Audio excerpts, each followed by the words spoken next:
Welcome to Fiction Audiobooks. If you enjoy the content, like and subscribing would be greatly appreciated. If you have any recommendations for novels, comment below. Please join my Patreon at https://www.patreon.com/fictionaudiobook. Chapter 91, The Witch's Combat Style. Grey Blue House, first floor. The empty hall had no furniture or decorations, only an altar placed in the room's center. The altar was covered with various mysterious patterns, and in its very center stood an idol made of white bone. This idol was roughly the height of an adult woman's arm, its features not finely detailed, showing only that it depicted a beautiful, alluring woman. The idol's hair reached down to its ankles, the strands thick like serpents or tentacles, with an eye growing at the end of each strand. It looked densely packed, beautiful yet horrifying. Around the idol, 3 candles burned, the only light source illuminating the room. At this moment, a woman with a round face and delicate features stood before the altar, reverently chanting in a low voice. The warm candlelight shone on her face, making her look almost saintly. She was Trissy, who had previously served at Lady Sharon's side, formerly Trissy the Man. Beyond the woman and altar, the empty first floor was filled with massive amounts of resentment. Countless transparent figures wandered within, their faces bearing expressions of pain and hatred, men and women, large and small. They circled the central altar, shrieking miserably, cursing the woman within with the most venomous expressions, yet unable to approach the candlelit altar. They could only remain trapped outside, unable to draw near. The beautiful Trissy completely ignored the curses of the numerous wraiths, conducting her ritual with perfect composure. As she chanted, the surface of the bone idol began emitting a faint radiance. This layer of light lingered on the idol, and the snake-like hair with eyes seemed to come alive, slowly writhing. Whoosh! Wind howled. Accompanied by this radiance, the idol generated powerful suction. The invisible transparent figures were drawn to the idol, irresistibly drilling into it. A fierce wind suddenly raged through the room, the idol like the center of a storm, drawing in all the invisible figures in the house. Shrieks of extreme misery rang out one after another. The radiance on the idol's surface disappeared, and bright red liquid seeped out, flowing down the serpentine hair. Trissy took out a vial and solemnly collected the liquid, ultimately gathering only about half a bottle's worth. Having collected the liquid, she seemed to relax slightly. Just then, a crude silver mirror placed beside her suddenly changed, its surface seeping with crisscrossing bloodstains. Trissy furrowed her delicate brows at the mirror, her expression growing dark. She first reverently paid respects to the idol, ending the ritual, then picked up the small vial containing red liquid and tucked it into her bosom. She quickly rose, pulled up her hood, and drew a gleaming dagger from her clothing. After these simple preparations, Trissy instantly transformed from a pretty woman into a dangerous assassin. She wiped her hand across her face, making her features blur, then scattered fluorescent powder over herself from head to foot. Accompanied by whispered incantations, her figure completely vanished, concealed in invisibility. The invisible assassin gripped her dagger and silently moved to the window, ready to deliver an unexpected attack to the intruders. Through the window, Trissy saw a handsome man in a black coat climbing over the wall, carefully approaching the house with a revolver. His emerald eyes sparkled brilliantly in the dim moonlight. Trissy flipped out through the open window, her body light as a feather, landing without making the slightest sound. The moment she touched down, she quickly rushed before the intruder, gripping her dagger with both hands and gathering her strength. As if throwing herself into his embrace, Trissy pressed close to her target, thrusting the dagger forward with all her might. Crack! Confusingly, she felt no sensation of piercing flesh. Instead, she heard a crisp sound like shattering glass. Time rewound a few dozen seconds, outside the house. Don't go in yet. Let me try to pull the person inside into a dream. Before the dilapidated garden, Dunn said quietly to the 2 men. Once both had stopped, he pressed his brow, bent down, and closed his eyes. Invisible ripples released from within his body, his coat billowing restlessly. Tranquil and peaceful power suddenly descended, quietly penetrating through the walls into the house. Before the altar, the round-faced woman, preparing to counterattack, immediately closed her eyes and fell into a dream. In the dream, she had already prepared her countermeasures, but in reality, she merely stood in place, doing nothing. The captain is really strong. Watching Dunn's actions, Silas sincerely admired him. He'd also seen a Sequence 6 Soul Assurer's dream entry, and for some reason, when it came to this ability, he always felt Dunn was no worse than those one sequence higher. As Dunn's ability activated, invisible ripples surged by the first-floor window, and a hooded woman's figure suddenly materialized. Her eyes closed, she stood motionless, as if trapped in a dream. It's the witch. She's already at the window. Silas was slightly startled but didn't dare make a sound. Following Leonard's example, he drew his revolver and aimed at the woman by the window. Crack! A crisp sound like shattering glass rang out. Dunn's dream was shattered, and Trissy slowly opened her eyes. Seeing several people appear out of nowhere, that pretty face showed a trace of confusion, her small mouth slightly open, looking quite pitiable. But both Silas and Leonard pulled their triggers without hesitation. Bang. Bang. Their demon-hunting bullets fired in succession, striking Trissy's head and chest. With a sharp crack, her figure became flat, ultimately transforming into a shattered silver mirror, while her actual form disappeared once again. At the same time, Dunn also opened his eyes. He immediately drew his revolver and quickly rushed toward the mansion. "Follow me," Leonard shouted to Silas. Silas followed close behind, the third to rush into the first-floor hall. He saw the residual resentment of the dead within the room, along with several wandering deceased figures. The woman stood before an altar, picking up something wrapped in white cloth. Since it was already wrapped, he couldn't see what it was. But the instant he saw that object, his ears twitched, and once again he heard the faint, seductive female whisper. "Is that thing making the sound?" Silas thought. Trissy looked at the three intruders, smiled slightly, and her figure vanished once more. Bang bang. The bullets Leonard fired struck the floor where she'd just been standing, sending up sparks. Seeing Trissy was no longer there, Leonard's eyes quickly searched the room while reciting a tranquil verse. Woo. Just then, a cold wind seemed to howl through the room. Several transparent figures that had been wandering inside instantly became intensely cold, shrieking as they lunged at the men. Chapter 91-92, You curse me. I'll curse you back. Watch out, Wraiths. Silas called out a warning. His eyes could see spirit bodies, but the captain and Leonard couldn't see them before activating their spirit vision. A cold sensation crept up from Leonard's ankle, his lower body instantly feeling as if submerged in ice water, cold and stiff. On the other side, the curtain by the window suddenly came alive, wrapping around Dunn and tightly constricting his mouth and nose, seemingly trying to suffocate him. Bang. Silas fired at the lunging Wraith. The demon-hunting bullet struck the transparent figure, immediately eliminating it. Just as he was about to help his teammates in distress, he suddenly heard whispering coming from the left, the sound gradually growing louder. The source is on that witch, which means she's coming toward me. In this critical moment, Silas forcefully tapped his chest, activating the clockwork clown. His movement suddenly accelerated, joints and muscles working in perfect coordination. His body seemed pulled by invisible strings as he violently dodged to the right. Swish. A blade edge fiercely thrust out from empty air, piercing exactly where he'd been standing. A woman's puzzled voice came from the air, then the blade retracted and disappeared. The whispering also diminished, as if after missing her strike, the opponent didn't linger but immediately moved toward the doorway. She's running away. The heart is escaping.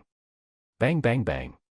Silas raised his gun and fired, continuously pulling the trigger toward the doorway, gambling on luck to see if he could hit her even once. Before the door, ripples suddenly spread through empty air. Trissy appeared, clutching her grazed arm. She shot Silas a resentful glare, didn't pause, and instead accelerated outward. Silas looked back at his teammates, discovering Dunn had already freed himself from the curtain's restraint and was going to rescue Leonard. He felt relieved and, while the clown's time still lasted, rushed out following Trissy's footsteps. If I can just stall Trissy for a moment, when the captain and Leonard catch up, they can keep her here. Thinking this, Silas charged forward, crossing the front hall in a few strides and bursting through the door. Just as he was about to traverse the dilapidated garden, he saw Trissy ahead suddenly make a gesture. Whoosh! The withered vines originally clinging to the wall immediately came alive, forming a large net that lunged towards Silas. Mid-charge, Silas violently twisted his body. His joints and muscles displayed astonishing coordination, actually managing to dodge the net woven from vines.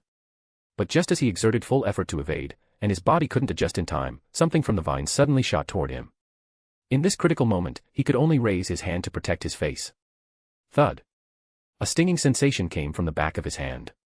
Silas looked closely and saw it was a delicate, alluring rose. The thorns on its stem were deeply embedded in the skin of his hand, the wound seeping a few drops of blood. What the hell?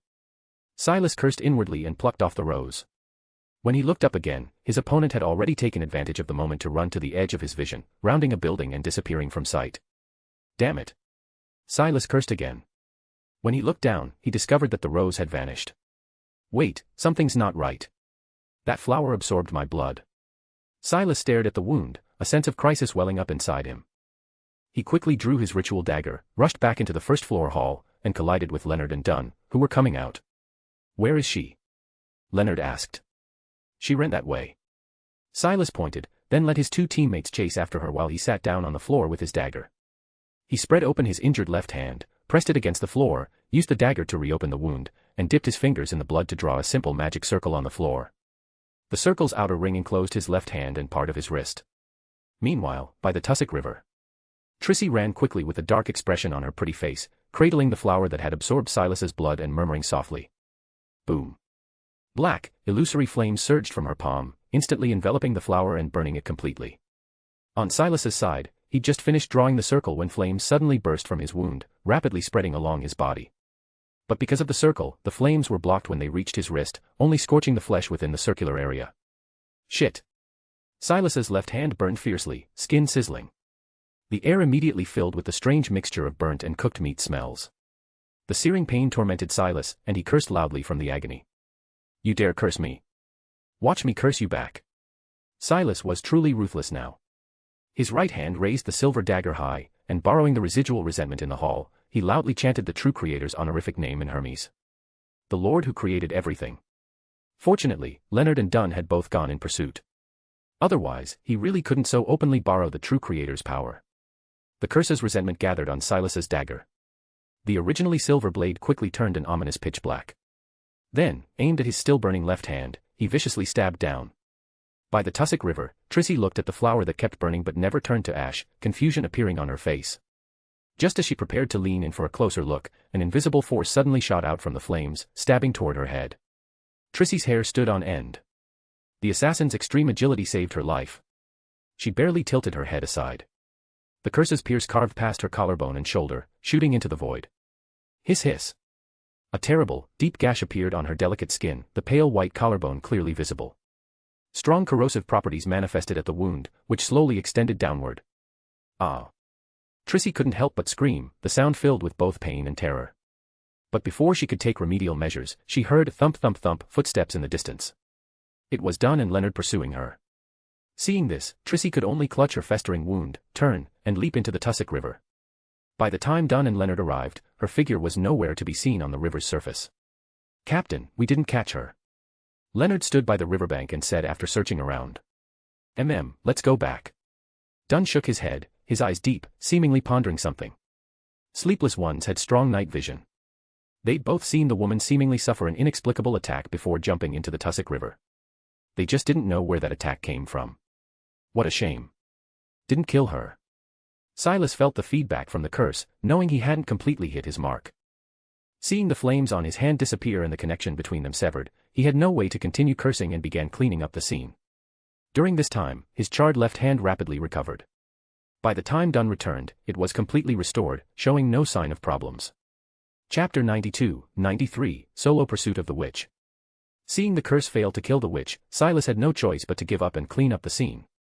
He wiped away the blood-formed magic circle on the floor, and his originally charred left hand was rapidly recovering. As he stood up from the floor, about to inspect the altar, he suddenly noticed several drops of red blood on the entrance hall floor.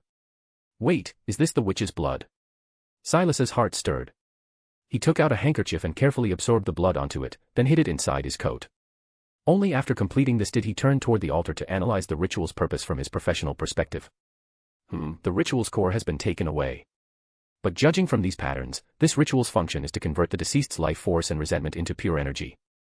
While Silas was pondering, he heard footsteps from outside. Dunn entered with Leonard and Klein. Captain, you didn't catch her. Though he'd already guessed the outcome, seeing them return empty-handed still left Silas somewhat disappointed. Wait, even if we had caught and killed her, I wouldn't be able to just casually rip out her heart anyway. Silas thought to himself.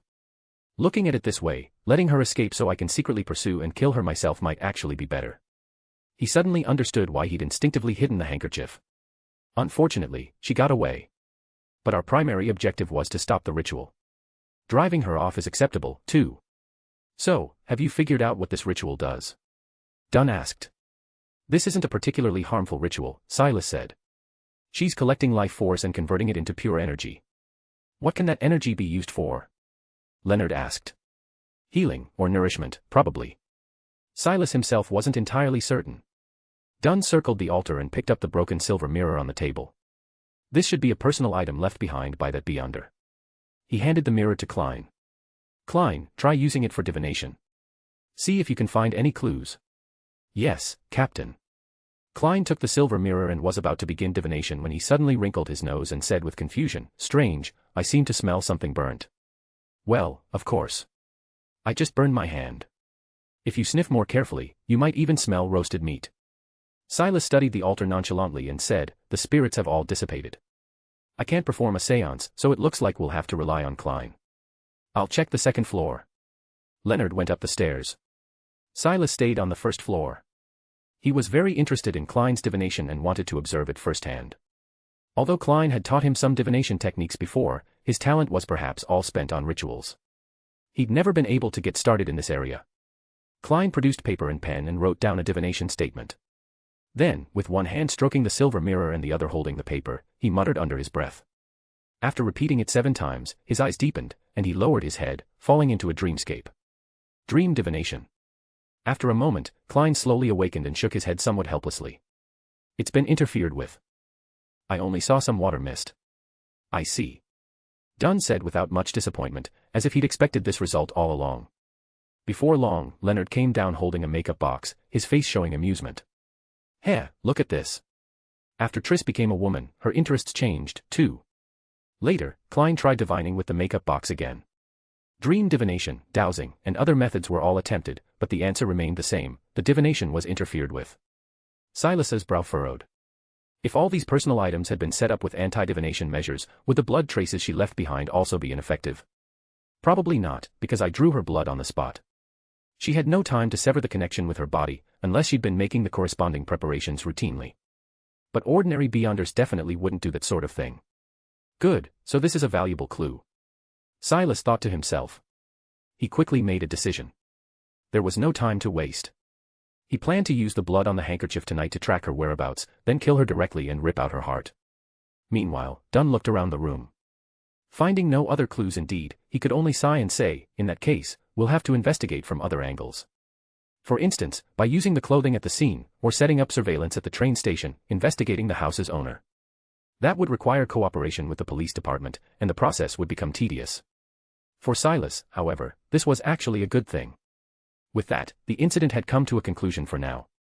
Dunn arranged for Leonard to contact the police, then let Klein and Silas go home to rest.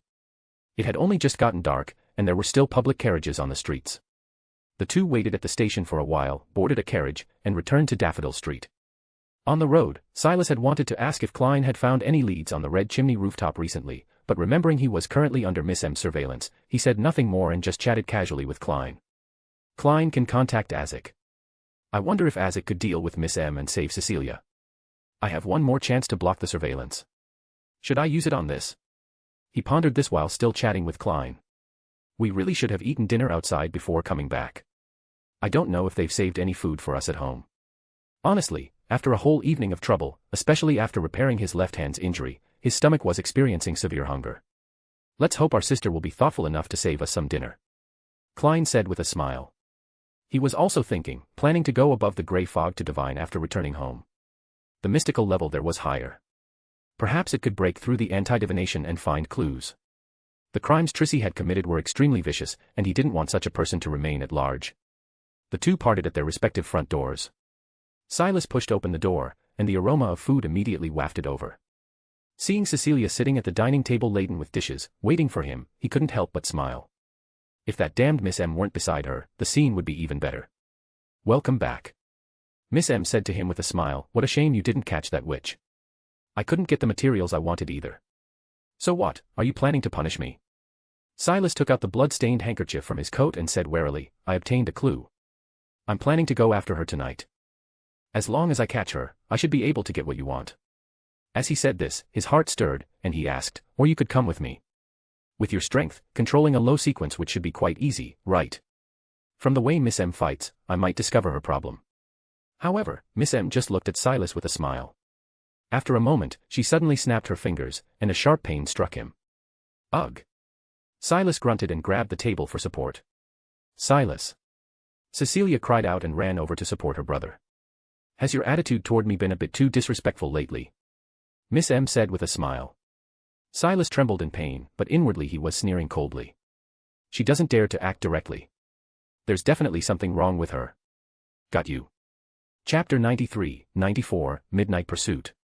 At number 2 Daffodil Street, Klein suppressed the urge to immediately enjoy his dinner and return to his room under the pretext of changing clothes. In reality, he took 4 steps counterclockwise and arrived above the gray fog. Behind the bronze long table, he skillfully materialized paper and pen, quickly writing down the content he planned to divine. Trissy's whereabouts. Holding the parchment, Klein, surrounded by dense gray fog and exuding a lofty bearing, closed his eyes, leaned back against his chair, and silently recited the divination statement. After repeating it 7 times, he closed his eyes, entered the dreamscape, and relied on his spirituality to explore the divination's result. In the hazy dream, he saw Trissy, with her round face and sweet, gentle features, standing in a luxurious room. Across from Trissy stood a woman wearing a veil.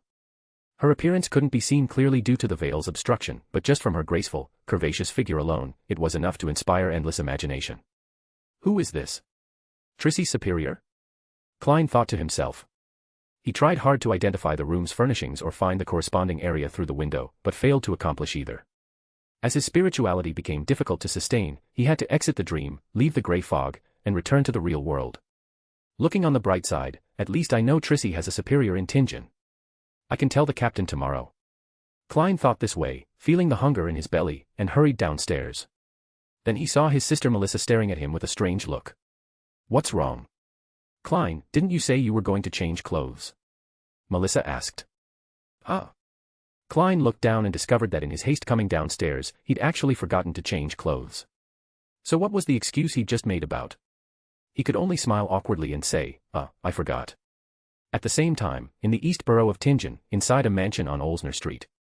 I've already done enough for you. The Nighthawks have tracked me down now. I'm leaving Tingen. Trissy handed over the bottle containing red liquid as she spoke. Her delicate, round face was now pale from blood loss, making her look pitifully vulnerable. Across from her, Sharon, wearing gloves and a veil, took the bottle. She looked at Trissy, paused, then suddenly spoke. You're injured. No, you've been cursed. When she said the first sentence, her tone carried surprise. But when she said the second sentence, her voice became incredibly cold, as if carrying bone-deep resentment. Trissy couldn't help but tremble. Then, under Sharon's command, she was forced to open her clothing and reveal her wound. Sharon stroked the wound, sensing a certain familiar aura, and her eyes beneath the veil gradually grew colder. Click, click. Silas continuously wound the clockwork of the clown puppet, infusing spirituality into its body. Cecilia sat beside him, watching his actions, her eyes revealing worried concern, but she said nothing. From the time they'd returned home, about half an hour had passed. Silas had hastily eaten dinner and begun gathering his things, preparing to pursue and kill the witch to obtain her heart. Miss M had no intention of taking action herself, so he could only do it himself. As a Sequence 8, he would be pursuing and killing a Sequence 7 Beyonder. Silas felt the spirituality being consumed. After using about a third of his spirituality, he stopped winding. This spirituality could keep the clockwork clown running for about a minute. Though not quite enough, considering his spirituality might have other uses, this was all he could manage for now. Although it was Sequence 8 against Sequence 7, he wasn't without a chance of winning. First, his opponent had already fought the Nighthawks, so both her spirituality and items had been depleted. Things like the death substitution silver mirror and the materials she used for invisibility would all need to be prepared again. Second, his opponent had also suffered his curse and was in poor physical condition. Finally, Silas had quite a few trump cards on his side. 3 mystical items, the abilities of Listener, Secrets Suppliant, and Foul Words, plus the charm buried in the back of his hand. However, these were mainly intended for dealing with Miss M, so he'd better not use them if possible. You seem quite enthusiastic. Miss M looked at him and suddenly said with a smile. Isn't this what you told me to do? Silas looked up at her and asked back matter-of-factly. Of course. I also have my own purpose. A witch's body can apparently be used as ritual materials. He added another explanation. The act of removing a witch's heart was really hard to conceal. After considering it, Silas decided to be straightforward about it. He planned to take various materials from the witch's body and hide the heart among them, which would make it less conspicuous. I see. Miss M said softly. Her reaction made it impossible to tell whether she believed him or not. As they spoke, Silas had finished winding the clown's clockwork and tucked it into his inner coat pocket. He also checked over various materials, loaded bullets into his revolver and returned it to its holster, hid the ritual silver dagger inside his sleeve, then put on his coat, donned his hat, and walked to the doorway. After thinking for a moment, he also picked up the cane standing by the door. Silas, you must be careful. His sister said with concern from behind him. Don't worry, I'll be fine. Silas smiled at his sister, turned, and went out the door. The night was growing later. The crimson moon shone down, and a slightly cold night breeze blew over. Silas tightened his coat and glanced at number 2 Daffodil Street, separated by one house. The lights inside were bright. He bent down and quietly passed by number 2 to avoid making sounds that would attract the people inside. If they saw him, it would be hard to explain. Silas didn't relax until he reached the street corner. Looking left and right, there were no more pedestrians on the street. He took out the blood-stained handkerchief from his coat pocket, then used the silver dagger to cut his palm. He pressed the blood-stained part of the handkerchief against the wound, then began softly reciting the true creator's honorific name. Before long, the blood that had been coagulated on the handkerchief suddenly began to move, extending toward a certain direction. Looks like it's over that way. Silas made a fist to hold the handkerchief over the wound and headed in the corresponding direction. After walking about one street, he encountered a carriage and raised his hand to stop it. "Sir, where to?" the coachman asked. "Head in that direction for now." Silas pointed in a direction. "Very well." The coachman didn't mind receiving such a vague answer. These kinds of carriages are charged by time. The longer Silas delayed, the more he earned. Every time the carriage passed a block, Silas would reorient the direction. Eventually, he found himself in the East Borough of Tingen on Olsner Street, circling around one particular mansion several times. "That's right, she's hiding here." Silas had the carriage drive one street away, then called for it to stop, paid the fare, and got out. In the distance, that house stood silent in the darkness, as if welcoming his arrival. Chapter 94-95, Sharon's Fury. As night deepened, Silas hid in the shadows cast by the gas street lamps, observing the house before him. A woman's alluring voice once again echoed in his ears, confirming he'd found the right place. "Should I just barge right in? That doesn't seem quite appropriate. Better to scout it out first." After thinking it over, Silas climbed over the wall into the courtyard across the way.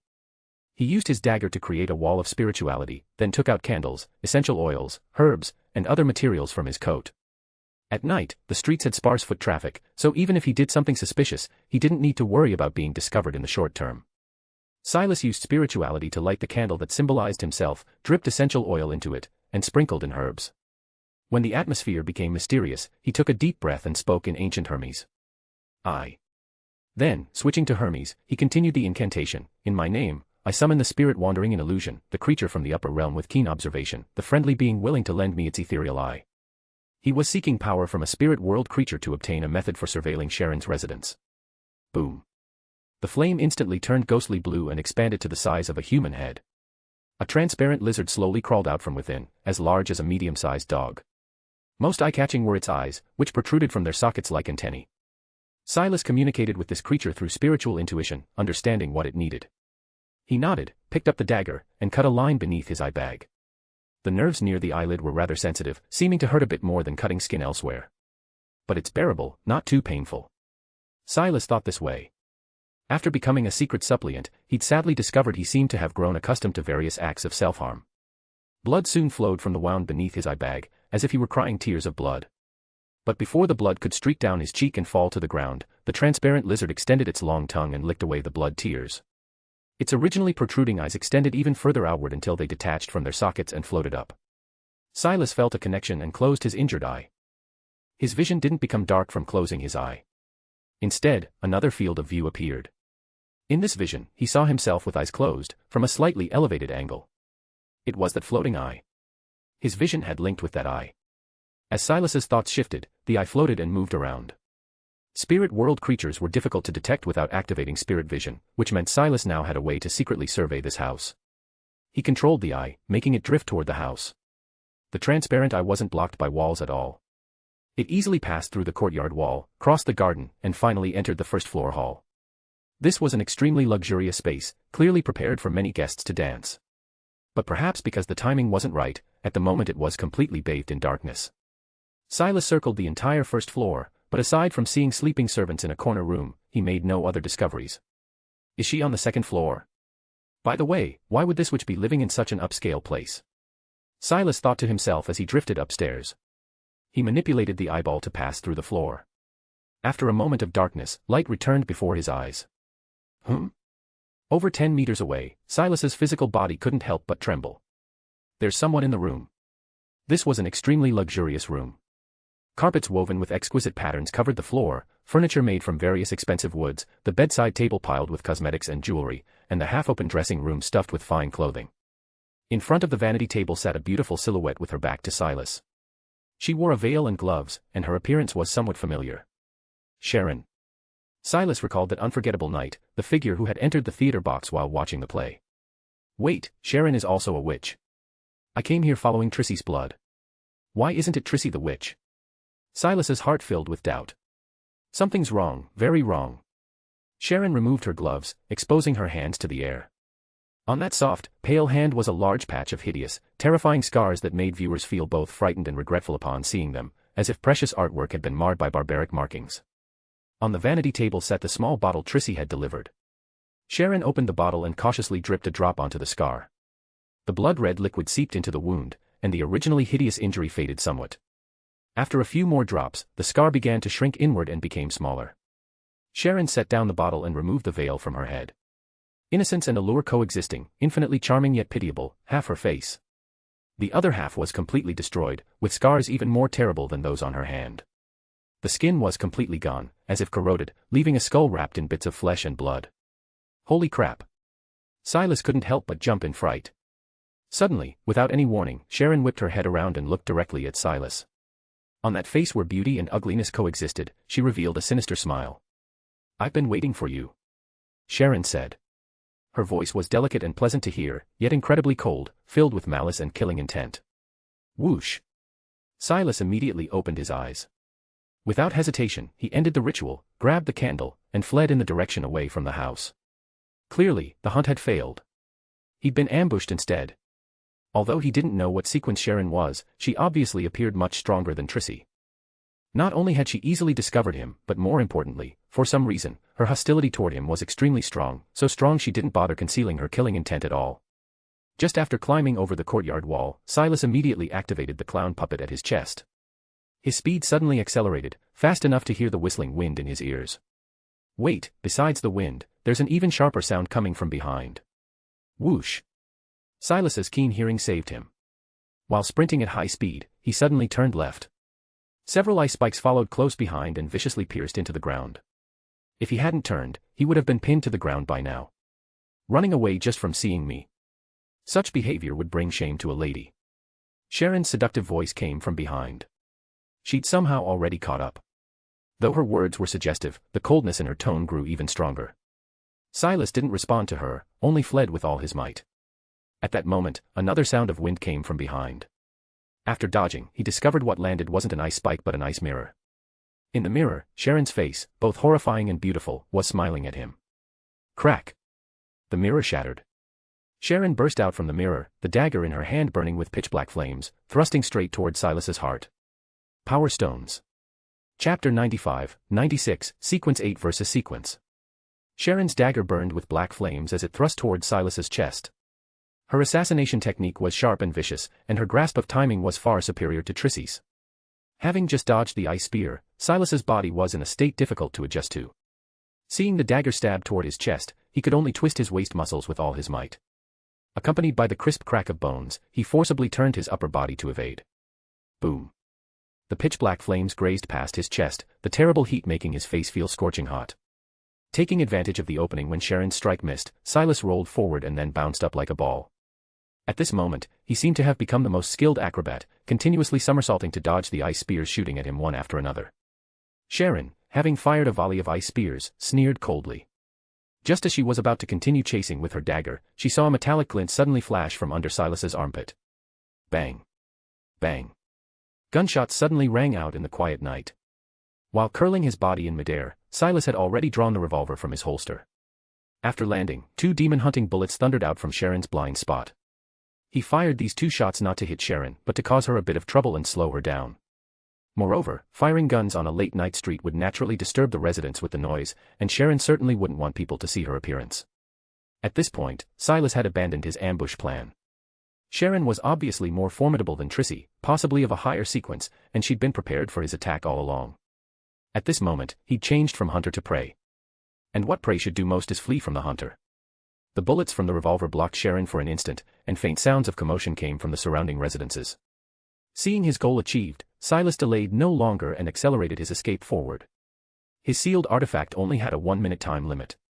Before that ran out, he needed to flee as far as possible. Fortunately, the East Borough wasn't far from the Tussock River. If he could run another dozen meters or so and cross one more block, he could jump into the river. Just like those two assassins had done when escaping before, the river water at night would be his greatest protection. So while relying on his keen hearing to dodge the black flames and ice spears Sharon occasionally fired at him, he fled with all his might toward the tussock river. When the clockwork clown had only a few seconds left before stopping, he finally saw the pitch-black river water flowing in the deep night. Saved. Silas's spirits lifted. His body accelerated again. He rushed up the embankment, then leaped into the river water. Clang. The imagined scene of being embraced by water didn't appear. He crashed onto a hard ice surface. Unable to react in time, his knees, head, and arms all hurt terribly from the impact. This is bad. Sharon froze the river surface. Silas's heart jumped in alarm. Ignoring his body's pain, he tried to roll over and get up. However, the ice surface was releasing bone-chilling cold that made his movements extremely sluggish. Just as he got up, he saw Sharon had already appeared on the embankment. Accompanying her cruel smile were 7 pitch-black flames floating around her, along with an ice spike. Click. The clockwork on the clown's back had reached its end. The piercing laughter and the swaying of the head stopped together, making Silas's heart sink with them to the cold bottom of the tussock river. Whoosh! A cold white light struck. A powerful force pushed his body backward and to the right. Silas fell again, sitting on the ice surface. He instinctively looked toward where the force came from and discovered his right leg had already been pierced by the ice spike, pinning his entire body to the ice surface. Intense pain and bone-chilling cold extended upward along his spine, exploding in his brain. NGH. He couldn't help but groan. His vision went black for a moment, and the crimson blood flowing out congealed on the white ice surface. Sharon descended from the embankment and circled around him a few times, then revealed a smile. Good thing I kept Trissy's blood. I finally caught you.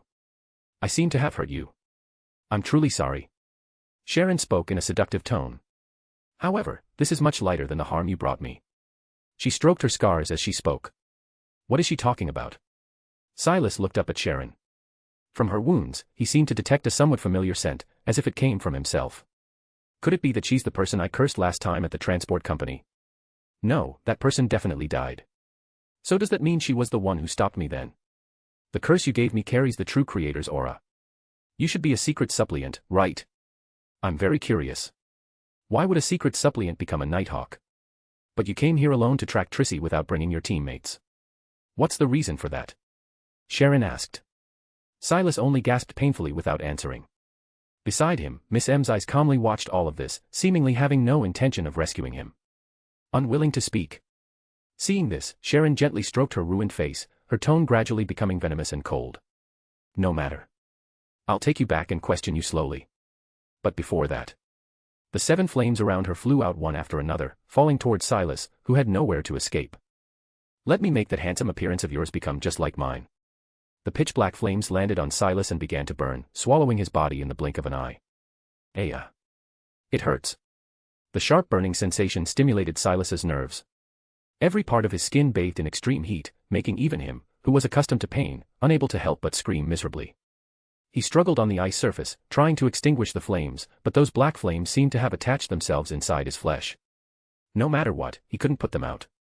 Instead, they spread into his oral cavity and throat, preventing him from even crying out. Most peculiar was that only Silas's body was burning. His clothing was still intact. Sharon appreciated Silas's struggles, her eyes full of cruel satisfaction. Only after there wasn't a single patch of intact skin anywhere on Silas's body did she satisfactorily wave her hand and recall the black flames. Silas curled up on the ice surface, no longer moving. Only his slightly heaving chest proved he was still alive. The air filled with a burnt smell, but it was quickly dispersed by the night wind. Don't think you can die easily. I'll keep you alive until I've extracted all your secrets and tortured you until I'm satisfied. Sharon said the most terrifying words with a beaming smile, slowly approaching Silas. Invisible spider silk began to appear around her, as if preparing to wrap Silas up and take him away. The residual pain was still tormenting Silas's nerves. He awoke from brief unconsciousness and struggled to open his stuck-together eyelids. Below was the quietly flowing tussock river. Above was the deep black sky dotted with stars. Time seemed to freeze in this moment. Why did it turn out like this? Silas asked himself in confusion. Having transmigrated to another world, he'd accepted it. He asked for nothing else, only wanting to live quietly with Cecilia. But the Aurora Order, evil gods, the goddess, Miss M, the human trafficking organization, everything was forcing him to move forward. The threat of death had always loomed overhead. Even now, he was still doing everything he could for his sister's life, and this was the result he got in return. A fierce, violent rage gradually surged from his heart. "Go die," he said softly to Sharon through his damaged throat. Chapter 96, 97, Sharon's Death. "Die," Silas said softly to Madame Sharon in Hermes, his voice barely a whisper. His throat had been scorched, his mouth cracked and charred. Just uttering those few simple words split the wounds open again, fresh blood seeping out. Hearing his vicious curse, Madame Sharon almost laughed aloud. If she hadn't confirmed through mysticism that the curse truly originated from him, she would have questioned his sanity. However, in the very next instant, Madame Sharon's smile froze.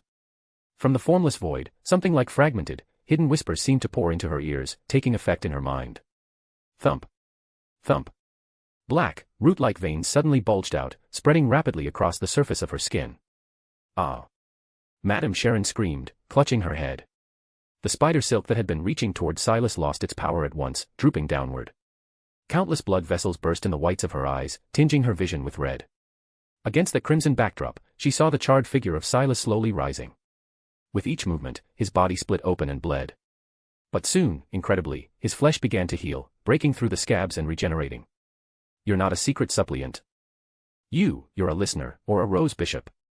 Madame Sharon's voice carried shock and suspicion. Dark fireballs began condensing around her body again, preparing to shoot towards Silas. "I'm your father." Silas struggled to stand upright, swaying unsteadily. His eyes were coldly fixed on her as he spoke again in Hermes, "Die." Puffed. Blood erupted simultaneously from Madame Sharon's eyes, ears, and nose. The black veins swelled and bulged, as if they would burst through her skin. She let out an even more piercing scream, feeling her ears filled with crazed ravings. Her sanity was spiraling uncontrollably into madness, the world before her eyes beginning to twist. Silas wasn't faring much better. The spirituality within him gushed out like floodwaters through an opened gate. He could barely maintain his footing and collapsed back onto the ice. Through his blurred vision, he saw Madame Sharon trembling as she raised an ice spear high, preparing to hurl it at him. "Go die." As if wringing his brain like a rag to squeeze out the last drop of moisture, Silas shouted again in Hermes. "Oh!" Madame Sharon shrieked miserably. All the thick black veins covering her body exploded, oozing foul-smelling black pus. Her hair began to swell and thicken grotesquely, her eyes filled with pain and madness. Crack! With a crisp sound, her figure gradually shrank, finally transforming into a shattered black wand. Her actual body appeared not far away. The black veins had receded from her skin, but her mind still teetered on the edge of losing control. At the same moment, Silas's mind had gone completely blank. He pitched forward, crashing onto the ice. Just as he was about to slip into unconsciousness, an illusory sound of ocean tides finally echoed in his mind. The sound seemed to nourish his nearly depleted spirit, bringing him back to awareness. On the other side, Madame Sharon had recovered somewhat during the moment he'd lost consciousness. When she saw him regain awareness, she surprisingly didn't launch an attack. Instead, a look of fear crossed her face. She stepped back and vanished into invisibility. Was she fleeing? Or was she hiding, waiting for him to collapse before assassinating him? Things had come to this point. The ruthlessness buried deep in Silas's bones erupted. He reached into his pocket, pulled out the white bone whistle Isaac had given him, pressed it to his lips, and blew with all his strength. He had just used up the whistle's final charge. He had originally saved this for Miss M, but now he had no choice. Another wave of frenzied spirituality extraction hit him. His head felt like it would split apart, the pain so intense he couldn't even speak. The blood-red glow on the bone whistle gradually dimmed until it disappeared completely. As the crimson faded, a bronze double door sketched itself into existence in the void, then materialized. With a creaking roar, the door opened. Countless dark green vines emerged from behind the door, covered with deformed tumors. Upon closer inspection, those tumors revealed themselves to be ugly faces resembling infants. Wah, wah. The hideous faces began to wail, their twisted cries striking directly at the soul. Even Silas, merely caught in the periphery, felt his fragile spirit about to shatter. Accompanied by the crying, the space where nothing had existed before began to ripple. Madame Sharon's curvaceous body was forcibly squeezed out. Her face still bore traces of agony, but she struggled desperately. Just as she was about to act, the dark green vines attacked, wrapping around her limbs. Crack, crack. Ice began forming beneath Madame Sharon's feet, encasing and protecting her body. However, the dark green vines resisted against the ice, causing the upward spread of ice to slow dramatically. Silas struggled to his feet once more. He searched the ground and finally found his revolver. Checking the cylinder, he saw 4 demon-hunting bullets remaining in the brass chamber, their mystical patterns glinting strangely under the crimson night. Silas snapped the cylinder shut and dragged his broken body slowly toward Madame Sharon. Half of Madame Sharon's face, beautiful, half ugly, was now completely overtaken by the madness of impending loss of control. Yet in brief moments of clarity, fear still flickered across her features. "Don't come closer," she screamed, manipulating ice spikes to bombard Silas. An ice spike pierced Silas's abdomen. He stopped, slowly pulled it out, and continued approaching Madame Sharon. "Please spare me. I'll do anything you want." Sharon quickly adopted an extremely alluring tone, speaking pitifully. Her voice carried an indescribable seduction, capable of instantly awakening people's most primal pursuit of pleasure. For the sake of such pleasure, Sharon had witnessed fathers and sons slaughter each other, husbands abandon their wives, all desperately begging her in despair and anguish. "Really?" Silas grinned. The ocean tide sounds in his mind blocked out the temptation. The skin on his face was slowly healing, making his smile increasingly handsome. "That's great, then. Rip out your heart for me." With that, the revolver was already pressed against Sharon's forehead, the trigger pulled without hesitation. Bang. The bullet shot rapidly from the chamber, but before reaching Madame Sharon's brow, its speed began to slow, as if penetrating layers of invisible barriers. It continuously decomposed, the demon-hunting power and the resistance constantly canceling each other out. Finally, the remnants of the demon-hunting bullet left only a bloody scratch on her forehead. Despair flooded Madame Sharon's face. She seemed to give up entirely, her long hair beginning to surge violently. She wanted to lose control. Bang. Bang. Bang. But Silas wouldn't give her that chance. He fired 3 shots in rapid succession, the demon-hunting bullets queuing up to blast through the beautiful yet hideous head, sending her brain matter flying along with pieces of skull to land steaming on the ice. Creak. The dark green vines slowly withdrew, and the bronze door closed behind them. Finally, she was dead.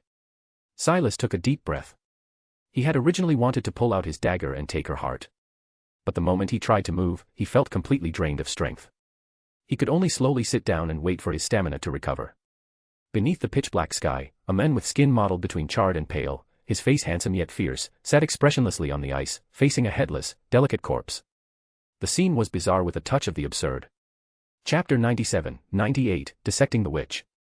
In the pitch-black night, on the flowing river, atop the frigid ice, Silas gasped for breath as he stared at Madame Sharon's corpse with its skull cap blown off. Steam still rose from her brain matter, but the blood that had flowed out had already frozen to the ice surface. "I feel like I've seen a scene similar to this before," Silas thought with bitter amusement. After catching his breath and closing his eyes to meditate and recover some spirituality, he drew his dagger and shakily got to his feet. The gunshots had gone off a while ago. Though the waterway was fairly secluded, curious people might still come to investigate. He had to dispose of the body quickly. Silas walked to Madame Sharon's corpse, calculating the best way to cut.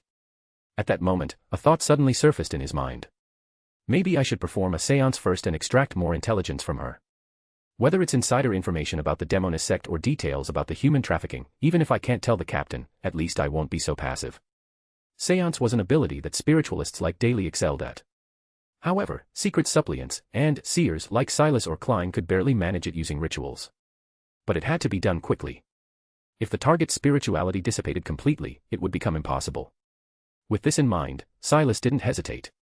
He used his dagger to create a spiritual wall around himself and the corpse. Then he sprinkled essential oils and herbal powders, softly chanting the honorific name of the Evernight goddess in Hermes. She is the Evernight goddess, more sublime than the starry sky, more eternal than eternity. During the chanting, Silas couldn't help feeling a bit guilty. I'm bypassing the organization, acting on my own, and still borrowing the goddess's power. She won't punish me, will she? Probably not. She's already provided help, so she must tacitly permit me a certain degree of freedom. Silas comforted himself this way and continued the ritual, chanting the incantation. I pray for the power of the night. I pray for the power of concealment. I pray that you allow me to communicate with the spirit of this evil witch. The Hermes incantation echoed through the enclosed space, and terrifying yet hidden power descended, flowing into Silas's body. His azure eyes rapidly turned pitch black, the darkness spreading quickly to consume even the whites of his eyes, making him appear both fearsome and mysterious. Through these pure black eyes, Silas saw the spirit that had not yet dissipated from Madame Sharon's body. She floated there in confusion, only showing a reaction of venomous hatred when her gaze met Silas's. Silas naturally paid no mind to a dead person's resentment. He reached out to touch Madame Sharon, and the goddess's power connected him with her spirit. The scene before him changed abruptly. In the corner of a chaotic neighborhood, a clean-cut man whose appearance bore some resemblance to Madame Sharon carefully examined a note. Written on it in loan script were several lines. Sequence 9, Assassin. Main ingredients, 4 claws of an adult nightowl cat, all feathers of a concealment nighthawk.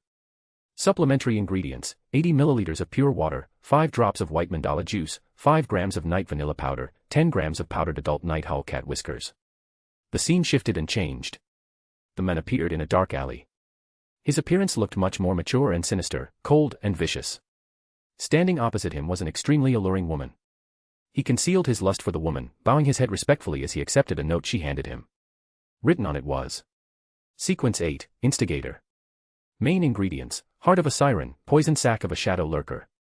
Supplementary ingredients: 100 milliliters of pure water, siren syrinx, 5 drops of blue mandala juice, 10 grams of water fern powder, 1 unpeeled walnut. The scene continued to change. Finally, Madame Sharon appeared before Silas. She reclined lazily in a chair, her curves graceful and captivating.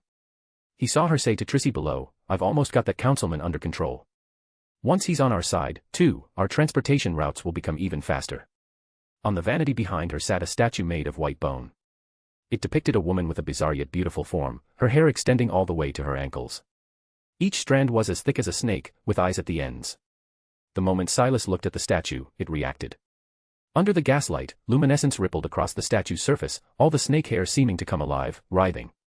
And at that moment, the head of the bone woman actually began to slowly turn. She looked at Silas, her hard-boned face seemingly smiling.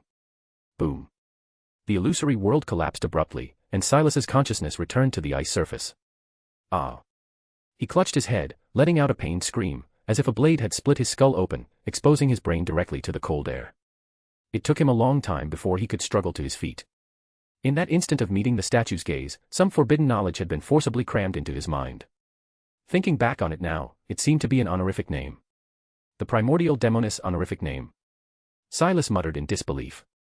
The primordial demoness, the evil god worshipped by the demoness sect. He had read about her in the Nighthawk materials. This was an extremely dangerous and terrifying deity who had once brought horrific catastrophe to the world. Yet this supposed supreme being of the demoness sect, upon encountering Silas, the enemy who had just killed her follower, had, as her first action, forcibly stuffed her honorific name into his mind. As if begging Silas to invoke her name. Silas was speechless, just feeling his head throb a bit. First, the true creator, then the hidden sage and the primordial demoness. Are all these evil gods a little too fond of me? Speaking of honorific names, when the Secrets Suppliant potion had imparted its knowledge, besides the true creator, there had been another mysterious existence called Ouroboros. But that honorific name contained the description, vassal of the true creator, clearly placing him in the same camp as the true creator. Therefore, Silas had never prayed to him. If I did pray, who knows, I might gain yet another mysterious existence coveting me. Forget it, no time to think about this now. Silas shook his head. Time was pressing. He should extract Madame Sharon's heart first. So he raised his dagger and approached the corpse with its skull cap blown off. Anyone who regularly dissects corpses knows that the heart is protected by the rib cage, and extracting it is no easy task. Coroners often have to use saws to cut through several ribs before they can remove the heart. Silas expended great effort but couldn't break the ribs. In the end, he simply resorted to ritual, using flesh magic to obtain an intact witch's heart. But Silas couldn't just take the heart alone, because Miss M, who was constantly monitoring him, would notice something amiss. Therefore, he made a show of also removing Sharon's other organs, along with her hair and eyes. To be fair, certain forbidden rituals of the Secrets Suppliants did genuinely require such materials, but Silas wasn't particularly interested in using them, as they seemed too insane. After finishing all this, Silas didn't rush to leave. Instead, he collected all of Madame Sharon's possessions, along with the beyonder characteristic she had precipitated. Then he used a ritual to interfere with her corpse, preventing anyone from divining or performing a séance to trace clues back to him later. Only after this did he toss the witch's body into the Tussock River, cross the gradually thawing ice surface, and merge into the shadows of the street. Chapter 98-99, The Possibility of My Sister Becoming a Beyonder. Number 6 Daffodil Street, 1 a.m. The lights in the living room were still on. Two stunningly beautiful women sat on the sofa, seemingly waiting for something. Unlike the mature, calm red-haired woman, the younger black-haired girl appeared restless, constantly glancing toward the front door. Don't worry, your brother has already succeeded. He's on his way back now. The blood-red-haired woman, Miss M, said gently. One of her golden eyes had now turned azure blue, her gaze seeming to transcend the barriers before her. Mem, he's already reached the entrance of Daffodil Street. Just a few more meters and he'll be home. Before she finished speaking, the black-haired Cecilia immediately stood up and walked quickly toward the entrance hall. Just as Cecilia arrived, the door opened from outside. She saw her brother Silas walk in carrying a briefcase. His handsome face was somewhat pale, his spirits not very good. His steps were unsteady as he entered, as if he could barely carry the briefcase. Silas. Seeing this, Cecilia hurried forward to take the case from Silas's hands. I'm fine. Silas smiled, not letting his sister touch what was inside. On the way back, his injuries had healed as expected. But as compensation, intense hunger had surged within him, as if wanting to hollow out his body from the inside. Dear sister, I'm starving. Is there anything to eat at home? Preferably meat, something tender. I'll go check the kitchen right away. Cecilia said, turning toward the kitchen. Silas sent his sister away, then walked to Miss M with the briefcase and opened it on the table. In one corner of the case were several boxes piled up, giving off a bloody smell. These were the witch's organs he had extracted. He didn't want his sister to see them and planned to put them away separately later, preserving them with a ritual to ensure freshness. On the other side of the case were the items taken from Madame Sharon. Besides some ladies' items and a small amount of cash, 3 items were most conspicuous. One was the Beyonder characteristic that had precipitated from Sharon's body after death. It was a deep purple crystal, translucent and lustrous, from which one could faintly hear ambiguous soft murmurs. Another special item looked like a sharp spike, colored like black iron, yet felt light when picked up. Silas's spiritual intuition told him this should also be a Beyonder characteristic. As for the remaining item, it was what Miss M had asked Silas to bring her, a bottle containing red liquid, extracted from the life force of numerous deceased in Tingeon City. Silas had once seen Madame Sharon use it to repair her wounds. Here, what you wanted. He took out the bottle, placed it on the table, and then closed the briefcase. Miss M took the small bottle. Silas watched her movements. He saw Miss M open the cap and drink all the liquid inside in one gulp. Blood-red light appeared on her body's surface. She couldn't help but lower her head, trembling as she let out a soft hum. After a moment, she gradually recovered. Silas's eyebrows furrowed slightly. Releasing the restrictions on his hearing, he discovered the sound of tearing flesh and blood from Miss M's body had diminished, no longer as intense as before. As expected, she was using that bottle of liquid to heal herself. Though he had already guessed this would be the case, it was such a pity he couldn't add poison to it. Are you regretting not putting deadly poison in there? Miss M asked with a light laugh, as if seeing through Silas's thoughts. Of course not. Silas lowered his eyes. You still have bombs planted inside my sister and me. As long as you don't die immediately from poison, you'd have enough time to kill us. Besides, shepherds had vigorous vitality and were so hard to kill. In such a short time, he simply couldn't find any drug that would poison her instantly. That's right. I'm very pleased you're so sensible. Miss M smiled. As a reward for completing my request, what would you like? A reward. Hearing Miss M say this, Silas couldn't help but freeze. She wants to give me a reward. Does she really want to give a reward, or does she have ulterior motives? What's wrong? Don't you trust me? Miss M said.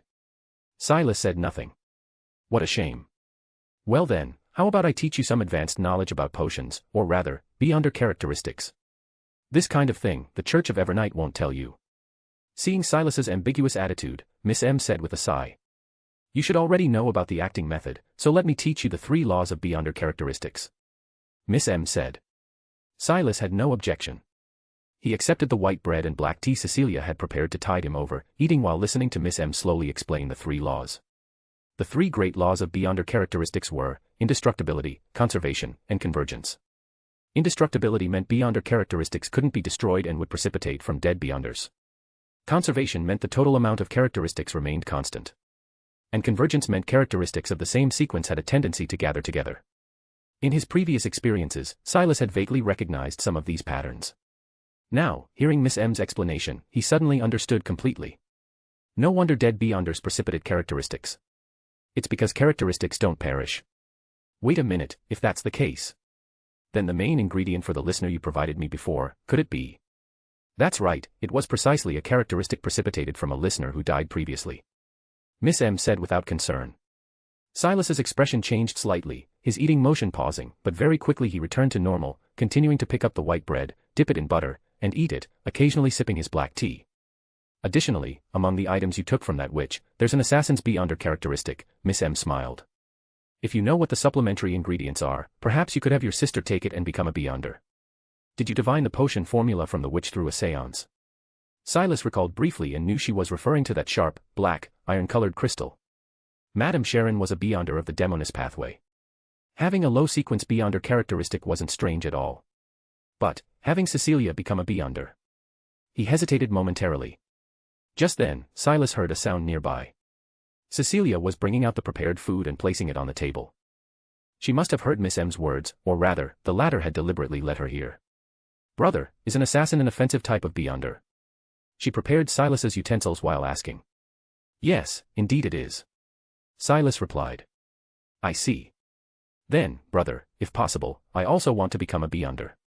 After tidying up, Cecilia simply sat down beside Silas, looking seriously into his eyes with her equally azure gaze, and said this. Chapter 99, 100, Sister's Secret. Brother, I also want to become a beyonder. Cecilia said seriously to Silas. But hearing his sister's determination, Silas appeared somewhat hesitant. Of course, it wasn't from any dark thoughts, begrudging his sister's improvement. It was simply because, after coming into contact with this extraordinary world, he already knew how much danger, how much despair, and madness hid behind a beyonder's power. Rather than setting foot on a path of no return, Silas would rather his sister live out her life safely and happily. Silas thought for a moment before speaking gently to his sister when he suddenly felt a gaze from elsewhere. He turned his head to the side and saw Mam watching the Londer siblings' conversation with great interest. She rested her chin on her hand adorned with the red rose ring, her golden eyes staring at them unblinkingly. Almost forgot about this woman. We siblings want to have a heart-to-heart. Could you please leave for a while? Silas said coldly. Of course, if you request it like that. But don't forget, even if I leave here, I'll still be monitoring you. Mam lightly tapped her temple. Monitor as you like, just don't sit here. Seeing you here affects our mood. Silas said without courtesy. Fine then. Mam didn't mind as she stood up and walked to the guest room on the second floor. Only after her figure entered the door did Silas withdraw his gaze. He knew this was somewhat self-deceptive, but speaking his true feelings to his sister while being stared at by Mam would make the atmosphere somewhat awkward. Listen, Cecilia. He took Cecilia's hand and had her sit beside him, then said earnestly, regarding your desire to become a beyonder, I still maintain my previous attitude. I hope you'll make this decision carefully. Don't be fooled by the crazy woman's nonsense. Becoming a beyonder doesn't just grant you extraordinary abilities. More importantly, it brings loss of control and danger, a life far removed from normal people. Since becoming a secret suppliant, Silas had been encountering various unexpected incidents. If he weren't lucky enough and without the support of his cheat, he would probably have died countless times already. Naturally, he harbored misgivings about becoming a beyonder, and by extension, didn't want his sister entering this world either. Even becoming an official beyonder meant restricted freedom. Nighthawks like them were generally fixed to guard certain areas. Leaving their current city required prior application, not to mention the various inconveniences in daily life afterward. But brother, I don't want to be a burden. Cecilia gripped Silas's hand. Her hand held Silas's tightly, feeling somewhat rough and hard, not soft and delicate like an ordinary girl's. Silas knew this was because she had previously cared for his crazed self day after day, doing too much rough work. His heart softened again, but he quickly noticed something amiss. Strange, Cecilia is gripping a bit too tightly, as if hinting at something to me. What she's saying seems to have another meaning. Could it be that my sister has already guessed I'm planning to fight Mam to the death? The reason she wants to become a beyonder is so she can participate and help me when I battle Mam. Very likely, because Cecilia knew Silas's personality very well. She knew Silas wouldn't just wait for death obediently.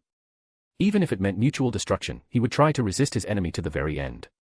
Actually wanting to fight Mam, this foolish girl, is she seeking death? No. Silas grew anxious and immediately glared and shouted, You're not a burden, and you don't need to force yourself to drink a potion. This world has too many dangers, you'll die.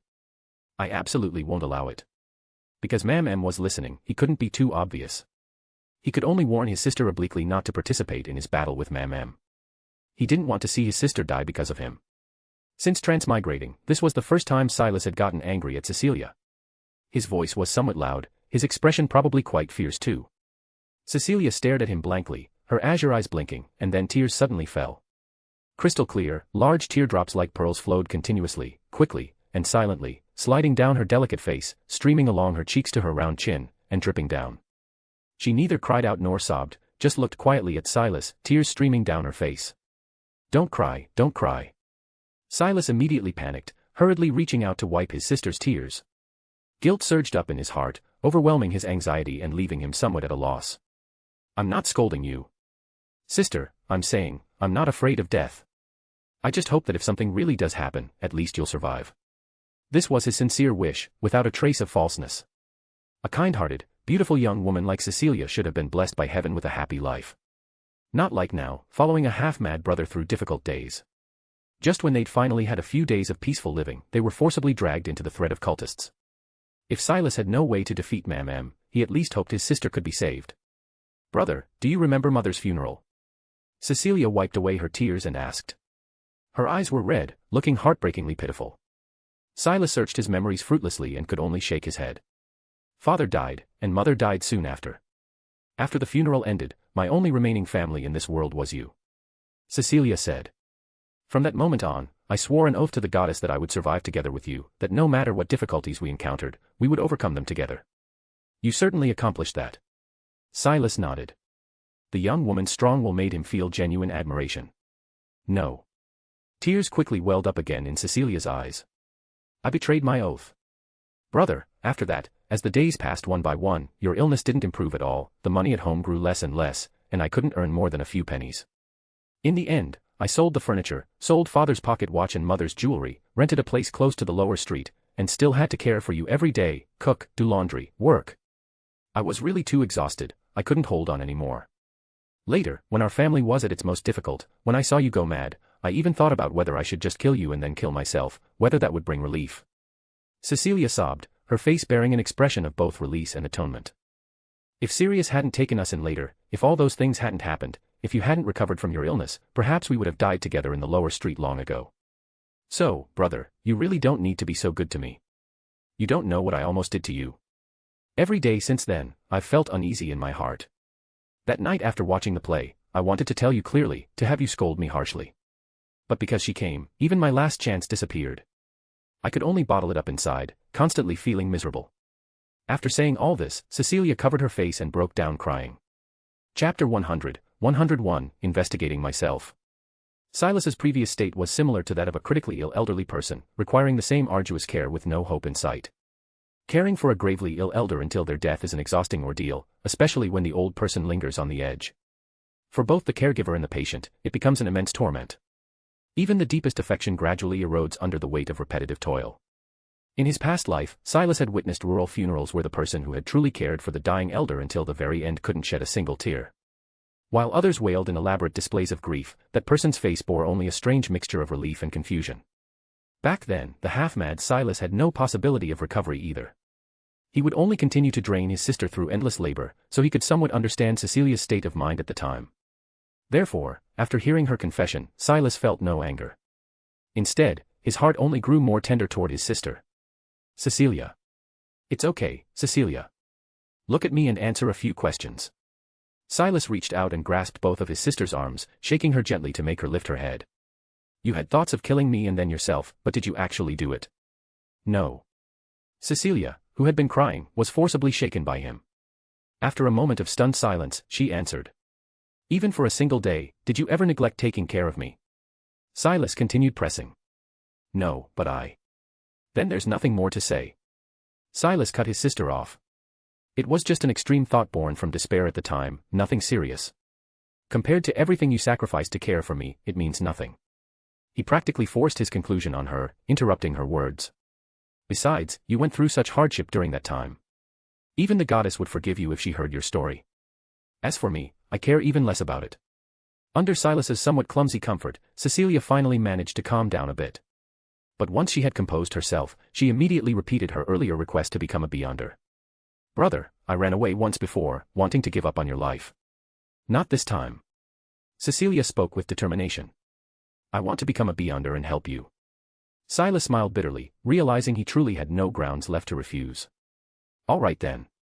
Once I go to the underground market to buy the auxiliary materials, I'll make the characteristic into a potion for you." He could only agree. It was already quite late. By the time he had calmed Cecilia down, the clock hands were nearly pointing to 3. After eating something, overwhelming drowsiness hit him. He washed up briefly and prepared to rest. Em was waiting for him in front of the washroom. "Very touching sibling affection," she said with a smile. "None of your business."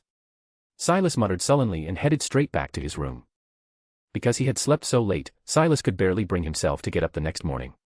It took enormous effort and willpower to drag himself out of bed. After washing up and eating breakfast, he greeted his sister and prepared to leave. "Brother, don't forget to buy the auxiliary materials. His sister specifically reminded him. I remember. Silas sighed inwardly as he replied. Leaving the house and boarding the public carriage, he found no empty seats and had to stand. He leaned against the carriage wall, staring blankly outside. It was still because he was too weak, unable to protect his sister. Instead, he had exposed her to danger and drawn her into that world. Silas's flawlessly handsome face showed no expression, his eyes slightly dimmed. A female passenger sat nearby, wearing a knitted light green dress with ruffled edges. Her attire suggested she was a company clerk. She quickly and discreetly glanced at Silas several times. After seeing his calm face, she inexplicably felt a surge of sadness, as if her heart was being tightly squeezed. Sir, are you all right? She couldn't help but ask in a low voice. In this conservative era, it was quite unusual for a lady to initiate conversation with a strange man. If you're not feeling well, you can take my seat. Silas looked up, meeting her gaze with his azure eyes. Thank you, but I'm fine. He smiled politely. The female clerk's face quickly flushed red. Looking at that slightly melancholic, handsome face, her heart felt both sweet and wistful. The carriage arrived at Zutland Street. Silas got off at the street corner and walked into the company. Good morning, Silas. You have dark circles under your eyes. Roseanne greeted him from the reception desk. Because I was on Cheney's gate duty the day before yesterday, and I went to bed very late last night. Silas yawned. I'm going to the break room to catch up on sleep. Unless something happens, don't let them disturb me. The best thing about this job was that it was truly leisurely when there were no incidents. No one would care if you slept during work hours. So he slept soundly through the entire morning in the break room, only emerging at noon to eat a work meal delivered by a waiter from Old Will's restaurant. After eating and drinking some black tea, he started feeling drowsy again.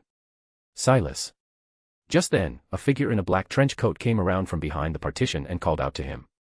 The man had deep-set eyes and a somewhat receding hairline. It was none other than the captain of Tingen's Nighthawk squad, Dunn Smith. Captain. Silas quickly set down his teacup. What's the matter? A female corpse was discovered in the lower reaches of the Tussock River. The death was gruesome, with organs apparently removed. Based on the clothing, the police investigation identified her as the famous Sharon from Tingen's high society. Dunn's expression was quite serious. The police handed the case over to us. I've made a preliminary judgment that extraordinary powers were involved. Sharon. Didn't I have her thrown into the river?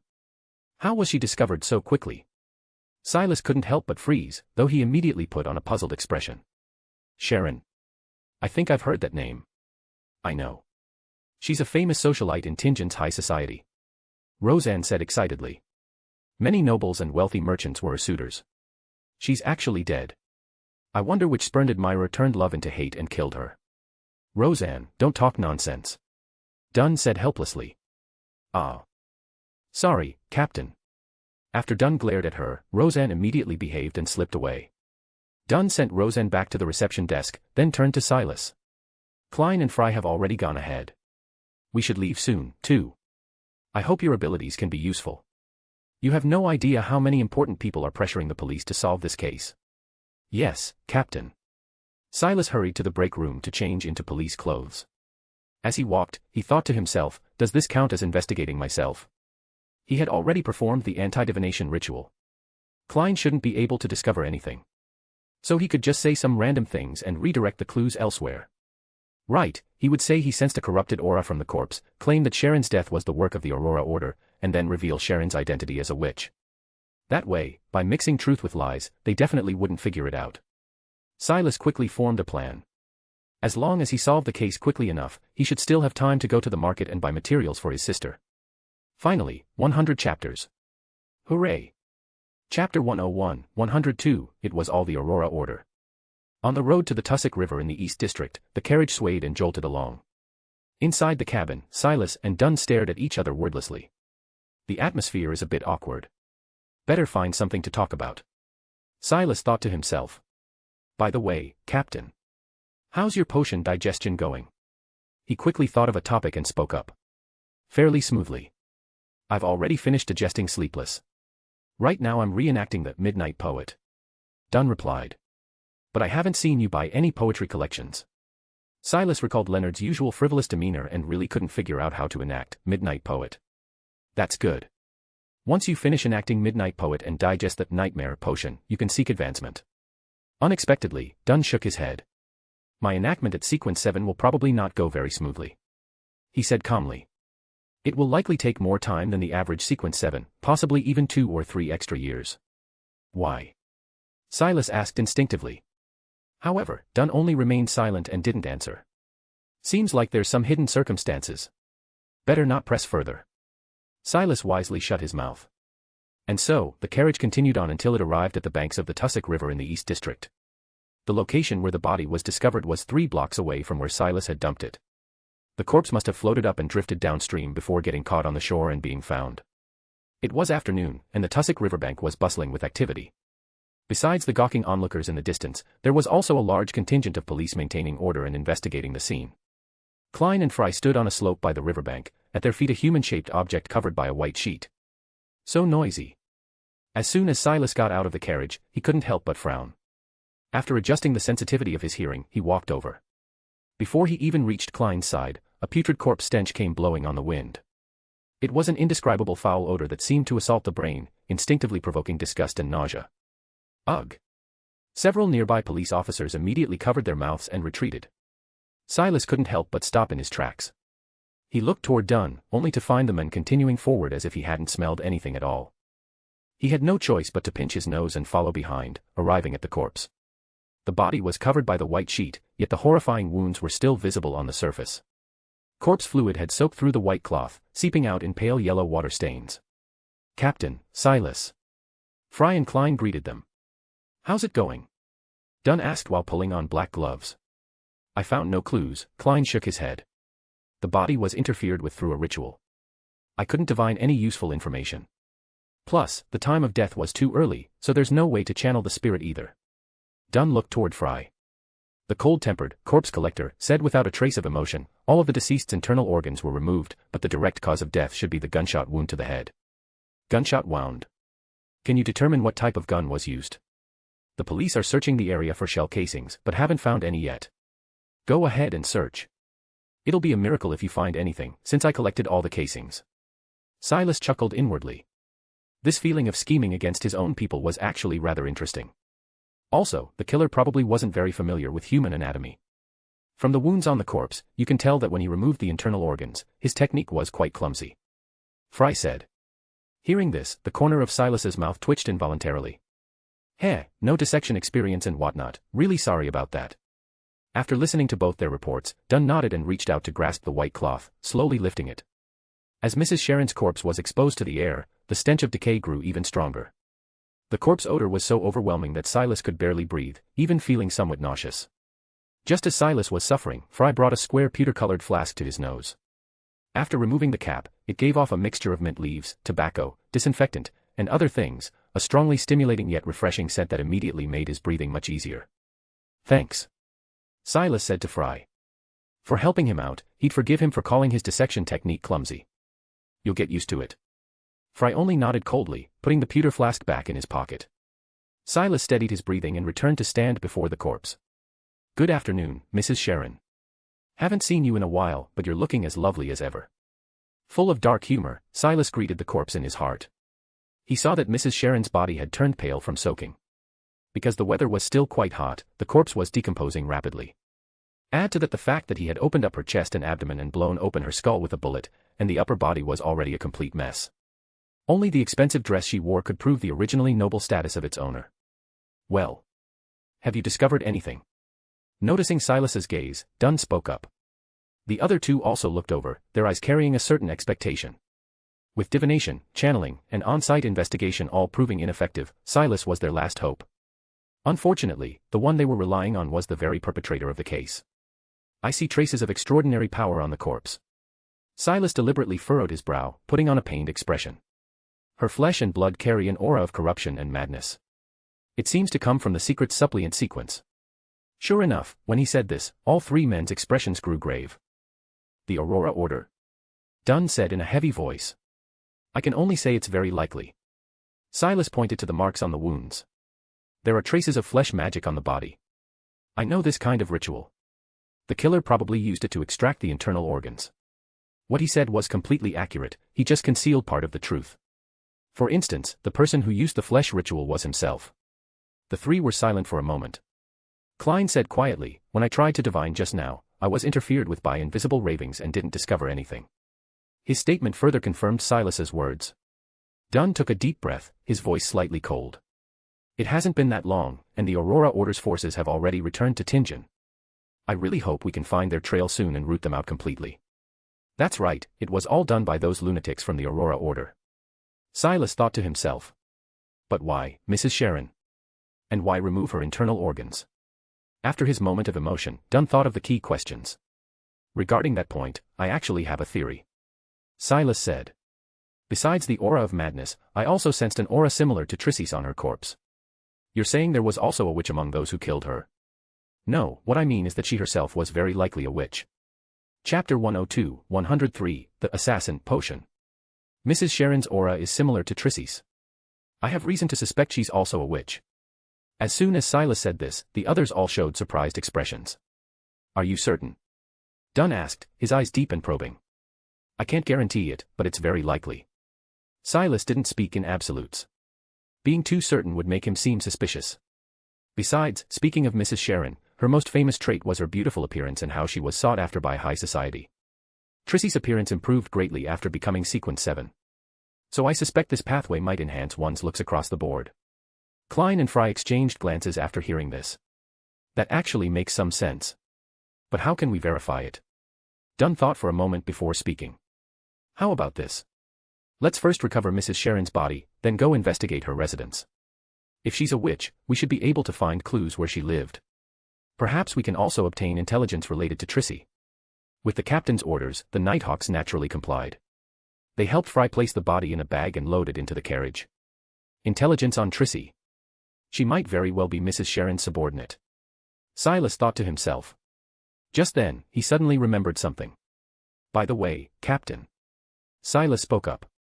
That day when dealing with Trissy, you didn't let Klein participate, saying he was support personnel, but he's already advanced to Sequence 8 and has combat capabilities now, right? After passing the review, Klein had already consumed his potion and advanced to Sequence 8 of the Seer pathway, Clown. According to his own introduction, Clown possessed agile movements, could turn playing cards into throwing knives, predict others' actions, and so on. Based on these descriptions, Silas highly suspected that the sealed artifact 3-169 he carried was related to the Clown potion. Hearing Silas ask this, Dunn was also stunned. After a moment, he slowly shook his head and said, "You're right. I forgot he had already advanced." Huh? Silas was immediately speechless. Forgot. That actually works. Klein was also nearby at the time. After hearing Dunn's words, he was also somewhat dumbfounded. Captain, when you didn't let me go, I thought you had other considerations. Turns out you simply forgot. Dunn's eyes shifted, and he said nothing more, instead quickening his pace toward the carriage. It was clear he seemed somewhat embarrassed, too. Isn't the captain's forgetfulness a bit severe? Left behind by him, Silas didn't rush to catch up. Instead, he spoke to Klein. That's because the captain is currently a nightmare. Sometimes he can't distinguish between reality and dreams, so he seems a bit confused. The day his memory becomes normal, that's when things will be most dangerous. Klein explained in a low voice. Later, the Nighthawks group entered Mrs. Sharon's room to search and indeed found a bone statue of the primordial witch in her safe. From this, Dunn determined that Mrs. Sharon was indeed a witch. Under Silas's guidance, the case was ultimately characterized as infighting between cult members. As soon as they heard that Mrs. Sharon's background was problematic, the high society figures who had been clamoring for justice on her behalf immediately fell silent. Although the church wanted to search for relevant clues, they ultimately found nothing due to numerous obstacles. From the conclusion's perspective, Silas had easily cleared himself of suspicion. Of course, all of this came later. For now, Silas had only avoided the risk of working overtime at night. After leaving Mrs. Sharon's residence, he didn't return to the company.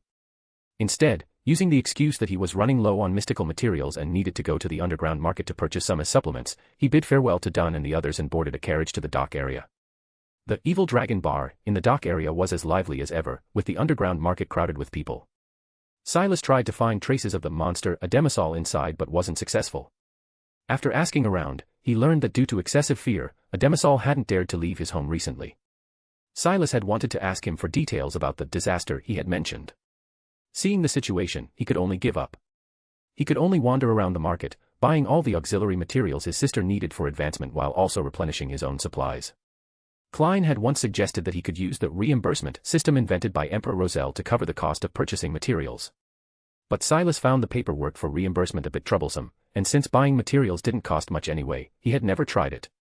After finishing his shopping, Silas took the trackless carriage back to his home at 6 Daffodil Street. By this time, it was already dark. "Silas, welcome back." Cecilia came to greet him at the door as always. "Cecilia, don't come over yet. I smell a bit." Silas quickly stopped her. After examining Mrs. Sharon's corpse in the afternoon and helping Fry move the body into the carriage, he had gotten covered in the stench of decay. This smell wasn't easy to remove. All afternoon, he could smell the faint odor lingering on himself. He put his things on the table and went to the bathroom first, washing thoroughly for a while until he had barely suppressed the smell to something very faint before coming out. After leaving the bathroom, Silas first went upstairs to his bedroom. He retrieved the suitcase from under the bed. Inside were Mrs. Sharon's organs preserved by ritual, several of Mrs. Sharon's personal belongings, a dagger, jewelry, and the like, as well as 2 Beyonder characteristics, one black spike, which was the Sequence 9 assassin characteristic, the other a purple crystal, which was the Beyonder characteristic extracted from Mrs. Sharon, likely from the mid-sequences of the assassin pathway. Silas carefully took out the black iron-colored spike, then closed the case and sealed it again with a wall of spirituality before carrying this assassin Beyonder characteristic downstairs. Mam and Cecilia were already waiting for him in the living room. "Cecilia, wash our pot clean and bring it over." Silas suppressed the unease in his heart and said to his sister. To be honest, he hadn't been this nervous even when making potions for himself to drink. While his sister went to get the iron pot, Silas laid out the auxiliary materials one by one on the table. 80 milliliters of pure water, 5 drops of white datura juice, 5 grams of evening primrose powder, 10 grams of powdered whiskers from an adult night spirit cat. He once again recalled the potion formula. After confirming it was correct, Cecilia brought over the iron pot. "All right, I'm going to start." Silas smiled at Cecilia, as if comforting his sister but actually encouraging himself. He poured 80 milliliters of pure water into the pot, then successively added the evening primrose powder and white datura juice. The color of the liquid in the pot turned a dull green. After the 2 materials had mixed evenly, he threw in the assassin Beyonder characteristic. With a plop, the black iron spike submerged into the liquid. The originally solid characteristic rapidly dissolved, causing the entire pot of liquid to begin rotating, occasionally producing sharp, blade-like protrusions that looked like spikes from the outside. Only after Silas poured in the final ingredient, the spirit cat whisker powder, did the potion finally calm down. At this point, the potion had become a transparent pale blue, like semi-solid jelly. By the looks of it, it should have succeeded. Silas thought to himself. Chapter 103, 104, The Shepherd's Advancement Ritual. Did it succeed? Looking at the quiet blue liquid in the pot, Cecilia asked softly. Yes, it should have succeeded.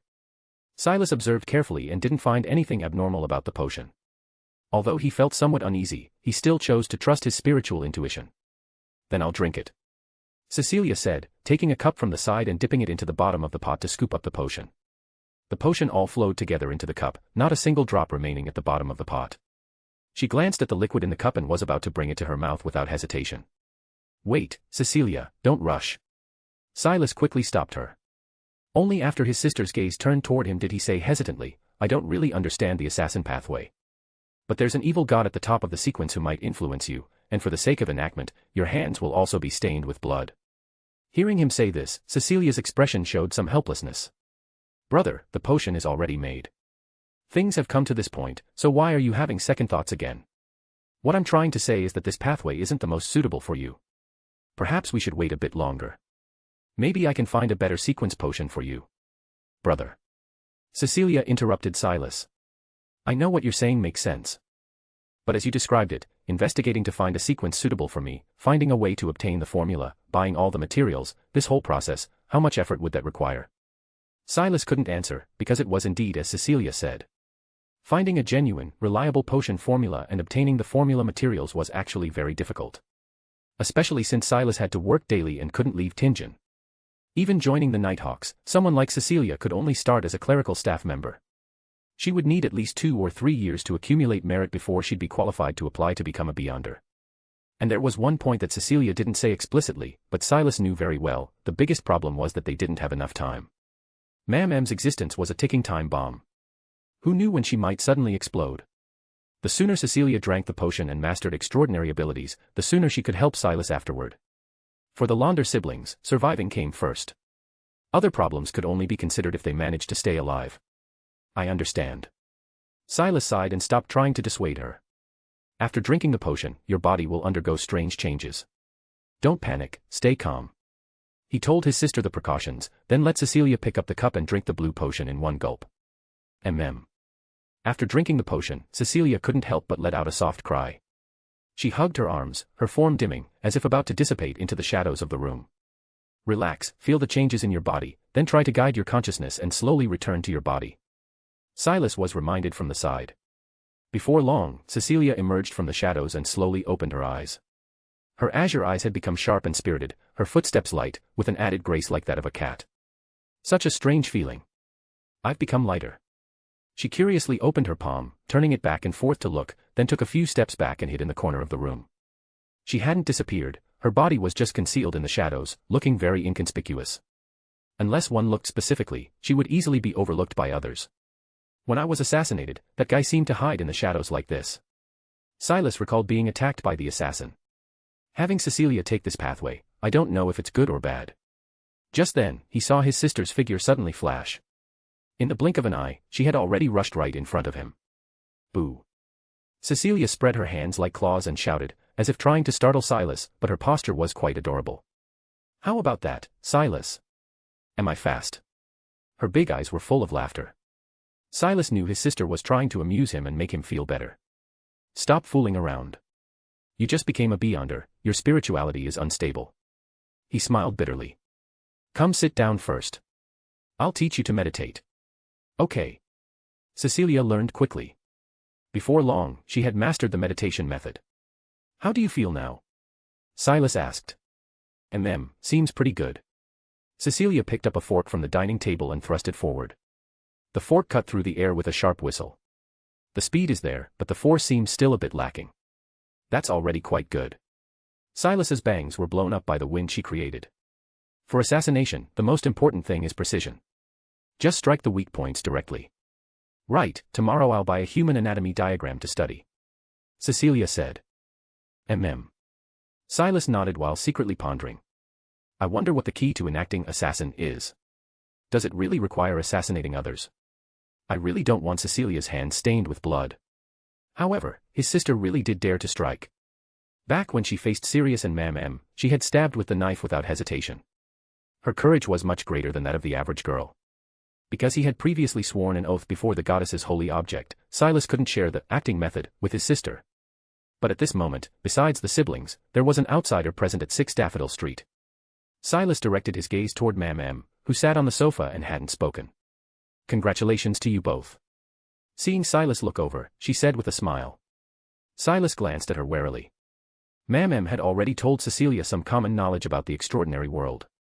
Add in the 3 major laws of Beyonder characteristics discussed yesterday, and honestly speaking, Cecilia now understood potions better than many official Beyonders. Now that your sister has become a Beyonder, I have a few small favors I'd like her to help me with. Said. What do you want to do? Silas's brows furrowed tightly, though he thought to himself, as expected, she deliberately pushed her sister to become a Beyonder. No need to be nervous. They're all not so dangerous little matters. Said casually. Can we refuse? Of course not. She raised her index finger and shook it. However, as compensation, same as before, in the extraordinary field, whatever questions you have, I can try to answer them. Hey, having Cecilia work for you, then slowly influencing her, making her become one of you, to worship that bullshit true creator, right? Silas sneered inwardly, though his face didn't show an angry expression. He thought for a moment, then asked as if challenging her, any question at all. Of course, but preferably ones I know. Don't worry, you definitely know this question. Silas stared directly into M's golden eyes. I want to know the shepherd potion formula. You're a shepherd, you definitely know the formula, right? This is what you said, that you'd answer anything you know. He didn't actually want an answer, he only wanted to make her uncomfortable. Unexpectedly, thought for a moment, then asked him back, do you want to know about the potion, or the ritual? Silas couldn't help but freeze. Chapter 104, 105, Willing Sacrifice to Become a Shepherd. Potion or ritual? What are you talking about? Silas didn't understand M's question. Starting from sequence 5, the toxicity of potions becomes extremely severe. Drinking it directly has an extremely high probability of causing a beyonder to die on the spot or lose control. Ma'am explained. For this reason, a ritual must be performed simultaneously while consuming the potion to resist the negative effects it brings. Is that how it works? Silas thought to himself, seemingly having learned some secrets about potions. Of course, he didn't trust Ma'am, so he listened to her words with a skeptical attitude. I want to know about both the potion and the ritual. I've only seen the shepherd potion already prepared, but as for the ritual, I know a bit more about that. Ma'am said. You just don't want to tell me the formula, do you? Then just tell me about the ritual. All right. Ma'am said with a smile. At this moment, even Cecilia, who was beside them, became curious. She sat down next to Silas, quietly listening. Ma'am spoke with a smile on her face. The shepherd's advancement ritual is this: after consuming the potion, devour 7 living people to replenish the body. These people must be completely willing, actively sacrificing themselves to become offerings for the potion consumer. The shepherd's unique ability, grazing, works on this principle, devouring the souls and characteristics of beyonders, storing them within the body, and summoning them to be controlled when needed. The potion creates a space inside the human body to store souls. This causes massive consumption of the potion consumer's flesh and blood. If it cannot be replenished in time, they easily lose their sense of self and completely lose control. Additionally, if the sacrifice is a beyonder who already possesses characteristics, then the requirement for offerings drops to 4. Because their body quality is better and can substitute for enough flesh and blood. In the late-night interior of 6 Narcissus Street, under the warm light of the gas lamp, the red-haired, golden-eyed Ma'am concluded her explanation with a gentle, calm tone. However, the ritual content she described was so insanely twisted that hearing it sent chills down one's spine. Voluntary sacrifice seems related to the authority controlled by the true creator. But this ritual is truly evil. Silas sincerely sighed inwardly. Although Ma'am's words certainly couldn't be completely trusted, after hearing the details of this advancement ritual, he felt that it might actually be true. This ritual, overflowing with a sense of madness and depravity, completely matched his understanding of shepherds. Below shepherd was sequence 6 Rose Bishop. They possessed powerful flesh magic abilities. Theoretically, they could swallow large amounts of flesh and blood in a short time. Eating 7 people shouldn't be a problem. As for her description of the shepherd's core ability, grazing, it seemed to make sense as well. The ritual itself wasn't complicated. The most difficult part was gathering 7 ordinary people who knew they would die but were still willing to sacrifice themselves, or 4 beyonders. These people had to be completely willing. From what Ma'am implied, methods like hypnosis, threats, or bribes wouldn't work. If the person offering their body had even the slightest hesitation in their heart, the ritual would fail. This ritual really was tailor-made for your Aurora Order. Silas sneered. Yes, the Aurora Order never lacked fanatic believers willing to sacrifice their lives and bodies. That's because they all hold devout faith toward the Lord. Ma'am said, her tone calm. For someone like me who's outside the Aurora Order, I probably have absolutely no chance of advancement. Silas mocked himself. If he truly had the opportunity to reach sequence 6, Rose Bishop, and fully digest it, even if he obtained the shepherd potion, he would still be stuck at this step. Then he heard Ma'am's calm voice. Of course, there's still a chance. Is there? Silas glanced at her. Yes. Look, at least right now, there's a beyonder beside you who's willing to die for you. You just need to find 3 more people like that, and you can attempt advancement. You're only at sequence 8 now. You have plenty of time to slowly cultivate people willing to die for you. Ma'am spoke in a gentle yet emotionless tone, as if she were stating something perfectly natural. Silas froze, as if completely unable to understand her words. After a moment, he finally realized that the beyonder willing to die for him, she mentioned, referred to Cecilia beside him, his most important sister in this damned world. Shut up. Silas practically shouted, interrupting Ma'am's next words. He stood up abruptly and said to that woman who seemed completely devoid of human emotion, I'm not like you lunatics. Family is far more important to me than advancement. Is that so? Ma'am paused, then smiled. Her lips curved into a beautiful arc, but those golden eyes were as flat as if they were made of cold metal. Her tone was abnormally gentle, carrying some kind of indescribable temptation. When you're stuck at a certain level for too long with no hope of advancement, you'll eventually feel anxious. I've seen more than once people who betrayed their own convictions for this reason. Even your Church of Evernight had an archbishop who defected for advancement, didn't it? Silas clenched his fists. At this moment, he really wanted to risk everything and fight to the death with this humanoid monster spouting a pile of garbage. But looking at the anxious Cecilia beside him, he forced himself to hold back. As expected, I completely can't understand you people. He said coldly, slowly sitting down. That's because you don't understand the true world deeply enough yet. Ma'am also said with a smile. Well, it's already very late tonight. I'm going to rest now. Good night, you too. Don't sleep too late, especially you, Cecilia. If you've just become a Beyonder, you must pay special attention to mental stability. She had just been suggesting that Silas sacrifice Cecilia, yet now she was concerned about her health. This concern was superficial, just like a formulaic fixed phrase. Having said that, she rose from the sofa, walked straight up the stairs, and returned to her guest room, leaving Silas and Cecilia sitting woodenly in the living room. Stay calm. She did it on purpose. Don't let her words shake your spirit. Silas breathed deeply, adjusting his state of mind. Silas. Beside him, Cecilia said worriedly.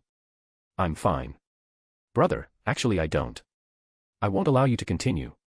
Silas looked up, decisively stopping his sister's next words. I know what you want to say, but I absolutely won't allow you to do such a thing. What Cecilia wanted to say was nothing more than that she was willing to sacrifice herself for Silas, to help him become a shepherd. But to Silas, his sister was far more important than advancement. If he had to choose between becoming a shepherd and Cecilia, he would choose Cecilia without hesitation. Otherwise, why would he risk losing control to pray to the hidden sage for a way to save his sister, and fight desperately against Sharon, who was higher in sequence than him, at the risk of being burned to death? If Cecilia disappeared, wouldn't all his efforts have been in vain? Chapter 105, 106, The Death of Kalangos.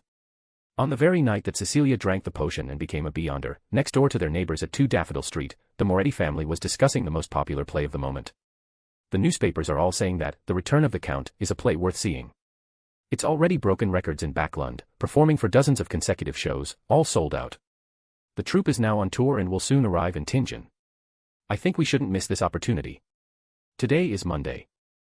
We can buy tickets for this weekend evening and all go together to experience popular art.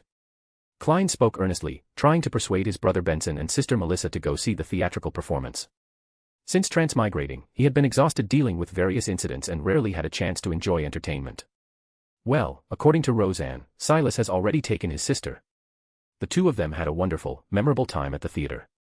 I can't fall behind. Although watching a play isn't as immersive as watching a movie, I can only blame Emperor Roselle for not being capable enough to push the world into the electrical age. He joked to himself about his colleague and transmigrator predecessor. Looking at his family, Benson was already tempted, but Melissa still hesitated somewhat. Klein knew his sister liked machinery, so he used the mechanist supporting character in the play to attract her, successfully making her change her mind.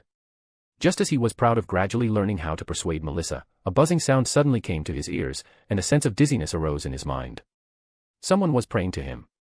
Afterward, Klein made an excuse to leave, entered his bedroom and locked the door, created a wall of spirituality to seal the room, then walked 4 steps counterclockwise, recited the incantation, and arrived above the gray fog to receive the message. It turned out that, Justice, Audrey was transmitting information to him 7 times. At the ball she was attending, she had encountered someone suspected to be Kalangos. Kalangos was one of the 7 pirate admirals. He had infiltrated Backlund for unknown purposes. Previously at the Tarot Club, the hangman, Alger had issued a bounty to everyone, hoping to find traces of him. Learning this news, Klein didn't delay and immediately transmitted the corresponding scene to Alger. After this, he leaned back against the bronze chair, tapping the table with his fingers thoughtfully. Why would Kalangos appear at a ball organized by Duke Negan? Could it be that he wants to assassinate a certain guest attending the banquet?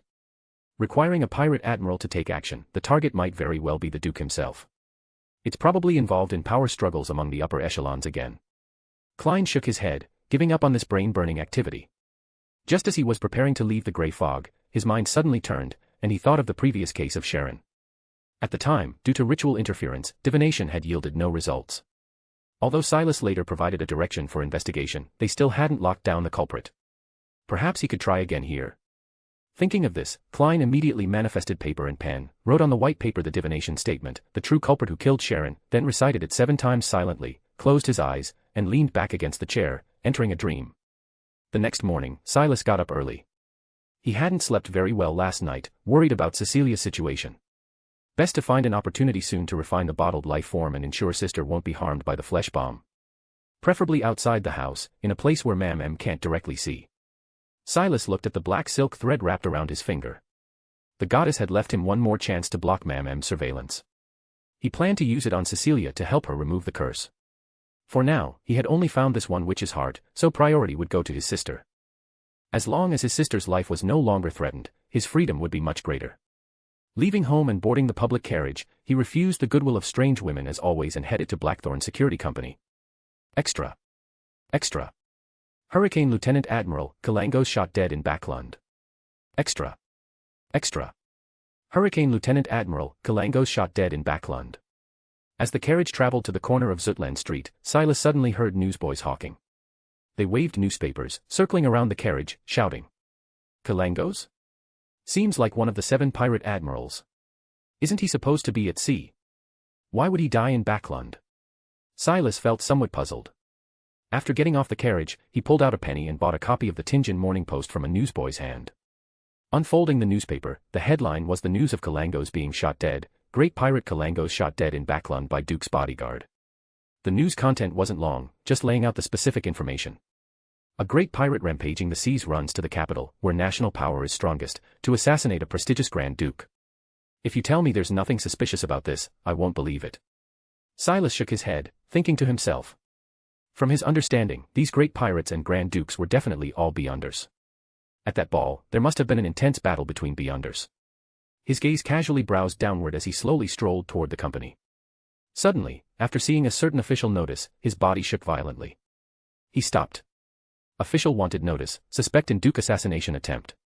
On that wanted poster was a photograph showing a middle-aged man with gentle features and somewhat dark skin. His eyes carried an indescribable weariness, and below his right ear was a tiny black mole. Below the photo was information about this person. Isaac Eggers, former history instructor at Tinjin City's Koei University, is suspected of participating in the plot to assassinate Duke Negan. Current whereabouts unknown. Any citizens who discover traces of him can contact local police for a substantial reward. Mr. Isaac participated in an assassination plot. Why? Silas's heart was filled with surprise and confusion. After a moment, however, several parts of helplessness were added. Setting aside whether Isaac really participated in the assassination, he had originally thought that perhaps he could have Klein write to Isaac and have him come help solve the Mam problem. Now it seemed this avenue was blocked. If he forced communication anyway, they might instead be tracked down by people pursuing Isaac. Looks like I really can only rely on myself. Putting away the newspaper, Silas walked forward a few steps and saw Klein walking ahead. He also had a copy of the Tinjin Morning Post tucked under his arm. I wonder if he's seen the news about Isaac being wanted.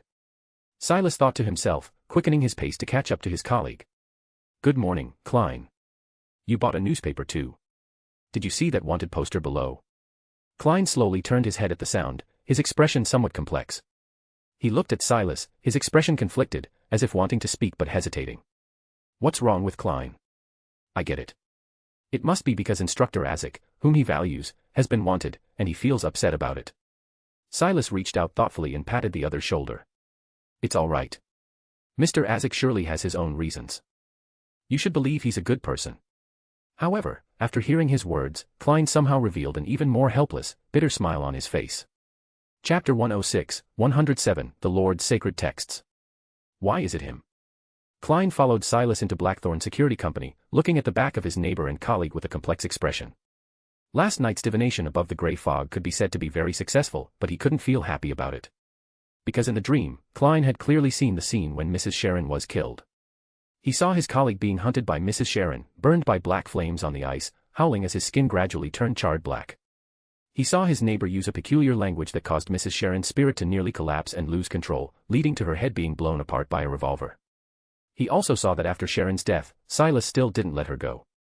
Instead, he opened up her chest and abdomen in an almost evil manner, removed her internal organs, dealt with the scene, dumped the body, and left.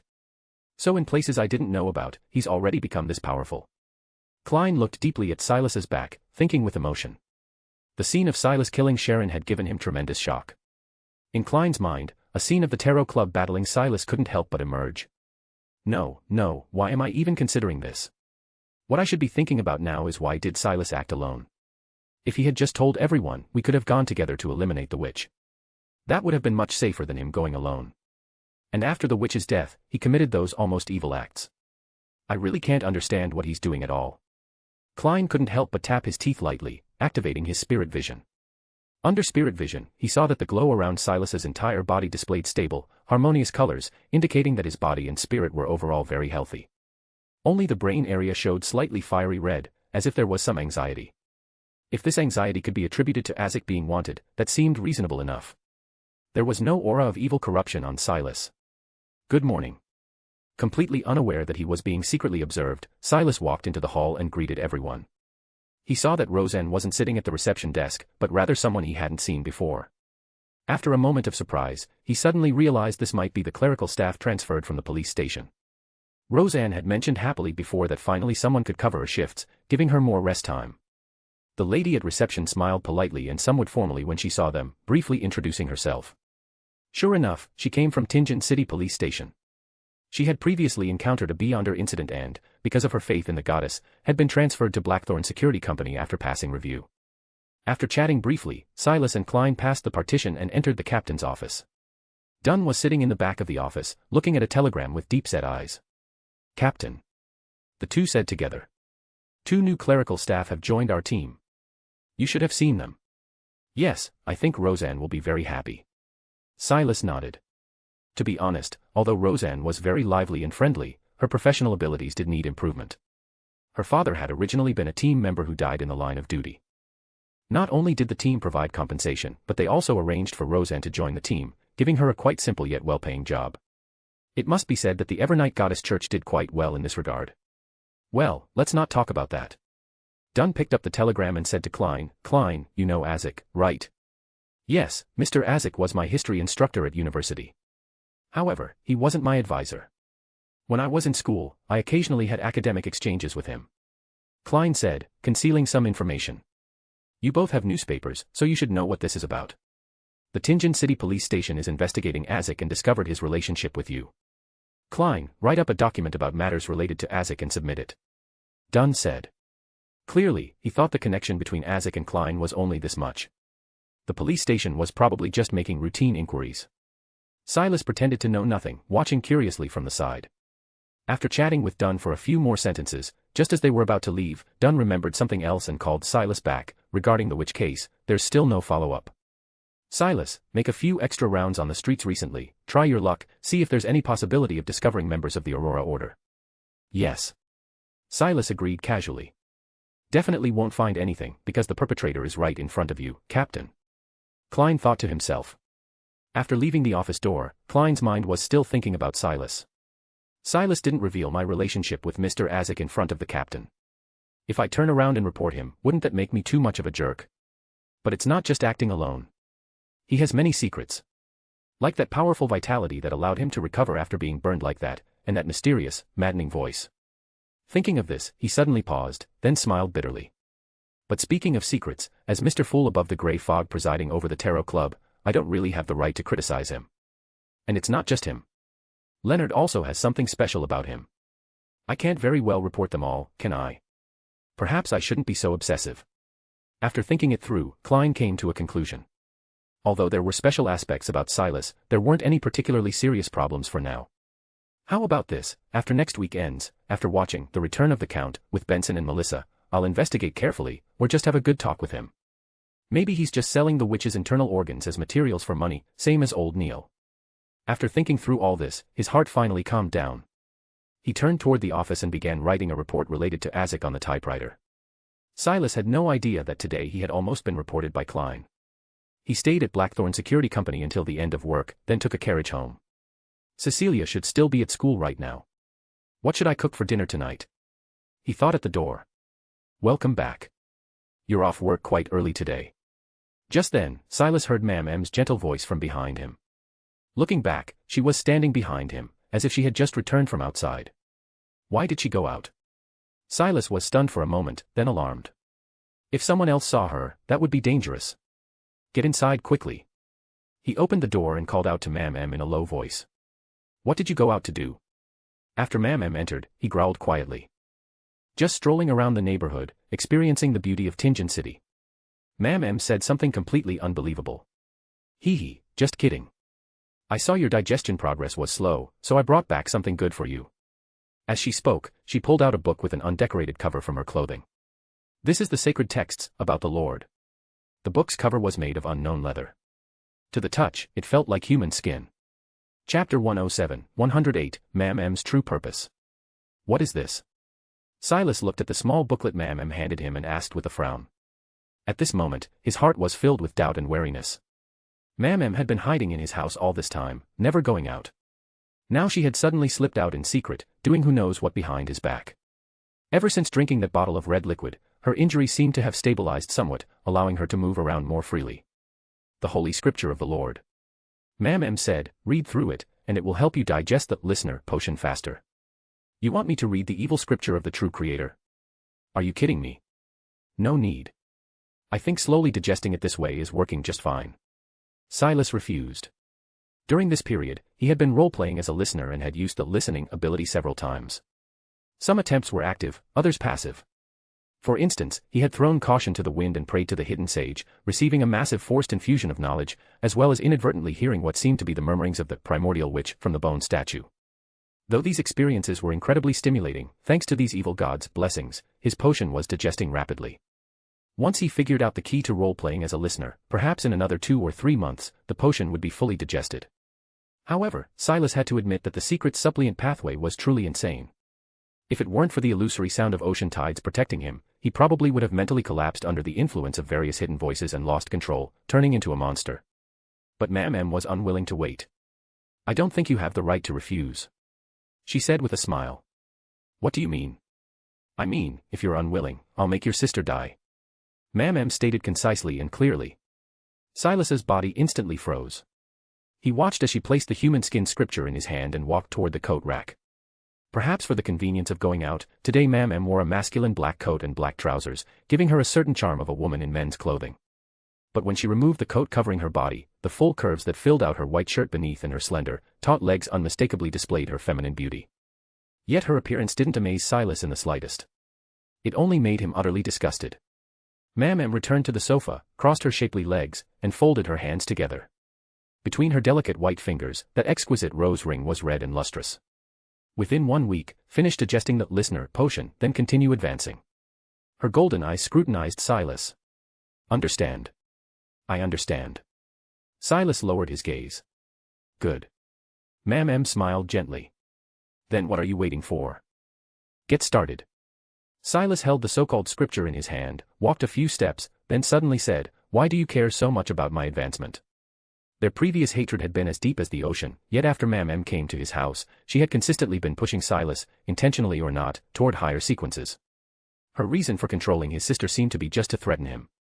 Before this, Ma'am had already given 2 reasons, but clearly, both were brushing him off. What exactly about him was she so covetous of? Was it that ocean tide sound? Or my inexplicable connection with the true Creator? A gentle smile appeared on Ma'am's face. She didn't answer, but lightly tapped the sofa.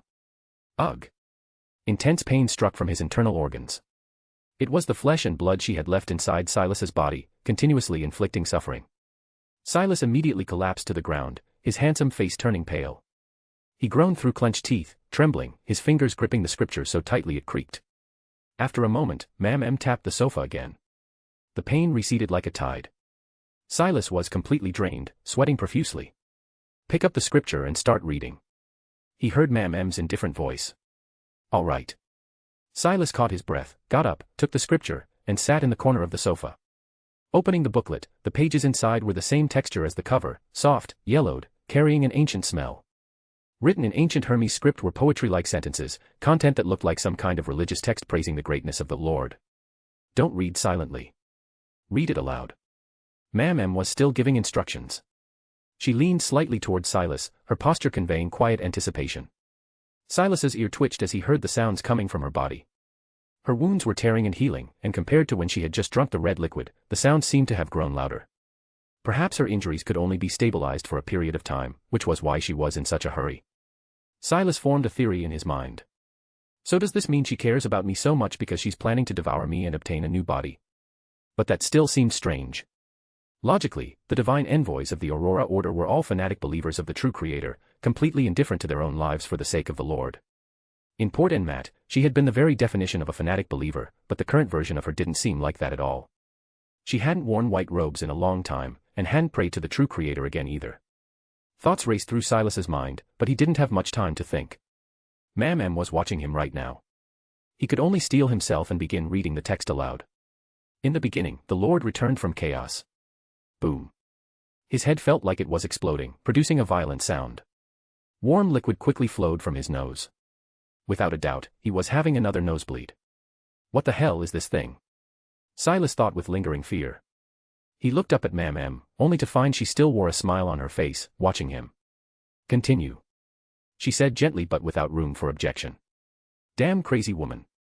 Unable to help himself, Silas cursed inwardly. He could only continue from where he had left off, reciting in ancient Hermes. The Lord said, there should be brightness in heaven and earth. And so, there was light. With every word he read, his brain felt like it was being hammered hard. His vision quickly became blurred, and a constant ringing filled his ears. However, as he read on, he discovered this seemed to be a story about the original creator creating the world. In this world, there were also creation myths. After an original creator made all things, he transformed into the world itself, the 7 gods were born from it, and history began its era. The Evernight Goddess Church's scripture, the Revelation of Evernight, also contained similar records. Could this scripture, seemingly made of human skin, be the Aurora Order's version of history written from their perspective? But why does this thing cause so much harm? I just read a bit and my head feels like it was hit by a car. As he read on, Silas's consciousness became somewhat hazy.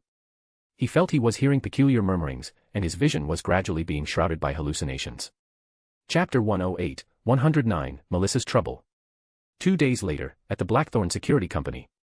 Captain, I'm requesting a day off for Silas.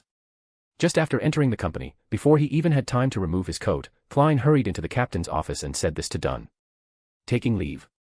What happened to Silas? Dunn put down his pipe, looking surprised. Silas is fine. It's not him, it's his sister. Klein shook his head. His sister Cecilia is that young girl we've all met. She's been targeted at school because she's too pretty.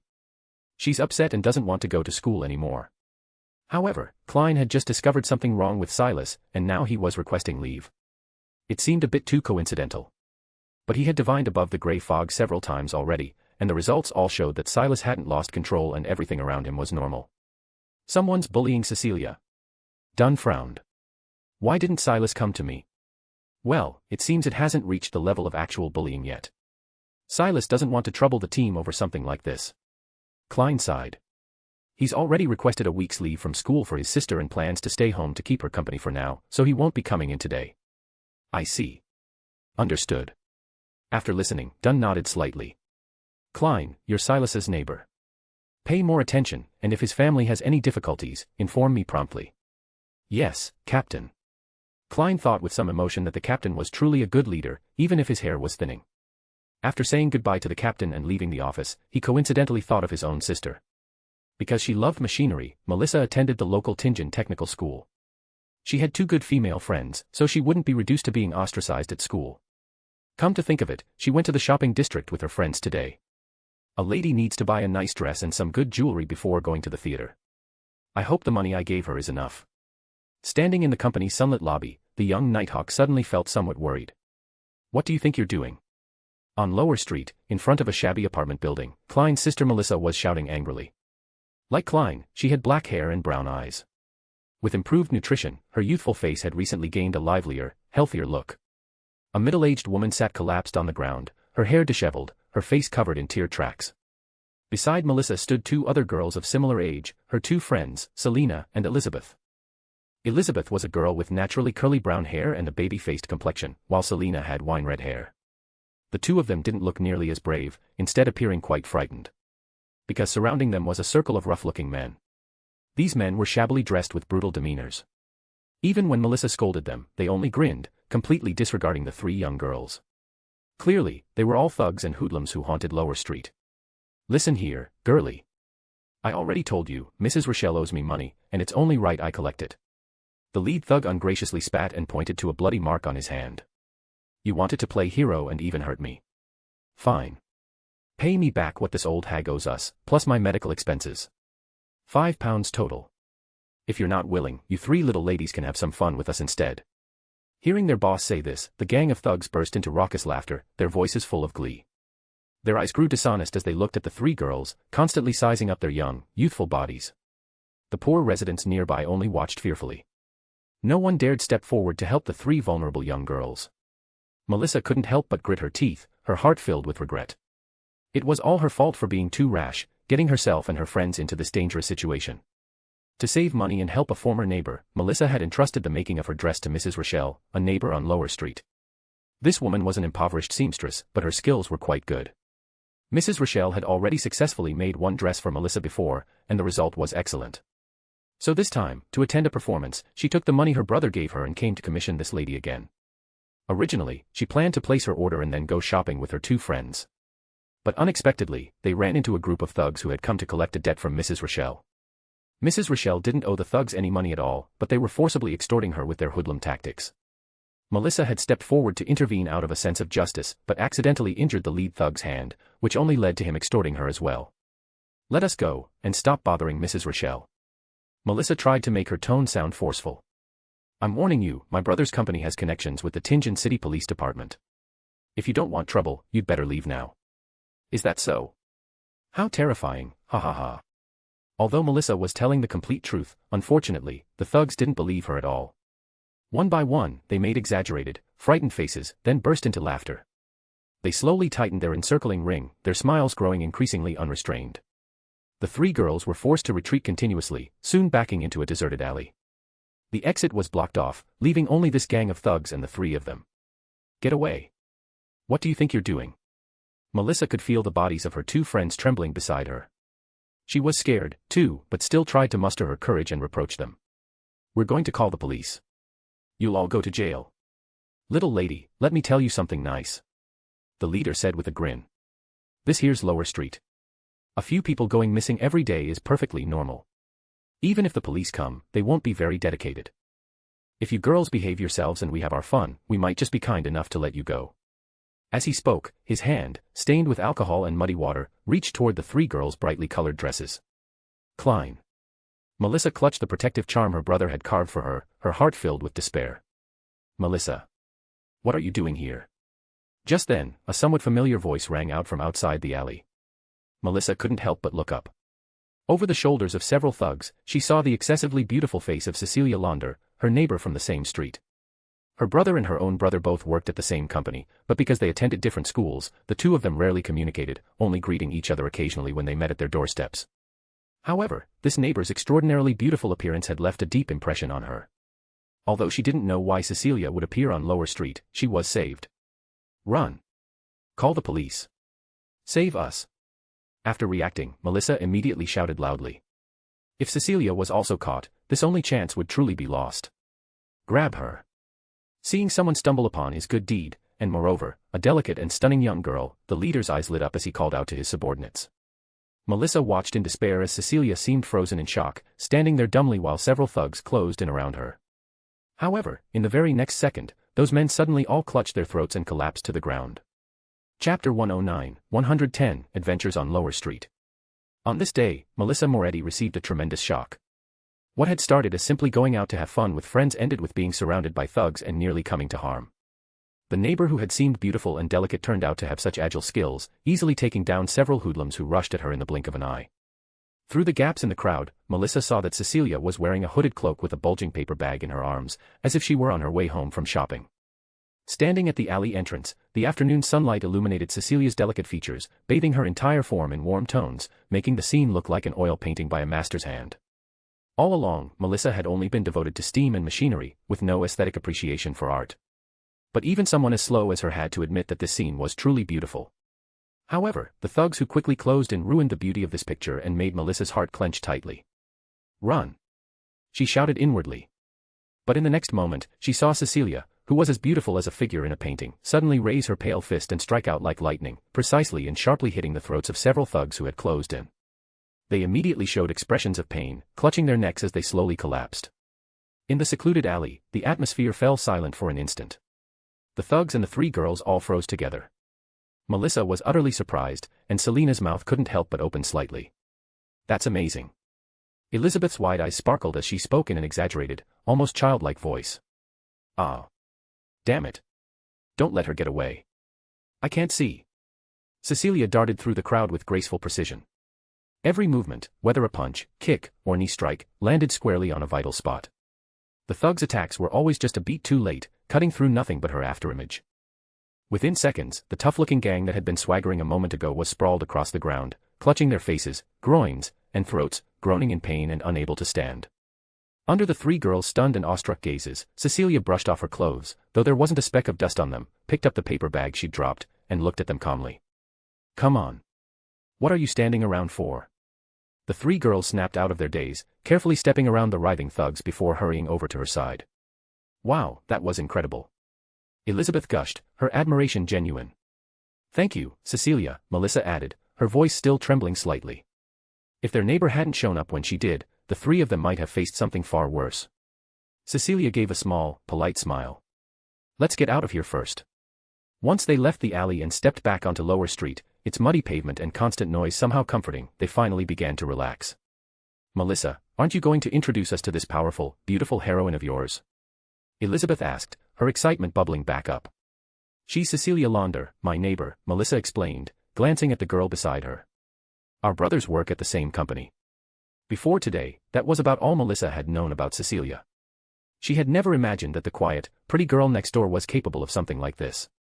That's right, Klein mentioned she'd taken time off from school lately. Something about being bullied. But how could someone this capable have been bullied? Hello, Cecilia, Elizabeth said brightly. I'm Elizabeth. You're amazing. How can I get as strong as you? I'm not that strong. I just learned some self-defense techniques from my brother. Cecilia smiled. After a moment, her expression became slightly serious. Also, don't casually come to Lower Street in the future. It's too dangerous here for you. Okay. The girls nodded obediently. The group walked forward together for a while, reaching the center of Iron Cross Street. From here on, they had truly left the bounds of Lower Street.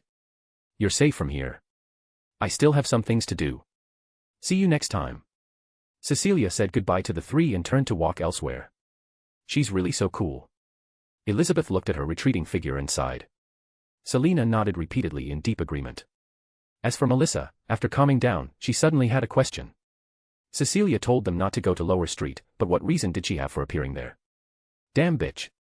Don't let me catch you. In an alley on Lower Street, the lead thug leaned against the wall, making his way home. This afternoon, not only had he failed to get any money, but he'd also taken a beating. After barely managing to crawl up the alley, they could only temporarily go home, let their injuries ease, and then make plans. He cursed the woman who had ruined things, moving his steps with difficulty. His gang of underlings, because of his failure this time, were already somewhat disobedient. No one was even willing to help him back, so he could only slowly walk home by himself. Seeing that he was about to reach his lodging and could lie down to rest, a trace of joy couldn't help but show in his eyes. Just then, a flash of bright blade light suddenly appeared from the shadows around the corner. A dagger had already pierced through his heart. Hey, hey. The thug's eyes widened as he saw the arm extending from behind the dagger, along with a hooded woman. That calm face beneath the hood was exactly the person he had just been cursing. The strength in his body was rapidly draining away. He couldn't resist, only following the force of her arm to retreat backward, falling into a sewage pit beside the alley. This pit, filled with human and animal waste and all kinds of garbage, quickly submerged his body. The filthy, muddy water covered his face, frozen in terror, swallowing him completely. Cecilia held the paper bag, watching indifferently until she confirmed that his body had indeed sunk to the bottom, then turned and walked outside. 6th Daffodil Street. I heard a magnificent voice from the throne, saying, Behold, the veil of the Lord descends to the mortal world. He shall dwell with mankind, he shall be their God, he shall bear the sins of the people. Holding the human-skin scripture, Silas softly recited the prayer written in ancient Hermes script. His expression was calm, but his tightly furrowed brow and occasionally twitching eyebrows showed that he was actually not doing well at the moment. Intense pain stimulated his brain, and terrible, maddening murmurings constantly echoed in his ears. He forcibly endured it until the sound of ocean tides arose. The murmurings weakened slightly, but then, even more bizarre visions appeared before his eyes. Chapter 110, 111, On the Eve of Battle. Silas recited from the human-skin scripture, his ears filled with maddening whispers as strange visions flooded his sight. He saw a world once shrouded in darkness, suddenly illuminated by a blinding light cascading from the heavens, bathing the chaotic land below. He saw noble elves screaming as they were reduced to charcoal wherever that light touched. Mysterious giant birds wreathed in pale flames rapidly decayed into skeletons. Dragons with torn wings roared as they plummeted from the sky, their scorching blood raining down to burn through and melt the illusory yet magnificent cities below. He saw ascetics clad in crude robes, barefoot as they trekked through mountain ranges, following pilgrim processions into the depths of the dark land. At the head of the column, a silver-white angel served as their only light. He also saw a handsome young knight astride a headless red horse, driving a chariot across the battlefield. Everywhere he passed, Raging flames erupted, their light crimson as fresh blood. At the end of these strange and sacred visions were M's golden eyes. She gazed at Silas for a long time, her pupils carrying an indescribable longing. Stop staring at me like that. Don't your eyes get dry, ? Silas endured the pain and visions, gritting his teeth as he continued reciting the scripture. M's slender, pale fingers kept moving unconsciously, as if the moment he dared to stop, she would make her move against Cecilia. That's enough. After what felt like an eternity, just as his spirit teetered on the edge of collapse, M finally spoke. Silas immediately stopped reading and closed the human-skin scripture. His body trembled, and blood trickled from both ears. Your body is truly resilient. An ordinary listener hearing this level of recitation would have their brains leaking out their ears by now, M said approvingly. Well. Do you feel the potion digesting inside you? More than half digested. Silas shot her a resentful glare. M was growing increasingly impatient, and he could probably guess why. Her body was gradually falling apart. Like before, when she suddenly lost an arm or a wrist, he'd witnessed such incidents several times recently. M was trying to save herself, and the key to her salvation seemed to be Silas himself. That's why she was forcibly pushing him to digest the potion. I have to go to the company tomorrow, or the captain will start getting suspicious, Silas said. Fine, but remember to come back early. Come back early to be tortured by you some more. Silas sneered inwardly. Over the past few days, M had been preparing multiple things. She had Cecilia temporarily withdraw from school, then ran around on her behalf collecting materials. These included both mystical materials purchased from beyonder markets and strange items like extreme emotions that had to be gathered from the lower streets in the port district. She'd even paid out of her own pocket, having his sister purchase a standalone house in the East Borough to store materials and inscribe ritual arrays. Come back early. The sooner you finish digesting the potion and advance, the sooner you'll be able to help me complete the ritual, M said. According to her explanation, the ritual array inscribed in the standalone house was preparation for a healing ritual that could cure M's severe injuries. Originally, this ritual required the officiant to reach the level of Rose Bishop to perform. But due to Silas's unique nature, with M providing assistance, he could attempt it once he advanced to Sequence 7 Hermit. Clearly, M was lying again. Because Silas understood that ritual. It was an evil ritual that would dissolve all of Silas's flesh and blood, turning him into nourishment for M. Ordinary Secret Suppliants only mastered a small number of ritual spells and had difficulty accessing such hidden, evil rituals. Only through rewards from the cult's upper echelons could they obtain a few, like the cathedral descent that Hannes had once used. But Silas was vastly different. After becoming a secret suppliant, the sheer volume of ritual knowledge nearly burst his brain, as if the true creator at the top was desperate to establish contact with him. So when his sister brought back the ritual array pattern for him to see, he recognized it immediately. If Silas completed the ritual according to M's wishes, the result wouldn't be as simple as healing. His flesh and blood would completely become part of M. This fusion was far more severe than a Rose Bishop's devour. It could even be said that his body and spirituality would be entirely possessed by M. Her goal really is my body all along. Based on the deterioration rate of M's body, Silas knew that within a day or two, he would be forced into a final showdown with her. And on his side, how many trump cards did he have? First, the beyonder items. He had 3, the servant's bell that he'd barely used, the white bone flute that had been used 3 times and couldn't guarantee safety or power since it lost Azek's blood, and the clockwork clown that could maintain itself for at most 3 minutes. The situation felt rather delicate. Then there were Silas's own abilities. The Secrets Suppliant stage primarily granted understanding of rituals, while the listener stage provided the profane language skill, which could inflict severe mental damage on targets but consumed considerable spirituality. Besides himself, there was Cecilia, who had already become an assassin. She might serve as a surprise attack force at a critical moment. And Silas's final trump card was the powerful charm he'd obtained through prayer to the hidden sage, Sage's enlightenment. It was already embedded beneath the skin of his hand, ready to use at any moment. It could subject M to an infusion of knowledge from the hidden sage, essentially a powerful form of mental corruption. But this charm had to be used with extreme caution. If it failed to hit M, he was basically dead. That was his situation. What about M on the other side? Just a Sequence 5 shepherd, that's all. Silas looked at the woman who was gentle and beautiful yet cold and insane, the corner of his mouth twitching involuntarily. At Port en Mat, he'd already seen her use multiple abilities, substitutes, disease, mental control, flames, along with the Rose Bishop's flesh magic and the Hermit's shadow movement. She was powerful enough to defeat a team equipped with a Grade 1 sealed artifact. But she currently had 2 major vulnerabilities, one was her bodily injuries, the other was her need for Silas. The first vulnerability weakened her strength, the second prevented her from going all out against Silas. Although she still controlled Cecilia, with flesh embedded inside her body, Silas had already obtained the witch's heart. As long as he seized the opportunity, he could craft a bottled life for his sister to bear the curse for her. Once his sister's curse was removed, she could move freely. Silas had even considered having his sister report to Dunn so the church could send a high-level deacon to capture Mam. But regardless of success or failure, what awaited him wouldn't be anything good, so he had to abandon that plan. In any case, when Silas left home that day, he carried the mindset of being ready for battle at any moment. Chapter 111, 112, Crafting the Bottled Life. Blackthorn Security Company. Silas stood before the company entrance, glancing at the somewhat weathered sign. He couldn't help but feel a surge of nostalgia. This place. I've grown so familiar with it. He stepped inside. Roseanne sat behind the desk as always, dozing off with a newspaper in hand, her head nodding rhythmically. Walking forward, he greeted Sika and Royale, who were chatting on the sofa. Past the partition and into the hallway, he found Klein, Leonard, and Kenley playing cards in the break room on the left.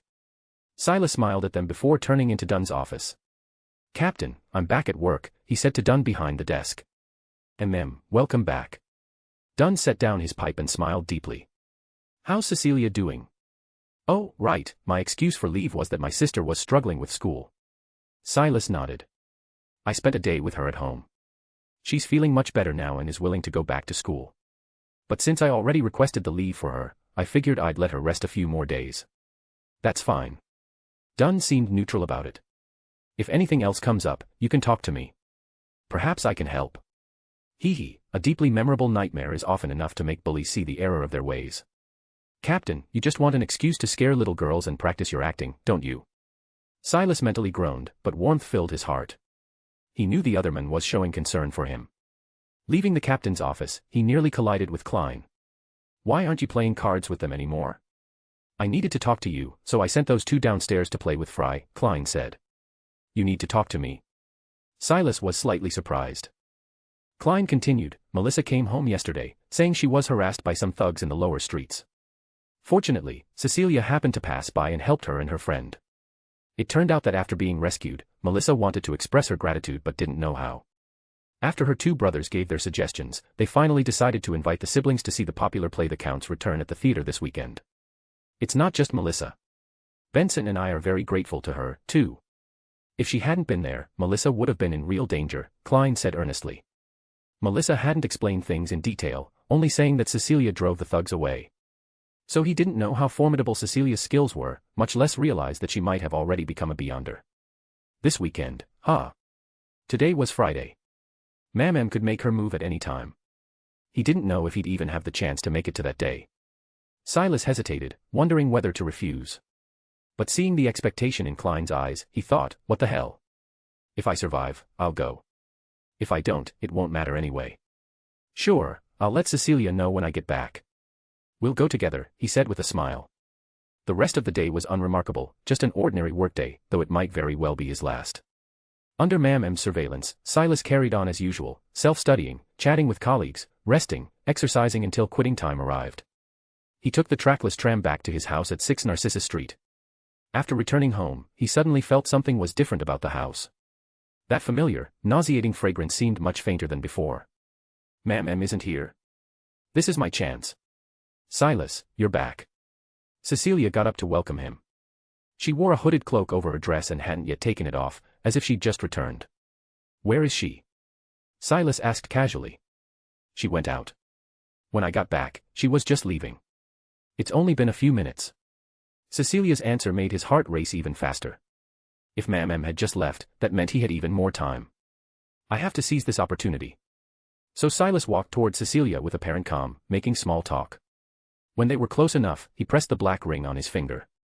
The Evernight goddess's last gift to him, the chance to block Mam's surveillance. Swoosh. Black threads freed themselves from Silas's finger, rapidly wrapping around his body. Because Cecilia was close enough, she was also affected, her body enveloped by the black threads. It's blocked.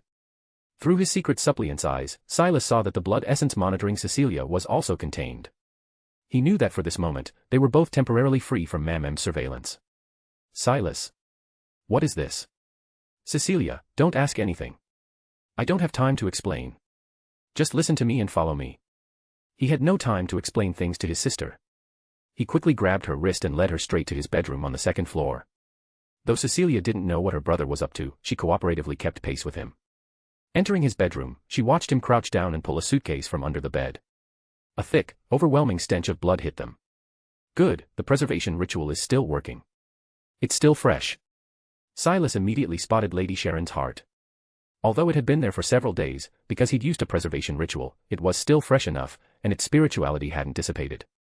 He rapidly pulled various materials from his coat and began mixing them. Only now did he have time to explain to his sister, "Listen, Cecilia. This thing can remove the flesh that woman fed you. That way, you'll be free from her control. Silas, you should use it first. Stop arguing with me. Stick out your arm, now." Silas cut off Cecilia's words, grabbed his sister's arm, and pulled up her sleeve. Looking at her delicate arm, his heart ached for a second, but he steeled himself and made a finger-length cut. Cecilia trembled slightly. Next, he picked up a mercury flask and caught the blood flowing from his sister's wound with the bottle, then added various herbs to it. After the preparation was complete, he placed the bright red, foul-smelling witch's heart at the bottle's opening. The opening was too small for the heart to fit through. Silas just tried to steady the heart in place, then began the most critical step. He recited the hidden sage's honorific name in Hermes. Incarnation of spirit and number. The origin of all knowledge. The hidden sage above the wilderness. Cold eyes slowly opened in the invisible heights above. Evil and mad power flooded into his body, and with it came a massive influx of knowledge. I pray to you. I beseech you to grant me power. Grant me the power to complete the bottled life. Enduring the tremendous pain from the forced infusion of knowledge, Silas continued his prayer. He raised his dagger to the witch's heart, using the power granted by the hidden sage to carve forbidden patterns on the heart. Soon, the witch's heart grew increasingly vivid, becoming like a living, soft creature. It wriggled through the bottle's opening and dropped into the blood and herbs with a plop. Thump thump, thump thump. Under the bottle's liquid, the originally dead heart actually began to beat again. Chapter 112, 113, The Witch Characteristics Mutation. The witch's heart in the bottle beat rhythmically, the patterns carved on its surface flickering constantly. Soon, the heart began to deform, as if gradually degenerating, until it finally resembled a human embryo of 1 or 2 weeks. Success. Silas's spirituality gave him definitive confirmation. He withdrew from the ritual and pulled Cecilia's arm closer, pressing her wound against the bottle. Squelch. A sticky, nauseating sound followed as blood-red flesh covered in fine black hairs was slowly squeezed out from Cecilia's wound. With a plop, the flesh dropped into the bottle. Silas watched as the black-haired flesh rapidly entangled itself with the blood-flesh embryo in the bottle, wrapping around it before merging. Before long, the originally bright red embryo's surface was covered in black fine hairs. That's really strange, Cecilia said, frowning at the thing in the bottle. Meanwhile, Silas let out a long breath of relief. Through his Secrets Suppliant's eyes, he could see that the ominous blood essence Mam had entangled around Cecilia was now entirely contained in the bottle. Finally. For this moment, Silas didn't know how much effort he'd expended, how much pain he'd endured. He'd prayed to evil gods, fought high-sequence witches, maneuvered around colleagues. Until this moment, he'd finally succeeded in freeing his sister Cecilia from Mam's surveillance. Cecilia was his greatest weakness. It could be said that from this moment on, Mam could no longer threaten him. The goddess's black threads could hold for a while longer. Silas thought for a moment, then looked at his sister. How are you feeling, Cecilia? Any problems with your body? None. I actually feel much lighter. Cecilia answered. That's good. Silas let out another long sigh of relief. After a moment, he hesitantly spoke to his sister. Cecilia, you're safe now. Actually, you could leave first. If I can't defeat Mam, you should notify Captain Dunn. Brother, there's no need to say more. Cecilia decisively cut him off, looking directly at Silas with her azure eyes. I once thought about abandoning you. This time, I won't run away again. We siblings will either live together or die together. There's no other option. Her eyes and tone made clear that she was serious. Silas looked at Cecilia's face.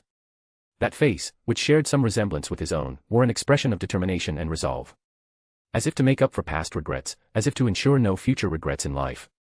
Immense courage suddenly surged in his heart, and he laughed freely, gripping his sister's somewhat rough little hand tightly.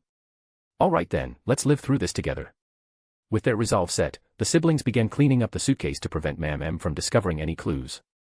Just then, Silas noticed something strange about the items in the case. Where's Lady Sharon's extracted characteristic? Where did it go?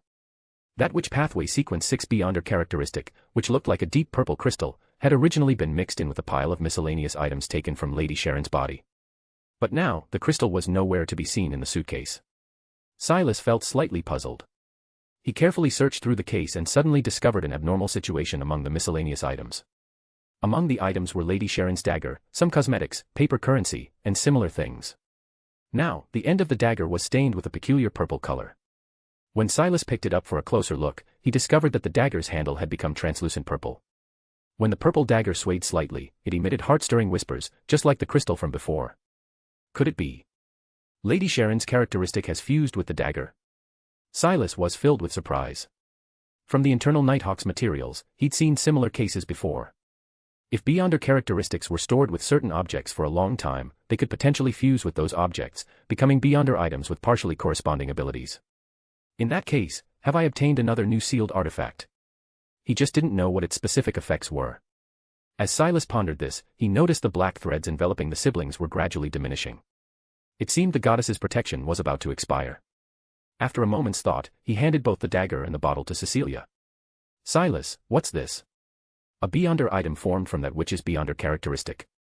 You're in the same sequence, so figure out how to use it. Hurry and put it away. Silas spoke rapidly. Taking advantage of the black threads not yet dispersing completely, he quickly cleaned up the scene, then went downstairs with Cecilia. Just as their feet touched the first-floor living room floor, the last threads slowly dissipated. Silas was once again under Ma'am's surveillance. Time's almost up. Ma'am could return at any moment.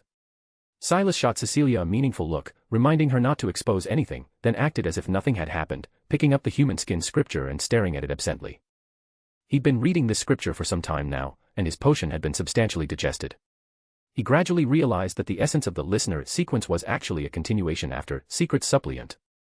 Like a cultist praying to an evil god, first, he had to pray to a hidden existence and obtain a response, thus establishing contact.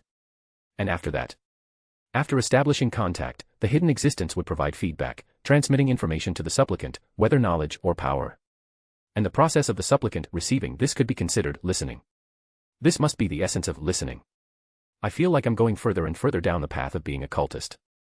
Silas groaned internally. After a few minutes, footsteps sounded outside the door. Ma'am pushed open the door and entered number 6 Narcissus Street. When Silas saw what she was wearing today, his eyebrows twitched imperceptibly. Because today, Ma'am wasn't wearing her usual flashy attire. Instead, she donned that white robe with mystical significance again. Her crimson hair spilled from the gaps in her hood, and her golden eyes looked Silas up and down. She shouldn't be able to detect what happened with Cecilia, right? Silas calmly met Ma'am's gaze, feeling somewhat nervous inside. At the same time, he heard that the sounds from Ma'am's body had reached a very serious state. The tearing sounds far overwhelmed the healing sounds, indicating her physical condition was not good. How's the potion digestion going? Ma'am asked. Compared to usual, she seemed somewhat agitated. There's still some residue. Silas answered cautiously. That's enough. It'll do, Ma'am immediately said. You're coming with me right now. Silas couldn't help but freeze. Right now? Does that mean the final showdown with Ma'am begins tonight? Chapter 113, 114, I'm going to kill you. After enduring so long at number 6 Narcissus Street, Ma'am finally bared her fangs. She didn't wait for Silas to fully digest the listener potion before becoming restless. Go with you. Where to? Silas asked, feigning wariness. Actually, he understood perfectly well. Ma'am's body couldn't hold out any longer. Taking him away was to conduct the ritual to devour him and obtain his body. Cecilia stood nearby with a tense expression, her hands clenched beneath the table, knuckles white. Don't you already know? Ma'am asked with a smile. At this point, she no longer intended to hide anything. Stand up. Don't waste time. Her eyes flashed with captivating golden light, her voice carrying an undeniable force. Under the influence of that voice, Silas's body involuntarily obeyed the command, rising from the sofa. Silas. Cecilia called out softly. Don't come over, Silas said. His body was beyond his control, so he used his eyes to stop his sister, signaling that now wasn't the time to act. The illusory sound of tidal waves soon arose, and he regained control of his body. Still, he put on a show of struggling and said to Ma'am, at least spare my sister. Otherwise, whatever you want to do, I'll resist with everything I have. Fine, Ma'am said with a smile, as if she didn't care at all, or perhaps never intended to honor the promise. Silas didn't believe she would keep her word at all. He said these things purely to perform a show of struggling and resisting, to prevent Ma'am from detecting anything unusual. He didn't plan to start the battle here because Klein's family lived next door. Any commotion would certainly be discovered, and even if he could defeat Mam, he'd no longer be able to remain a Nighthawk. The place Mam had chosen was quite secluded. Going there would also lower her guard. Goodbye, Cecilia. Take care of yourself from now on, he said gently to his sister, adopting a farewell posture. In reality, however, the siblings had already made their plans. After Silas left, Cecilia would quietly follow behind and infiltrate the house Mam had prepared, looking for a chance to assassinate her. Silas followed Mam out the door of number 6 Narcissus Street. By now, the sky had darkened. He glanced at his first home in this world, then at the warmly lit windows of number 2 next door, before turning to walk into the darkness. East Borough, inside a certain house. The floor was covered with blood-red patterns forming a complete ritual array. The array had 2 focal points, precisely where he and Mam were to stand. No lights were on inside, no candles lit. Only crimson moonlight streamed in, illuminating the bright red, profane patterns on the floor, making everything appear especially eerie. Drink this, Mam said, producing a bottle of liquid from somewhere and showing it to Silas. Is this the hermit potion? Silas glanced at the bottle, detecting something ominous from within. Recently, Cecilia had been running errands for Mam, and the materials she collected should have been for making this thing. But Silas didn't know the function of this liquid. The potion knowledge from Secrets Suppliant contained no relevant explanation. I said, drink it. Mam's tone grew heavier, her eyes carrying an urgent look. Should I drink it or not? Silas said with a provocative smile. At this point, he had no more concerns. Since Mam arrived in Tingen, he'd been constantly coerced by her. Now that he was finally free, given his nasty personality, naturally, he wanted to get good revenge. Mam looked at him coldly. Ugh. Intense pain immediately erupted in Silas's abdomen. Mam's flesh was torturing his internal organs. The pain bent him over, but his face still wore a contemptuous smile as he looked up at her, refusing to yield. Silas Londer, have you finally gone mad? His attitude greatly displeased Mam, so she increased the force several times over, asking in a pleasant yet cruel voice. Ah. Silas began to wail, writhing on the ground in pain. He clawed at the floor with his fingernails until the nail bed split and bled, bit his own hand until it was bloody and mangled, yet couldn't stop. Don't forget, your sister's life is still in my hands. Mam only stopped the torture after he'd exhausted his strength and collapsed on the floor, unable to move. She bent down and, like a mother treating a fallen child, gently lifted him up, caressing his handsome yet deathly pale face as she brought the bottle to his lips. Drink it, and you won't suffer so much, she said seductively, her eyes glowing golden. So Silas, like an obedient child, docilely opened his mouth and leaned forward. Then suddenly, he opened his eyes, looking at Mam with pure malice. You drink it yourself. Silas spat out a piece of bloody flesh from his mouth onto Mam's body. Enlightenment. His lips were covered in blood, his face deathly pale, but his eyes brimmed with vivid malice as he shouted the mystical word in ancient Hermes. The hidden sage's charm. That human skin charm buried beneath his hand's skin had been bitten out while he pretended to struggle and kept in his mouth. At extremely close range, he released it without warning. Silas had already infused spirituality into it beforehand. The moment he spat it out, he recited the activation spell. The human skin charm began collapsing and dissolving in midair, finally transforming into pure energy that drilled into Mam's head. In an instant, a pair of cold, lashless eyes seemed to open in the void. Ah. Mam clutched her head, letting out a piercing, shrill scream. The hidden sage was watching her. A massive amount of knowledge was being forcibly infused into her brain. Her ears became like trumpets, stretching outward on both sides, as if to receive even more information. Her hair and nails grew wildly. Silas climbed up from the ground. He glanced coldly at Mam, then pulled out a silver ritual dagger. He raised the blade, pulled open his shirt to expose his stomach, aimed at his own abdomen, and stabbed viciously inward. Silas groaned quietly, his expression pained. Yet he still forced his eyes wide open, searching for something inside his abdomen. Soon, his Secrets Suppliant's eyes detected an abnormality somewhere in his belly. He gritted his teeth and stabbed again to enlarge the wound, then reached his hand inside and viciously yanked out a piece of flesh covered in fine black hairs. Squelch. The flesh made a nauseating sound as it was pulled out. The flesh Mam had embedded in his body. Taking advantage of her being tormented by the charm, Silas finally had the chance to tear out this damned thing. Splat. Silas slammed the still wriggling piece of flesh onto the ground, then viciously stomped on it, grinding it back and forth until it became a meat pancake. I'm going to kill you, you crazy woman, he said, covering his slowly healing wound as he made this declaration to the still screaming Mam. Chapter 114, 115, Is there something wrong with your lord? Ah. The hidden sage's charm took effect. Mam rolled and wailed on the ground, her beautiful face now filled with absolute agony. Her body showed signs of collapse. Deep cuts appeared across her fair, smooth arms. The wounds were extremely deep, with only minimal flesh still connecting the pieces, struggling to maintain the body's integrity. Hee. Watching all this, Silas felt no pity. Instead, satisfaction surged in his heart. This satisfaction even surpassed the pain from his abdominal wound, making him laugh out loud. Serves you right. Who told you to mess with me? There was no time for sentiment. He forced his injured body to support itself and stood up unsteadily.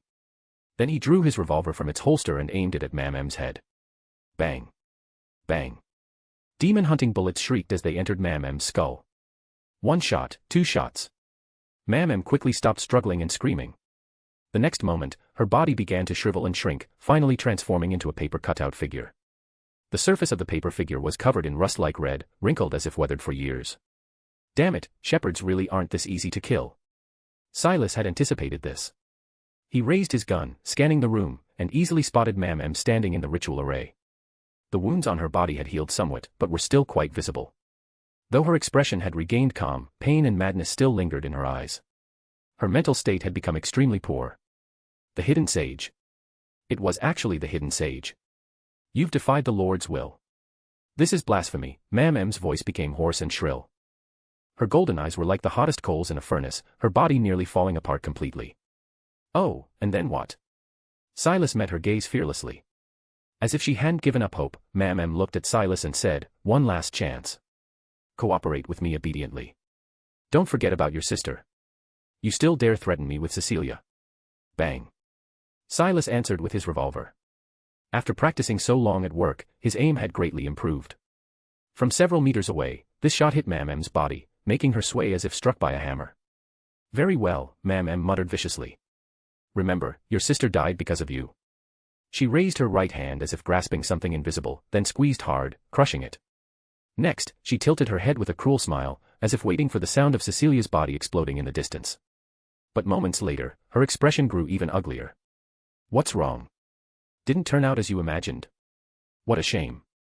Is there something wrong with your lord?" Ha ha ha ha. Silas looked at Mam's twisted face and laughed unrestrained, his satisfaction overflowing. "You think all my efforts were for nothing? It was all for this moment." "Very well." Mam took a deep breath. She picked up the bottle filled with liquid. Splash. The blood-red liquid poured entirely onto the ground. The liquid spread along the patterns, and the entire ritual array began emitting a strange glow. Seeing this scene, Silas's heart jolted. Could it be that even if I don't drink this thing, pouring it on the array still works?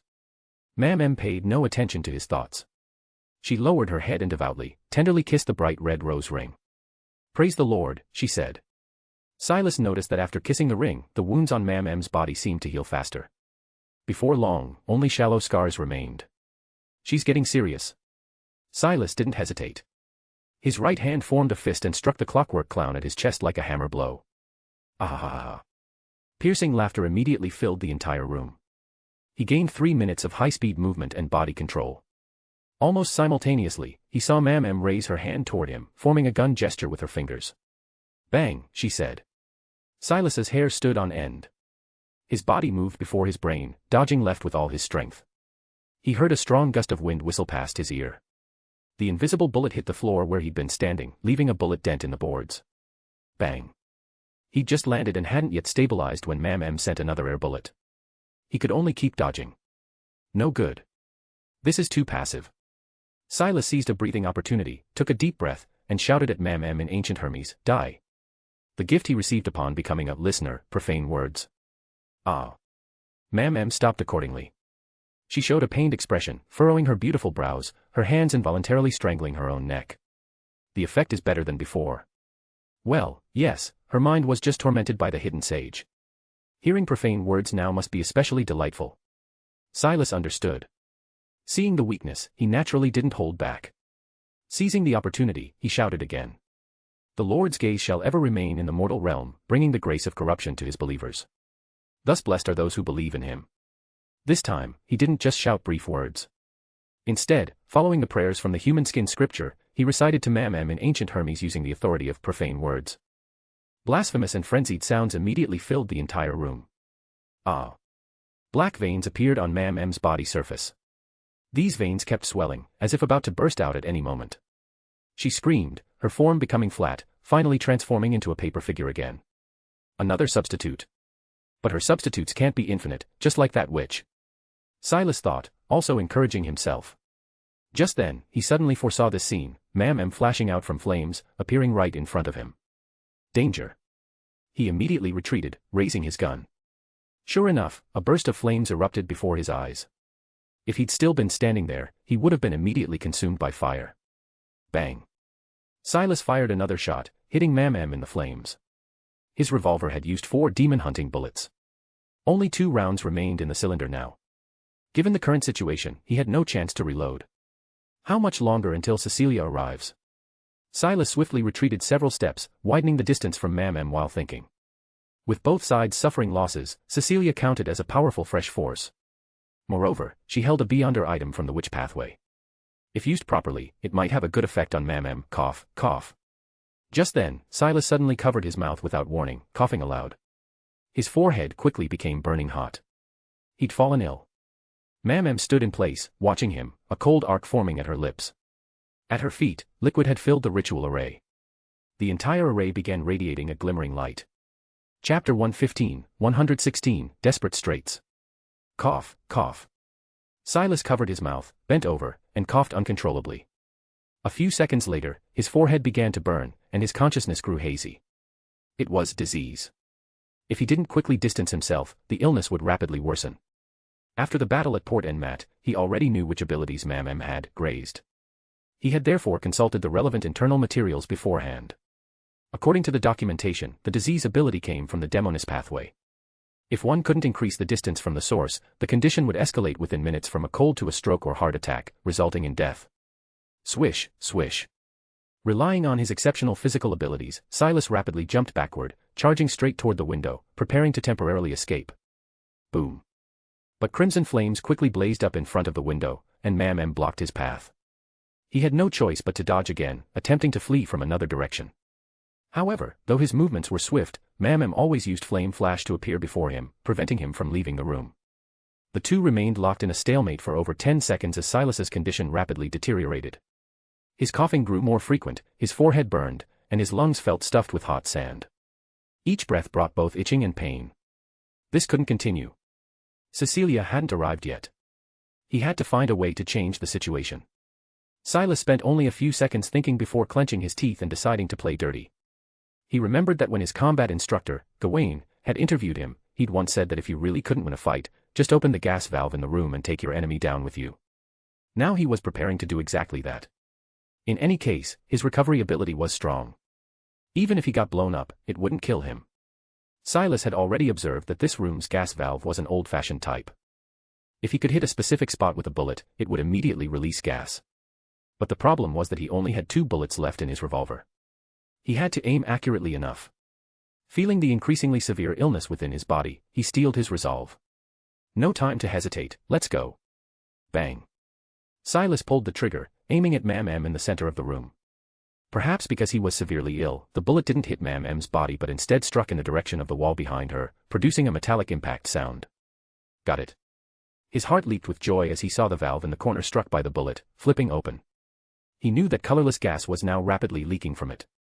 Because the pipe opening was large, the gas would fill the entire room in a short time.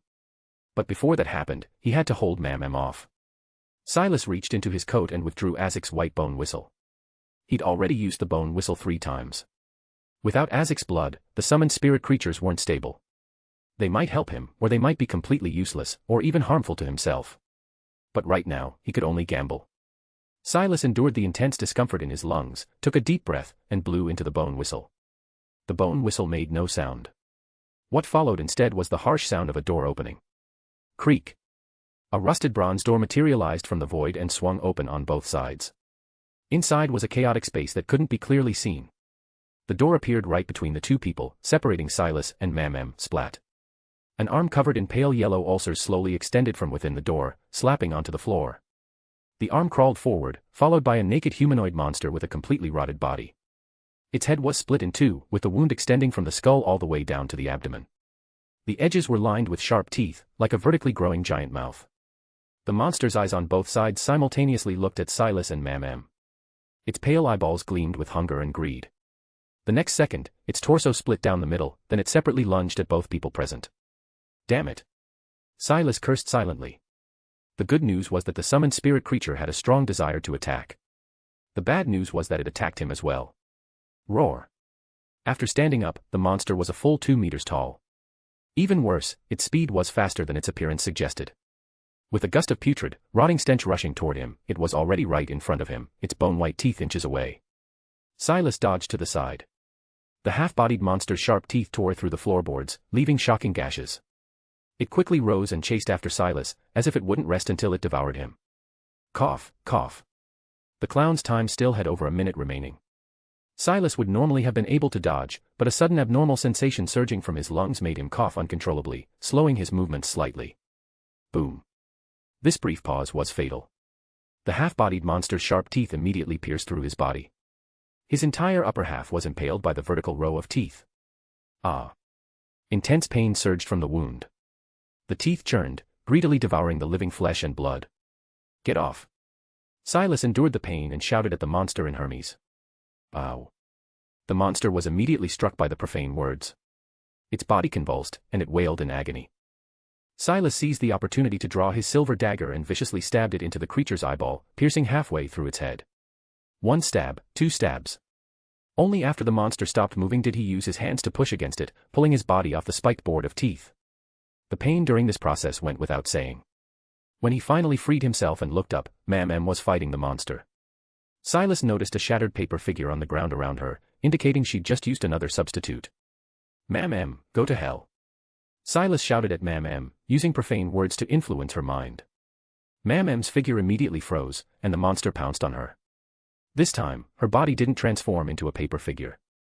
Instead, she was viciously bitten by the monster's sharp teeth. Excellent. Had she run out of substitutes? Silas's spirits lifted, and he felt more confident about his plan. Mam's expression changed slightly. She raised her hand and pressed it against the monster. The creature immediately howled, its body rapidly dissolving. Before long, it had turned into a pool of pale yellow liquid. Creak. The bronze door slowly closed and disappeared. About several dozen seconds of delay, I'd say. Silas thought, twitching his nose. There seemed to be a distinct odor in the air now, indicating that the gas had accumulated sufficiently. Is this your final trick? Mam's scarlet hair now looked somewhat disheveled. She didn't appear as relaxed as her tone suggested. The thing this bone whistle summoned is weaker than what you called before. Cough, cough. Silas's lungs had reached an unbearable state. He stood up, dragging his broken body, and once again charged toward the window, looking as though he was making yet another escape attempt. According to the previous pattern, Mam would next use flames to flash in front of him. But now, the room was already filled with gas. If she did that, it would cause the gas in the room to immediately explode. Sure enough, just as he rushed to the window, he saw crimson flames ignite before him. Mam's coldly smiling face blazed in the fire. But the next moment, that cold smile turned to shock, because the flames beside her spread in an instant, rapidly expanding and breaking free from her control. Boom. In the silent night, the sound of the explosion reverberated throughout the East End. The ability to jump through flames could only grant momentary immunity to fire, not allow one to hide in it for long. Just as Klein couldn't escape from a meteorite's flames either, because the high temperature and shockwave were equally lethal. This is how it's explained in the original work. Push the story forward with your power stones. Chapter 116, 117, May the Lord be with you. Boom. Fire and shockwaves instantly filled the entire house. All the windows shattered under the violent impact, and the blast and airflow mixed together, erupting from the windows and spraying shattered bricks, glass shards, and window frames into the garden outside and onto the street. Thick smoke filled the interior of the house, which had been completely destroyed by the explosion. The shockwave and flames engulfed and swept up Silas at close range. He lost consciousness for a period of time. His clothes were tattered beyond recognition. His entire body was burned, the bones in his arms and thighs fractured by the impact, and his internal organs jumbled like a mess of paste. But even as he lay unconscious, the flesh at his wounds had already begun writhing and regenerating. After about 10 seconds, he regained consciousness. Puffed. At that moment, a gleaming blade tip suddenly pierced through her chest from behind. A figure slowly materialized behind her, black-haired and blue-eyed, face full of anger. It was Cecilia, finally arriving at the scene. Whoosh! Black flame surged from the blade tip, scorching M's body. Her body trembled, but she still didn't stop reciting. With a wave of her arm, she easily sent Cecilia flying. Cecilia's body crashed into the wall on one side and didn't get up again. Cecilia! Silas shouted anxiously. Before he finished speaking, he saw M approaching. He rolled on the ground and staggered behind her, grabbing the dagger Cecilia had dropped. The Lord's will shall be done on earth, as it is in his kingdom. He heard M reciting somewhat familiar phrases. Isn't this from that human skin scripture? In this critical moment, Silas had no time to think about M's purpose in saying these things. This had nothing to do with the prayer needed for the ritual.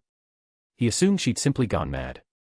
Just as he picked up the Beyonder item dagger, M had already turned around to face him. Die already. Silas gritted his teeth and tightly gripped the dagger fused with demoness characteristics, viciously stabbing it into M's abdomen. An extremely cold aura emanated from his hand. M's wound was covered by dark blue ice, cutting off her life force. Puffed. Blood gushed from M's mouth, but she still didn't stop her actions. She gently embraced Silas's neck, looking directly at him with golden eyes. The Lord gave us truth and kept the filth for himself, accomplishing the fallen sacrifice with mercy and grace. The warm fragrance enveloped him. Even injured to this degree, her body remained soft, its touch inviting imagination. Get away. For some reason, looking at the completely unresisting M, a strong sense of unease suddenly surged in Silas's heart. He roughly pushed away M's arms, making her fall backward onto the floor. M could no longer get up, but her eyes still gazed directly into Silas's, as if trying to deeply imprint her existence into his mind. The light in her eyes grew ever more brilliant. We will truly carry out your will, anointing our sins with the blood of the Lamb. M's prayer voice kept echoing in Silas's mind, layer upon layer, without rest, making him feel irritated and restless, as if something unknown deep within his consciousness was being changed. Stop reciting. Stop reciting. Your plan has already failed. Your life is about to end. Struggle more uglily for me. Strong unease surged in Silas's heart. Like a man gone mad, he straddled M's body, gripped the dagger with both hands, and raised it high. She's just a crazy person with a broken mind. Just finish her off. Stop your wailing. Your Lord won't hear you. He roared, stabbing down with all his strength. Puffed. Black flames ignited on the dagger blade, easily severing M's ribs until it pierced through her heart, burning it to nothing. May the Lord be with you always. M didn't struggle. Using her last bit of strength, she said gently to Silas. A few seconds later, the light in her golden eyes gradually extinguished, and she lost all signs of life. She was dead. Huff, huff. Silas's hands trembled as they gripped the dagger. He panted continuously, his heart full of lingering absurdity. Dead just like that. But why does it feel like everything isn't over yet? He panted silently, gathering his strength. After a few seconds, he finally climbed off the corpse and stumbled toward his sister. Cecilia. He helped his sister up and checked her, confirming she had only temporarily passed out. His heart settled considerably. I'm sorry, Silas. I didn't help much.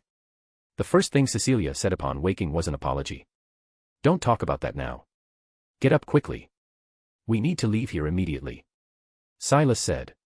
The commotion from the gas explosion was far too loud.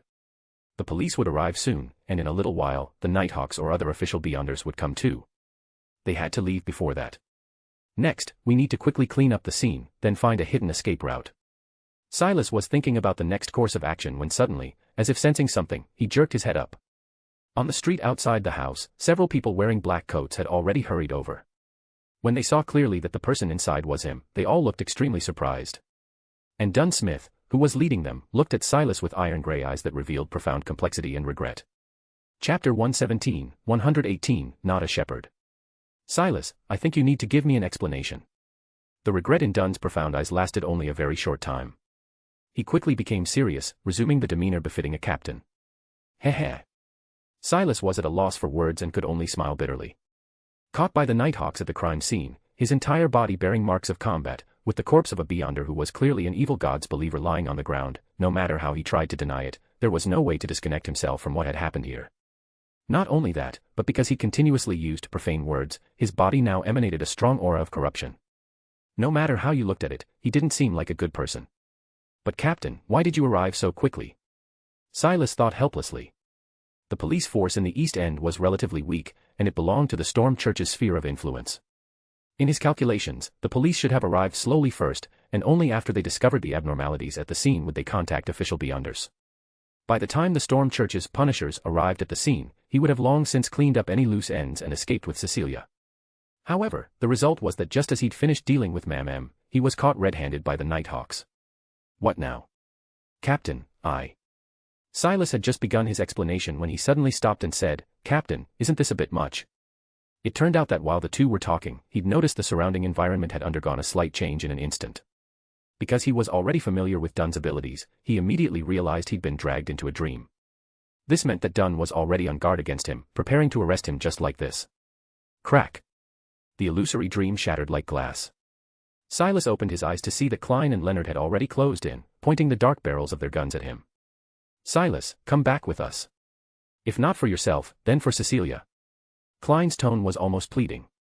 Behind him, the other Nighthawks had also gathered around. Royale, Sika, Kenley. The expressions on their faces weren't pleasant either. Silas. Cecilia got up and looked at Silas, her eyes resolute. He knew what his sister meant. She wanted him to make the decision. Whether to cooperate with the arrest or fight them for that slim chance at freedom, whichever path he chose, she was willing to walk it with him. But Silas had already exhausted all his means in the earlier battle.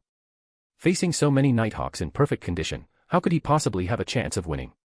Unless he sacrificed himself to summon an evil god, in that case, not only would everyone in the entire city be buried alongside them, but Cecilia's safety couldn't be guaranteed either. Forget it. At least he'd killed the damned Mam as he'd wished, and he'd saved his sister's life. All right. Silas let out a long sigh. Facing the Nighthawks closing in around him, he slowly raised both hands. The next day, beneath the Blackthorn Security Company, gas lamps embedded in the walls illuminated the Chinese gate, made of black iron. In front of the gate stood a huge metal cage. The cage was large enough to contain a table, and at this moment, someone was sitting at the table, working hard to contend with the steak on his plate. Silas kept his head down, diligently cutting the bloody steak into appropriately bite-sized pieces, then forking them up one by one and stuffing them into his mouth. The tender texture of the steak and the unique aroma of the fat stimulated his taste buds, making him close his eyes in bliss. If it weren't for the shackles on his hands constantly clanking against the plate as he cut the steak, and the cold underground wind blowing against his face, he might have mistaken himself for being in some high-end restaurant. "Want more?" Outside the cage, Leonard asked. "No need." Silas stacked the empty plate to one side and took a sip of water. After eating 4 or 5 plates of large steaks in one go, the emptiness and hunger inside him had been suppressed, replaced by the satisfaction of a full stomach. "You're really not tense at all." Seeing him like this, even the usually frivolous Leonard shook his head helplessly. "In this kind of situation, you can still have such a good appetite." Miss Sika, who had been silently standing to the side, also nodded slightly in agreement. The gas lamps stretched their shadows very long. As they moved, the large-caliber steam rifles in their hands reflected the lamplight, appearing cold and formidable. More than 10 hours had already passed. Silas had been brought back by the Nighthawks to the underground of the company. The place where he used to work daily had suddenly transformed into a prison holding him. This shift in perception gave him a strange sense of unreality. According to regulations, Silas should have originally been locked in the prison behind the Chinese gate. But considering that his eyes would suffer greatly from seeing what lay beyond the gate, and to prevent him from losing control because of it, Dunn had arranged for him to be detained outside the gate, monitored the entire time by 2 Sequence 8 Midnight Poets. They held not only steam rifles but also other sealed artifacts. If Silas showed the slightest abnormality, they had the authority to open fire and suppress him. "Even if I were tense, it wouldn't make the situation any better, would it?" Silas said with a grin. He'd thought it through. His actions back then had received the Evernight goddess's help and tacit approval. He was still useful to the goddess. The Holy Cathedral probably wouldn't execute him, but what exactly they would have him do afterward was hard to say. As for his sister, she was an accessory at most. She hadn't even been detained but was kept upstairs on watch duty. "By the way, where's the captain?" "Dealing with the mess you left behind," Leonard said. "He's arguing with the Punisher, Captain. You caused trouble in their jurisdiction, and they're very unhappy. Can't be helped." "Who told that crazy woman to choose the East End?" Silas recalled Mam, still feeling somewhat oppressed. Thinking back now, he still couldn't understand her final actions. Not only that, but thinking back on it afterward, before she held the final ritual, she hadn't even stripped Silas of his beyonder items. She clearly already knew through surveillance what he had on him, yet she allowed him to bring everything to the scene. It was almost like seeking her own death. "Also, there's something else." At this moment, Leonard spoke up, calling back his thoughts. Klein asked me to apologize to you on his behalf. For not discovering your situation in time and causing you to reach this point. He doesn't need to apologize. Silas smiled bitterly. It turned out that the reason the Nighthawks had pursued so early last night was all because of Klein. That evening, he'd planned to discuss going to see a play with Silas. When he arrived at number 6 Daffodil Street, he found it completely empty. Combined with Silas's previous solo assassination of the witch, Klein realized something seemed wrong. He divined inside the house and actually saw Mam, which shocked him greatly. He immediately rushed to the Blackthorn Security Company to report the situation to Dunn. By the time the Nighthawks followed the divination to the East End, the battle had just ended, and they caught Silas on the spot. That was why they'd arrived so promptly. The two were chatting idly when suddenly footsteps came from outside, steady and measured. Soon, Dunn's face appeared at the edge of the lamplight. "Captain." Everyone called out in unison, including Silas in the cage. Dunn nodded to everyone, then looked at Silas. His expression seemed somewhat grave. "Silas, are you certain the person you killed was Mam?" "I'm certain." "Captain, what's wrong?" Silas was somewhat confused by his question. He heard Dunn slowly say, "Judging from the characteristics extracted from the corpse, Mam was not a shepherd." Chapter 118, 119, Not of the Secrets Suppliant Pathway. Mam, she was not a shepherd. The sentence Dunn casually uttered left Silas completely stunned. His mind went blank, as if a dizzying buzzing sound echoed in his brain for a moment before gradually fading away. It wasn't just him. Even Leonard and Sika seemed somewhat shocked after hearing it. "Captain, are you joking?" Silas struggled to force a smile. "Don't mess with me." Mam had used so many Beyonder abilities right in front of him, and her flesh magic was so powerful. How could she possibly not be a shepherd? Could it be a substitute? No, his spiritual intuition clearly told him that the person he'd killed was absolutely the same Mam he'd encountered at Port en Mat. "Under the current circumstances, I'm in no mood to joke," Dunn said with profound eyes. Mam isn't even of the Secrets Suppliant pathway. Judging from the characteristics extracted from her, she should be sequence 6 of the Spectator pathway, a hypnotist. She wasn't even of the Secrets Suppliant sequence, just sequence 6. Silas couldn't help but freeze. After a long while, he hesitantly spoke. Then why could she use Beyonder's abilities from other pathways? It's because of this Beyonder item. Dunn took something from his coat and showed it to him.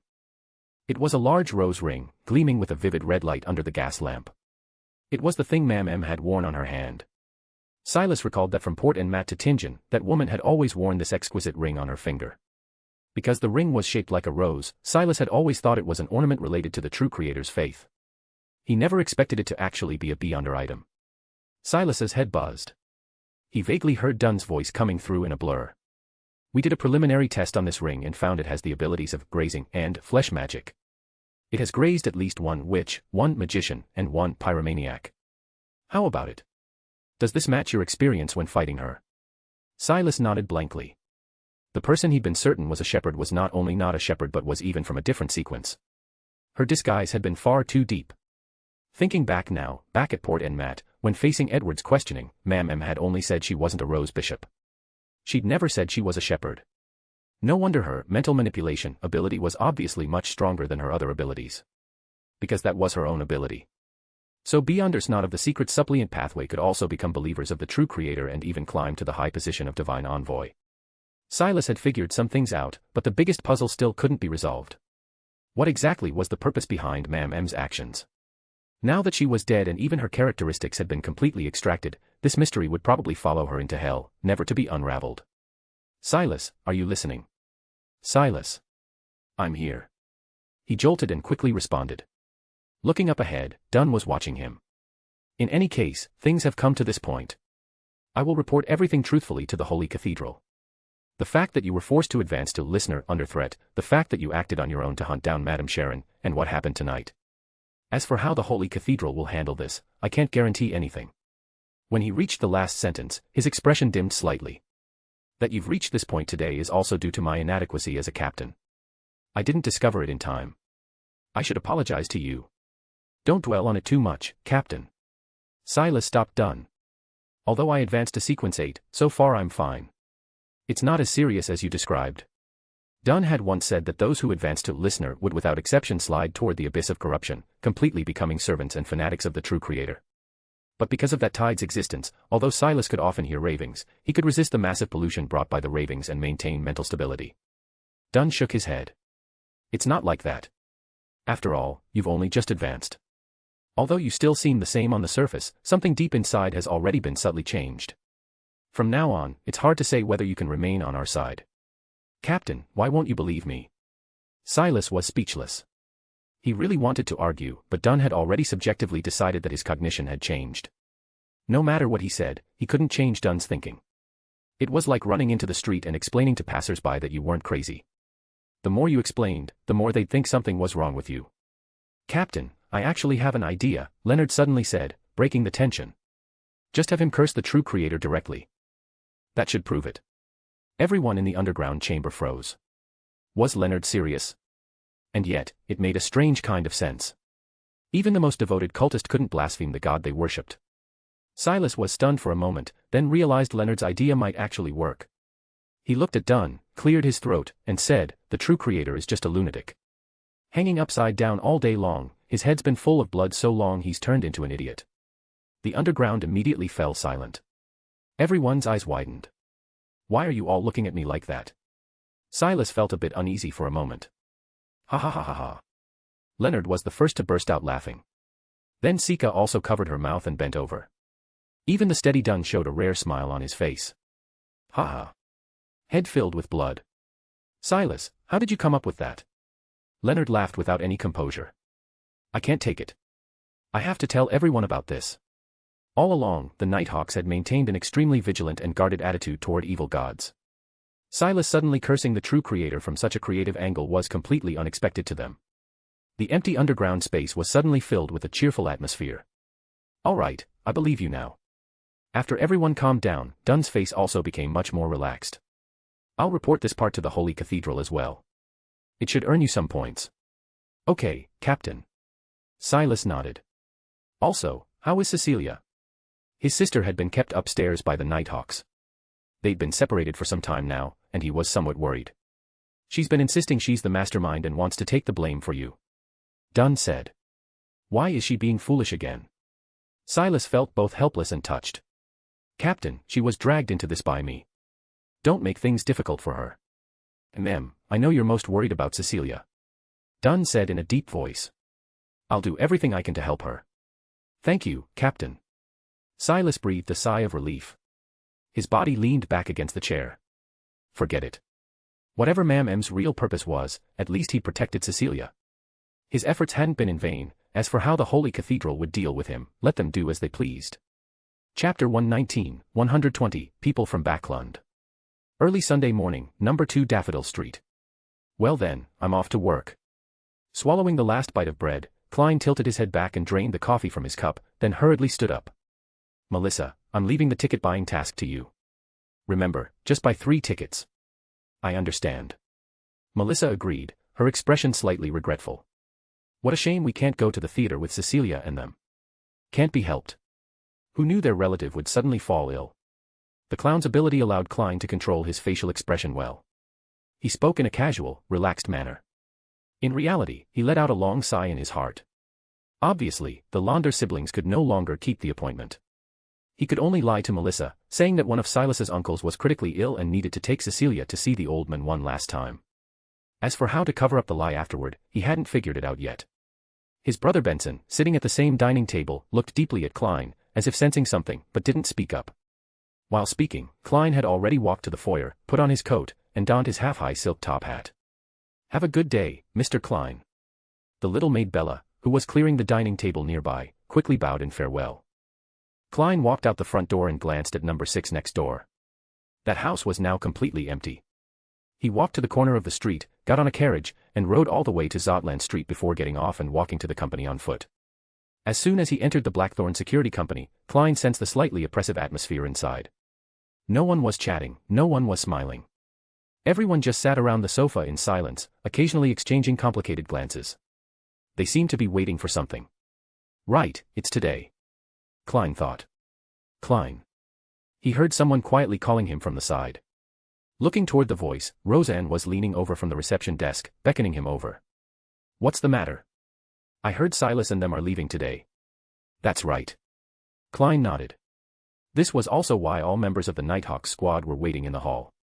Dunn had reported all of Silas's circumstances to the Holy Cathedral, and last night, the Holy Cathedral had finally given their response. The Londer siblings would be taken to Backlund to receive relevant arrangements. Relevant arrangements? What specifically does that mean? Roseanne was a bit puzzled. I don't know either. Klein shook his head. The Holy Cathedral's reply was ambiguous but not severe in tone. Presumably, Silas's life was certainly saved. He would just be taken to Backlund. At worst, it would be an outcome similar to Old Neil's. Speaking of which, Old Neil went to Backlund also because of him. It's like some kind of peculiar cycle. May the goddess bless the siblings. Roseanne drew the crimson moon on her chest, sincerely praying for them. Goddess bless. Klein followed suit with the gesture. After chatting with Roseanne for a few more moments, Klein also walked away. In a little while, people from the Backlund diocese would arrive at the Blackthorn Security Company to take Silas away. Before that, he had to complete the relevant handover work. To be honest, his heart felt somewhat heavy. Although Silas's arrest was mainly due to his own reasons, the person who discovered his problem was, after all, Klein. This gave Klein a subtle sense of guilt, as if he'd pushed a teammate into a whirlpool. The house. Just keep renting it for now. Underground in the company, in front of the Cheney's gate, inside the cage, Silas said unconcernedly. It depends on what happens to me after I get to Backlund. If I'm like Old Neil and have my freedom restricted, then transfer the property rights to Cecilia's name. I don't want it. Outside the cage, Cecilia said. Be good. Silas tried to comfort his sister. The Holy Cathedral had granted Silas's request and dealt leniently with Cecilia. She would hardly be punished at all. Her future life would just be monitored, or rather, protected. At most, it would be somewhat inconvenient. Cecilia was very dissatisfied because Silas might not be able to live with her anymore. Okay, I've written it all down. Leonard wrote everything he said on paper. As a courtesy to their colleague, the Nighthawks would help him handle the property left in Tingen, just like they did for Old Neil that time. And these things, you should confirm them too. The people coming from Backlund will take everything. After checking that they're harmless, they might return them to you. He showed Silas another box. Inside the box were mysticism-related items searched from Silas's person and from his home. This included 3 Beyonder items, Azek's white bone whistle, the servant's bell, and the dagger generated by fusing Demonis characteristics. As for the clockwork clown, it originally belonged to the church's sealed artifacts and had naturally been reclaimed. Besides these, the box also contained various materials he'd accumulated, herbs, essential oils, candles, and such, as well as some of the witch's internal organs. They're all there, nothing missing. Silas only glanced briefly before saying so. Although nominally they would be returned to him, Silas suspected that after the church people examined them, he wondered how much would be left. The materials didn't matter much. It was just a shame about the 3 Beyonder items. At this moment, he noticed another box beside the main one. What's in there? You mean this? This contains M's things. Leonard removed the spiritual wall on the box and opened it. Inside was that red rose ring, along with M's extracted Beyonder characteristic, a golden, vertically pupilled eyeball covered in scales. Similar to Eugen's Beyonder characteristic. Sure enough, they're from the same sequence. Silas thought to himself. Just then, footsteps came from outside the underground passage. Dunn quickly walked in. His coat was somewhat wrinkled, and stubble sprouting from his chin. Because of Silas's matter, he hadn't been home recently. Captain, what's the matter? Leonard asked. The people from the Backlund diocese are here to pick up Silas. The one leading them is the acquaintance who came last time. Dunn said, his profound gaze sweeping over the Londer siblings. They're already here. Hearing this news, Silas felt a sense of surprise at how quickly it came, but at the same time, also a sense of relief, like the other shoe finally dropping. Without looking in a mirror, he could guess his facial expression must be quite something. Right now, the Nighthawks from Backlund are resting in the hall. Because of different security clearances, you two will be escorted separately and arranged on 2 different trains to reach Backlund. After Dunn explained the escort plan, he looked at the 2 siblings. His usually steady face showed a trace of fatigue. I'm giving you siblings a few minutes alone. Have a good talk. With that, he left the area with Leonard. Brother, let's escape. As soon as Dunn left, Cecilia suggested without hesitation. Chapter 120, 121, she sends her regards. Brother, let's run away. The moment she caught an opportunity, Cecilia wanted to help Silas regain his freedom. Run away. Silas couldn't help but smile bitterly. How could they possibly escape? His listener's sensitive ears allowed him to hear clearly. In the underground passage, beyond their line of sight, Leonard and Dunn's breathing and heartbeats were perfectly distinct. The so-called privacy for the siblings was merely a pretense to reassure his sister. They had simply switched to covert surveillance. Given Dunn's steady nature, there was no way he would leave any chance for escape. Besides, can you even dismantle this cage? Silas asked. Seeing Cecilia frown, unable to answer, he smiled. All right, Cecilia, stop thinking about such things. We should be grateful we survived that madwoman. The Nighthawks in Port and Matt, Captain Edward, and those people from the southern continent who were trafficked and sacrificed, none of them escaped from Mam's grasp. Only he and his sister survived. Even if the days ahead would be difficult, compared to that, it didn't seem entirely unacceptable. Just then, Mam's meaningful smile before her death suddenly flashed through his mind. Was it really that simple? Silas froze for a moment, then suppressed the unease in his heart and said to Cecilia with a smile, Backlund is a big city, you know. There's much more to play with and eat compared to Tingen. Once we settle down, I'll take you into the city for a proper tour. Though completely uncertain about his own future, he could only focus on the positives to comfort his sister. Of course, Silas had never been to Backlund either. He could only rely on his imagination to paint a rosy picture of the big city for Cecilia. My sister is so beautiful. Once you're there, you're bound to cause a sensation. You'll have nobles falling for you left and right, princes, dukes, everyone will be trying to win your heart. I don't want to marry a noble. I just want to stay with you. That's fine too. You're smart enough to get into any university, earn a good degree, and find a solid job. I may not be Roselle the Great, but I can still write books and invent things. Even in the big city, we do just fine together. Silas spun these irresponsible fantasies while Cecilia sat beside him, listening quietly, her azure eyes sparkling brightly. Time's about up. Let's go. A few minutes later, Dunn emerged from behind the passage with Leonard and said to Silas. All right. Silas replied. By now, Cecilia's emotions had stabilized. Seeing them open the cage and pull Silas out, she didn't try to stop them but instead followed behind. The group left Cheney's gate, walked along the passage to the spiral staircase, and climbed up to the first floor of Blackthorn Security Company. They probably wouldn't be coming back here again. Silas's gaze swept across every corner of the company. He wasn't particularly nostalgic, just somewhat wistful. In the break room, he met the Nighthawks from Backlund. These are our colleagues from the Backlund Diocese, Ms. Larotha, Alhassan, and Borja. Dunn introduced them. Larotha was a dark-haired woman in her 30s with a somewhat masculine style of dress. Alhassan was a graceful middle-aged gentleman, and Borja had a scarred face and a stern demeanor. The diocese takes this escort very seriously, so they sent quite a few people. Alhassan, acting as the team leader, explained. He looked Silas up and down. So this is Silas Londer. That's me. Cecilia Londer. That's right. His sister nodded as well. Your appearances are truly striking. Alhassan gazed at their faces and said sincerely, then looked at Dunn. Well then, Dunn, we'll be taking them now. Please take care of them. Dunn said gravely. The group continued outward. They left the break room, crossed the partition, and reached the lobby. Seeing them appear, the colleagues at Blackthorn Security Company all stood up. Silas, goodbye. Take care in Backlund. Safe travels, Silas. Fry and Royale are on graveyard patrol. They asked me to say goodbye for them. Everyone said their farewells in a jumble. Klein specifically mentioned the two who weren't present. Goodbye, everyone. I enjoyed my time with you all very much. Silas smiled and raised his shackled arms to wave goodbye. His colleagues followed them out, surrounding the siblings and the Backlund Nighthawks as they exited the building. Outside on the street, two unmarked black carriages were waiting, with several black-coated Nighthawks standing quietly beside them. Ms. Larotha took Cecilia and another female Nighthawk onto one carriage, which departed first. Brother, see you in Backlund. His sister said before getting into the carriage. Silas waved to her, watching the carriage gradually disappear into the distance. The sunlight outside shone on his body, letting him, who had been underground for several days, feel a long-missed warmth. Silas, give my regards to old Neil. Dunn looked at him and said. I will, Captain. Silas replied. Also, I've always wanted to thank you. Since that night, you've taken such good care of my sister and me. It was an honor to be on your team. Hearing this, Dunn couldn't help but smile, his eyes filled with warmth.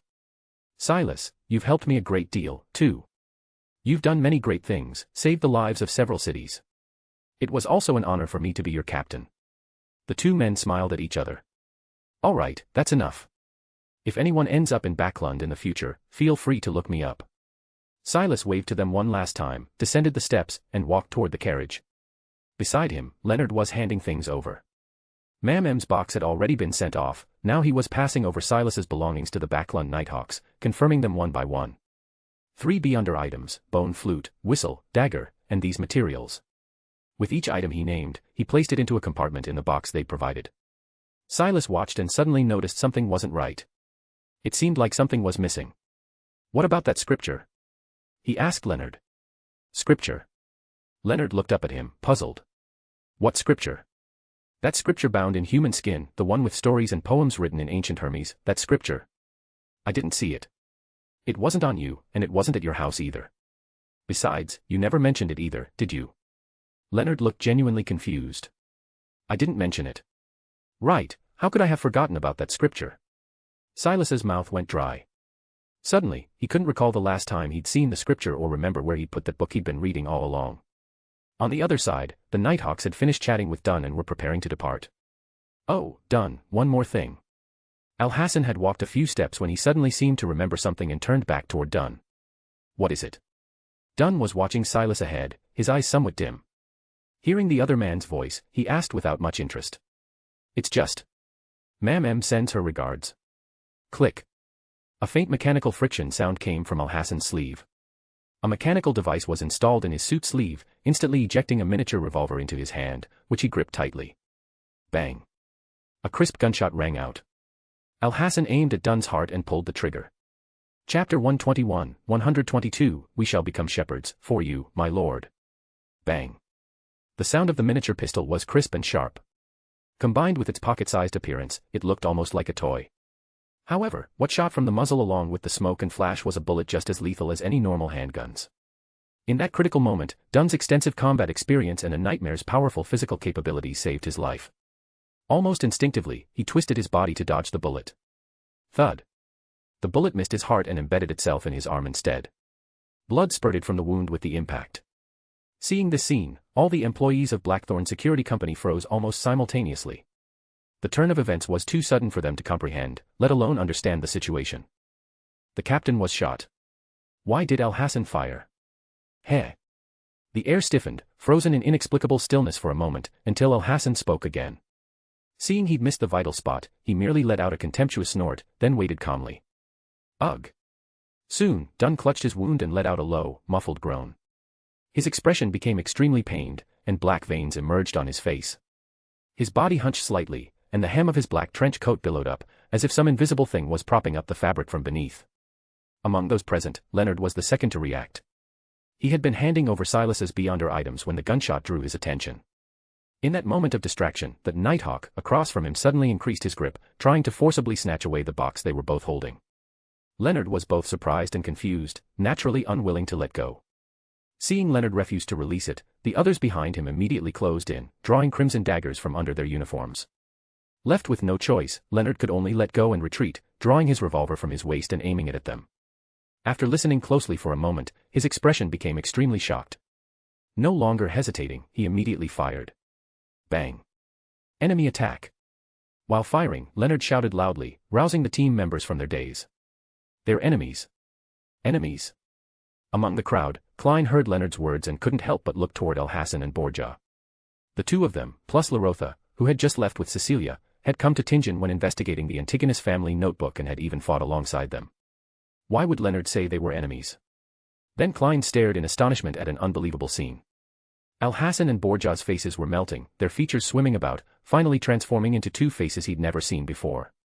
One was a middle-aged man with a twisted smile, the other a fierce-looking young man with a tattooed face. Both wore expressions of inexplicable fanaticism. They weren't Nighthawks from Backlund at all, they were enemies in disguise. Bang. Leonard fired again, dropping the enemy closest to him.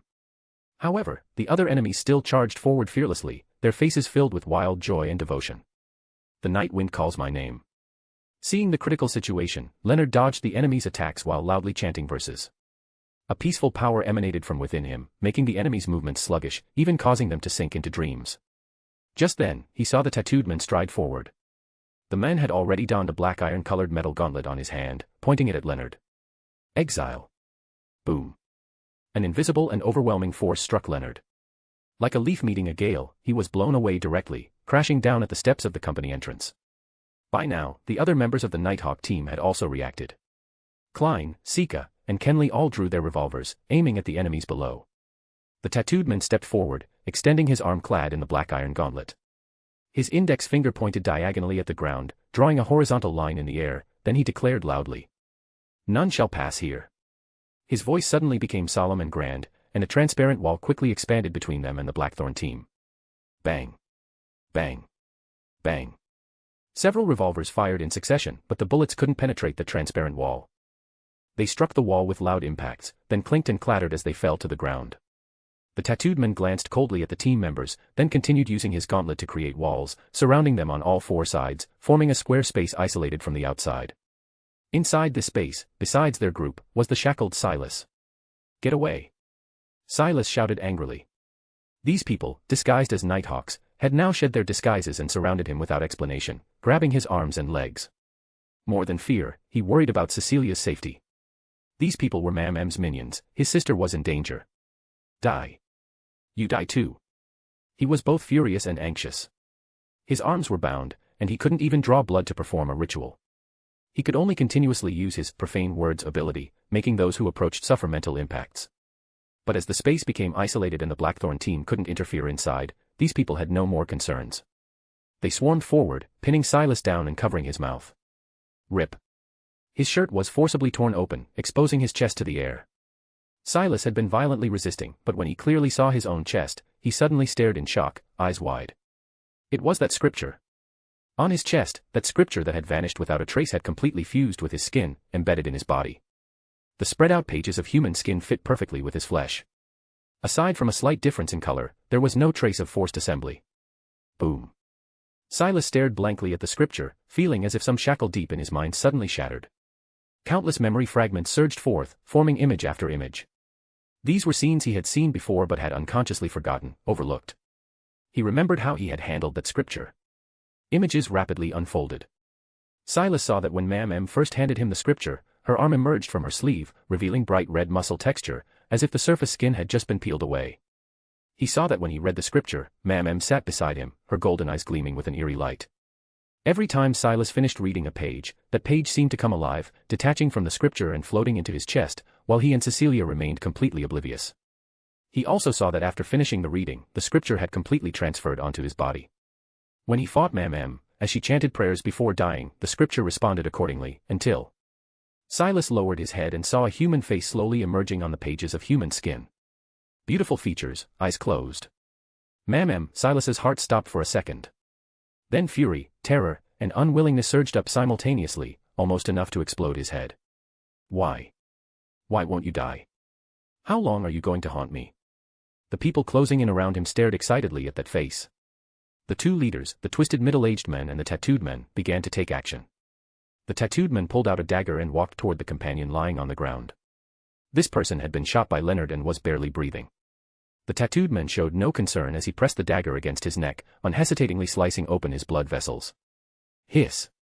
Blood immediately pumped violently from the vessels, spilling across the stone pavement of Zotland Street. Praise the Lord. The wounded man murmured in an unclear voice and closed his eyes. The tattooed man drained the dead man's body of blood, tossed the corpse aside, and dipped in the blood to draw a huge inverted cross on the ground. An inverted cross formed of blood. Bloody, horrific, carrying a thick and heavy religious meaning. Meanwhile, the middle-aged man with the twisted smile turned and went back to the carriage behind them, carefully retrieving a vial of potion. Silas looked at that vial, feeling an indescribable attraction from the depths of his soul. Even now, shocked by the fact that M was on his body, he couldn't help but look at that potion. Could that be? The middle-aged man retrieved a ring from the box Leonard had handed over. That ring M had always worn on her hand, the rose ring dripping with crimson. Clunk. The middle-aged man dropped the ring into the vial. Hiss. The potion inside the bottle quickly began to boil, simultaneously emitting a piercing, agonized scream. A bone-chilling terror overflowed from the bottle, as if an extremely hungry monster was struggling inside, filled with intense craving for every person's soul and flesh. What do we do now? Outside the walls, the Tinjin Nighthawk saw that revolvers had no effect, and talismans and rituals couldn't pass through the wall in such a short time. They fell into chaos. Stay calm. Just then, a steady voice suddenly rang out. It was done, supported by Roseanne and Klein, shouting, "Civilian personnel organize evacuation of the entire street and request aid from the mandated punishers and machinery hive mind. All official team members come to me first." His face still bore traces of pain, but he forced himself to stand straight. "Yes." Everyone complied. Dunn's voice seemed to have immense power, quickly restoring reason to the panicked crowd. Because they'd all come out to see Silas off, the civilian personnel didn't need to go back inside to notify anyone. They immediately split into groups. Some went to contact constables to evacuate the crowd, others to notify the other official beyonders. "Do your best." Before leaving, Roseanne hurriedly shouted to Klein and the others. Klein couldn't give a positive response, he couldn't even smile. He, Leonard, Sika, and Kenley gathered by Dunn's side, closely monitoring the situation inside the wall. "What is that thing on Silas's body? What are they going to do to him?" Klein watched the potion-making scene inside, a powerful sense of unease rising in his heart. His seer spiritual intuition told him something terrifying was about to happen. "Captain!" Klein shouted. "We must stop this ritual immediately." "I understand." Dunn observed the situation inside, silent for a moment, then made up his mind. "Klein, Sika, you two come down with me. I'm going to retrieve St. Selena's ashes from behind Cheney's gate." St. Selena's ashes. Sika couldn't help but freeze. That was the most crucial item behind Cheney's gate, suppressing all the anomalies behind the door. Once removed, the beyonder items behind the door would immediately go berserk. Even in this situation, Dunn had decided to use his captain's authority. Did this mean things had become this serious? "Captain, you'd better go immediately." Leonard's ear twitched slightly, then he said uneasily, "I support Klein's opinion." In his mind, an aged voice was laughing with great interest. Hee hee. This little one is about to become a shepherd. The potion in the bottle had stopped boiling, but the hunger became even more intense. As if a starving beast with bloodshot eyes had been forcibly squeezed into the bottle, about to burst through and devour everyone present. Silas was forcibly dragged by the group to the center where the blood-inverted cross intersected, like a sacrifice about to be offered, or like he was being elevated to a throne to be crowned with a wreath of thorns. On his chest, Mam M's face remained asleep. "Giggs is dead. We're one person short," the tattooed man said hoarsely. "It doesn't matter. The Lord will bless Mam M," the middle-aged man said with devout fervor, holding up the bottle and walking before Silas. Several people cooperatively released Silas's mouth. "Go to hell." The moment Silas opened his mouth, he shouted in ancient Hermes filled with ultimate malice. Blood immediately poured from the features of those around him, yet they still wore smiles. They completely ignored the damage their bodies suffered, forcibly prying his mouth open. Crack! Silas bit down viciously like a wild beast. Several fingers were bitten off, and fishy-smelling blood flooded into his mouth and throat. But still no one cried out in pain. They chanted prayers of praise, as if they'd lost all sense of pain. His struggles were completely ineffective. He could only watch helplessly as the middle-aged man poured that terrible potion into his mouth. Ah! The moment the potion entered his mouth, it immediately surged through his limbs and body, wildly and rapidly occupying every cell. He felt his body suddenly rot, becoming a mass of flesh indistinguishable in terms of tissue and organs, with only that human face on his chest maintaining its form. Silas's consciousness separated and rose, as if floating above himself, watching his own flesh gradually collapse. After Silas drank the potion, everyone released him. They dispersed in small groups, standing at the ends of the inverted cross blood mark. Almost simultaneously, everyone drew a crimson ritual dagger from their chests.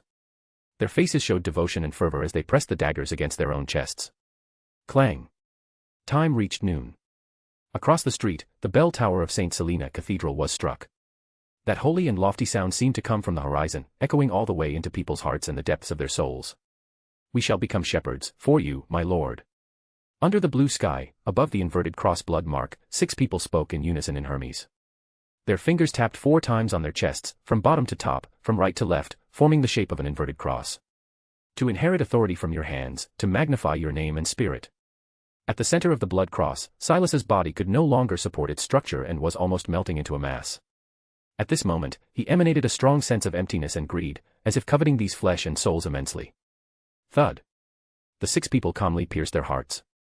Accompanied by spurting blood, they walked step by step along the blood marks beneath their feet toward the center of the blood cross.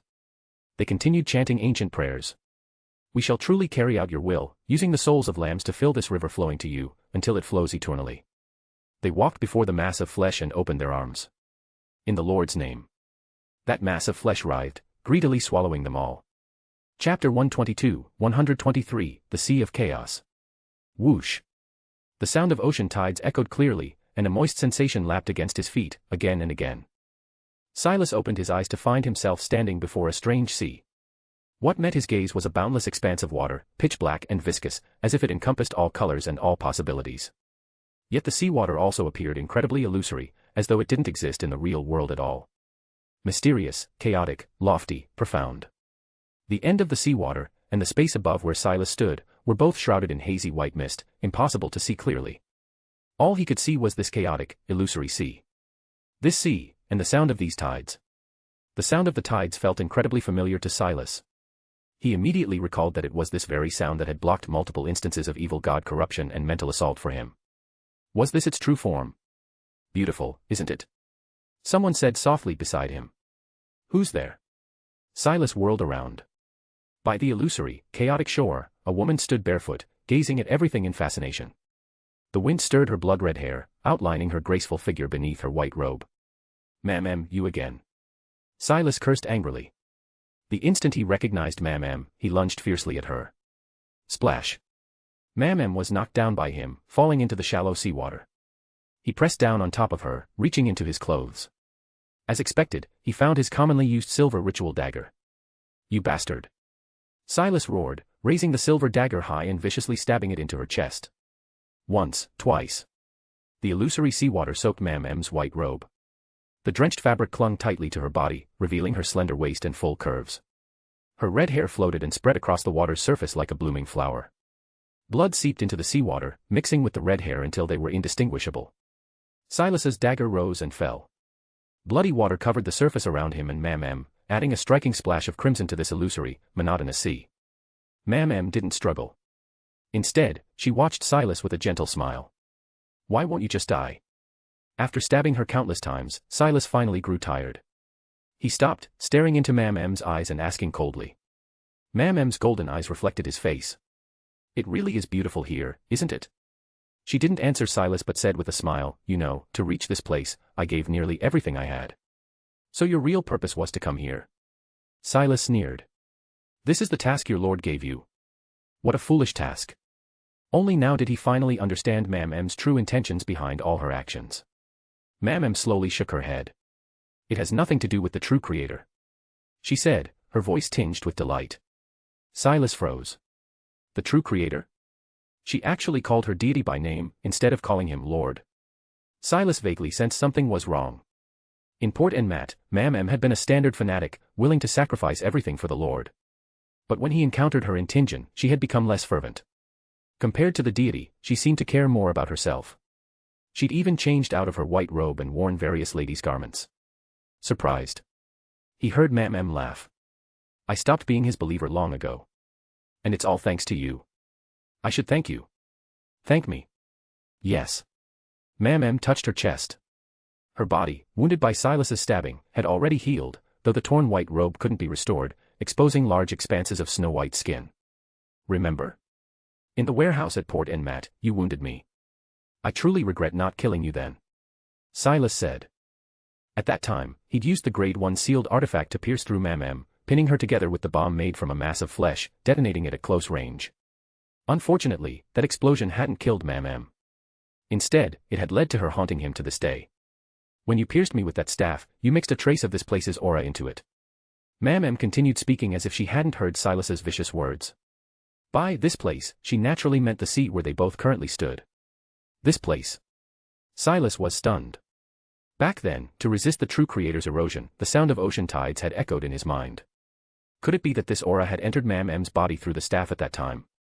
Such magnificent power. Ma'am murmured, her golden eyes sparkling with intoxicated haze, as if suffused with gorgeous vapor.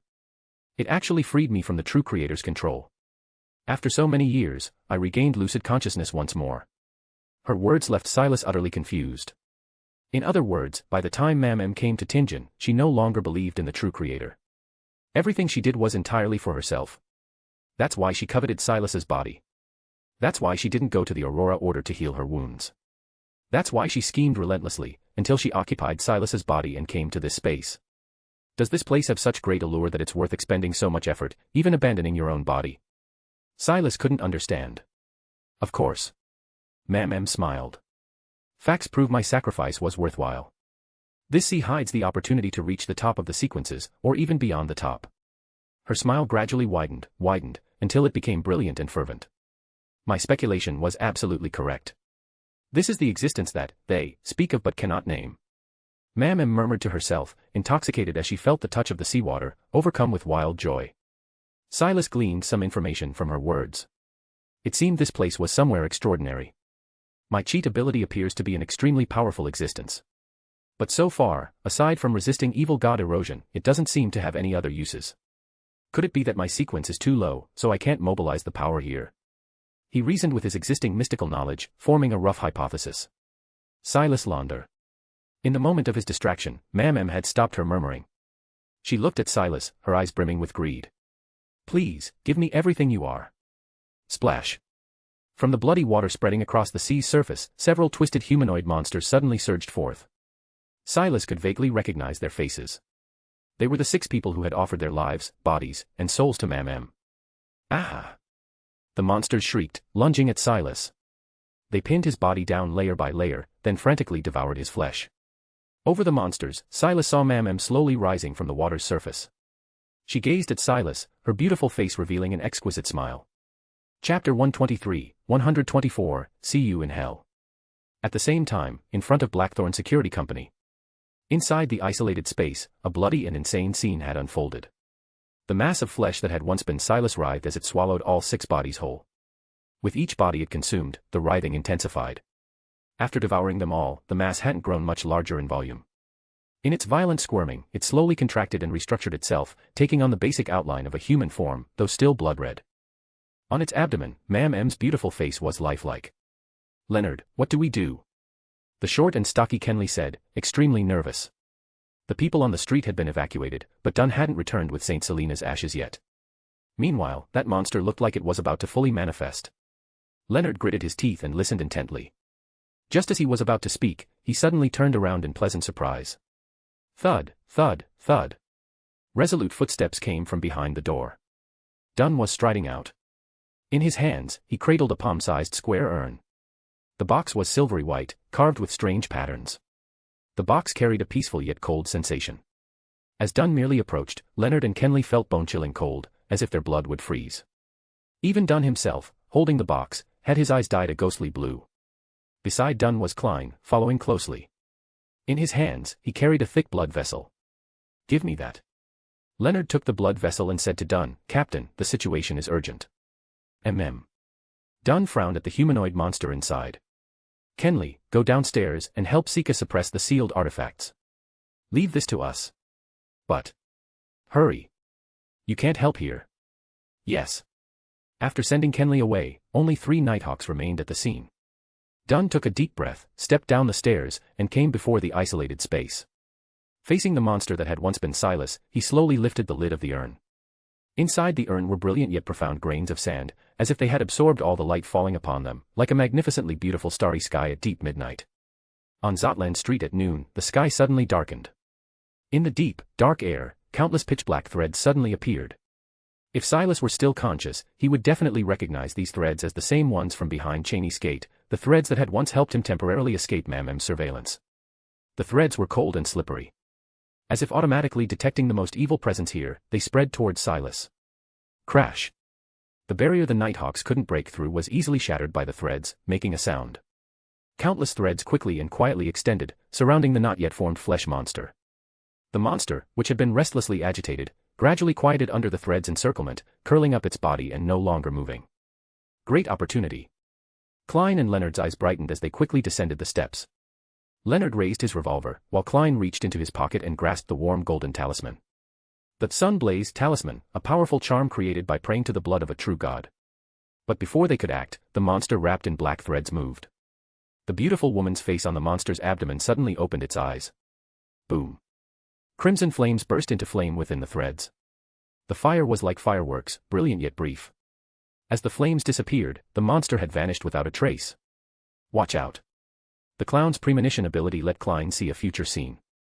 He shouted and kicked Leonard aside. The next instant, the monster emerged from beneath their shadows, opening vicious fangs to bite at the air. If not for Klein, Leonard's head would have been bitten off. Black threads quickly gathered around them, surrounding the monster.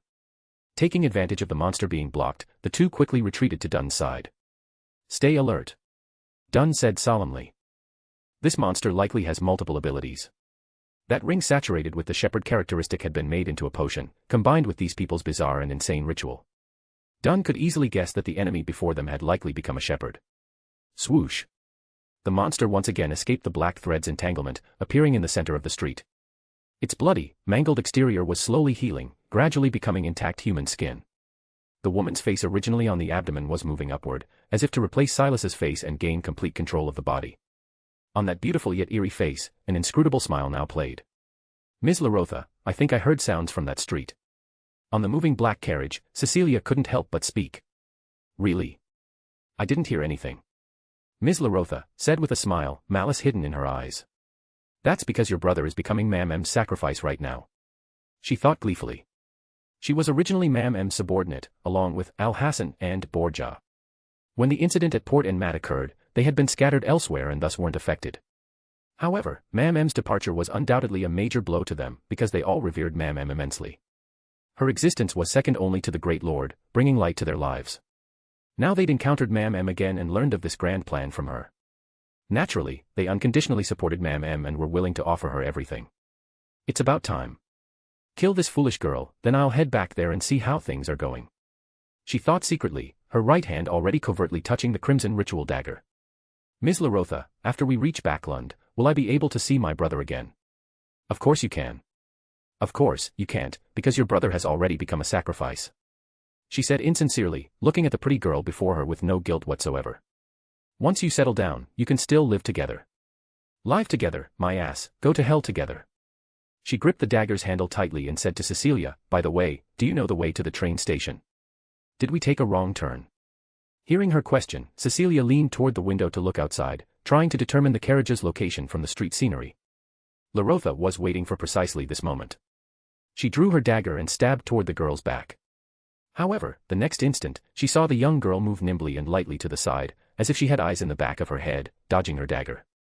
Simultaneously, she swiftly twisted her body. Cold light flashed before LaRotha's eyes, and her chest immediately felt sharp coldness. Why? Feeling the strength draining from her body, she said unwillingly and uncomprehendingly. Your killing intent was too obvious. Even street thugs are better at concealing it than you. Cecilia said coldly, pulling out the blade and stabbing down again, not stopping until the other was completely dead. After killing her opponent, she rushed out of the carriage and didn't spare the coachman either. Only after dealing with all the enemies did she nimbly jump down from the carriage, eyes filled with worry, and run toward Zotland Street. Push the story forward with your power stones. Review the novel and leave comments please. Chapter 124, 125, Chaotic Corruption and Loss of Control. At noon, the sky was dark and gloomy. In front of Blackthorn Security Company, spreading black threads filled the entire space, cold and silent. Dense black threads chased the figure at the center. The bone-chilling cold made the figure's movements sluggish, its spirit drowsy. Flames periodically rose around that figure, using this method to jump to another side, often rendering the black thread's carefully woven net useless. But when it attempted to escape beyond the threads, its speed would immediately increase, forcing it back to the center. The situation was at a stalemate. Dunsmith watched the scene, gripping the urn tightly in his hands, exposing the brilliant black star sand within to the air. Because he'd been keeping the urn open continuously, a thin layer of frost had formed on his eyebrows and temples. His expression grew increasingly grave because, as time passed, the monster's body in the field was actually slowly recovering. Exposed flesh became wrapped in skin, and the woman's face on the abdomen moved upward, replacing Silas's original face. Her ritual was completed. She was becoming a true shepherd. Dunn, Klein, and Leonard all realized this simultaneously. Ma'am M slowly opened her eyes. The image of a man's body topped with a woman's face appeared extremely bizarre, yet she looked quite pleased. Bright red flesh surged from within her body, wrapping around it and transforming into a crimson, mysterious robe. A pitch-black shadow formed beneath her feet, swaying as if somewhat illusory, somewhat unreal. The black threads that had been entangling her suddenly recoiled sharply under the shadow's shroud, as if frightened by something terrible, retreating rapidly. Saint Selena's ashes had failed. What's happening? Leonard shouted in surprise. Klein was too shocked to speak. He gripped the Sunblaze talisman in his pocket tightly, uncertain when the right time to use it was. Facing the three Nighthawks' panic, Ma'am smiled even more brilliantly. She opened her palm. Hiss. Crimson flames immediately formed in her palm. The illusory shadow beneath her feet flickered slightly, and that mass of flames rapidly expanded, transforming into countless fire ravens that swept toward them like an overwhelming tide. Boom. The flames were intensely hot and shockingly numerous, almost covering the entire area. The three Nighthawks had no way to escape. The explosion echoed through the street. The air became distorted from the high temperature. After the smoke cleared, she saw that the front of Blackthorn Security Company had been mostly destroyed. The floor melted, the steps shattered. Only one area remained intact. Dunn held the urn before him, black threads gathering as spreading cold blocked the flames' damage. Powerful, terrifying. The three men's faces were filled with shock. This wasn't the scale an ordinary pyromaniac could produce. What had happened to her body? Ma'am looked at her handiwork, unable to suppress the smile on her face. Because this was just an ordinary attempt after gaining the body. She hadn't seriously attacked yet. Ha ha ha ha. Feeling the powerful authority within her body, even she, who was very skilled at concealing her emotions, finally couldn't help but let out joyful laughter. Hope and authority had both fallen into her hands at this moment. She laughed until her waist trembled, as if nothing could stop her anymore, until... plop. A sound came from beneath her feet. Ma'am looked down to find a piece of skin had fallen to the ground. The illusory shadow, beyond her control, spread over and greedily devoured the piece of skin. The color of the skin seemed somewhat familiar. Ma'am unconsciously touched her face. A slippery, rough sensation seemed to come from somewhere. Looking at her fingertip, she saw it was covered in fresh blood. Ha! Her eyes suddenly widened. Her laughter abruptly stopped. By the illusory sea, Silas struggled and resisted. But clearly, one person's strength couldn't resist the siege of 6 people. He was quickly controlled, entangled by these filthy, disgusting, bloated bodies, falling into the sea and gradually sinking. The 6 bodies were like heavy anchors, dragging him down, sinking into the deepest depths of the seabed. Ma'am wore a smile as she watched Silas sink into the illusory, viscous, pitch-black seawater until he completely disappeared. Looking around, on this vast and boundless sea, only her solitary figure remained standing. Finally, it's mine. She closed her eyes, spread her arms, and felt the entire chaotic waters. The sound of the tides was so peaceful and pleasant, echoing in her mind, echoing. No. That wasn't the sound of tides. No. Ma'am suddenly sensed something was wrong. No. As Silas's figure sank into the deep seawater, these waters were becoming gradually unfamiliar. Completely unfamiliar. Sea. Water. Seawater, tidal sounds, white mist. That wasn't seawater. It was countless chaotic, indescribable, foul-smelling liquids, viscous, heavy, pitch-black, mixed with unbearable spiritual imprints, as if countless beings over billions of years couldn't rest after death, stirred together eternally, forever in ultimate agony. That wasn't tidal sounds. It was countless beings in desperate purgatory begging for a moment's relief, emitting piercing, miserable wails. It was the extreme reaction in the spiritual world produced by peeling skin, tearing flesh, severing bones, frantically rubbing nerves against coarse sand and stone. That wasn't white mist. It was the aftereffects of the seawater, an active barrier created to protect its original master. As the original master's consciousness sank into the seawater, this white mist was also dispersing accordingly. Ma'am stared in terror, unable to look away. She saw beyond the dome above the white mist, at that end, illusory and towering outlines peering at her. Ah! Ma'am screamed, as if a soul-annihilating cry emerged from the depths of her spirit. Bang! An explosion sounded. Above the sea surface, her delicate and exquisite body rapidly expanded and exploded into a mist of blood. The bloody water poured into the sea, quickly diluted and disappeared. After briefly possessing part of this endless sea's waters, Ma'am welcomed mental collapse. Ah! In front of Blackthorn Security Company, the 3 Nighthawks had fallen into a desperate situation. Ma'am had merely acted casually, yet produced shocking results. Some incomprehensible authority made her extremely powerful, causing the 3 Nighthawks to feel despair in an instant. However, something unexpected quickly occurred. Ma'am had only displayed brief divine might before she began emitting piercing screams. Her flesh disintegrated in the screaming, transforming into something vaguely resembling a human body but terrifying. Her face was pushed open, and Silas's face emerged from within. Then more faces surged out, the faces of those who had offered their bodies. Did the potion go out of control? Or is Silas resisting? Light appeared in Klein's eyes. Regardless of which situation it was, they now had hope. Chapter 125, 126, Bitter Battle. Ma'am's body collapsed. Her entire form reverted to the horrifying appearance she'd had when first swallowing the potion, like some kind of skinned human monster, drenched in blood. On the monster's chest, 7 or 8 faces floated, Silas's, Mam M's, the sacrificial victims, all with eyes tightly shut. Then Mam M's face drifted upward. Her eyes quickly opened. Those eyes no longer held their previous intelligence. In their place was complete madness and hunger. She appeared impossibly greedy, desperately craving the flesh of the 3 present. Die. She shouted at the 3 of them. The shrill voice echoed endlessly. In that word, simple to the extreme, was contained invisible, terrible power and impact. The bestowed ability from Silas's Sequence 8, now used by Mam M, who had taken over his body. Boom. The 3 only felt their heads hammered viciously, ears immediately ringing, blood rapidly pouring from their nostrils, eyes, and other orifices. Scatter. Noise echoed in his ears, and Klein's vision blurred. Just then, he heard Dunn's low shout. Based on his trust in Dunn, he dove right without thinking. A heavy impact sounded immediately after. Klein relied on his excellent body control to steady himself, using his gradually recovering vision to look back at where he'd been standing. That spot had been filled with terrible flesh and blood. Mam M's body had charged through, spraying gore, bringing intense corrosion. The Blackthorn Security Company certificate had been destroyed beyond recognition. Just then, the sky darkened again. From the urn in Dunn's arms, a mass of thread surged out once more, filling the surrounding area. The shadow at Mam M's feet no longer held phantom visions. That indescribable higher status no longer existed. Saint Selena's ashes began their pursuit of evil again. Whoosh! The bloody monster whirled around. On its chest, Mam M's face twisted with hunger. She looked greedily at the group, opening her torn mouth, about to pronounce their death sentence. Go die. Her voice cut off halfway, mouth still open but unable to produce any sound. Leonard, having risen from the ground, stretched his hand toward her. On his arm was wrapped that blood-red vessel, swollen and enlarged, red turning purple. Not only the extraordinary item, but the veins on his own face also bulged, as if they might explode at any moment. Sealed artifact, blood vessel thief. Profane words had been stolen. Taking advantage of Mam M's brief attack gap, the black threads pursued silently and invisibly. The out-of-control Mam M might be terrifying, but losing control also costs her that sinister, crazed intelligence, turning her into a beast fighting on instinct.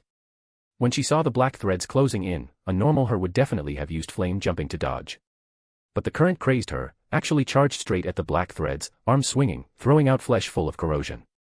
Sizzle. The black threads were corroded by the flesh, twitching, but still spread rapidly until they caught her, entangling her. There's an opening. Excitement surged in Klein's heart. Once Saint Selena's ashes caught her, he would activate the Sun Blaze charm. This charm's power came from a true god's blood and would definitely deliver powerful, destructive effects. Ah!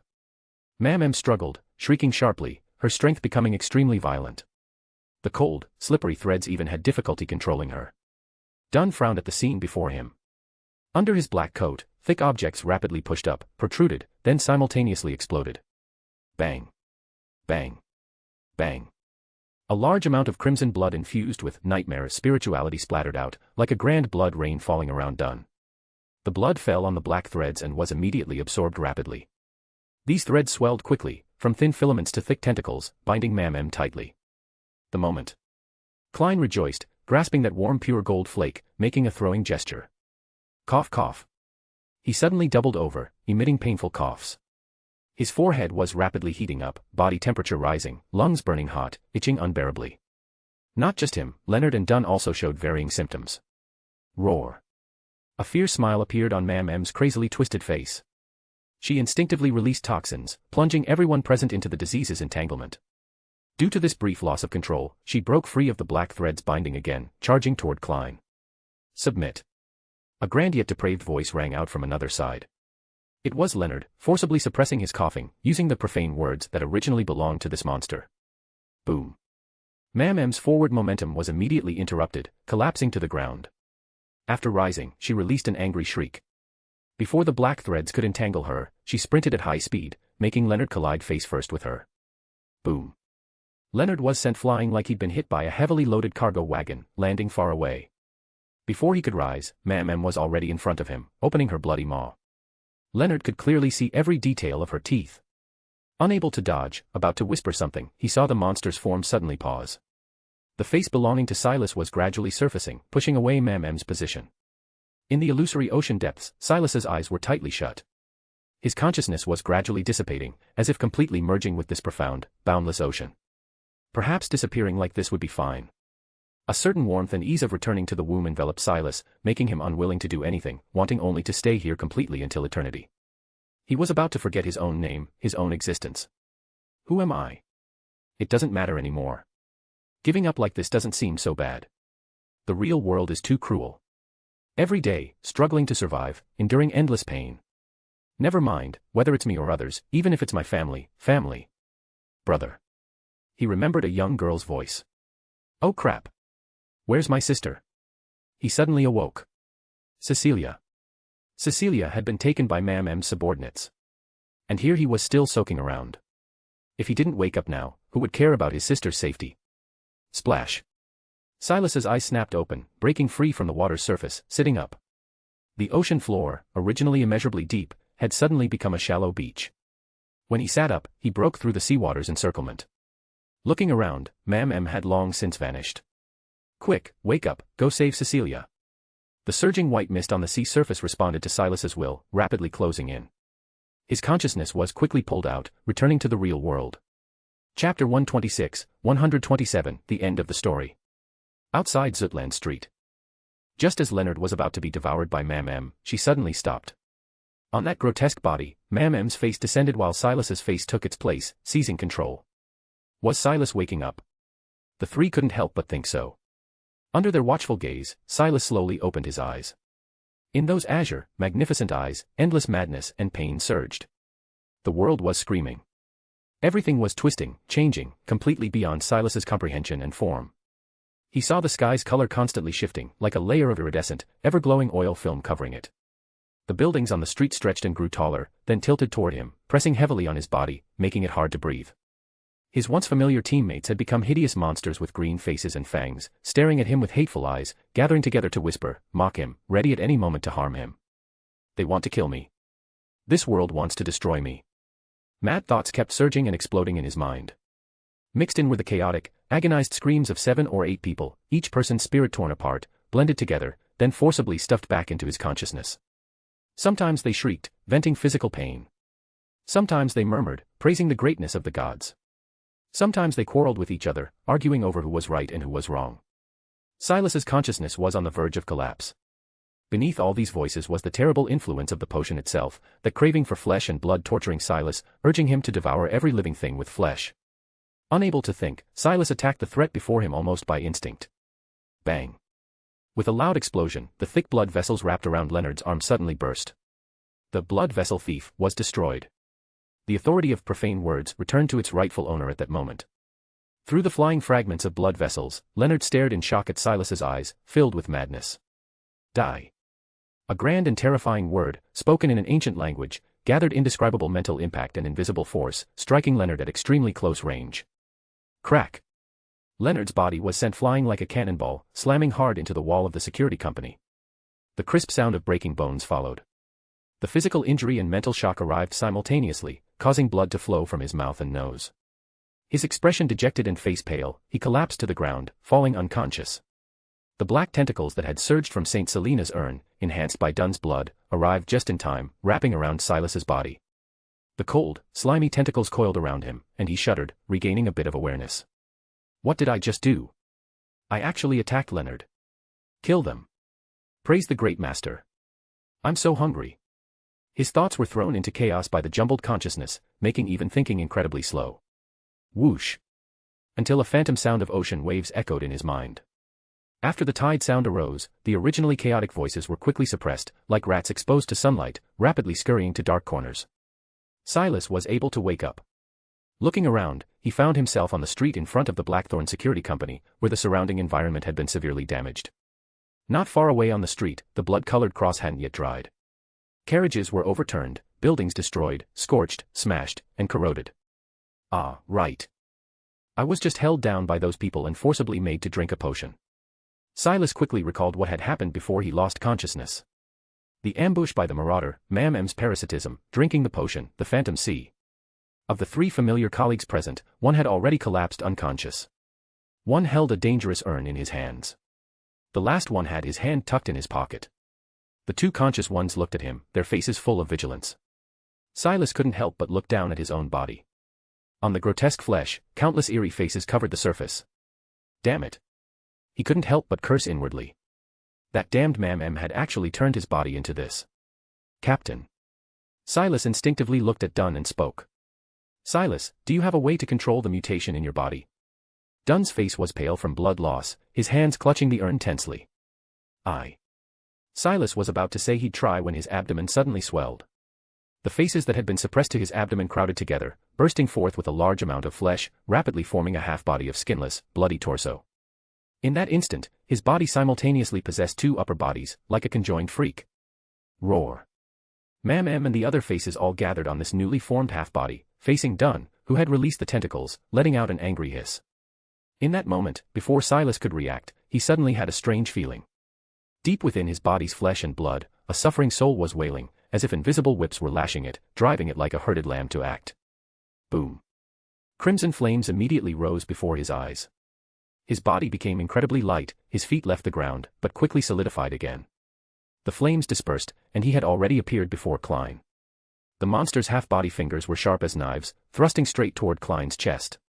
Silas jolted awake and quickly reached out to stop it, pushing the monster's half-body and causing that hand to scrape past Klein's arm instead. PFF.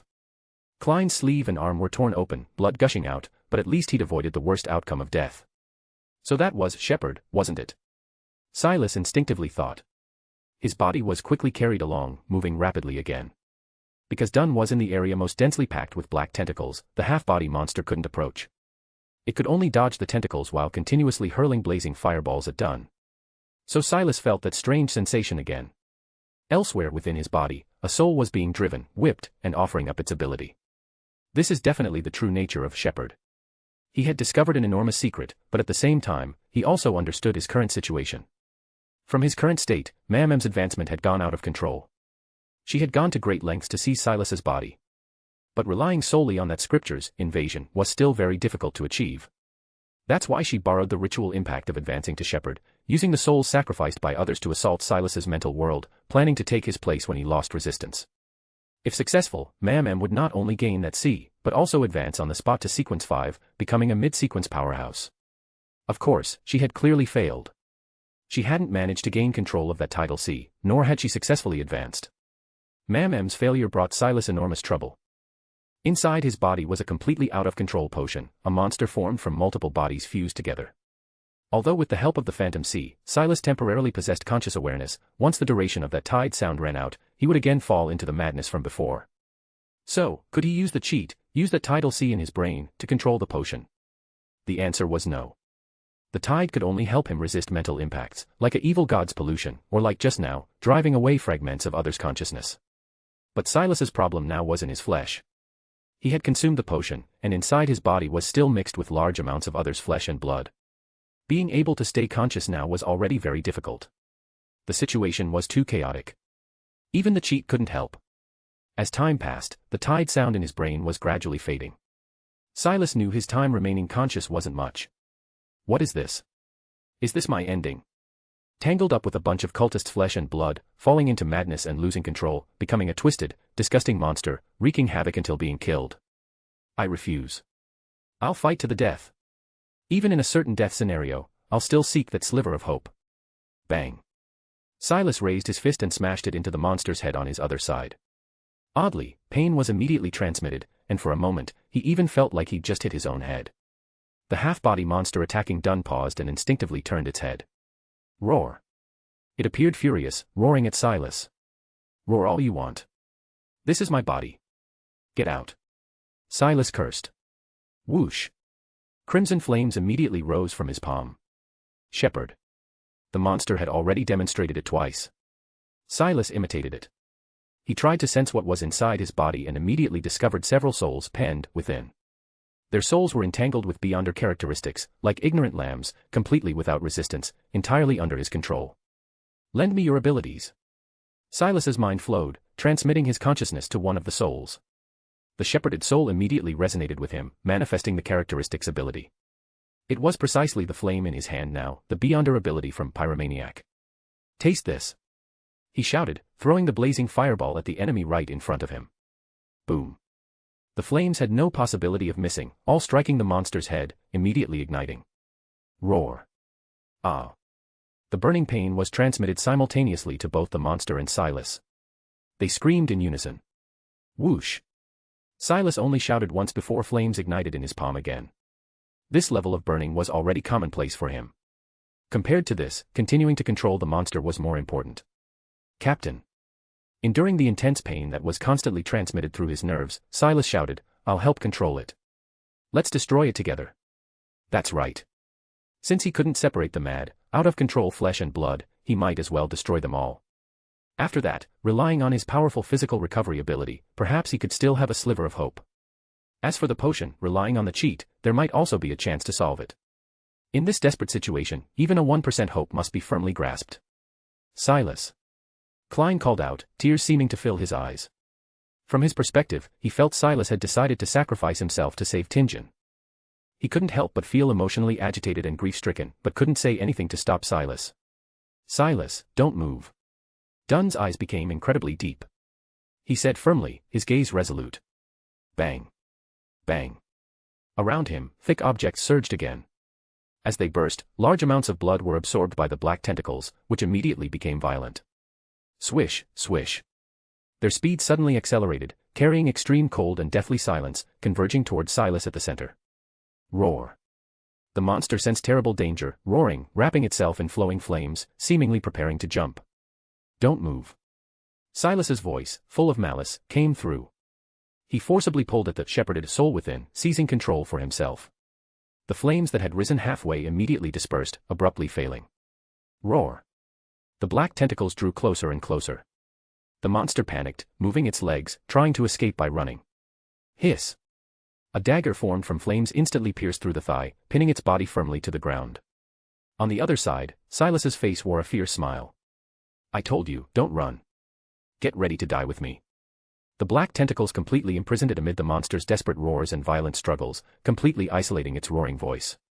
"What are you waiting for?" He looked at Klein and said. Klein looked at Dunn, pale to the extreme and swaying on the verge of collapse, then at Silas, determined to die. Tears mixed with blood quickly flowed down his face. He reached into his pocket and pulled out the thin gold piece. The Sunflame charm. In his slightly blurred vision, an arcane ancient Hermes word escaped his lips. Light. Silas watched as that charm was thrown toward him. The street, which had become dim due to St. Selena's urn, suddenly brightened. It was noon now. Under the clear sky, the high-hanging sun was casting its most intense light upon the earth. The charm floated before Silas, rapidly compressing, resonating with the sun overhead, becoming the most extreme light.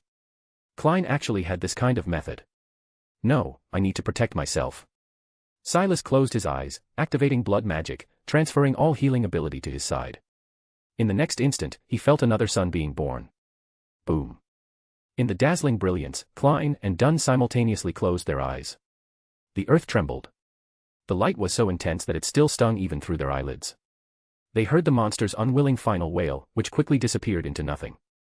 The impact caused Klein to involuntarily step back several paces. He barely controlled his body. When he opened his eyes again, he saw that at the center of the explosion, Silas still stood. Half his body and arm had disappeared, and his lower limbs were charred black like coal. The black threads that had originally wrapped around the monster rapidly retreated, as if severely injured. The threads quickly burrowed into the urn in Dunn's hands. With a clang, even the lid automatically closed. The monster was dead. Silas was still alive. A mix of surprise and joy crossed Klein's face when he noticed Silas was fully lucid, with no trace of madness. "Please hurry and find me some fresh meat." Silas felt the weakness within his body and said to the two present. The good news was that the monster was indeed destroyed. The bad news was that with the dissipation of their souls and flesh, the potion had become extremely unstable. He could lose control at any moment. The next second, his pupils suddenly constricted. Because a hand suddenly appeared, piercing through his chest. PFF. Silas heard the wail of his own heart being penetrated. There's still an enemy. Already at the end of his rope, Silas could no longer recover his body. His strength was gradually disappearing. He slowly fell. In his gradually dimming vision, he saw a man wearing clergy robes step into the battle, fighting with Klein and Dunn. The clergyman's offensive was powerful and merciless, resolving the two weakened men at the fastest speed, then bending down to pick up the urn. When picking up the urn, his gaze met Silas's. It was a middle-aged man with dark gold hair and one blind eye. He looked at Silas, his face completely expressionless. "Bastard, daring to ambush me. I'll definitely kill you." Before losing his last bit of consciousness, Silas thought hazily. Chapter 127, 128, Quill of Alzahad. Lord Casimir, we've arrived in Tingen.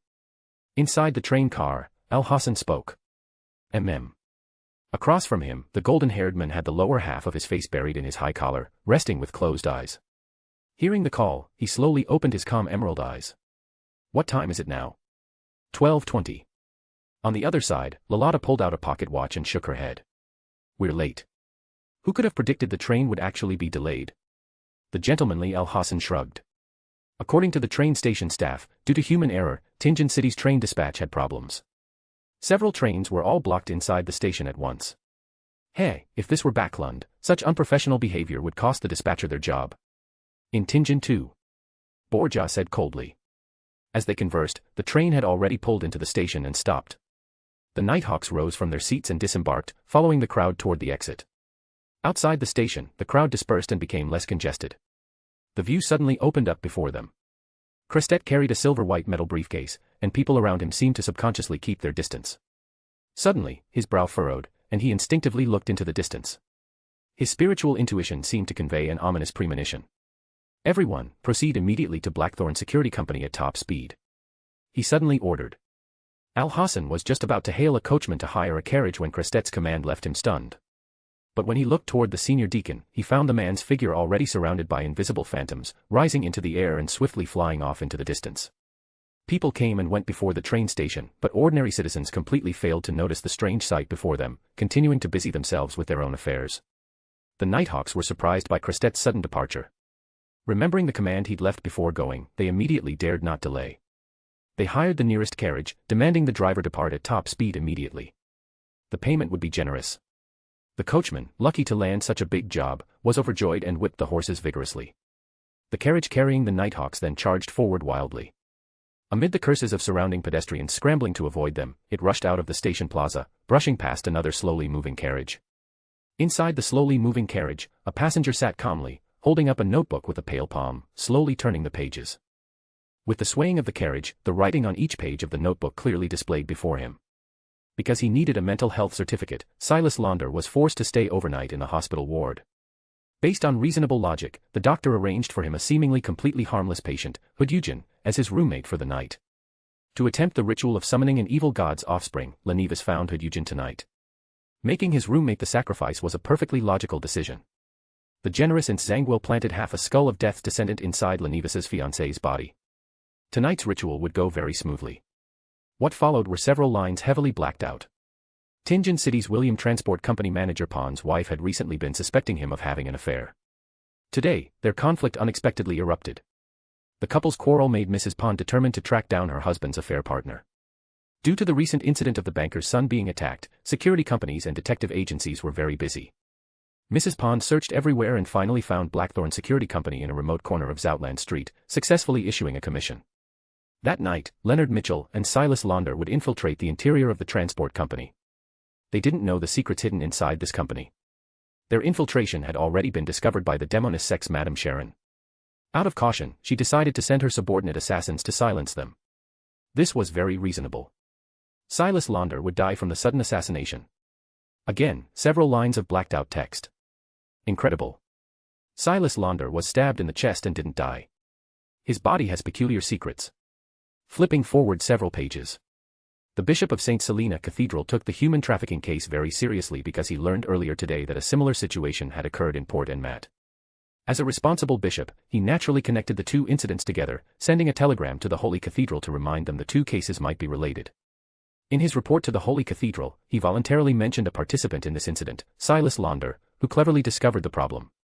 This was a natural thing. Under the bishop's unintentional promotion, Silas Londer was arranged to travel to Port Enmat on business to investigate the human trafficking case. Zangwil possessed relevant intelligence. In Port Enmat, there was a crazed and extremely dangerous envoy of the Aurora Order. Their journey would have only one result: death. Of course, the Quill of Alzahad couldn't yet affect such distant locations. Zangwil, writing this passage, was merely expressing his beautiful vision. The deaths of 3 Nighthawks would bring tremendous loss to the Tingen squad. Dunsmith would become mentally unstable as a result. Another section of heavily blacked out text, written with very deep strokes. Once again. Silas Londer escaped death's shadow once more and returned to Tingen. The next several pages were quickly flipped past. An uninvited guest came to Tingen. She was none other than Mam M from Port Enmat. Craving the power within Silas's body, she came to Tingen, moved into Silas's home, and controlled his entire family. It turned out that on Silas Londer's body there was. Below were several lines of chaotic writing and wildly splattered ink, as if the person writing this passage had been greatly frightened and couldn't even hold the pen steady. The hand flipping through the notebook paused when reaching this page. Immediately following was writing that was extremely neat, with polite and standard language. The quill of Alzahad prioritizes protecting its own safety above all else. It has no specific malice towards Silas Londer and absolutely does not want to understand any secrets about him. All consequences shall be borne by the writer, Insangwil, himself. Reiterating once more, all consequences shall be borne by the writer, Insangwil, himself. Mam M craved Silas's body, wanting to claim it for herself. After drinking Sharon's healing potion, her body's injuries were alleviated. When she went out to implement her plan, she coincidentally encountered Insangwil. The two had known each other before and, under current circumstances, had similar objectives. They quickly reached an agreement. Insangwil would facilitate while Mam M executed. Together, they would launch an attack on Blackthorn Security Company. Mam M used a forbidden ritual, peeling off her own skin. Using her ability, she housed part of her spirit within it, crafting a special scripture. This ritual would be very successful. Silas Londer would completely fail to notice. Her followers came to Tingen with her. After a brutal battle, Mam M faked her death, transferring her remaining spirit into the scripture as well. Insangwil used the quill of Alzahad to investigate the Holy Cathedral's subsequent handling. Below was the relevant approval from the Holy Cathedral regarding the handling of Silas, including the roster of Nighthawk's personnel coming to retrieve him. Mam M's plan was very bold and mad. She not only wanted to see Silas's body but also wanted to take advantage of the spirituality precipitation opportunity to directly advance to Sequence 5 Shepherd. Her subordinates had already prepared all materials for her, including the potion to dissolve the Rose Ring back into Beyonder characteristics, as well as the remaining materials. Tingen City's train station, due to dispatch problems, would issue a delay request toward Backlund today. Mam M's plan only partially succeeded. The despicable Insangwil had hidden part of the information. She would go berserk during the ritual, causing terrible harm. To solve this overly dangerous out-of-control monster, Dunsmith decided to employ the Tingen Nighthawk Squad's most powerful force, St. Selena's Ashes. This was a correct and reasonable decision. After a brutal battle, everyone was greatly depleted. St. Selena's Ashes also suffered severe trauma. All of this conformed to Insangwil's expectations. He easily killed Silas Londer, who had been causing him trouble all along, Klein Moretti, who obstructed him, and Dunsmith, who held the ashes. He obtained the ashes and left before the Backlund Nighthawks arrived. Insangwil used the remaining death-descendant characteristics to arrange a ritual, consuming St. Selena's Ashes. He successfully advanced from the Death Pathway Sequence 5 Gatekeeper to the Darkness Pathway Sequence 4 Night Watcher. Thus, he obtained divinity and became a demigod, a half-human, half-divine powerhouse. However, at this moment, he still didn't know what price he would pay for this. The notebook stopped here. Insangwil, with dark golden hair, blind in one eye, and deeply chiseled features, stared fixedly at the last line, gazing for a long time, his face showing no expression. A moment later, he picked up a classical-style quill pen, letting the tip fall on the page. The quill wasn't dipped in ink, yet it clearly wrote out words. He simply wrote one sentence. The story of Tingen ends here. Thud. He closed the notebook, putting it together with the quill into his coat, looking out the carriage window at the surging crowds before the train station. Customer, I just heard someone say there seems to have been a gas explosion over on Zoutland Street. The coachman spoke through the small front window. This world is really dangerous. Indeed. Insangwil nodded slightly, seemingly expressing agreement. Notes. 1. 0-08 can only affect a region where it's located, manipulating events toward its anticipated results. 2. All descriptions in the notebook involving other cities are indirectly promoted through influence in this region. Essentially, it's not activating abilities in other cities. 3. For example, the Holy Cathedral arranged for Silas to go to Port Enmat because 0-08 made the bishop mention the connection between the two cases and Silas's important role. Whether the Holy Cathedral would issue this command wasn't under 0-08's control. It was merely using the bishop to push things in the anticipated direction. 4. Other relevant descriptions elsewhere are similar. 5. If there are issues with any part of the narrative, discussion is welcome. Chapter 128, 129, Death and Rebirth. Blackthorn Security Company, some time later. Leonard Mitchell sat dazed on the ruined steps, his face pale, eyes hollow. Facing the Backlund Nighthawks, who crowded around asking about the incident, he had to forcibly muster all his attention just to concentrate enough to answer questions. But even so, the faces of his dead colleagues kept appearing before his eyes. Silas, with his heart pierced through, charred and withered. Klein, with surprise on his face. Dunn, who fought until his final moment before death. He kept spacing out, occasionally confused. Why had that mastermind behind everything taken Klein and Silas's Beyonder characteristics but left Dunn's characteristics, as well as the other characteristics the shepherd had herded? Everyone's dead.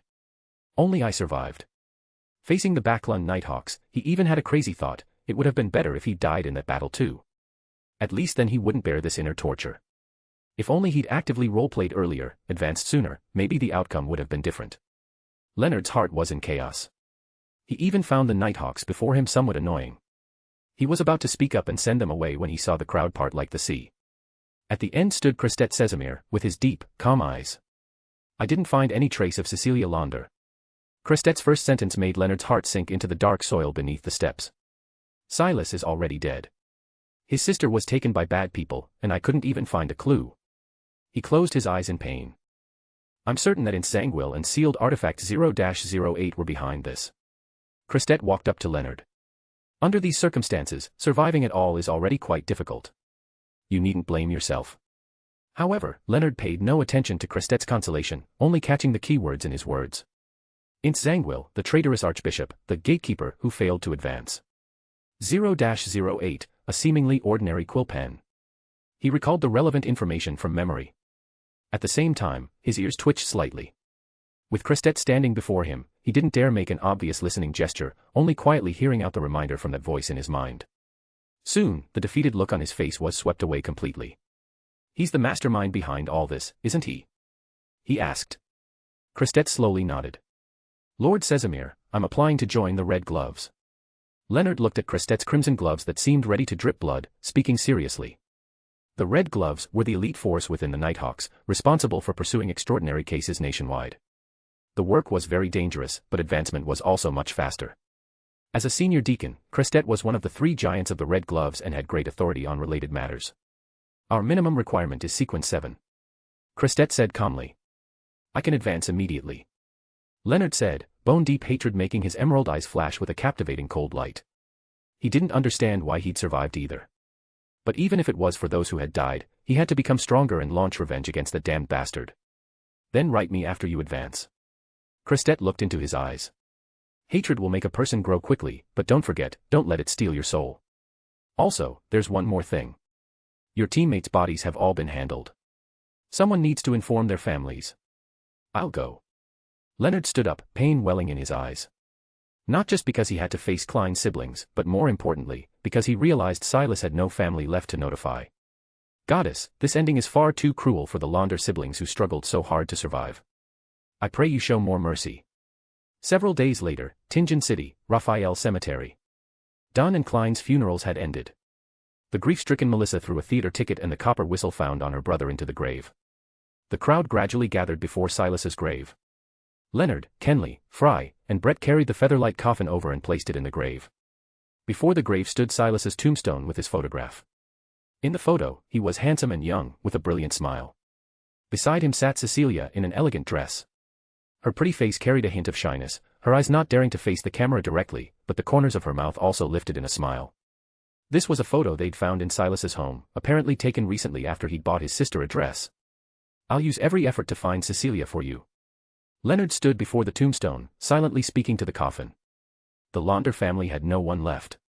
Only colleagues could shovel earth, handful by handful, filling the grave until the coffin was completely buried. The dead had departed. They received the goddess's gift of eternal rest. But those who yet survived still had to bear life's hardships, their hearts scorched by flames of anger and hatred until the end. The funeral was complete, no matter how sorrowful the crowd, they gradually dispersed. Night soon shrouded the cemetery. Klein was the first to awaken. He broke through the grave, discovering with shock, yet also some expectation, that he'd resurrected. Afterward, he worked hard to accept his situation, recognizing he could no longer remain in Tingen. Death and resurrection were too shocking. In this world where true gods existed, he might be captured and dissected. He could only cover his tracks, use divination to bid farewell to the captain and Silas, then leave the cemetery bearing the pain of parting from his family and the fury of revenge. Under the crimson moonlight, peace quickly returned here. But this peace didn't last long. Thud, thud. Heavy footsteps rang out from the cemetery's depths. The sound was terrible and gloomy, as if dead corpses were reviving, walking stiffly. If anyone had been in the cemetery then, they would definitely have been frightened by this sound and fled. Under the moonlight, a massive figure gradually emerged. Drawing closer, one could see that it wasn't a single person but a relatively delicate, beautiful young girl carrying a handsome young man. His entire body was drenched in blood, as if his skin had been peeled off. The girl's hands were covered in dirt, blood, and filth under her fingernails. Depravity and darkness are the Lord's gifts. Those who can hear his teachings are blessed. The monster-like young man murmured, involuntarily speaking blasphemous and mad verses, as if trapped in half-madness. His words were like invisible knives torturing the girl, making her delicate face show pain, blood seeping from her nose and eyes. But even so, the girl didn't release her grip. Instead, she firmly carried him forward, her expression gentle as she comforted the young man. "Hold on, brother. We promise to survive together." Their figures gradually walked away, leaving the cemetery, disappearing at the end of the street. At last, the cemetery attained true quiet. The crimson moonlight spread down with infinite compassion, as if prepared to grant the departed unlimited peace and tenderness. End of volume. Chapter 129, 130, in Backlund. Beneath the gloomy sky, a robin with a red breast flapped its wings, riding the air currents, flying through air tinged with obvious unpleasant odors. Woo. Below it, a steel beast roared, spewing white steam as it rolled along tracks into the city. The robin had grown accustomed to these howling big worms, knowing they only traveled on those shiny lines, rushing into that world assembled from countless strange, big stones. That place emanated even stranger smells and was filled with smoke that obscured its vision. It didn't like it at all.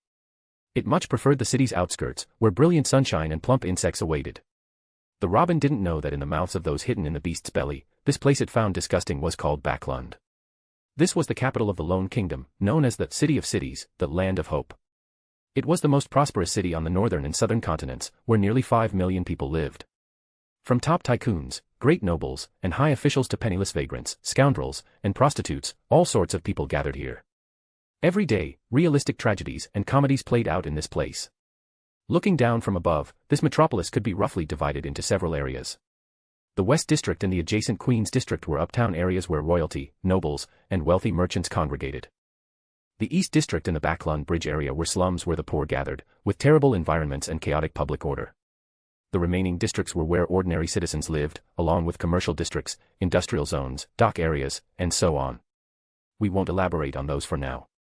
The robin's wings swept past a dock on the Taysok River, its feathers sensing the moisture from the river water. It flew along Backlund Bridge through the East District, where a noisy crowd was moving about in panic, as if they'd encountered some emergency.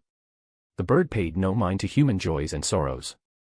It adjusted its wings, turning in midair to fly toward the sunny suburbs. East District of Backlund, somewhere. Is Lame Jack's woman here? Your man's had an accident. In the chaotic, filthy street, someone suddenly shouted frantically. A group of shirtless men, clearly dock workers, carried something together, shuffling forward. Outside, a crowd of busybodies followed along, watching the excitement.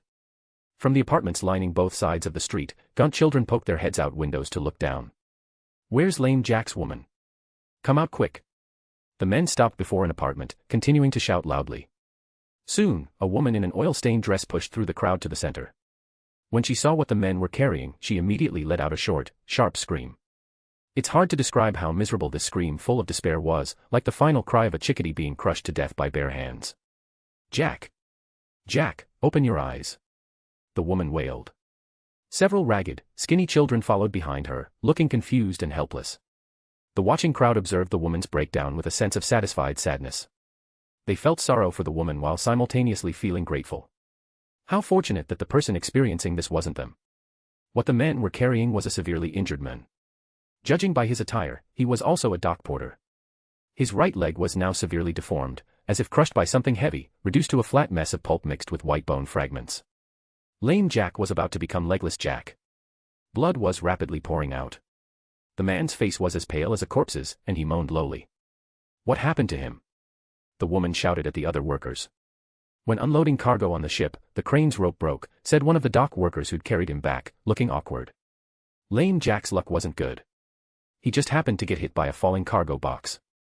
Then where's your manager? My man got smashed like this, and they just threw him back like this.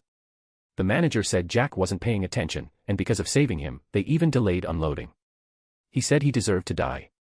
He's only willing to compensate one solely, saying it's out of what's called humanitarian something.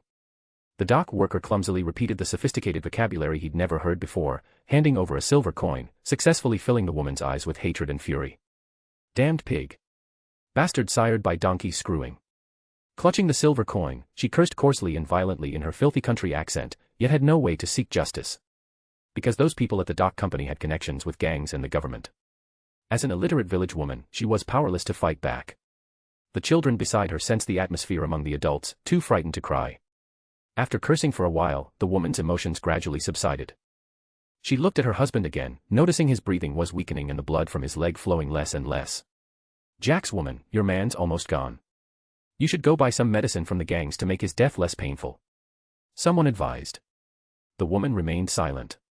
After a moment, she raised her head, her expression becoming resolute, as if she'd made some decision. Do me a favor and carry Jack to the house at the end of the street. She said to the workers, then turned to look at her oldest child. Little William, go to Aunt Mary's and borrow 5 pounds of fresh fish. If she won't lend it, tell her we have money now and can definitely pay her back. Before the workers could say anything, the crowd began making sounds of surprise and doubt, as if they knew what the woman was planning to do. Jack's woman, you're really going to ask those people for help? They don't seem right, and they look like they're evil. Shut up. The woman savagely interrupted the speaker. I know they have problems, and I know they've never truly demonstrated their methods, but I have no other option now. Don't interfere. People immediately fell silent, letting the workers carry the injured man toward a standalone 2-story building at the end of the street. Though it was broad daylight, this building appeared very dark, as if sunlight lost its effect here. In hidden corners, there seemed to be whispers and watching eyes. People shrank back, stopping at a distance from the house. Even the boldest onlookers didn't dare get too close. The woman stepped forward actively. Though she'd spoken resolutely earlier, when she actually reached the door, her face became extremely pale. Knock, knock. She reached out and knocked on the door. Coming. A young girl's cheerful voice came from the other side. Soon, the door opened. An extremely beautiful young girl stood behind the door. Though wearing the coarse cloth clothing common in the East District, it was very clean. Combined with her face, it was hard to believe she was an East District resident. The girl surveyed the crowd, her azure eyes carrying a gentle smile, as if making eye contact with each person. The crowd immediately fell quiet for a moment, everyone seemingly enchanted by the girl's appearance, unable to make a sound. It was precisely this overly outstanding appearance that had led nearby residents to even spread rumors that witches lived in this house. Can I help you? She asked. With some fear, the woman pleaded. I need your help, Miss Cecilia. Chapter 131, The Half-Mad Shepherd. Miss Anna, is something wrong? The young girl called Cecilia asked. My husband, he. Compared to the beautiful young girl, the woman covered in oil stains felt somewhat ashamed. But what mattered now was that her husband was severely injured, so she quickly explained the situation, then said, they all say you can heal seriously injured people. I really had no other choice. I can only beg you, please show some mercy and save my husband.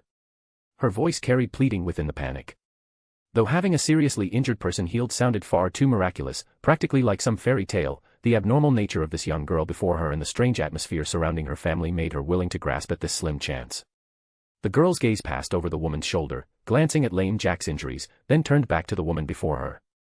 All right. She said. The crowd buzzed, showing signs of slight panic. People exchanged surprised glances. Though they'd been spreading rumors all along, actually seeing her agree so easily still made them feel it was incredible. Then, hope lit up in the woman's eyes. But the payment I mentioned, you remember it, right? Of course I remember. I've already sent our child to get it. That's good. Then, should I have them carry my husband inside? The woman asked tentatively, but the workers looked somewhat unwilling after hearing this. Though they didn't know the specific situation, this house was clearly not a good place. They didn't want to go inside. It's fine, you don't need to go in. The girl walked down the steps. Under the crowd's gaze, she came before the injured lame Jack and bent down. Her seemingly slender frame easily lifted Jack, whom several workers had struggled to carry, and walked steadily back into the house. Before entering the house, she turned her head back. Please wait outside, and no matter what happens, don't come in. Shadow covered her face, making her words sound eerie as well. No one dared answer. With a bang, that door closed. What followed was several minutes of silence. People looked at each other uneasily, then turned their gazes to the woman at the front, whispering among themselves. Their gossip was nothing more than her losing her mind, and that family is terrifying. The woman waited anxiously, her hands tightly clasped together, as if trying to grasp at a thread of hope. Her child came running in stumbling, holding a basket of fresh fish. Just as he was about to call for mommy, she grabbed him, not letting the child speak. The air was unbearably silent. After an unknown amount of time, finally, that door opened again. Creak. The sound of the door opening made the woman jolt. Looking up, she saw that absolutely beautiful young girl supporting her husband. He was still pale, still unconscious, but his leg. Jack! The woman, with incredible wild joy and disbelief, shrieked and rushed forward, trying to support her man. She saw that her man's leg, which had been flattened, had returned to its normal shape and was now wrapped in bandages. Though the bandages were covered in blood stains, compared to the previous tragic state, it was so much better. The crowd looked at the healed man with uncertainty, and when they looked at the young girl again, their eyes held more awe and fear. His leg is saved, but he lost a lot of blood. He needs to rest and recuperate for a while. She announced. Thank you so much. The woman sobbed uncontrollably. Don't thank me. The doctor is my brother. The girl said, taking the fresh fish from the woman. Well then, that's all. None of the watching crowd dared stop her with questions, letting her return to the house and close the door. Jack, you've survived. The woman said excitedly. As long as her husband wasn't dead, their family still had a chance to live on. Though her men needed to rest, relying on that one solely and the money she earned, they'd be fine for a few days. She saw hope again. People gathered around, helping her carry the men back home. No one noticed that there was something off about the man's pale face. Between his brows, there was a faint trace of frozen terror, as if he'd just witnessed some extremely horrifying scene. After closing the door, the beautiful young girl carried the basket full of fresh fish and walked into the living room inside the house. All the curtains in the living room were drawn, and the lights weren't on, making it very dark. On the sofa in the living room sat a man in a straitjacket. In the darkness, his azure eyes reflected faint light. The dark room couldn't conceal the man's handsome face, but he seemed somewhat strange, his expression slightly crazed. He murmured in a low voice, using arcane language, speaking obscure ancient verses. The Lord descended upon the world, proclaiming, I have come, and all defiance shall be punished. His soldiers awoke from blood, and thus there was nothing else red left on earth. The filthy, blasphemous voice was like invisible blades, vibrating the surrounding air.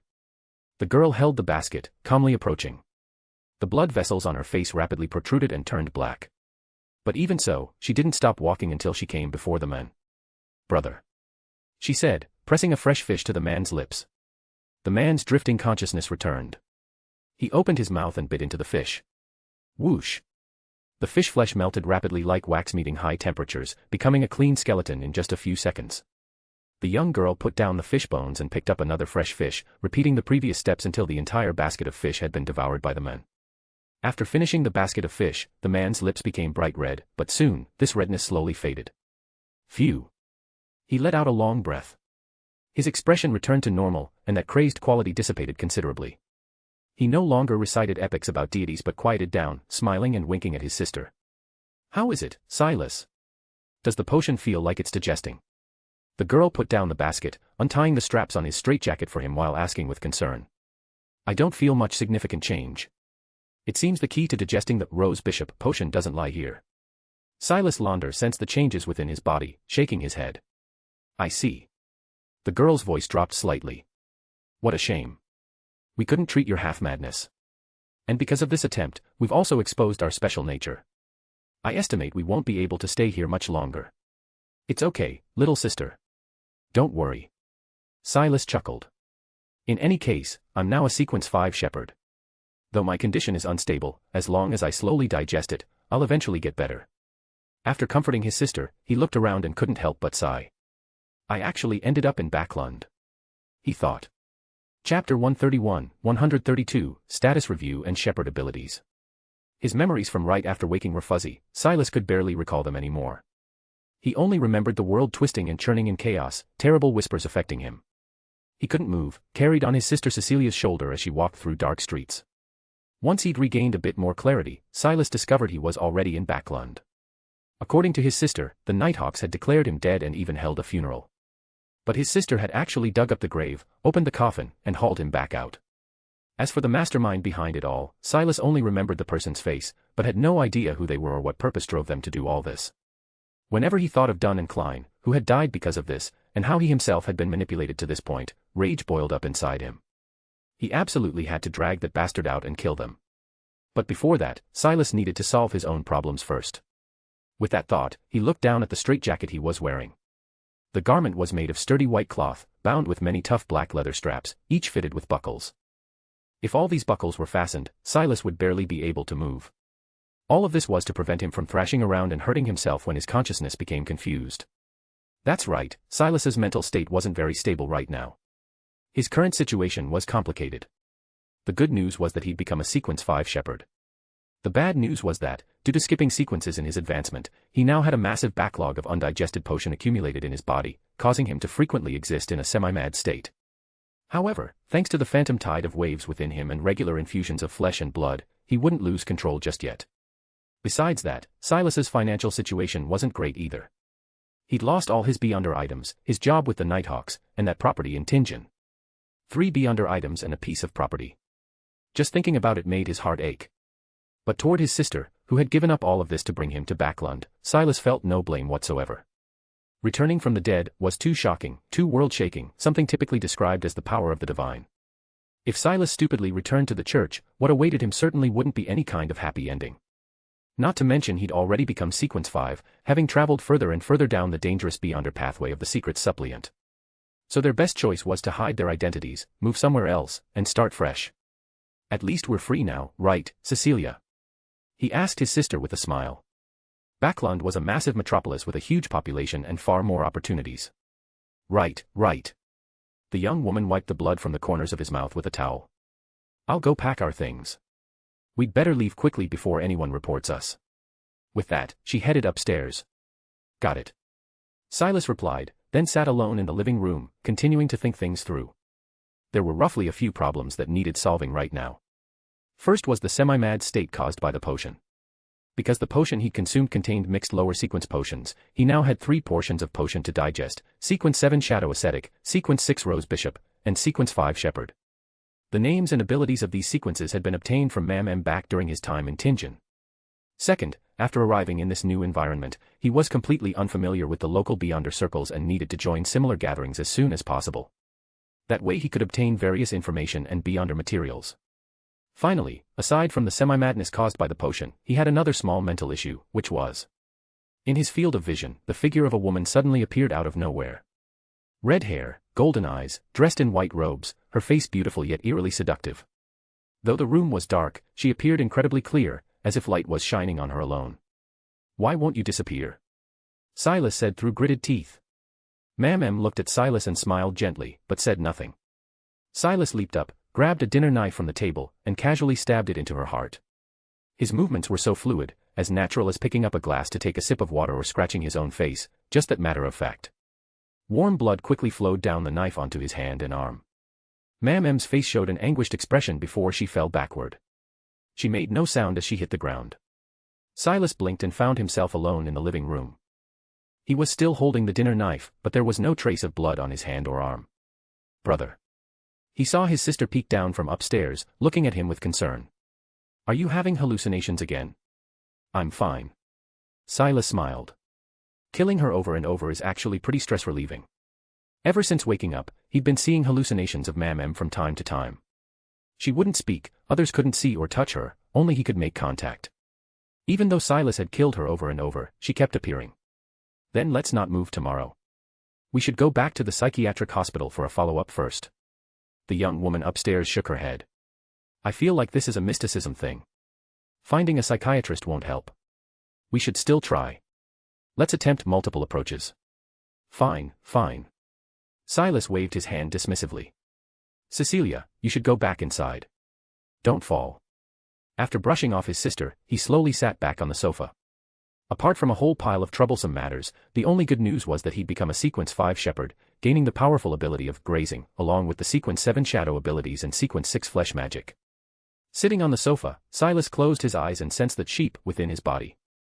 A Sequence 5 Shepherd could graze a total of 7 souls. Possibly because his spirituality was unstable when he died, most of the sheep that had been grazed in the original potion had broken free, leaving only 2 souls still inside his body.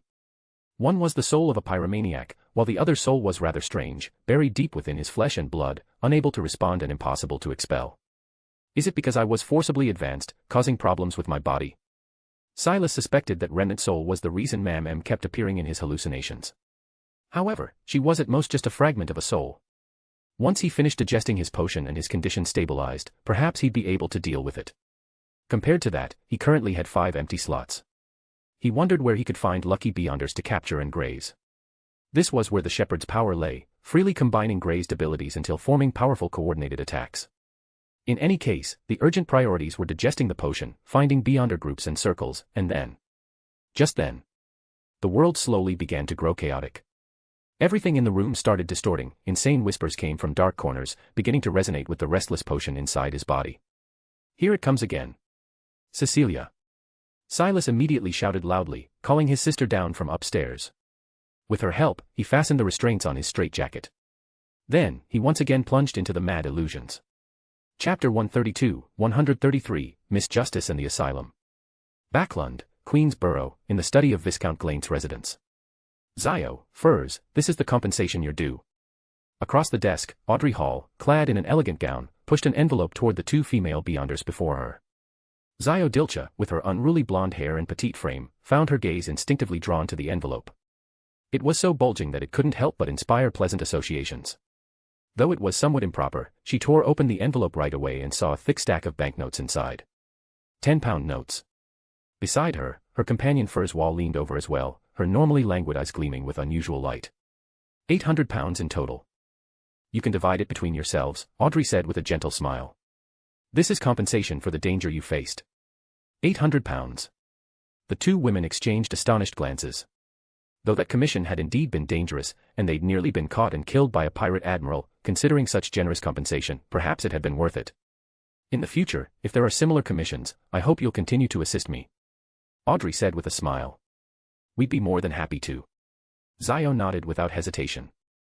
After finishing their business, the group began to chat casually, discussing mysticism-related knowledge and a particularly vicious murder case that had occurred recently. So you believe this serial killer targeting women is a Beyonder? Viscount Blaine asked. That's right. Though the police at Sherwood Borough are of questionable competence, so many cases have occurred by now that even the most bumbling investigators should have discovered some clues. Yet they still have nothing to show for it. It's hard not to think there's something Beyonder involved, Zio said, nodding. Only a Beyonder could manage this. I imagine the official Beyonder organizations have already taken action. In a little while, the culprit should be apprehended. What they were discussing was a recent serial murder case in Backlund. The killer's targets were all young women who, after death, had their abdomens cut open and certain internal organs removed. Such wicked deeds, which pathway sequence could this person belong to? Audrey was also pondering this seriously when suddenly she noticed Furs beside her looking at the group with a slight frown. Having already become a Sequence 8 telepathist, Audrey almost immediately understood the meaning behind that expression.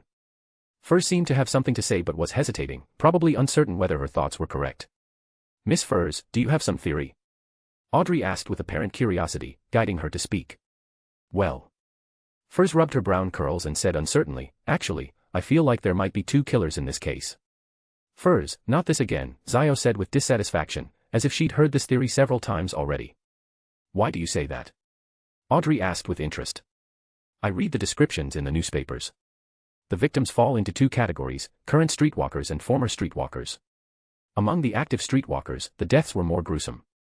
Their abdominal wounds were larger, and according to eyewitness descriptions, they looked almost as if they'd been torn open from the inside, Furs said slowly.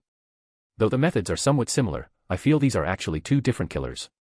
One specifically targets former streetwalkers, while the other's targets are current streetwalkers.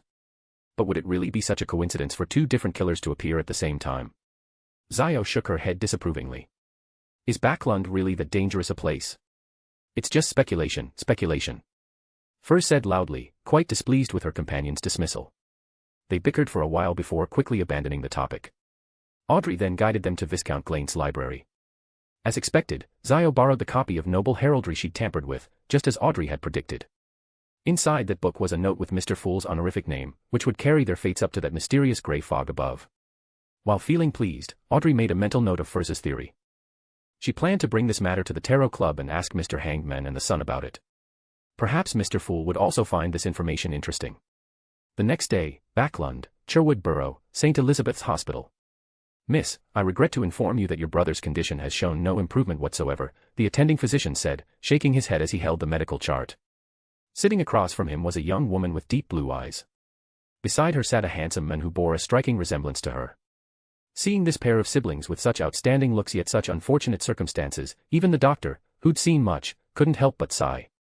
Silas's eyes were unfocused as he sat in his straitjacket. His mouth wore a mask bound with a leather strap. The mask was to prevent him from speaking, his profane words were far too dangerous. If the doctor actually heard them, he too would go mad. My recommendation here is to admit him to our hospital for full-time supervised treatment. Unfortunately, we don't plan to adopt that approach, the doctor heard the young woman say. I won't let myself be separated from him. Very well. I'll prescribe some medication for your brother, along with some medical instructions. Please have the patient wait outside for now. I'll have a nurse watch over him. Brother, wait outside for me for just a moment. Silas's world was suffused with chaos. He vaguely heard his sister's voice and nodded, then, supported by a nurse, he went to the hallway outside the examination room and sat on the corridor bench to wait. It was mid-morning, and Backlund's perpetually gloomy sky shed not a single ray of sunlight. The corridor was filled with all manner of patients, like a parade of demons. A young nurse nearby looked sympathetically at this handsome young man. She wanted to strike up a conversation with him, but he merely kept his eyes lowered and completely ignored her. The young nurse's attention was entirely focused on Silas, so she completely failed to notice two uninvited guests who'd entered. Miss, this is too much, no matter how you look at it. For the daughter of an earl to barge into such a dangerous place, if the master finds out, what will become of me? Don't worry, Annie. The excuse I left when going out was to visit Professor Anthony, and he happens to be at the mental hospital today doing academic research. It'll be fine. Two young women conversed in low voices as they walked through the corridor. This mistress and servant were none other than Audrey and her personal maid, Annie. While Audrey's words soothed her maid, her eyes curiously surveyed the patients. As a beyonder of the spectator pathway, she'd always analyzed the psychology of normal people but had rarely encountered the inner worlds of the mentally ill. This outing was something of a small adventure for her, using the pretext of visiting a psychology expert to tour a mental hospital. Audrey's emerald eyes swept across the wildly behaving patients one by one when suddenly she spotted a black-haired young man sitting quietly on one side of the corridor. Chapter 133, 134, A Lamb Ready for Shepherding. Inside the asylum, a man sitting quietly on a bench caught Audrey's attention. The first thing Miss Justice noticed was his appearance. The hospital corridor was filled with the clamorous voices of patients, yet he alone sat quietly, eyes downcast, a hint of blue light showing beneath his thick lashes.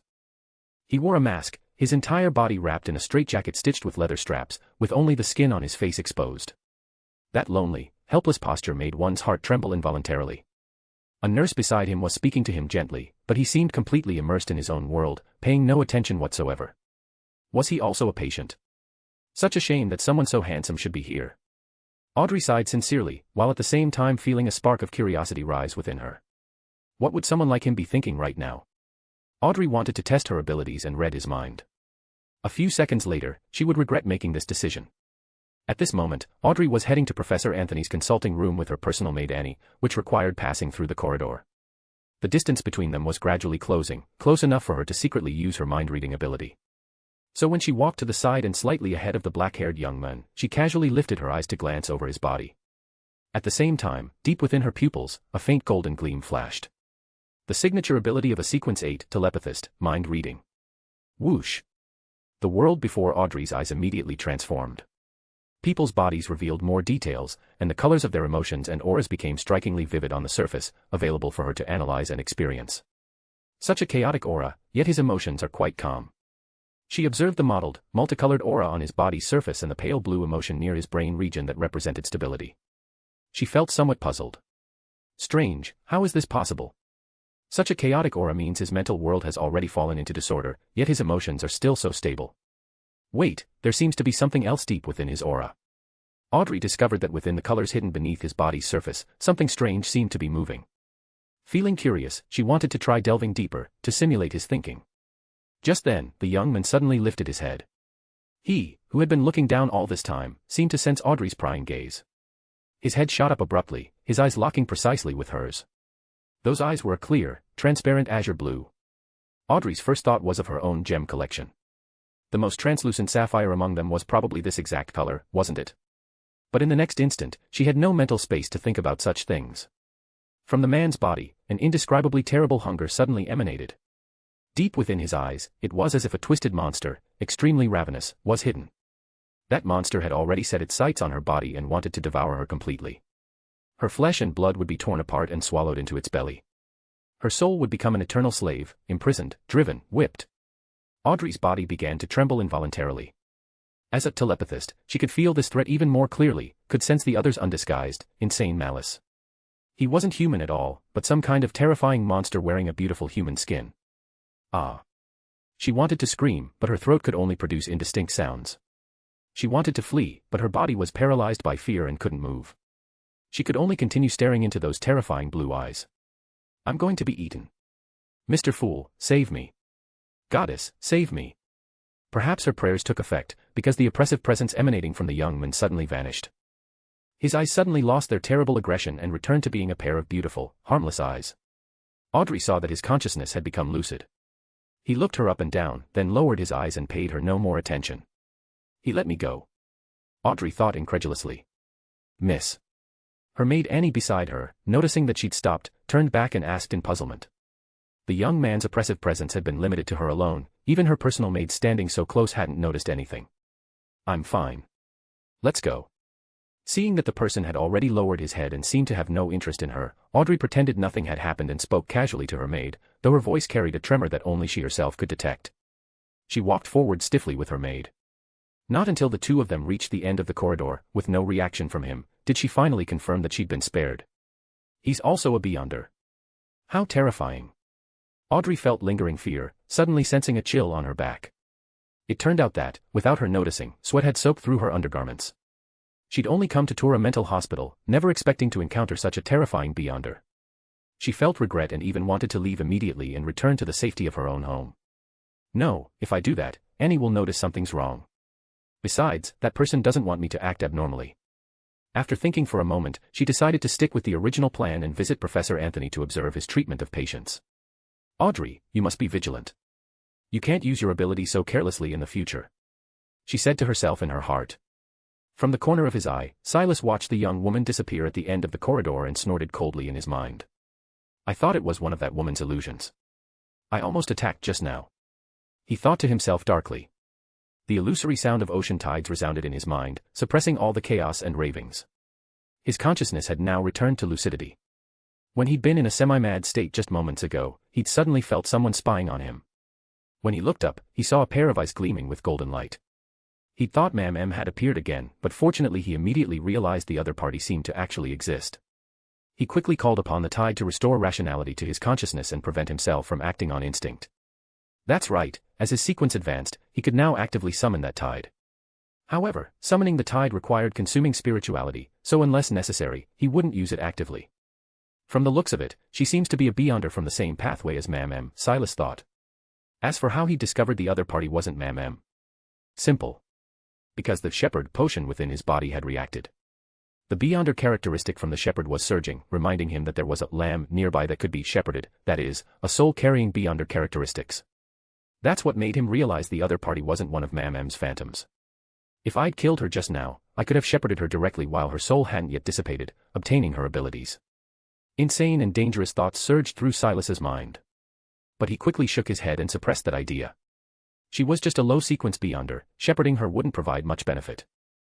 Besides, judging from her attire and inexperienced response, she was probably some noble young lady lacking experience. He hadn't fallen so low as to target someone like that. Chapter 134, 135, Detective Sherlock. Mr. Silas, you're awake. The nurse who had been carefully watching Silas noticed the change in his expression. Realizing he'd become normal, she said happily, Dr. Chris said there was no hope of curing you, but look at you now. You seem perfectly fine, don't you? Best if he gets better quickly, but keeps just a little lingering condition, so I'd be willing to quit my job to care for him full-time. The young nurse thought hopefully as she helped remove the restraining straps. With her assistance, Silas took off his mask and sat up comfortably.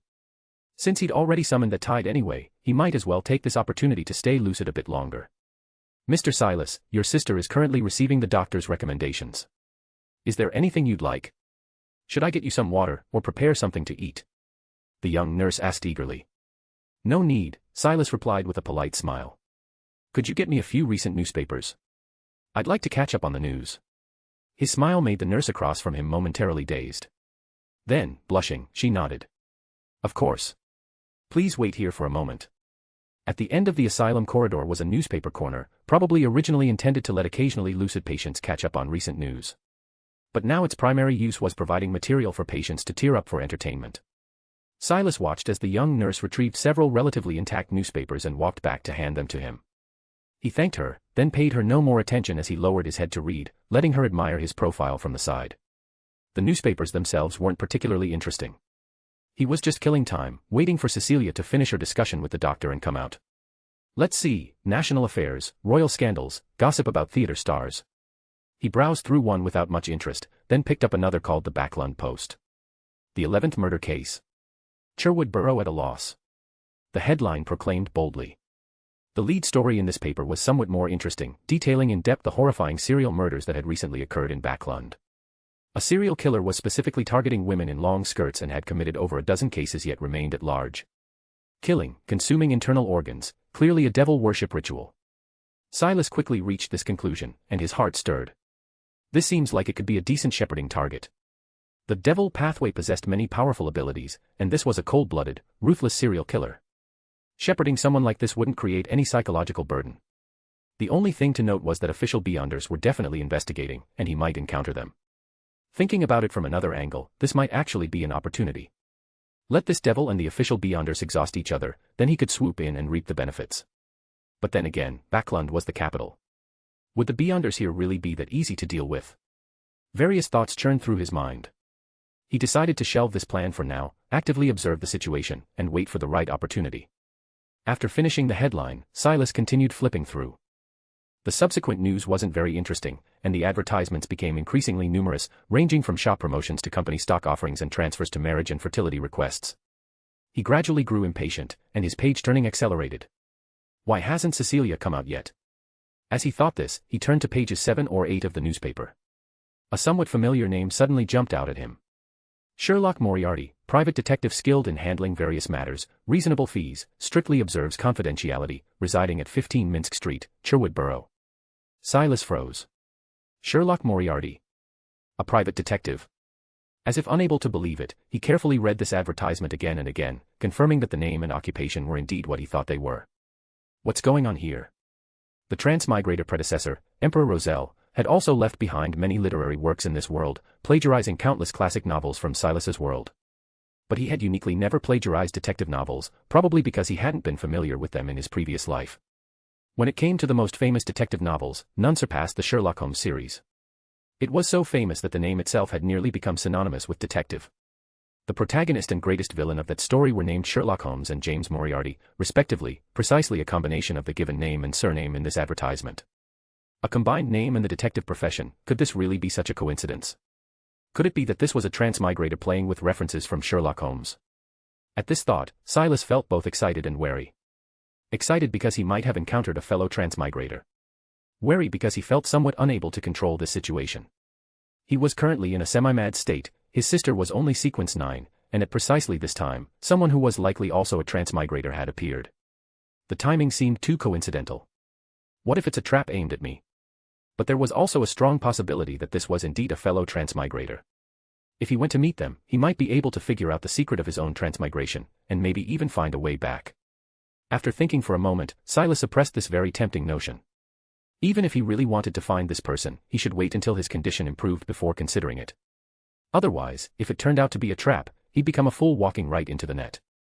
In any case, the other party had already left an address. When the time came, he could track them down, they wouldn't be able to escape. Mr. Silas. The nurse noticed the change in his expression and asked with concern. Oh, I'm fine. Excuse me, may I take a few of these newspapers with me? Silas came back to his senses and asked with a smile. Of course you can. If these newspapers stay here, they'll just be torn to shreds by the patients anyway. She readily agreed. Thank you very much. He stood up and folded the newspapers, stuffing them into the gap between the straps of his straitjacket. I'd like to go check on my sister. I don't know what the doctor has been telling her, it's been taking quite a while.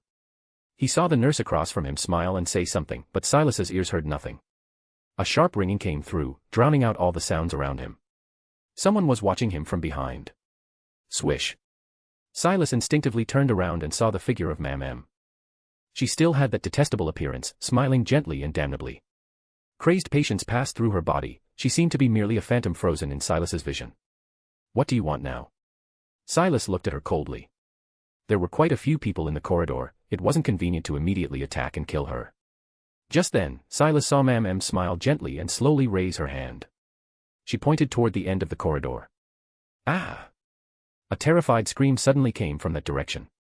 Chapter 135, 136, A Strange Patient. Good morning, Professor Anthony. Audrey Hall removed her hood and lifted her skirt slightly, greeting the elderly scholar across from her with impeccable etiquette. I apologize for the inconvenience of my visit today. I truly wish I could deny that, but... The white-bearded old scholar smiled bitterly. To be honest, this kind of place is not somewhere a noble young lady like yourself should be visiting. Behind Audrey, her personal maid Annie nodded in fervent agreement. A few days ago at a dinner party, this young lady had mentioned her recent interest in psychology. Out of courtesy, Anthony had casually remarked that he would be seeing patients at St. Elizabeth's Hospital soon and that she was welcome to observe. He'd only mentioned it in passing, because no matter how he thought about it, a delicate aristocratic young lady would never actually come to a place like this. Who would have imagined that this noble Miss Audrey would seize upon his invitation, forcibly arrange a meeting date, and then actually show up on that day? If it only affected his own work, that would be one thing. But what if this esteemed young lady got involved with the treatment sessions and a patient suddenly had an episode and hurt her? How would he explain that to Earl Hall? The old scholar thought with some bitterness. Please don't worry, I won't do anything to interfere with your work. As if sensing his concerns, Audrey said with a smile, I'm only here to observe today. I've heard about the dangers posed by mental patients and won't approach them closely. Of course, if you feel that even this is unacceptable, out of respect for you, I will leave. Her words were very persuasive and gave the old scholar an out. However, having said this much, it was impossible for him to refuse her now. Sure enough, she was pleased to see him sigh. Very well, then please keep your distance from the patients. If you have any questions, consult with me first, all right? Anthony said. Of course. Audrey replied. After receiving her promise, the old professor relaxed slightly. He sat back down behind his desk and signaled to his assistant that they could begin. The assistant left the consultation room to call in patients one by one in order. Audrey sat in a corner of the room while Annie brought her a stool. The hard stool in the consultation room certainly wasn't as comfortable as the leather sofas back at the Earl's residence, but she still appeared full of enthusiasm as she observed each patient who entered. As expected, their behavior was very different from normal people, but at a fundamental level, they still maintained biological instincts. Through observing the patients, Audrey gradually gained some insights. The state of mental patients varied according to the severity of their conditions. Those with mild symptoms were basically no different from ordinary people, while those severely afflicted showed extremely chaotic speech, behavior, emotions, and consciousness that were impossible to interpret. Just as I thought, observing those with abnormal mental states helps me understand the psychology of normal people better. Feeling signs that the potion within her body was being digested, Audrey couldn't help but think that with these gains, this trip hadn't been in vain. Even though I encountered an unknown beyonder and experienced some stimulation. The next patient can come in now. Just as Audrey was recalling her encounter in the hallway earlier, she heard Professor Anthony's assistant call out. A strong smell of alcohol mixed with cheap, pungent perfume soon assaulted her nose. She looked up and saw a woman enter wearing a garishly colored dress, heavy makeup, and an expression that mingled numbness with a touch of debauchery. She looks like a streetwalker. Audrey could feel the maid Annie beside her frowning slightly, apparently quite displeased with the woman before them. What's going on? There are other people here besides the doctor. The woman immediately noticed the two of them upon entering and raised her eyebrows with a loud complaint. Annie's body shifted, as if she wanted to retort, but she held back under Audrey's pointed look. Don't make a scene. They're my students. If you have a problem with that, you can find someone else. Anthony cleared his throat and spoke with a stern attitude that successfully quieted the woman. What's wrong with you? Can't sleep well. The heavily made-up woman scratched at her hair and sat down across from the desk. It was obvious she wasn't very willing to be here. Just trouble sleeping. Is that really worth coming here for? Anthony glanced at her and continued questioning. I keep seeing strange things in my dreams, and after I wake up scared, I can't fall back asleep. The woman became slightly more cooperative.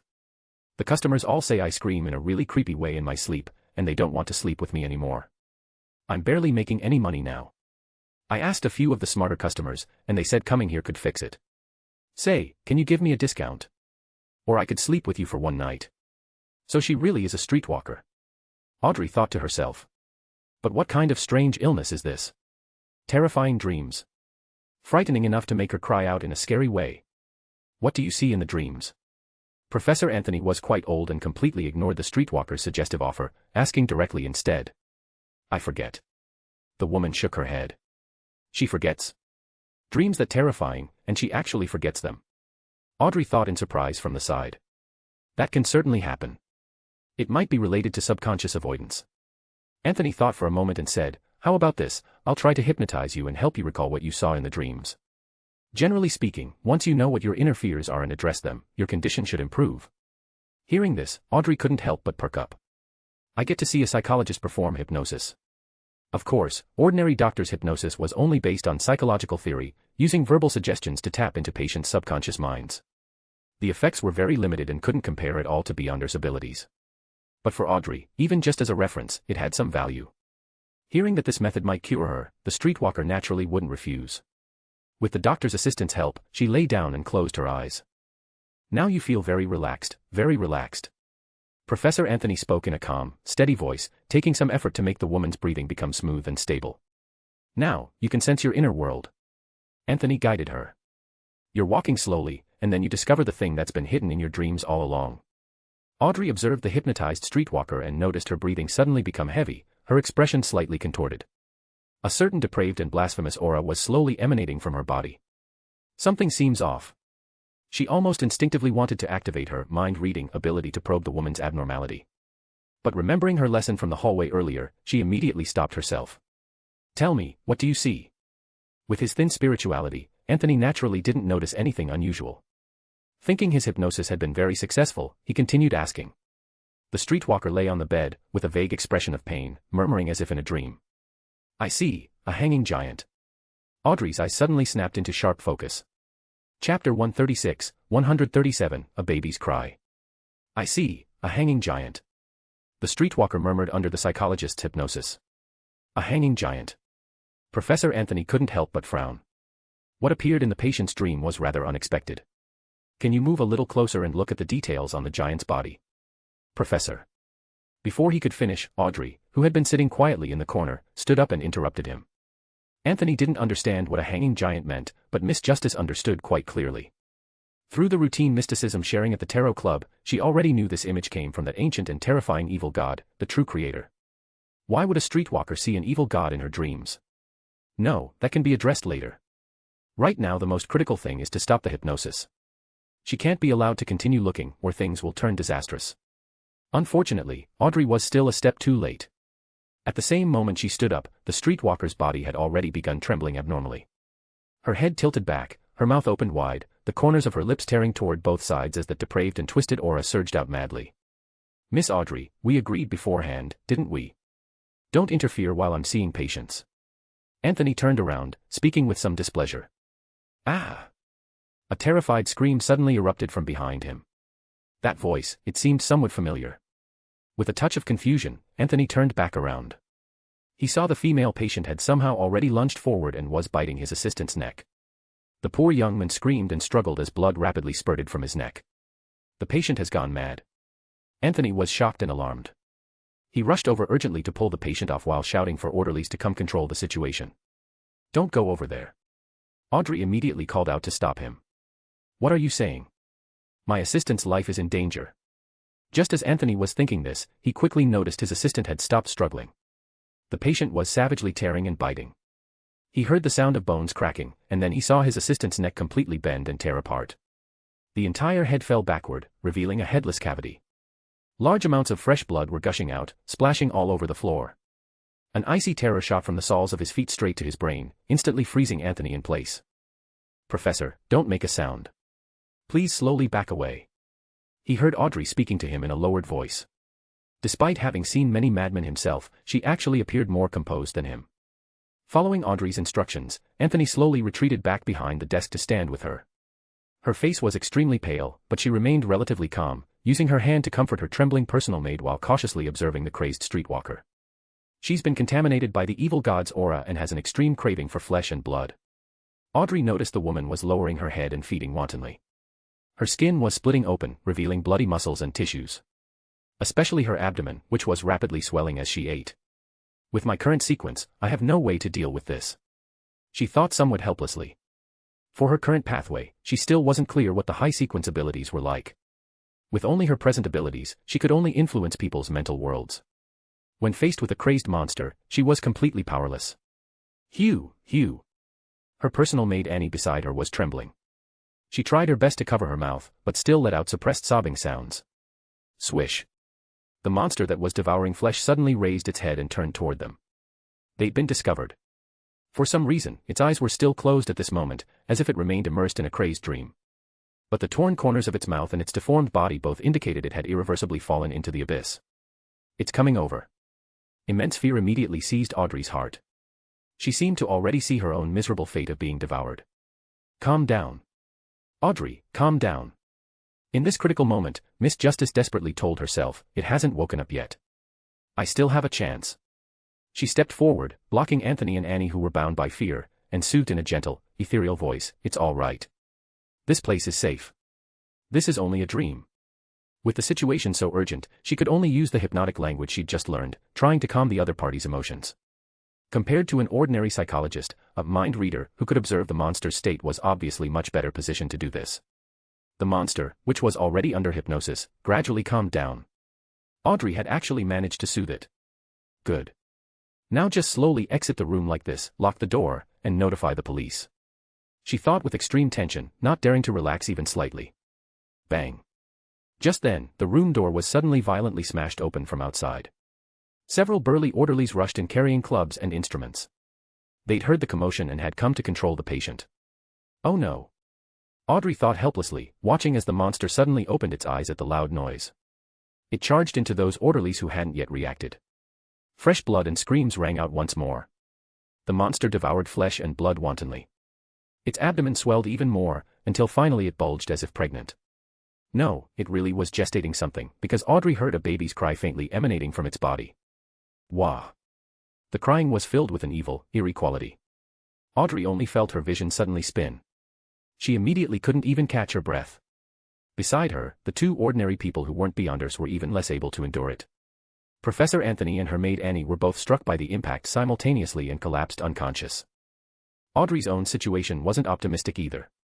She felt completely drained of strength and collapsed to the ground, watching helplessly as the monster finished killing the orderlies and turned its gaze, filled with madness and hunger, toward her. In her helplessness, she clasped her hands together and prayed in a low voice. The fool that doesn't belong to this era. In this desperate situation, the only thing she could do was beseech the divine.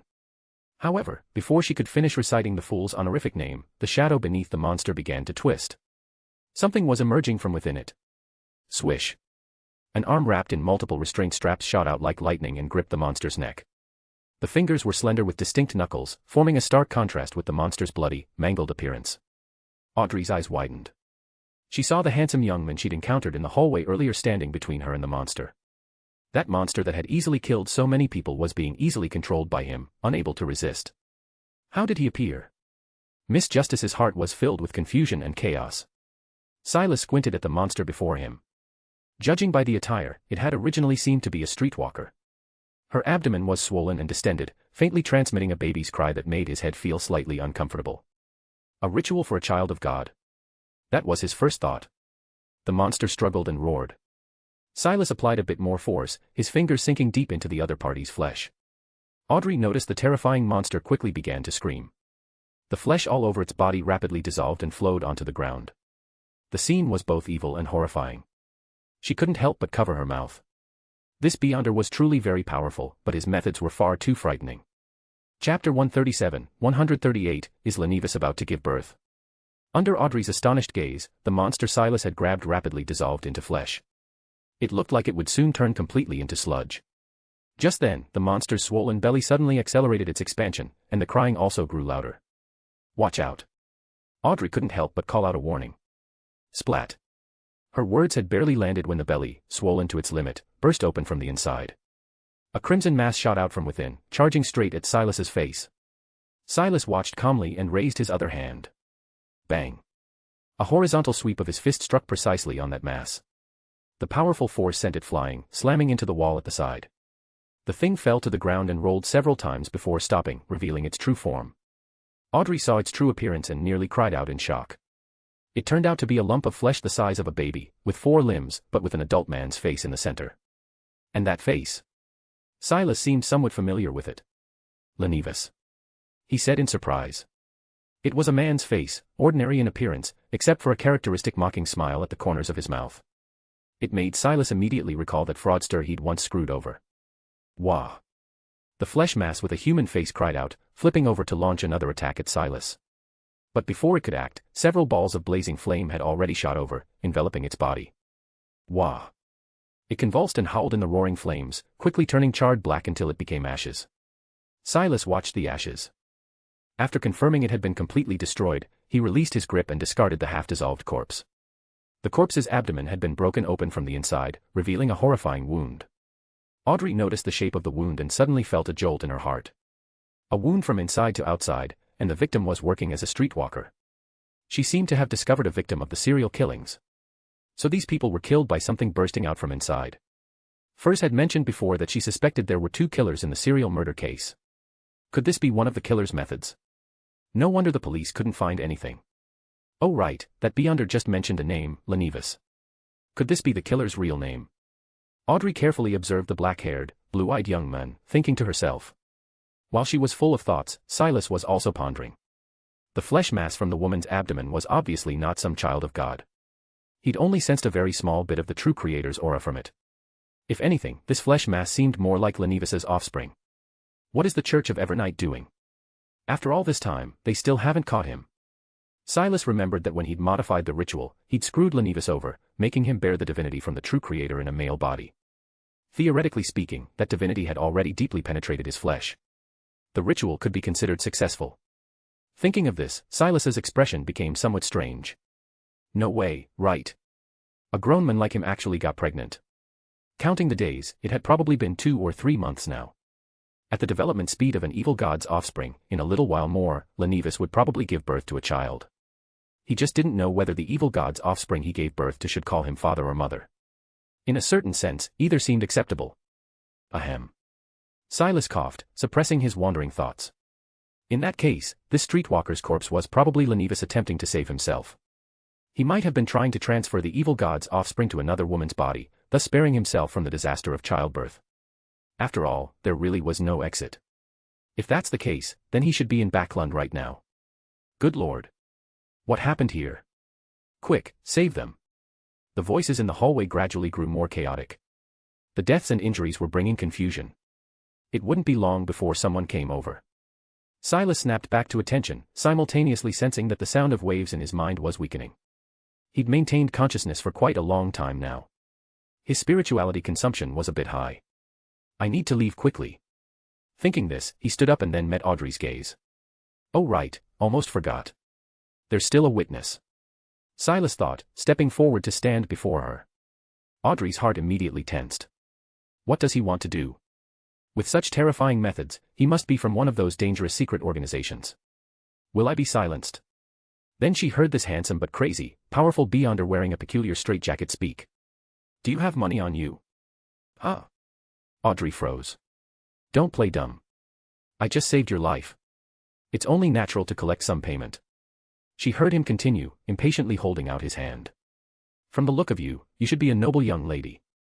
You can't possibly have no money, right? Pay up. Hurry. The image of a powerful figure seemed to have changed somewhat. Audrey pressed her lips together and said in a low voice, my wallet is with my maid. Please wait. She quickly walked to the unconscious Annie's side and retrieved her exquisite leather purse from her. After a moment's thought, she simply handed the entire purse to Silas. This purse was the latest limited edition, priced at around £1,000. Besides that, there were several small accessories worth hundreds of pounds inside. Audrey didn't particularly care about this amount of money. Compared to that, she only hoped he would be satisfied. Silas casually took the purse and removed all the cash inside, about £200 to £300. Truly wealthy, worthy of Backlund's nobility. Looks like I won't be short on cash for a while. He thought with satisfaction, tossing the purse back to her along with the rest of the odds and ends. Don't go spreading information about me unless you're looking for trouble. Audrey immediately nodded. Whoosh. Silas put away the money and used his nail to cut open his palm. He raised his hand and waved. A spray of blood scattered into a blood mist that fell throughout the entire room. This was a clever use of flesh and blood magic that could interfere with divination and prevent being tracked. So even if Audrey didn't keep her promise and told someone something, they wouldn't actually be able to find him. Having finished all this, before anyone else arrived, Silas's body transformed into shadow and merged into the darkness, silently leaving the place. Phew. Only then did Audrey finally let out a long breath, confirming she was truly safe. Looking at the chaos all around, the dead and injured scattered across the floor, smelling the heavy scent of blood flooding her nostrils, the terror slowly receded while a lingering fear gradually surged up. That Beyonder was really too terrifying. If he'd been in a bad mood just now, would I have been casually eliminated? Audrey thought to herself, deciding to keep her promise and not expose his information to official investigators. On the other side, Silas, who was going to pick up his sister, suddenly froze. My hermit potion seems to have digested somewhat. Chapter 138, 139, The Acting Principles of a Shadow Ascetic. Backlund, Eastborough. The world was twisting. Crazed and chaotic voices filled his mind. No matter where he looked, grotesque faces emerged from the depths of his vision. These constantly deforming faces were filled with malice, rebuking, laughing maniacally, continuously stimulating Silas's nerves. Silas pressed forward. He endured unimaginable torment, his face expressionless. A warm hand supported his arm, guiding his direction forward. In this wildly distorted world, only this hand could give him peace of mind. Silas followed that hand, stepping forward one step at a time. If it weren't for Cecilia, I couldn't even walk. He thought with a bitter smile. It was precisely because he trusted his sister would guide him in the outside world that Silas could focus his mental energy on himself, resisting the semi-madness. He even had space to think while walking. He was pondering the reason for the slight digestion of the shadow ascetic potion yesterday. He remembered that the acting method stated the key to digesting potions lay in the potion's name. The so-called shadow ascetic originally referred to monks who withdrew from the secular world to live in seclusion and practice cultivation. They lived simple, even harsh lives, achieving devotion to the divine through ascetic practices, thereby attaining redemption.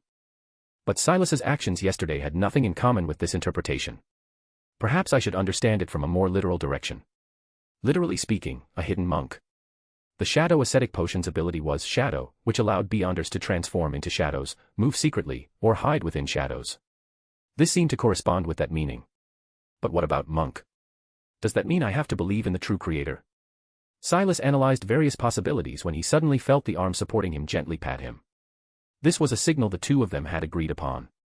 He withdrew his thoughts and connected his spirituality to the depths of his mind. Whoosh! The illusory sound of ocean waves rose in response. All auditory and visual hallucinations were instantly driven away. Silas's mental world recovered its tranquility. He breathed a sigh of relief and looked around, discovering he'd already arrived in front of a row of attached apartments. Brother, we're here. He saw the azure-eyed girl standing beside him, one hand supporting him, the other holding a suitcase, smiling as she spoke to him. To avoid being reported, they'd quietly moved away from their previous residence, then found a house for rent through notices at a nearby bar. In other words, they were here to view the property today. After some consideration, he decided to remain in Eastborough for now. The environment here was chaotic, more suitable for hiding. Moreover, this kind of place filled with heavy negative emotions was actually beneficial for his acting. It's a bit smaller than 6 Daffodil Street. Silas assessed the apartment's exterior, thinking to himself. The two walked to one unit in the row of attached apartments and stopped. 8 Houston Street, right? This must be the one. He reached out and knocked on the door. After a while, the apartment door opened a crack.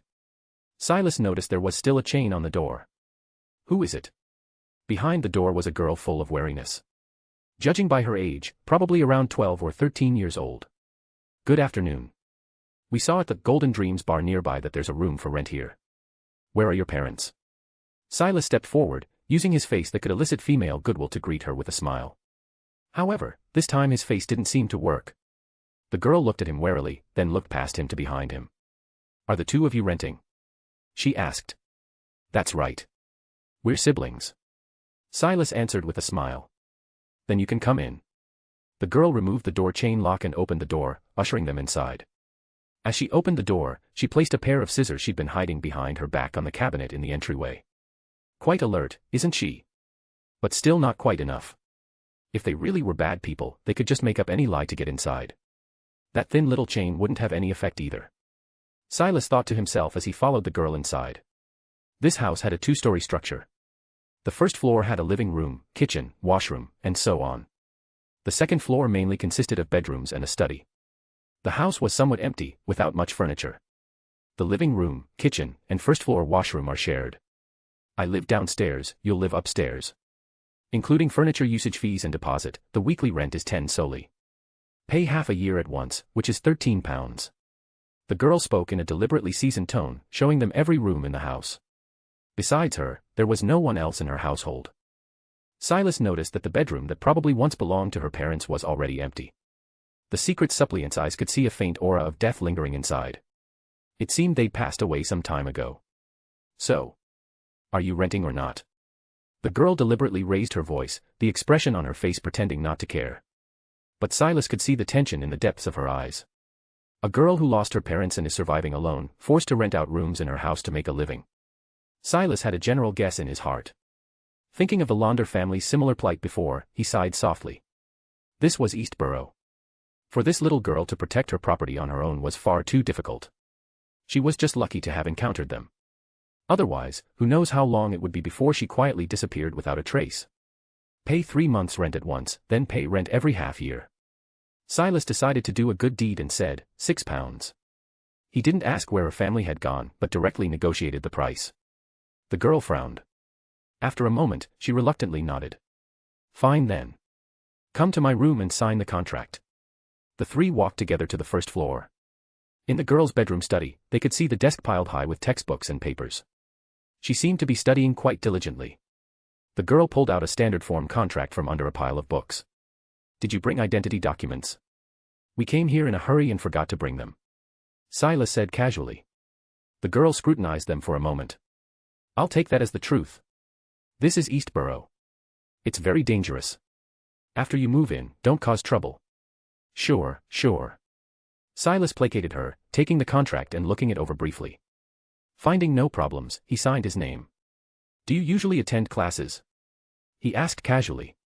I attend grammar school in Jorwood district. The girl answered briefly.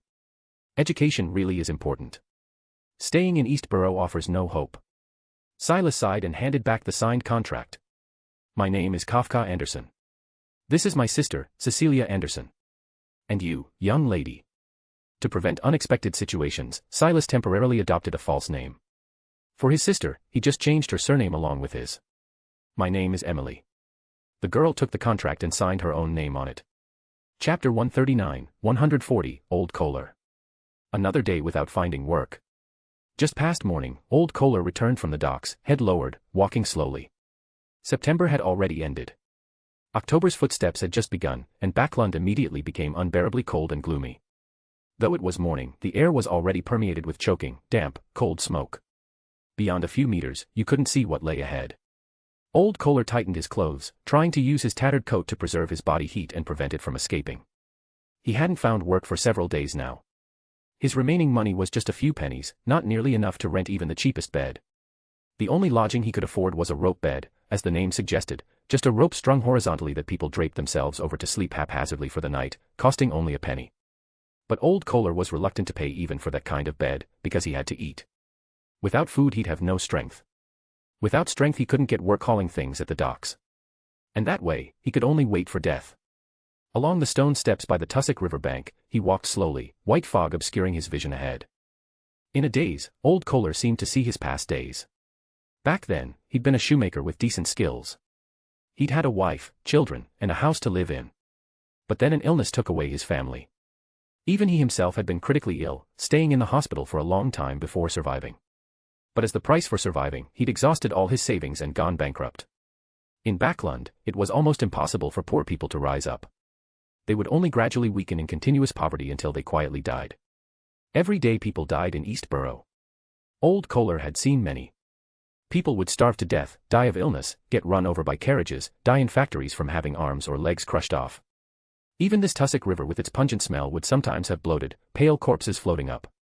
Just then, his body suddenly shuddered. At the far end of the gray-white smoke, a blurry human figure was floating downstream. It was morning, and the surroundings were strangely quiet.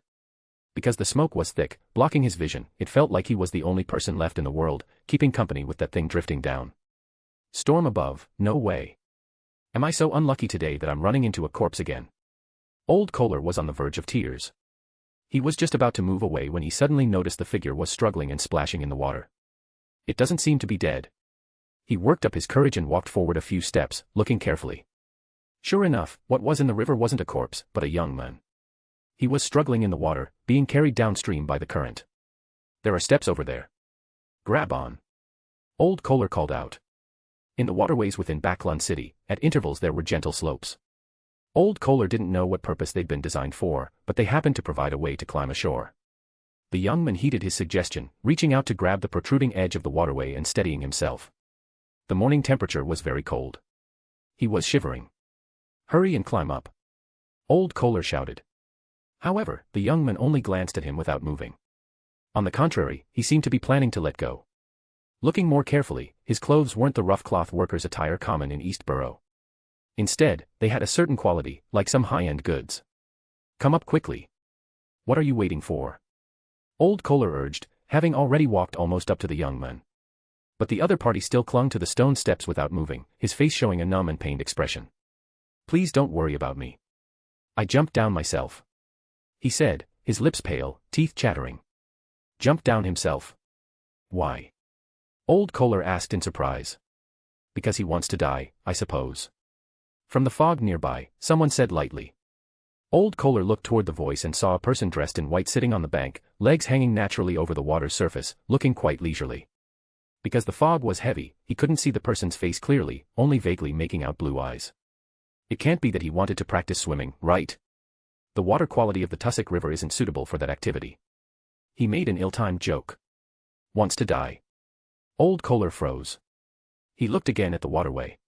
The young man in the water heard his words and pressed his lips tightly together without saying anything. No, don't give up hope. Old Kohler advised awkwardly. The other party's attire was fine, looking like someone who lived comfortably. This left him, a poor person from East Borough, completely unable to understand why the other would want to die. What do you know?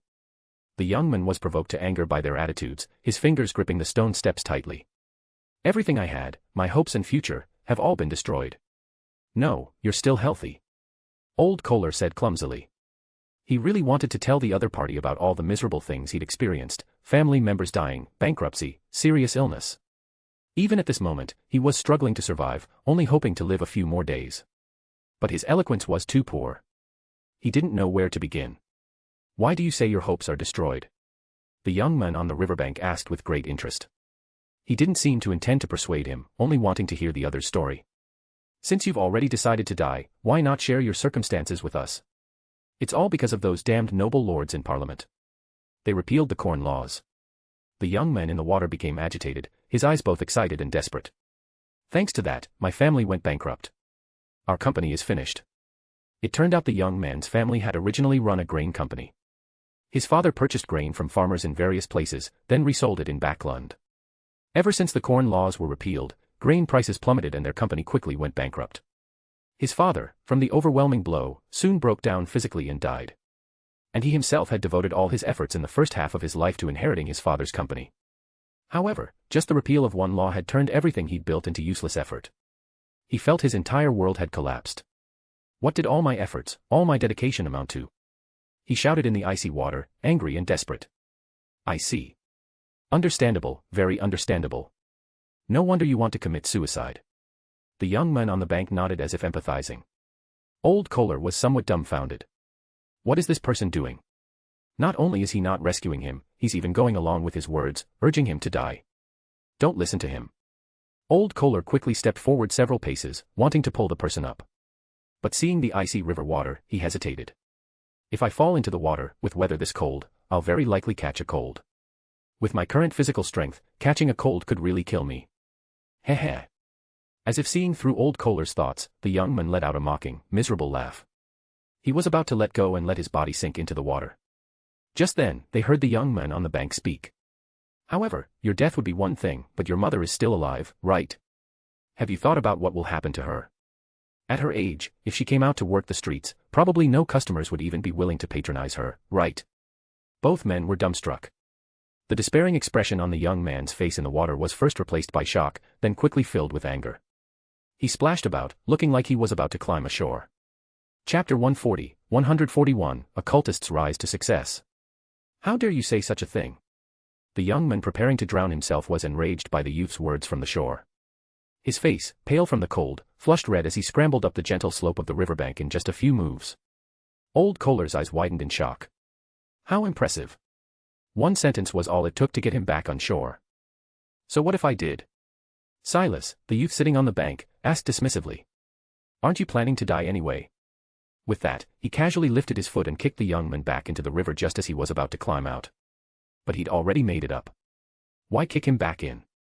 Old Kohler's mind filled with surprise and confusion as he watched the other man slowly walk down the slope toward the water's edge.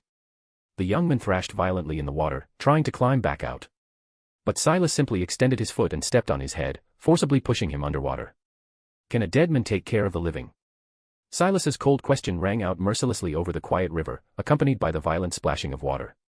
He would press down for a while, then release, forcing the young man to endure the agony of drowning over and over, occasionally allowing him a single breath of air.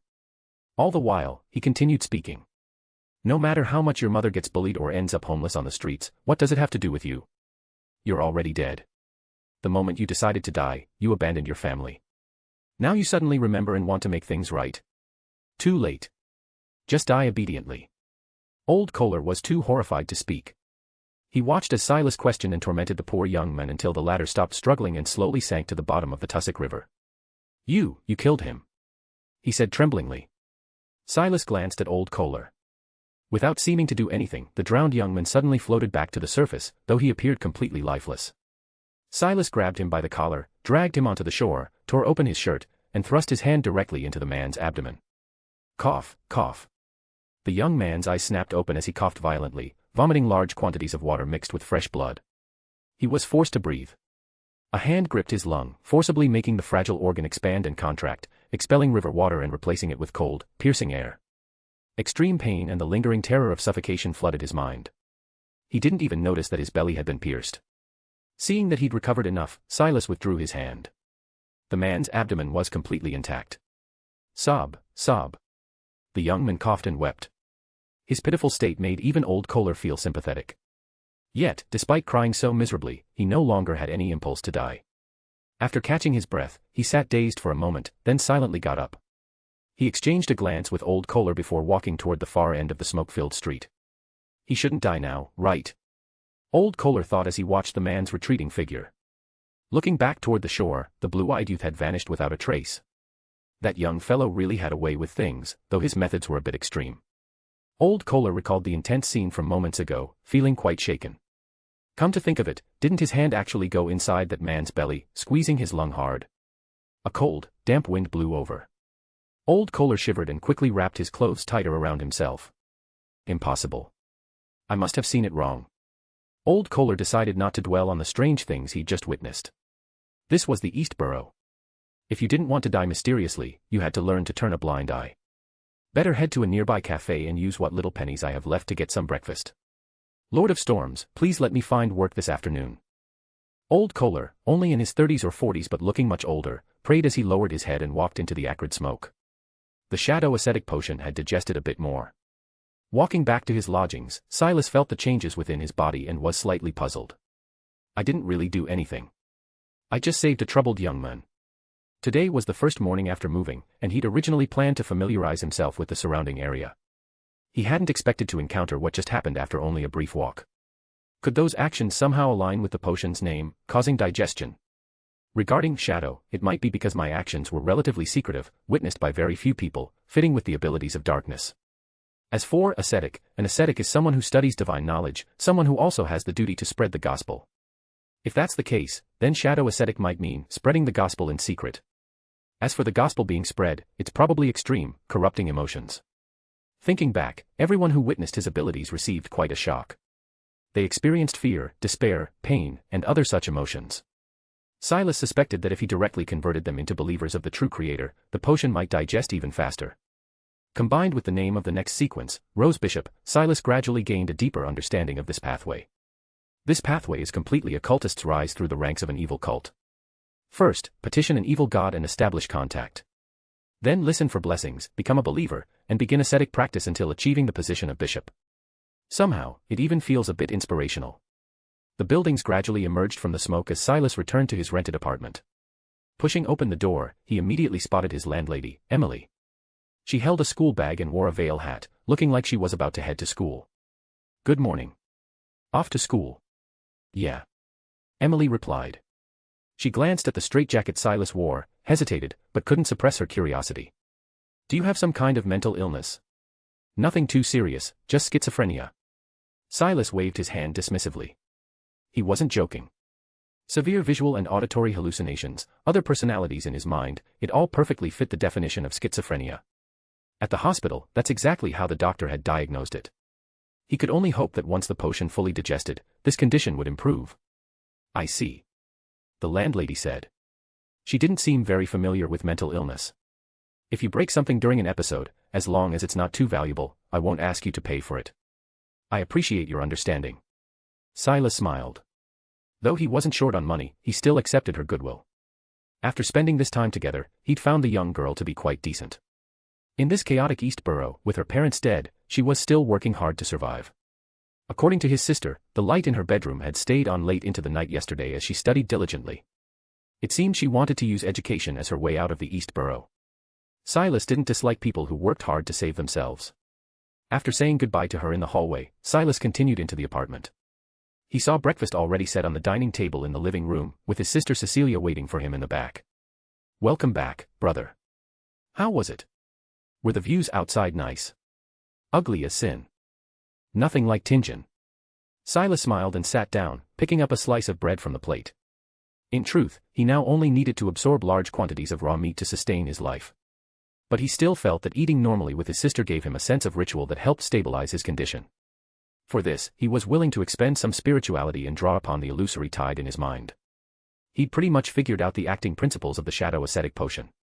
What he needed to do next was try to make contact with the Beyonder circles here while attempting to digest the potion and reduce his madness. Chapter 141, 142, Investigation into Lenivus. Above the eternal grey fog. "Everyone, there's been a serial murder case in Backlund recently. I was wondering if any of you had heard about it." Mr. Fool's reading time had ended. After finishing the exchange of transaction information, Justice Audrey eagerly brought up a topic. Behind the bronze table, the Tarot Club members reacted differently. "A serial murder case. Oh right, the one involving demonic worship rituals." The fool, Klein, seated at the head of the table, quickly recalled the details from the newspapers. He was somewhat curious why this matter would draw Justice's attention. Was it because it happened in Backlund, where she lived? "I'm at sea, but I've heard about it too," the hanged man, Alger, said in a low voice. He'd been at sea recently, only occasionally docking at ports where he could receive news from the capital. "What, they still haven't caught the culprit?" "So far, no." Audrey shook her head.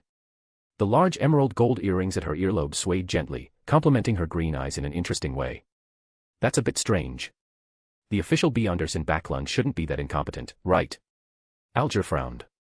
The son, Derek, listened to their exchange with a blank expression. "Backlund, that seems to be the capital of that kingdom called Lone.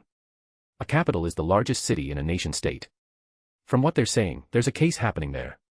He struggled to understand, relying on the knowledge other members had previously explained to him. "However, I now have some information obtained through secret channels. It's related to this case, but it might not be entirely accurate."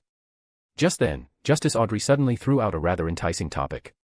"If we want to know, do we need to pay a price?" Alger's eyes flickered as he asked. "No, because I can't guarantee the information is completely accurate either." After glancing around the circle, Audrey said, "The serial murders might have two culprits. One of them is named Lenivus." Lenivus. The instant he heard that name, Klein felt his mind explode with a boom. Isn't that the guy who tried to create an evil god spawn in Tingen? He's in Backlund now too. In that moment, Klein recalled his days in Tingen, his former colleagues, and the captain. Involuntarily, the corners of his mouth lifted slightly, as if smiling. "Is there something special about this name?" Alger asked, puzzled. "He's a wanted criminal. In the official report, he's described as a cunning fraudster who nearly swindled £10,000 under the pretense of starting a steel company," Audrey said.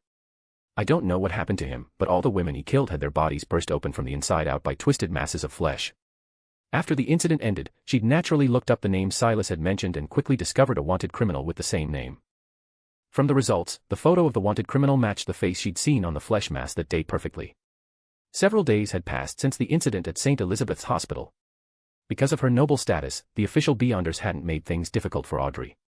They'd only questioned her about the situation at the time. With the help of her potion, Audrey claimed she'd fainted from fright and seen nothing, easily fooling them. However, when Audrey's mother learned about her adventurous outing, the usually gentle Countess Hall became very angry and temporarily grounded her.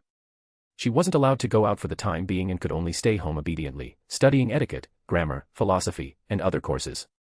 Just when I learned about a major secret, at the critical moment to launch an investigation. Justice, Audrey thought regretfully. It seems I can only rely on Zio and Furs. Actually, she'd also wanted to take the opportunity to ask the Tarot Club members if they knew what pathway a Beyonder who excelled at manipulating flesh and blood and could hide in shadows belonged to. But thinking of that man's bizarre and insane state, and the agreement not to reveal information about him, she hesitated and ultimately didn't speak up. Everyone, I brought this up today because I want to investigate Lenivus and would like some advice from you. Lenivus is a cunning fraudster who's also being hunted by the authorities. Why would he commit serial murders, and why would he use such methods? Audrey asked. Alger folded his arms and thought for a while.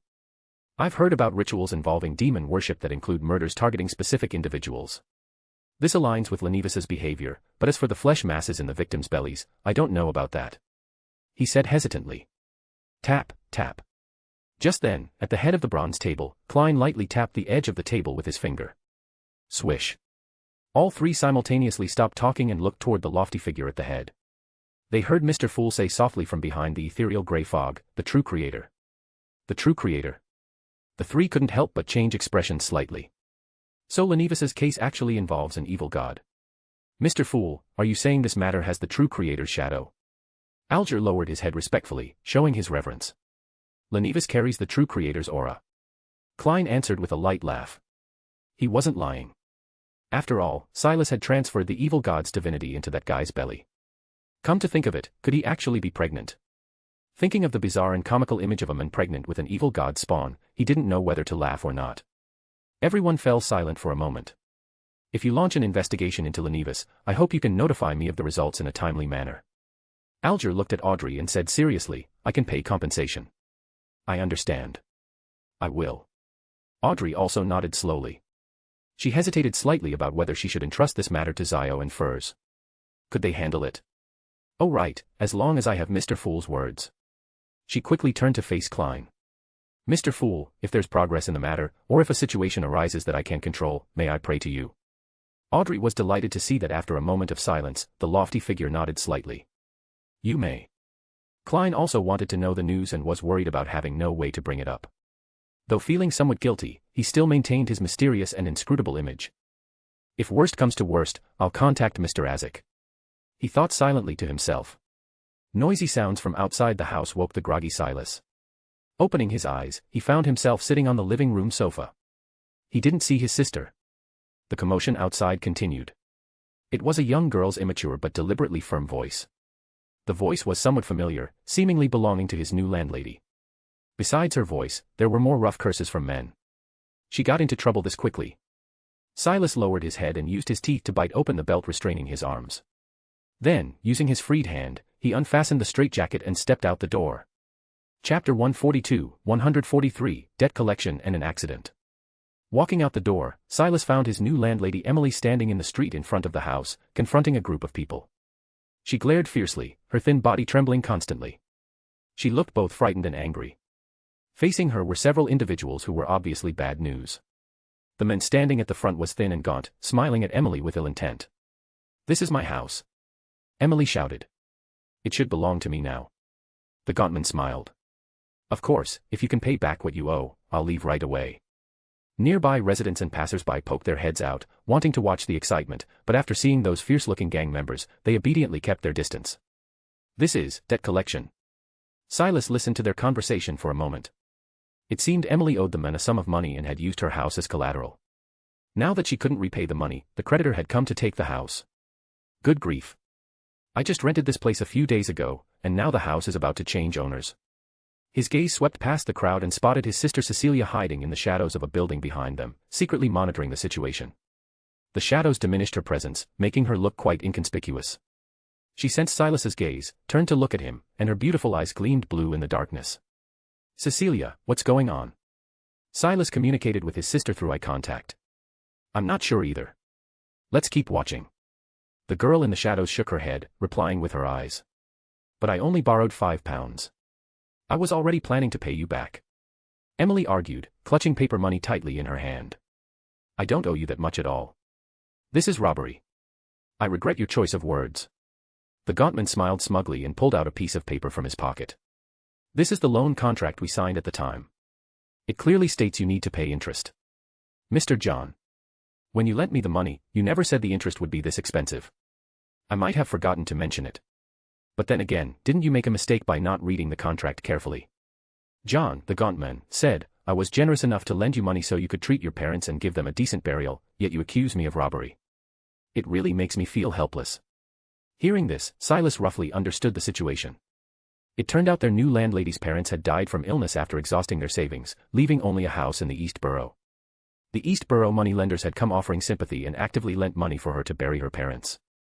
Emily, grieving over her parents' deaths and lacking social experience, had naively signed the contract and mortgaged the house. She'd originally thought that by renting out the house, she could quickly repay the debt. But she'd never expected the other party had hidden tricks in the contract. The monthly interest rate seemed modest, but the interest was converted into principal. Within a few months, the interest exceeded the principal, and the debt grew larger and larger. All right, you now owe me a total of £50. If you can't come up with that money, don't blame me for being rude. I'm calling the police. You can't take my house. Emily screamed hysterically. With this contract, the police won't say anything even if they come. John the lender said, pointing behind himself. Stop resisting. These friends of mine will help you move. He turned back to look at a scarred man among the thugs and smiled obsequiously. Mr. Charles, I'll trouble you. The scarred leader looked quite impatient and couldn't be bothered with the lender. Instead, he gave his subordinates a knowing look. They immediately understood and walked toward the house, beginning to remove the door and change the locks. They were going to forcibly seize it. Don't touch my house. Emily screamed, trying to stop them. The gang of thugs ignored her. With a casual shove, they sent the small girl tumbling to the ground. She stared blankly as the group burst into her home, about to take the house for themselves. Until John the lender walked over. This house of yours is worth £40 at most. After I take the house, you'll still owe me £10. Next month, you'll owe me £13. He calculated carefully and smiled disgustingly. Want me to introduce you to a job at a bar? I know some customers who particularly like young girls. He didn't finish speaking because Emily pulled out a pair of scissors from behind her and stabbed them into his belly. Go to hell. She said through gritted teeth, full of hatred. Ah! The smile on John's face was quickly replaced by terror and pain. He clutched his belly and screamed. Blood soaked through his shirt and flowed onto the ground. The crowd erupted. Several thugs rushed forward to pull Emily away and snatched the scissors from her hands. Boss. They shouted to the scarred leader. The scarred man walked over and frowned as he examined the injury. John lay on the ground with a 2-inch wound in his upper left abdomen, dark red blood gushing out in large quantities. The scarred man looked up at Emily. The wound is deep. The bleeding won't stop. He said simply, he's going to die because of you. Not only will you lose the house, but you'll also go to prison. Emily trembled, looking at her blood-stained hands, her face pale. I just wanted to leave the East Borough. Why did it turn out like this? Despair enveloped her, casting a shadow over her head. A shadow. Only then did Emily realize someone was standing behind her. Looking up, she found it was her tenant, that man with mental illness.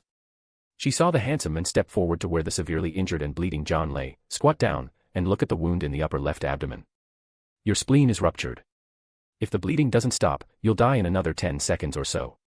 He said to John with a smile. I don't want to die. John said with difficulty. The massive bleeding in his abdominal cavity had made him incredibly weak in a very short time. I have a way to save you. However, as compensation, you need to cancel the debt she owes you. Silas said. You have 10 seconds to consider. After that, you'll go into hemorrhagic shock. 10, 9, 8. I agree, save me. Save me. John begged. Mr. Charles. Save me. Silas looked up and glanced at the gang leader. You can really treat this? He asked. Sure. Silas said frankly. If I'm going to treat him, hurry up and carry him inside. I don't want others to see the treatment process. Charles stared into Silas's eyes, as if trying to determine his credibility. After a moment, he said to his subordinates, do as he says. The thugs hoisted John up and moved him into the apartment, laying him on the floor of the hallway. They were then driven away by Silas. Only Charles, the gang leader, remained to monitor Silas. Silas paid him no mind and directly thrust his fingers into John's bleeding wound. Ah! He immediately screamed in agony. In 1854, Britain abolished usury laws and no longer restricted any form of credit. Courts generally considered the maximum limit for usurious interest rates to be 48%, above which they would not enforce collection. Chapter 143, 144, Gang's Underground Doctor. Unlike regular hospitals, Silas wouldn't prepare any anesthesia. Or rather, even if he had some, he couldn't be bothered to use it on such a scumbag.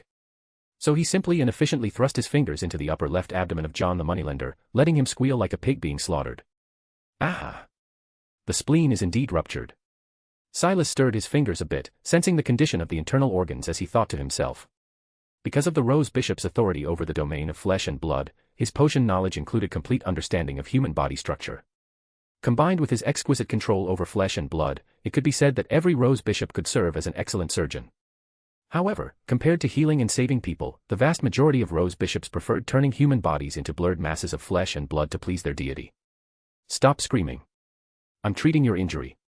Silas showed no mercy as he inserted another finger, twisting and adjusting position within the warm, sticky abdominal cavity until he gripped both sides of John's spleen. The pain stimulated John, making him wail like a madman. Ah. It hurts. I'm dying. Shut up. What's there to scream about over this level of pain? After confirming the location of the splenic rupture, Silas activated his flesh magic, accelerating the growth of tissue on both sides of the spleen wound. Within seconds, the tissue fused back together and the bleeding stopped. Having screamed too much, John was about to pass out from the pain, gasping weakly for breath. Silas withdrew his fingers and pressed on the wound, expelling the residual blood from the abdominal cavity. He then healed most of the external injury, leaving a bit of superficial trauma, and wrapped the wound with bandages. It wasn't that he couldn't heal it completely, but doing so would be too conspicuous. At least wrapping several layers of bandages would give people who didn't know the truth less to speculate about. The gang leader named Charles had been standing behind Silas the entire time, watching the whole treatment process without showing much surprise. Only after Silas finished treating did he speak up. This isn't ordinary healing ability, is it? Isn't that stating the obvious? Silas glanced at him without answering. This guy operated in Backlund's underworld and definitely had some understanding of Beyonders. Asking this way might be trying to test him. Silas didn't respond to his probing. Instead, he searched John's body and found the loan contract. After thinking about it, he didn't tear it up directly but pocketed it. Don't worry about John backing out. I'll make him cancel the debt.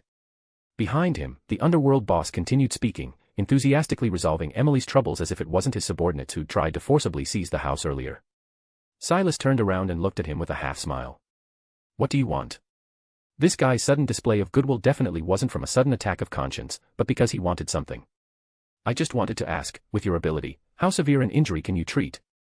Sure enough, Charles asked. For external injuries, as long as the brain isn't damaged or there isn't too much blood loss, I should be able to save them. Silas said casually. After hearing this, Charles touched the scar on his face, looking thoughtful. He opened the door and had the subordinates waiting outside carry the unconscious John away, but he himself remained in the apartment, looking at Silas. My name is Charles.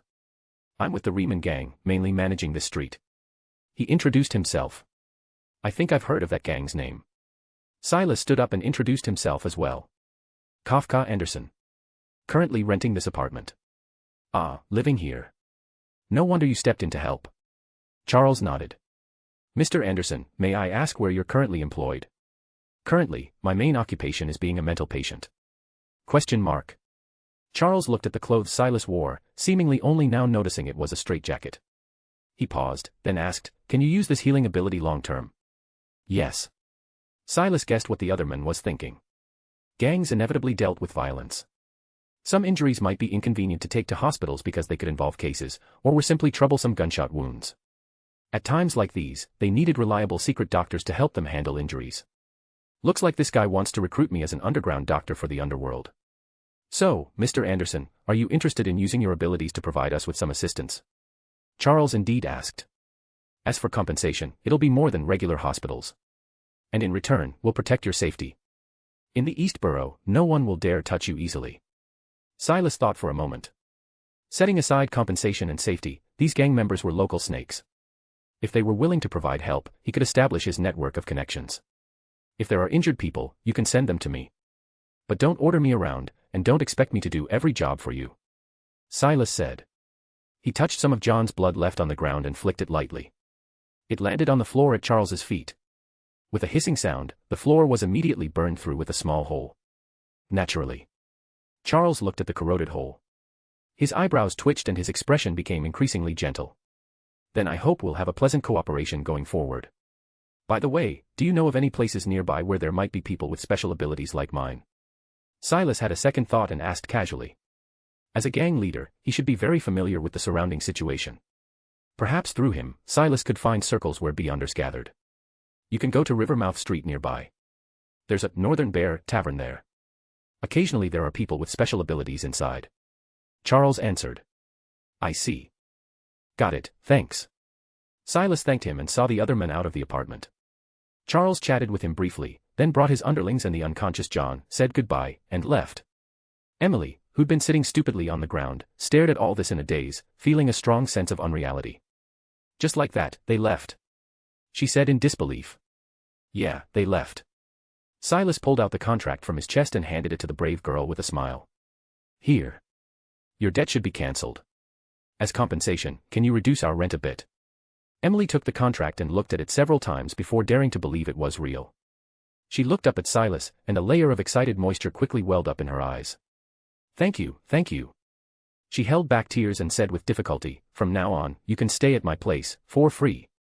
If not for him, she would not only have lost the house her parents left behind, but would also have been arrested for murder. Free rent. That's wonderful.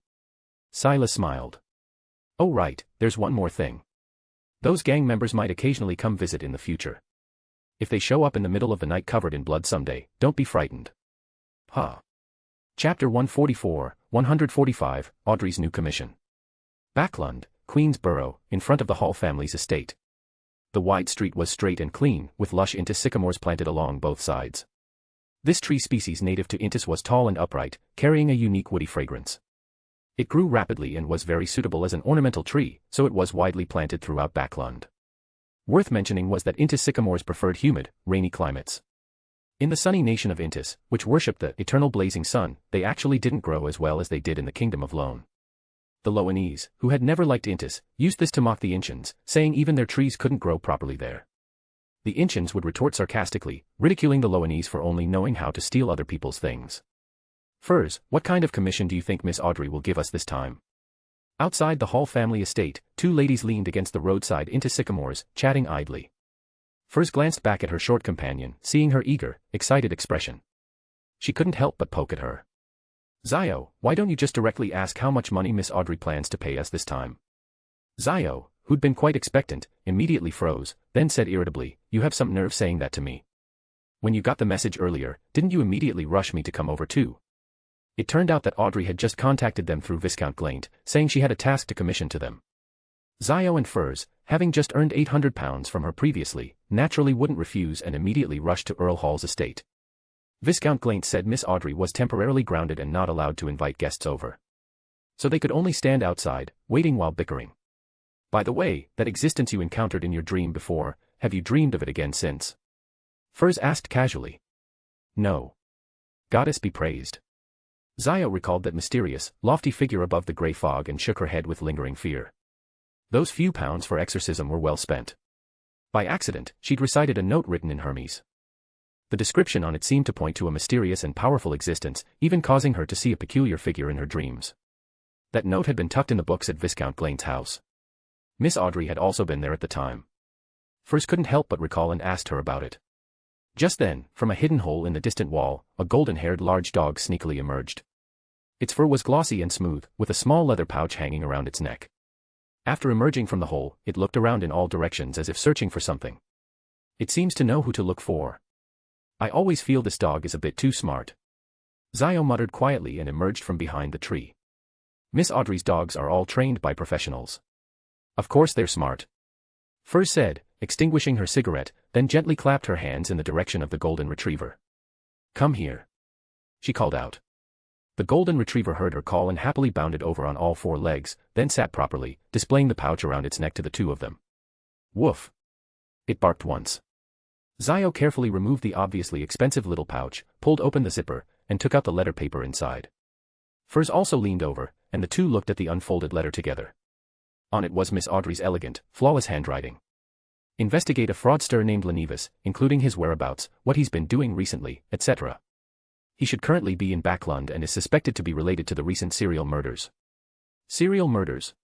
Zio frowned slightly and continued reading. Soon, her expression changed. I must warn you that Lenivas carries the aura of an evil god and is very dangerous. It may very likely endanger your safety. So even if you don't accept, I would completely understand. After reading this stimulating letter, the two exchanged glances. An evil god? They both looked hesitant. Miss Audrey's commission fee was certainly appealing, but an evil god's aura and such seemed rather ominous. And Miss Audrey herself had said they could decline this commission. Then should we? As Furs spoke, she suddenly felt the letter paper was a bit thick. Rubbing it, she discovered there was another sheet underneath. The two looked together and saw that on that sheet of paper, Miss Audrey had briefly written one sentence in her elegant handwriting. The payment for this task, £1,500. Let's do it. Zio said righteously. Evil gods might be dangerous, but that was a full 1,500 gold pounds. I think you're right. Furs likewise nodded and carefully put away the letter.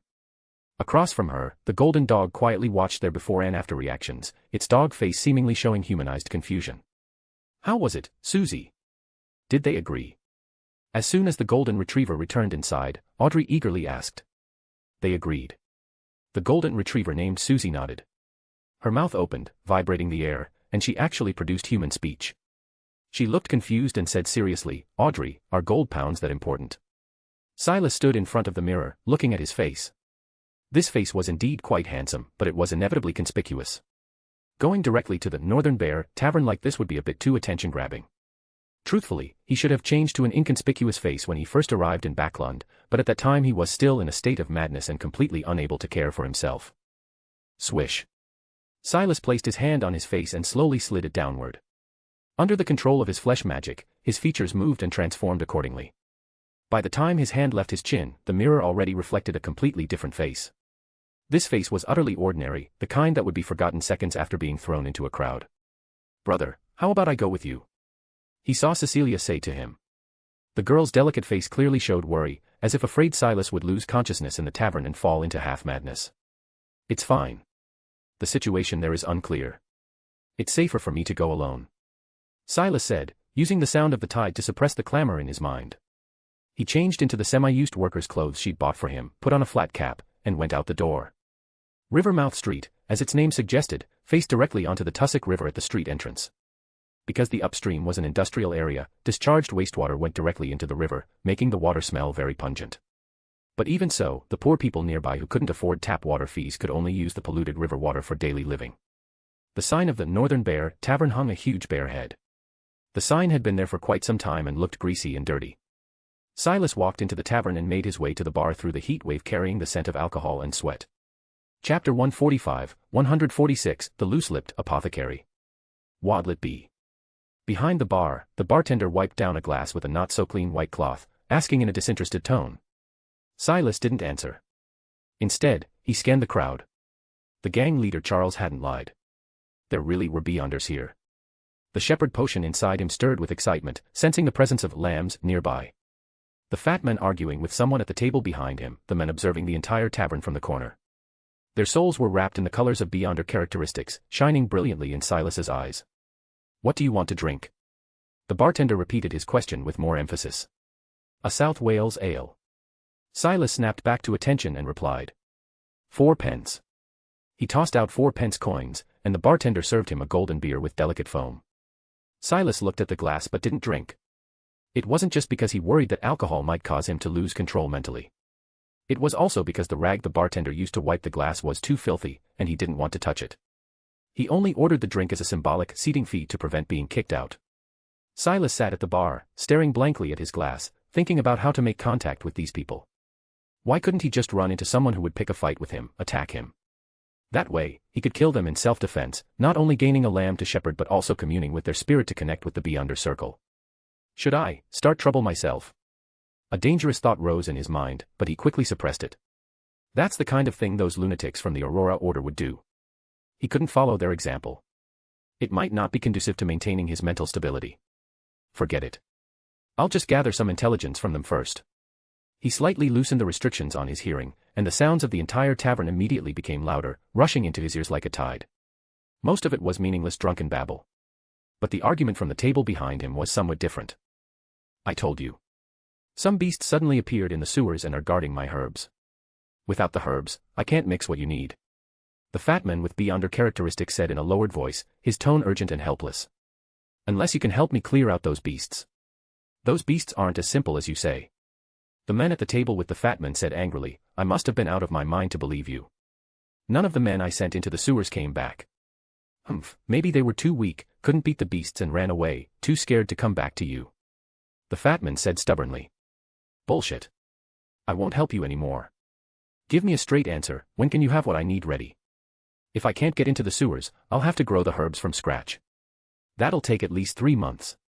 3 months? Are you kidding me? The other man flew into a rage. 1 week, tops.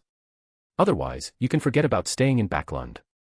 We have plenty of ways to make you get lost. With that, he got up and left with his men. The round-faced fat man sat in his chair, took a sip of his drink, then began cursing under his breath.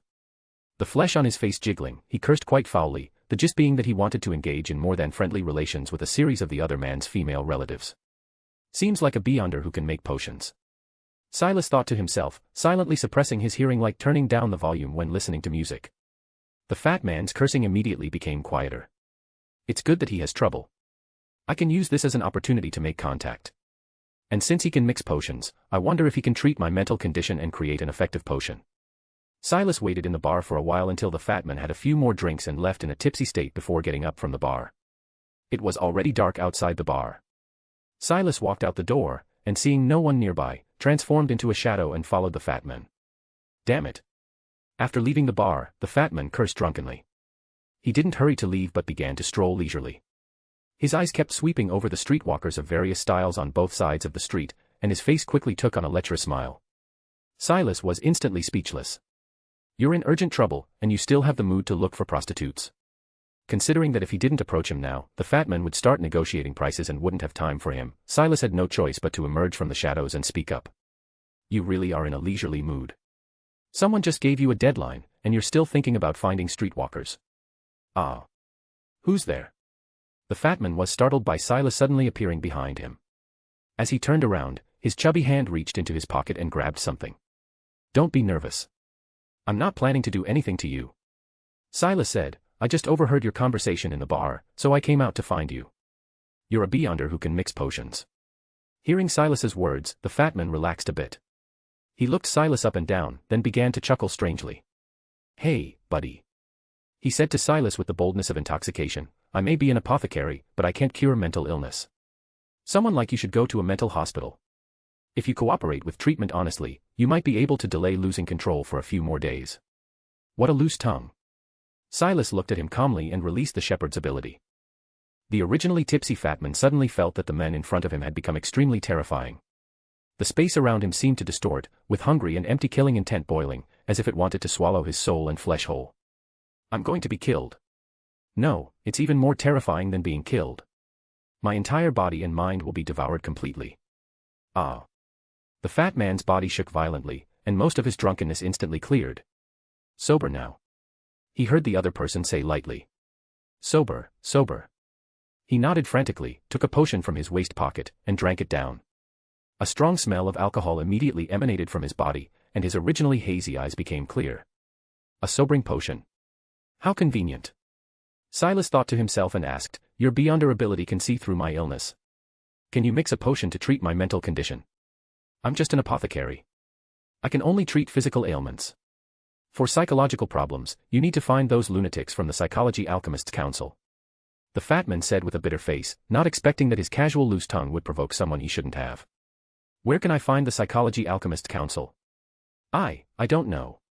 I only heard my teacher mention that such an organization exists, the fat man said honestly. For your situation, the most I can provide is some sedatives that can keep you from going too crazy. Psychology Alchemists' Council. I'll remember that. Silas glanced at him and said, How much for the potion? No need to pay. I just hope you can do me a favor. The other man's eyes darted around. I planted a batch of herbs in the sewers, but some beasts appeared and ate quite a few. If you can get rid of the beasts, I can provide you with potions for free. Bold enough. You still dare make demands? Aren't you afraid I'll kill you? Fine. Silas thought for a moment and nodded slightly. Also, you need to provide me with some intelligence. Since this guy is an apothecary, he should have contact with the local Beyonder Circle, right? That would fulfill my original objective. Chapter 146, 147, In the Sewers. According to internal Nighthawk's materials, an apothecary is a Sequence 9 Beyonder who can mix potions to treat illnesses and has good resistance to toxins. The fat apothecary's herbs were planted in the sewers of Backlund's Bridge district, which was some distance from here. So they rented a carriage, hoping to resolve the matter as quickly as possible. Silas could maintain lucidity for about another hour. Even accounting for travel time, it would be enough. In the carriage, the two chatted briefly. The fat apothecary only said his name was Darkwill, but when Silas asked about his specific background, he became hesitant and unwilling to answer. Perhaps it was because Silas had acted too terrifyingly before, making him wary. Do you know of any places nearby where Beyonders can trade, or any gatherings? Silas didn't bother explaining and simply changed the subject, turning to the intelligence he wanted. Oh, that's easy. Backlund has many Beyonder gatherings. Usually, they agree on a date and location in advance, with veterans bringing in newcomers. The fat apothecary Darkwill said. I know of two myself. After we finish this job, I can take you there. That would be perfect. Silas nodded. The carriage stopped at a secluded alley entrance in Backlund's Bridge district. The two got out and walked into the alley. Looks like someone's been here. After walking a few steps, Darkwill suddenly said. Silas looked in the direction he was pointing and saw a dark sewer opening at the end of the alley. The manhole cover had been opened by someone. Walking over to examine it, he found the marks were somewhat old, not recently opened. In other words, either the person who went down forgot to close it when they came out, or those people never came back out. Who else did you tell about this place? Silas asked. I only told that guy Horn. Darkwill said, the flesh on his round face trembling, looking somewhat nervous. Does this mean he wasn't lying? His men really did die down there. Silas glanced at him. Under normal circumstances, I should demand more money on the spot, or I won't go down. Oh, okay. Then I'll give you a few more healing potions. They're very effective. I don't need healing potions. Give me 10 pounds more. Silas said without hesitation. Deal. Darkwill hesitated for a moment, then nodded through gritted teeth. Seems like those herbs down there are really important to him. With the price settled, Silas wasted no more time. He came to the edge of the opening and looked back at Darkwill. Let's go. I have to go down too. If you don't, who's going to guide me? Silas said with surprise. Darkwill's face became quite distressed, because what Silas said made perfect sense, but he clearly didn't want to go down. Then you better keep me safe. You must. He hesitated for quite a while, until Silas began to show impatience, before finally agreeing. The two walked to the edge of the dark opening and climbed down the ladder on the well wall. As they descended, a warm and foul smell immediately surrounded them, accompanied by the sound of gurgling water in their ears. After climbing about 4 or 5 meters, the ladder ended and they stepped onto flat, damp ground. The smell was tolerable. No accumulated methane. Silas thought to himself. That made sense. If there were methane, the apothecary's planted herbs would have died long ago. So he confidently activated the lamb soul within him, making crimson fireballs ignite around him, illuminating the lightless underground environment. The damp walls reflected the light, displaying a strange, glittering texture. Silas walked a few steps, looking around. The space down here was, unexpectedly spacious. A century ago, Backlund had suffered a large-scale plague outbreak. Due to the congestion of the underground water system, the drinking water became contaminated, causing a massive number of citizens to become infected, historical fact. After the disaster, the lone authorities renovated the underground water system, creating today's intricate underground water network. From the opening, there was a small vaulted passage that sloped downward. At the end, there was the sound of water. Walking out of the passage, after descending a good 5 or 6 meters, the space suddenly opened up before him. An underground dark river flowed through a channel built of brick and cement, wide enough for boats to pass. The stench became even more pungent. The flowing water was mixed with who knows how much filth. Is it really okay to grow herbs in a place like this? Silas turned to glance at Darkwill.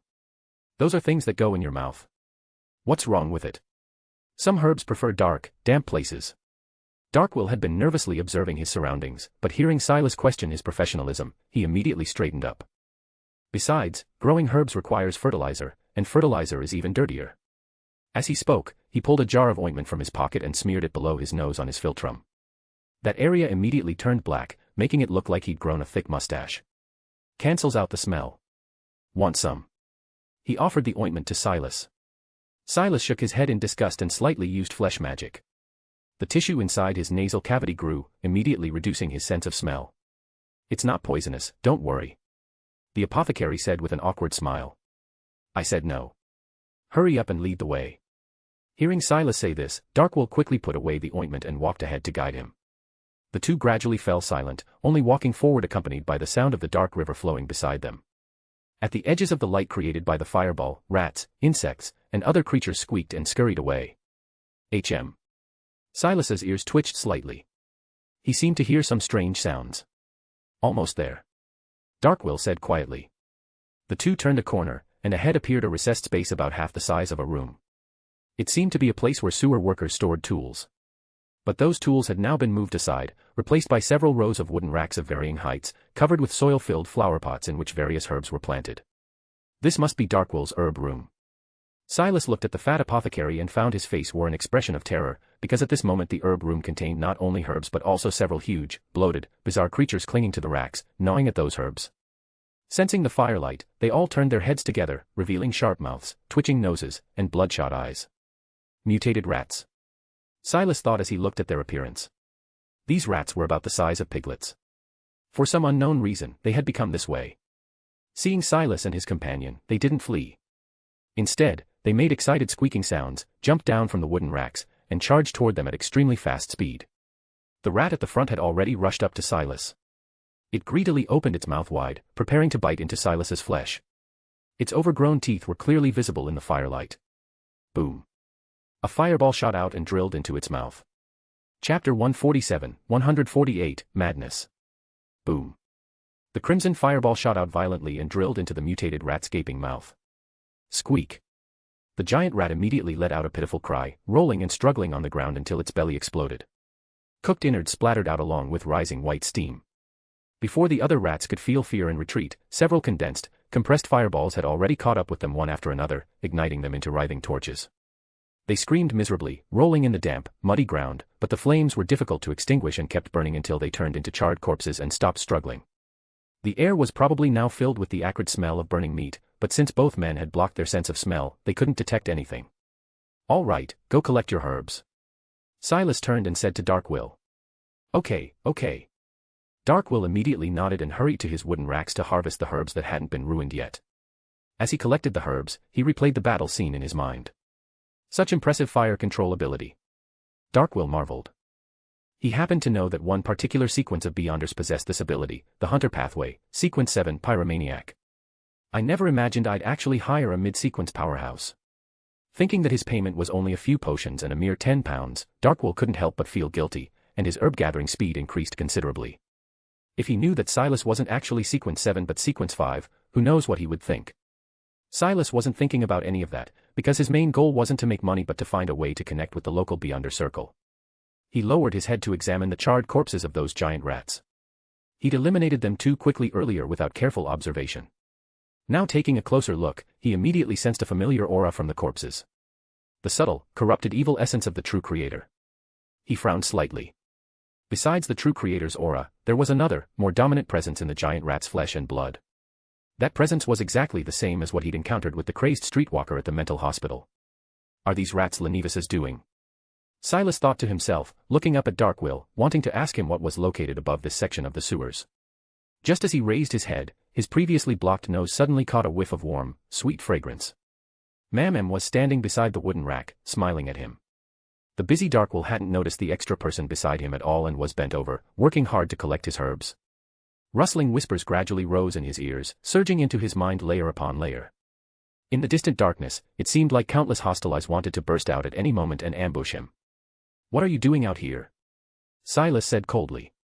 He felt his mood rapidly deteriorating, the mad raving slowly growing louder, filling his ears. He seemed to have overestimated himself. Madness had caught up with him earlier than expected. Huh.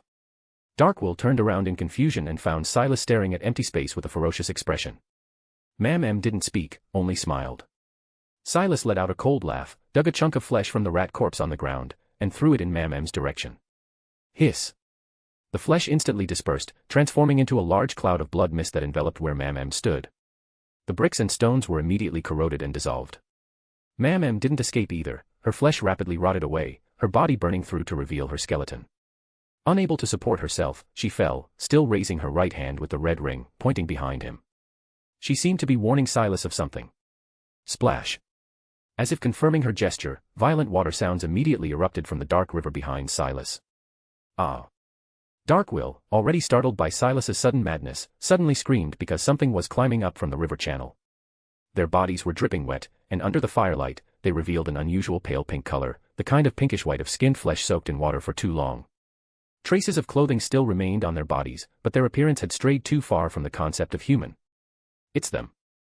Darkwill retreated in terror until he bumped into the wooden rack and fell. He recognized these people. They were Horn's underlings, the guys who'd entered the sewers before them. How did they become like this? Have they come to claim my life? Darkwill was so frightened his legs kicked wildly until muddy water soaked his clothes, and a chill brought him back to clarity. Hey! Anderson, hurry up and kill them. He shouted at the standing pyromaniac. Then Darkwill watched in despair as the mid-sequence powerhouse seemed trapped in some strange nightmare, standing frozen in place with a dazed expression, muttering something under his breath. Anderson. Anderson. No matter how much he shouted, there was no response. The twisted blood men had already climbed up. Under the burning firelight, the craving for fresh flesh and blood gleamed in their bloodshot, redundant eyes. Why did he have to go crazy right now? Darkwill cursed and pulled a revolver from his coat. Bang. The bullet hit the monster, and the gunshot echoed violently through the sewers, but the monster only swayed slightly, leaving a bloody hole on its surface. Damn it. After discovering the revolver was clearly ineffective, Darkwill pulled out a small dark green bottle. He looked at it with heartache, gripped it in his hand, and threw it at the monsters. Crash. The bottle shattered on the blood men, and the liquid inside transformed into a rising cloud of toxic gas that spread out. Dark blue-black discoloration soon spread across the nearby blood men's bodies. The one most affected by the toxic fog took a few more steps before collapsing, its entire body turned blue-black. But the other monsters were only partially affected. Darkwill's action instead enraged them, making them speed up their movements, crawling rapidly toward the living people. How is this possible? That entire bottle contained enough toxin to bring down 10 elephants. Darkwill was shocked and horrified. Anderson. Wake up, quick. Darkwill was terrified. Watching as Silas was surrounded by the monsters, once he was devoured, he would be next. Then he saw these monsters suddenly show expressions of terror as their bodies split open. Anderson, who had been immersed in madness, suddenly snapped awake because the monsters had touched him. Huh. He looked at the twisted humanoid forms gathered around him with an irritated expression. Pop. It was as if a rain of blood had begun falling in the low space. The monsters were grabbed one by one and thrown upward. So those hideous, terrifying limbs that could withstand bullets and toxins collided with the ceiling and exploded, transforming into clusters of filthy fireworks. Darkwill stared wide-eyed, watching as the Sequence 7 powerhouse bathed in this rain of blood, occasionally muttering twisted, blasphemous words. For the Lord of Shit. I offer a feast of flesh and blood. He looked deranged and terrifying. Chapter 148, 149, A Visitor in the Night. Backlund, Hillston District, in a certain room. Night had fallen. Furswall finished a cigarette, removed the remaining portion from the wooden holder with its silver band, and ground it into the overflowing ashtray beside her. Cigarettes came with their own filters, but using a holder made smoking more comfortable and prevented yellowing of the nails. A good cigarette holder could make a smoking lady look elegant and beautiful. They'd even been popular in Backlund for a time, made from materials ranging from high-grade silver to cheap wood. As for the one in her hand, it was a birthday gift from Zio after she'd earned some money last time. Having enjoyed her tobacco, first turned her attention back to a sheet of white paper on her desk. Several lines were written on it. The target was previously a con artist, so he must be cunning by nature. He may change his appearance. Suggest adding glasses, hats, beards, etc. to the existing portrait to increase margin for error. The target specifically targets streetwalkers, and his methods are extremely cruel. His motives can be inferred from this: seek intelligence from streetwalkers. The target is suspected of joining a cult. His mental state and behavior may differ from normal people. Only by living in areas with chaotic public security can he reduce the chance of being discovered. He may be active in the East Borough or Backlund Bridge District. What was written here were suggestions from Detective Isengard Stanton. Last time when they investigated Kalangos, this detective's suggestions had been very helpful.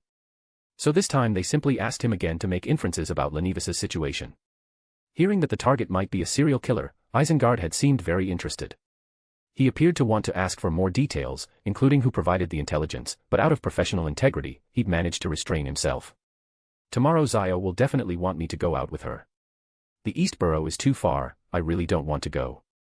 Just thinking about having to get up early tomorrow and cross lengthy streets to investigate made Furz's head hurt. Forget it. That Lenevis guy is so dangerous, I should go with her anyway.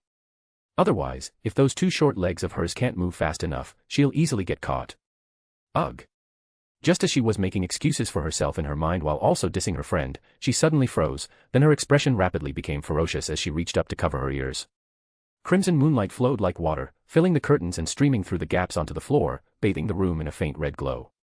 Invisible ravings seemed to surge into the room along with the crimson moonlight, echoing in Furz's ears, making her feel indescribable pain. Oh no, I forgot today is the full moon. Furz thought, and because of the pain, she involuntarily gripped the wooden cigarette holder until it creaked. Her features twisted as she rolled and struggled in her chair. In the depths of her pain-filled eyes, strange luminescence seemed to layer upon layer, as if echoing with the distant moonlight. The last time she'd encountered Kalangos, she'd used a peculiar gem to traverse space and escape pursuit.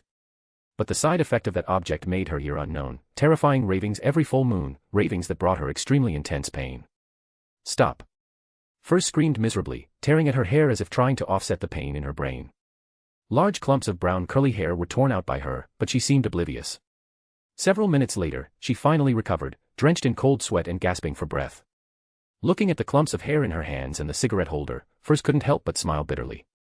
Good thing the cigarette holder is quality and I didn't break it, or I wouldn't know how to explain it to Zio. It wasn't that she hadn't tried to save herself. It was just that various rituals and prayers to the gods had had no effect. The ravings kept growing louder, the situation increasingly serious. She didn't know how many more times she could endure this. With complicated and helpless feelings, Furz stared blankly out the window. That same night, in the East Borough, in the apartment Silas was renting. This mainly tests your understanding of mathematical theorems. You just need to follow the formula and plug in the known conditions. At the desk, Silas scribbled several lines of numbers on scratch paper, then looked up at Emily. See? Doesn't that solve it? Emily looked at the scratch paper, then at him. You explain it even more clearly than our teacher. She said sincerely. It's just simple mathematics. Silas said with a smile. After all, he'd crawled through an ocean of practice problems in his previous life. Dealing with middle school problems from this era wasn't difficult. Emily looked at the problem he'd analyzed so thoroughly. After a moment, her face suddenly showed confusion. But don't you have a mental illness? So where did you learn mathematics? She asked. Silas's eyes narrowed. Seeing his sister across from him also thoughtfully examining the scratch paper, he knew this wasn't good. He smiled and said, I never went to school. I taught myself while working. He'd almost forgotten that Cecilia was very clear about his educational background. She knew he'd never studied mathematics at all. After chatting a bit more, it was getting late. Emily got up, bid them both good night, then returned to her bedroom. Brother. Sure enough, as soon as Emily left, she immediately spoke up. It's fine, I can still explain this away. Luckily I have that work experience, I'll just say the company specifically trained me when I was working because the job required it. Silas prepared his wording, waiting for his sister to ask. But what he heard was her looking at him with concern and asking seriously, we should rest now. Have you taken your medicine? Huh. Silas froze. His sister actually didn't ask about the mathematics thing. Wait, isn't it better if she doesn't ask? Saves me from having to make up reasons. Not yet. Cecilia, help me pour a glass of water. He nodded and said with a smile. Mentioning the medicine, Silas involuntarily touched the pocket at his chest. Inside were hidden 3 glass vials. These were sedatives provided by the fat apothecary Darkwill. Besides the sedatives, his payment also included £10 in cash and information about Beyonder gatherings. The gathering location is in a house on Iron Gate Street. The specific time is announced by watching the 5th page of the daily Backlund Morning Post. If there's an advertisement for Ernst Trading Company purchasing goods, it means there's a gathering the next evening at 8. The rhythm and intervals of knocking are related to the quoted price. I'll need to remind Cecilia to subscribe to that newspaper. Silas thought. For the first gathering, he planned to test the waters first. He didn't necessarily have to buy anything. Wait, I wonder how much of the assassin potion Cecilia has digested. Maybe I can prepare the main ingredients for the instigator potion for her in advance and try to purchase them at the gathering. Knock knock knock. Just as he was pondering what to do at the gathering, his apartment door was violently pounded. Chapter 149, 150, Grazing Target Acquired. Bang. Bang. Bang. Urgent knocking suddenly erupted, echoing loudly through the quiet night. Who could it be?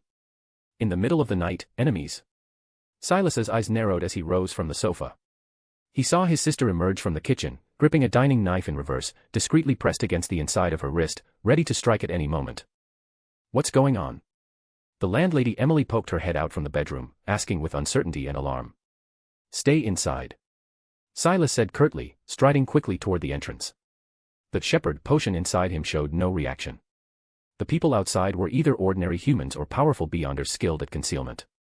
With this thought, he approached the door. Who is it? Silas asked, simultaneously releasing the restrictions on his hearing, listening intently to the sounds beyond the door. He immediately detected 7 or 8 breathing patterns on the other side. Some were heavy and labored, as if after intense exertion, while others were rapid and irregular, suggesting severe weakness. Doesn't seem like any dangerous experts. Silas formed a hypothesis. Mr. Anderson, it's me. Sure enough, a somewhat familiar voice came from behind the door. It was Charles, the gang leader he'd met a few days ago. Opening the door, his scarred face came into view. Also entering Silas's line of sight were the several men behind him. These people all bore varying degrees of injury, blood dripping everywhere. The most severely wounded were being carried by the others, their consciousness fading. Blood dripped steadily from their bodies, quickly pooling on the floor. According to our previous agreement, I've come to ask for your help. Charles said. Come in first.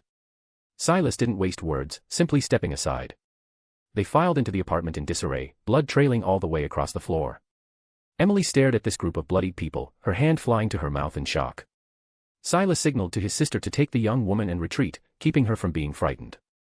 Who's the most serious? He asked. It's Tom. My best brother. A burly man said emotionally, his torn shirt exposing abundant body hair. Save him, he's dying.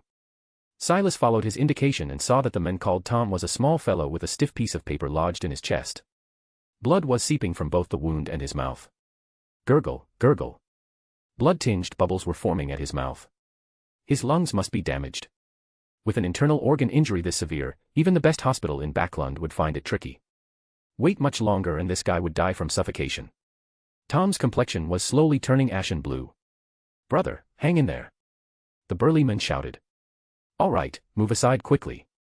Silas pushed past the burly men and examined the patient, confirming this was his only wound. He pressed on the injury site and slowly extracted the paper, activating the Rose Bishop's flesh magic ability. Cough, cough. The pain of removing the paper stimulated the small man, causing him to struggle and cough. Someone hold him down. Silas said. Once several others had pinned down his limbs, he continued extracting the paper while activating flesh magic to heal the damaged lung. After some commotion, Tom's wound healed. He coughed up some blood, then his breathing smoothed out. Finally, he even sat up on his own. I'm healed. He looked down at his chest, speaking in disbelief. You're fine now, brother. The big man said excitedly. The others also looked pleased. Silas ignored this group, instead looking down at the paper strip. It was a piece of Inta-style letter paper with a classic poem by Emperor Roselle written in elegant script. If you were a teardrop in my eye. For fear of losing you, I would never cry. No matter how you looked at it, this was just an ordinary piece of paper. But why had this paper become so sharp that it could pierce through a person's body? It had to be a beyonder. Silas glanced up at Charles, noticing he didn't look relieved despite his subordinate's recovery. On the contrary, his brow remained tightly furrowed, as if worried about something. The others' injuries weren't as severe, but examining them closely revealed strange details. Besides wounds cut by similar paper strips, there were also injuries resembling bullet wounds. Strangely though, the wounds hadn't penetrated through, and the bullets had vanished after causing damage, as if they'd been shot with bullets made of air. Silas treated them one by one, healing all their injuries.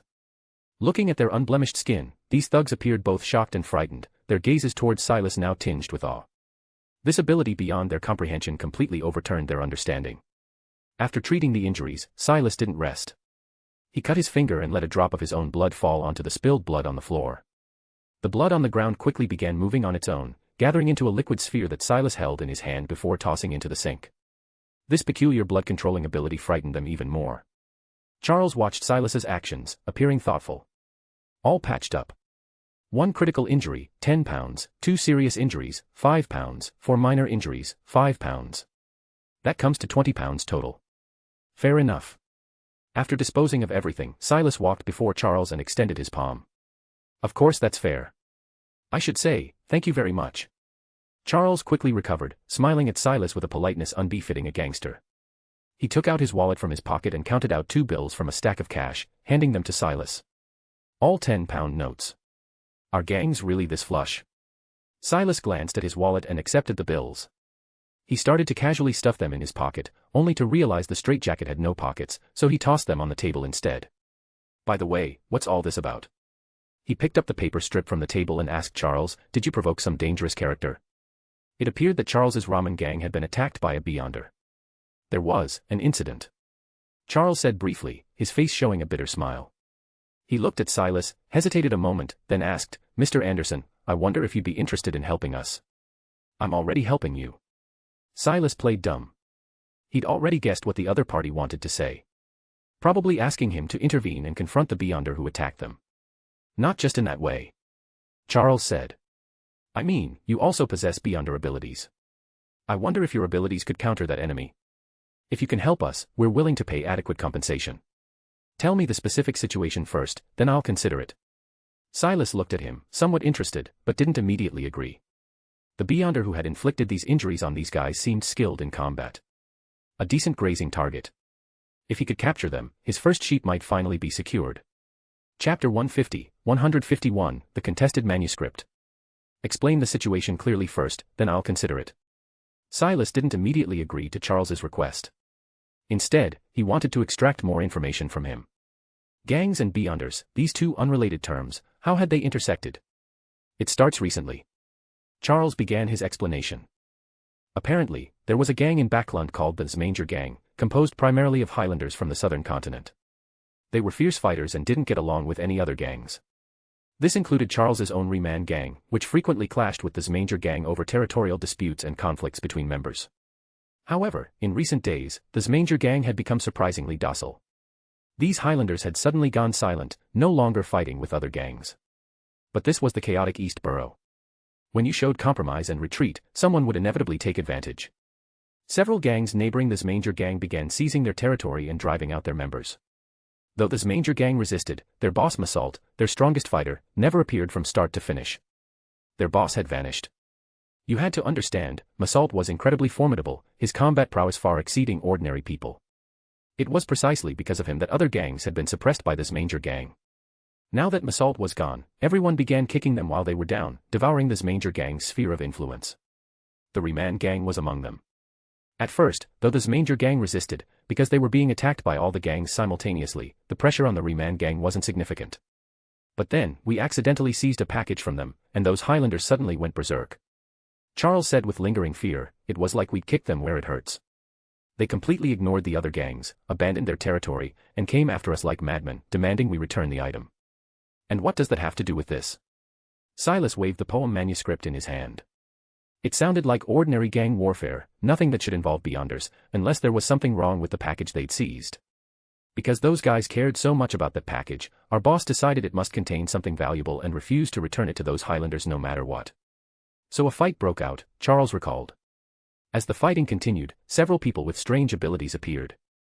What had started as a brawl between two gangs transformed into a larger melee after Beyonders joined in. The Beyonders apparently belonged to two different factions fighting each other. One side was stealthy with sinister methods, while the other wore metal masks and seemed to carry an irresistible authority in their movements. That poem manuscript had been tossed onto one of the gang members by someone with clown face paint, during a break in his struggle with the masked figures. The Zmanger Gang chased the Reman Gang, who fought back while fleeing with the item. The Beyonders from both sides also battled, neither wanting to let the other take the package. In the chaos, many Reman Gang members were injured, so Charles brought the wounded here to seek Silas's treatment. In other words, the gang had obtained something dangerous, and two Beyonder factions were fighting over it. Silas summarized what he'd heard and nodded thoughtfully. No wonder the Southern District had been noisy all evening. This was the cause. So what exactly is in that package? He asked directly. Well. Charles hesitated. If you don't tell me clearly, how can I decide whether to help you? Silas pressed. It's a stack of manuscripts with drawings and notes, all jumbled together. We can't make heads or tails of it, Charles said. I really don't know why they care so much about something like that. Manuscripts, not mystical items. Silas thought. If he participated in this brawl, though there would be danger, since there were so many Beyonders involved and the situation was so chaotic, he might be able to gain considerable benefits. After all, he was already a Sequence 5 Beyonder. Though he was a half-mad Sequence 5, that was still enough to protect himself in a melee. With this in mind, he looked up at the slightly nervous Charles. What do you want me to do? I hope you can protect our safety until we offload that item. Hearing that Silas was willing to accept, Charles breathed a sigh of relief. Thank you so much. I'll go report to our boss right away. Bang bang bang. Another round of urgent knocking interrupted his words. Everyone in the living room simultaneously looked toward the entrance. The bedroom door opened, and Silas saw his sister emerge as well. Mr. Charles. An anxious voice came from outside the door. We brought people. It's Jack and the others. The gang member shouted. They seem to be more members of the Reman gang. Silas looked at Charles, who quickly walked toward the entrance while explaining, there are people too. When we split up to run, we gave them your address. So more injured gang members were behind the door. Silas said nothing, watching as Charles opened the door and ushered in several black gang members with varying degrees of injury. They looked equally disheveled. The most seriously wounded one was already unconscious, his chest a bloody mess. Quick, Mr. Anderson, please treat him too. Charles lifted the unconscious man onto the table, then spoke to Silas. Silas walked over to the injured man. His face was deathly pale, the wound extremely deep but no longer bleeding much. His eyes were tightly closed, apparently unconscious. Something's wrong with this guy. Silas thought. He could hear the injured man's heartbeat, steady and strong, nothing like what an injured person should sound like. Even more convincing evidence was that his shepherd characteristic had reacted, warning him that there was a lamb before him that could be shepherded. Was this a Beyonder who'd infiltrated the gang members to secretly investigate? I'll oblige you. Silas slowly extended his hand. Under the watchful eyes of the gang members, this doctor who had just treated several serious injuries suddenly used his hand like a blade and viciously stabbed into the unconscious man's heart. Puffed. There was no sensation of piercing flesh. The figure before him rapidly flattened and shrank, ultimately transforming into a shattered paper doll. Mr. Anderson. This, what is? Everyone was startled. The turn of events was too sudden for them to react. Boom. The flames in the apartment's gas wall lamp suddenly flared. With the sound of shattering glass, a figure emerged from the fire. He still wore gang member clothing, but his facial features were rapidly shifting position, finally becoming a completely different face. It's you. Charles cried out in shock. He immediately recognized this person as one of the Beyonders who'd been hunting them. Chapter 151, 152, Don't like your attitude. Time to shepherd you. From within the flames, the Beyonder who had disguised himself as a gang member and infiltrated the group landed steadily on the ground. He raised his head to scan everyone present. He found Charles in the crowd and stared directly at him, speaking slowly, You've taken something that doesn't belong to you. Hand it over honestly. Charles looked nervously at his opponent, then turned to glance at Silas, seemingly assessing the strength of both sides. After a moment, he gritted his teeth and said to Silas, Mr. Anderson, this person is extremely agile and has strange abilities. He's like a magician who can start fires and suddenly vanish. Bang. Seeing Charles's attitude, the disguised gang member suddenly raised his hand and formed a gun shape with his fingers, pointing at him. An invisible bullet whistled sharply through the room, shooting straight toward Charles's head. Smack. Silas kicked Charles aside, causing the air bullet to hit the furniture behind him. The wooden board was immediately gouged with a crater, wood chips flying everywhere with a tremendous noise. Just from this power alone, it was comparable to an ordinary rifle bullet. This person was indeed strong and extremely decisive. The moment he saw he couldn't extract any intelligence, he immediately moved to silence witnesses, giving the other side no chance to obtain information. But this guy was so arrogant. Was he completely not taking Silas seriously at all? Seeing the bullet miss, the man crossed his arms and flicked his palms. Swish swish. Paper strips rapidly shot out from between each of his fingers, then were gripped between them. He pulled his arms back like drawing a bow, gathering strength, then flung them forward. Whoosh. The originally soft paper strips were now as hard as steel, slicing through the air, targeting vital points on everyone present. Boom. Before Silas, a searing wall of flame rose up from the floor, blocking the paper strip daggers. After all, no matter how hard the paper strips were, they were still essentially paper. When met with high-temperature flames, they immediately burned, turning to scattered ash. The dazzling firelight illuminated the room brilliantly, the high temperature scorching everyone's faces. Only now did Charles finally react, retreating with his subordinates. They couldn't interfere in a battle between Beyonders, so they'd try not to cause trouble for Silas. The wall of flame quickly receded after its brilliant blaze, the scattering sparks reflecting off Silas's handsome, cold face, creating an unusual beauty. "Friend, this matter has nothing to do with you. Don't interfere carelessly." Seeing Silas continuously intervene, the disguised Beyonder no longer attempted to attack Charles. Instead, he spoke to Silas with wariness. "Who are you?" Silas asked. The other party didn't answer, only looked at Silas, seemingly pondering something. He sized up Silas, and Silas examined him in return. "This guy is somewhat troublesome. Paper doll substitution, air pistol, and flame jumping, these methods were exactly the same as the soul Mam had once shepherded. Mysterious and unpredictable, hard to catch the real body, very easy for attacks to miss their mark. Simply put, very hard to kill." Silas felt inexplicably annoyed. It's his fault for making me think of that damned woman again. Don't like his attitude. Time to shepherd him. From how he attacked without hesitation to kill, this guy definitely wasn't anything good. Killing and shepherding him wouldn't cause any psychological burden. Silas made up his mind. Today he'd catch this guy and make him his first personally shepherded lamb. Due to the earlier flame jump, the gas lamp on the wall had been destroyed, making that area quite dark. Silas noticed that Cecilia had somehow already slipped into the shadows, silently approaching the opponent. The dagger in her hand glinted faintly. "If I don't interfere in this matter, what compensation can you give me?" Silas spoke, drawing the other's attention. "You've got to offer some benefit to get people to listen to you, right? We are subordinates of a distinguished gentleman." The other party hesitated for a moment, seemingly swayed by Silas's words, and began to explain. Buffed. A dagger tip emerged from his chest, piercing through his heart. Looking back, a black-haired, blue-eyed girl had quietly appeared behind him. Unfortunately, this precise assassination still failed to work. The opponent's body quickly transformed into scattered paper scraps again, his real body appearing on the other side of the room. Right in front of Silas. Silas had tried to ambush him, and he was also using the opportunity to ambush Silas. Bang. In an instant, he had closed in on Silas. Before Silas could react, he aimed his finger at Silas's chest at close range and fired. Splat.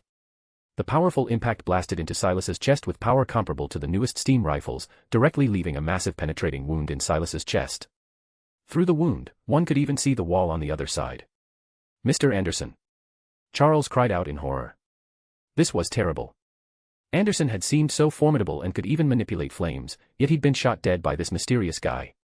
Fear welled up in his heart because, judging from the earlier actions, this guy disguised as one of his subordinates was already planning to kill him.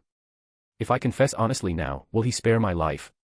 That Beyonder, seeing the large hole left in Silas's chest, naturally assumed he'd successfully killed Silas and turned to deal with that lower sequence black-haired girl. However, before he could turn around, he heard the person who'd received the fatal injury speak. "You really deserve to die. You've made me think of that woman again. How is he not dead?" Bang. Bang. He fired repeatedly, the surging impacts resounding again and again at Silas's heart, bringing him numerous terrible wounds. Yet he still stood steadily, not falling. Impossible. Fear began to grow in his heart. His fingers moved upward, aiming at Silas's head. Boom. Before he could fire, flames instantly covered his body, ultimately turning it into scattered ash from a paper doll. The next second, his figure appeared at the entrance. He glanced at Silas, whose chest wounds were already healing, his face showing some astonishment. Then, without hesitation, he turned and ran. "Don't run. If you run, where am I supposed to find my lamb?" "Stop." Silas spoke softly. Profane, horrifying, indescribable sounds suddenly rang out.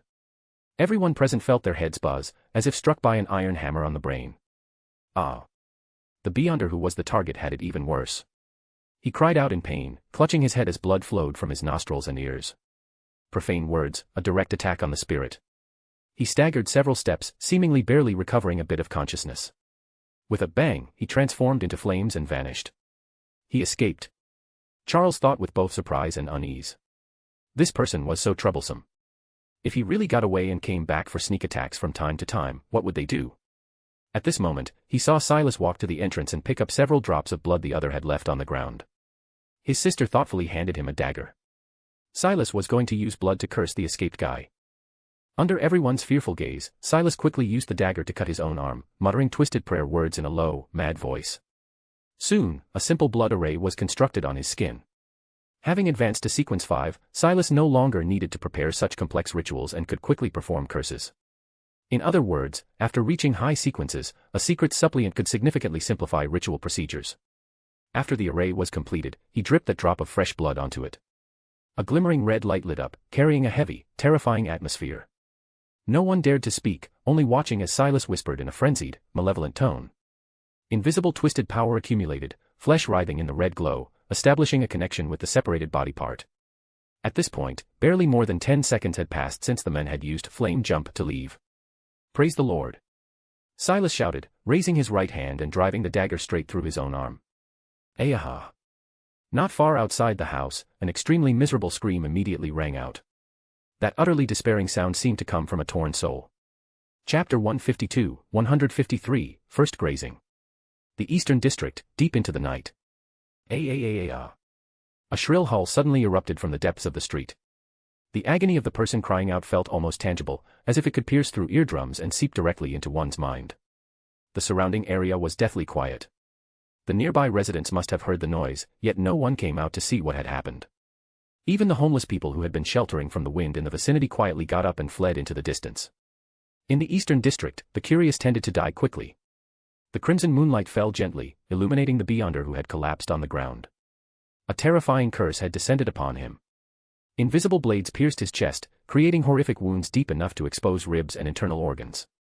Even now, the wound continued to corrode and expand. It wasn't just physical damage. His spirit had also suffered tremendous shock. Mad ravings filled his mind, tormenting his consciousness. The whispers echoed through his brain, distorted and obsessive, as if they would never cease. The originally twisted and chaotic sounds were gradually becoming clearer. He was about to understand the ravings. The Beyonder howled and struggled. His survival instinct forced him to prop up his chaotic consciousness. He pressed his fingers against the wound and smeared them across his arm. Swish. The injury that had been at his chest was somehow transferred by his fingers to his arm. Although his arm immediately broke as a result, still bearing the corroding curse, his overall condition improved significantly. He struggled to his feet, his eyes filled with terror. Too dangerous. This filthy, maddening sensation, there was no mistake. This was a divine envoy of the Aurora Order. Why would an ordinary gang have connections to the Aurora Order? May the Lord's grace always accompany me, may the Lord's glory bathe me in anointed blood. The ravings in his mind echoed endlessly, finally becoming clearly audible. Each syllable hammered heavily against his will. He struggled to drag his heavy body toward the alley entrance. He had to inform His Excellency the Ambassador about this. He restores my soul, and guides me to redemption in His name. The ravings were amplifying, overlapping, profoundly affecting his spirit. No, wait, something's wrong. It wasn't that the ravings were getting louder. Outside his head, someone was reciting the prayer in sync. He looked up in despair to see Silas's handsome yet demonic figure had somehow appeared at the alley entrance. As the soft hymns left his lips, those filthy, corrupting sounds penetrated the body and acted directly on the mind. Praise the Lord's glory. You shall become his lamb. Silas spoke. As he recited these words of prayer, his face bore no expression of devotion whatsoever. On the contrary, he appeared extremely disgusted. His fingers moved contemptuously across his chest, tapping 4 times to form an inverted cross. Before him, the unknown Beyonder's body had already collapsed. With curses and profane words acting on him both internally and externally, his spirit and flesh reached their limits simultaneously. With a splash, his flesh and blood shattered, spilling onto the ground to form a puddle of gore. Under the crimson moonlight, it resembled a magnificently blooming red rose. Praise the Lord, praise the Lord. Countless mouths sprouted from the rows of flesh and blood, singing praises and worship. Silas walked forward slowly. Ignoring the annoying sounds of praise, he extended his palm toward the corpse, if that thing could still be called a corpse. Graze. His originally azure eyes turned crimson, as if soaked in fresh blood. Whoa.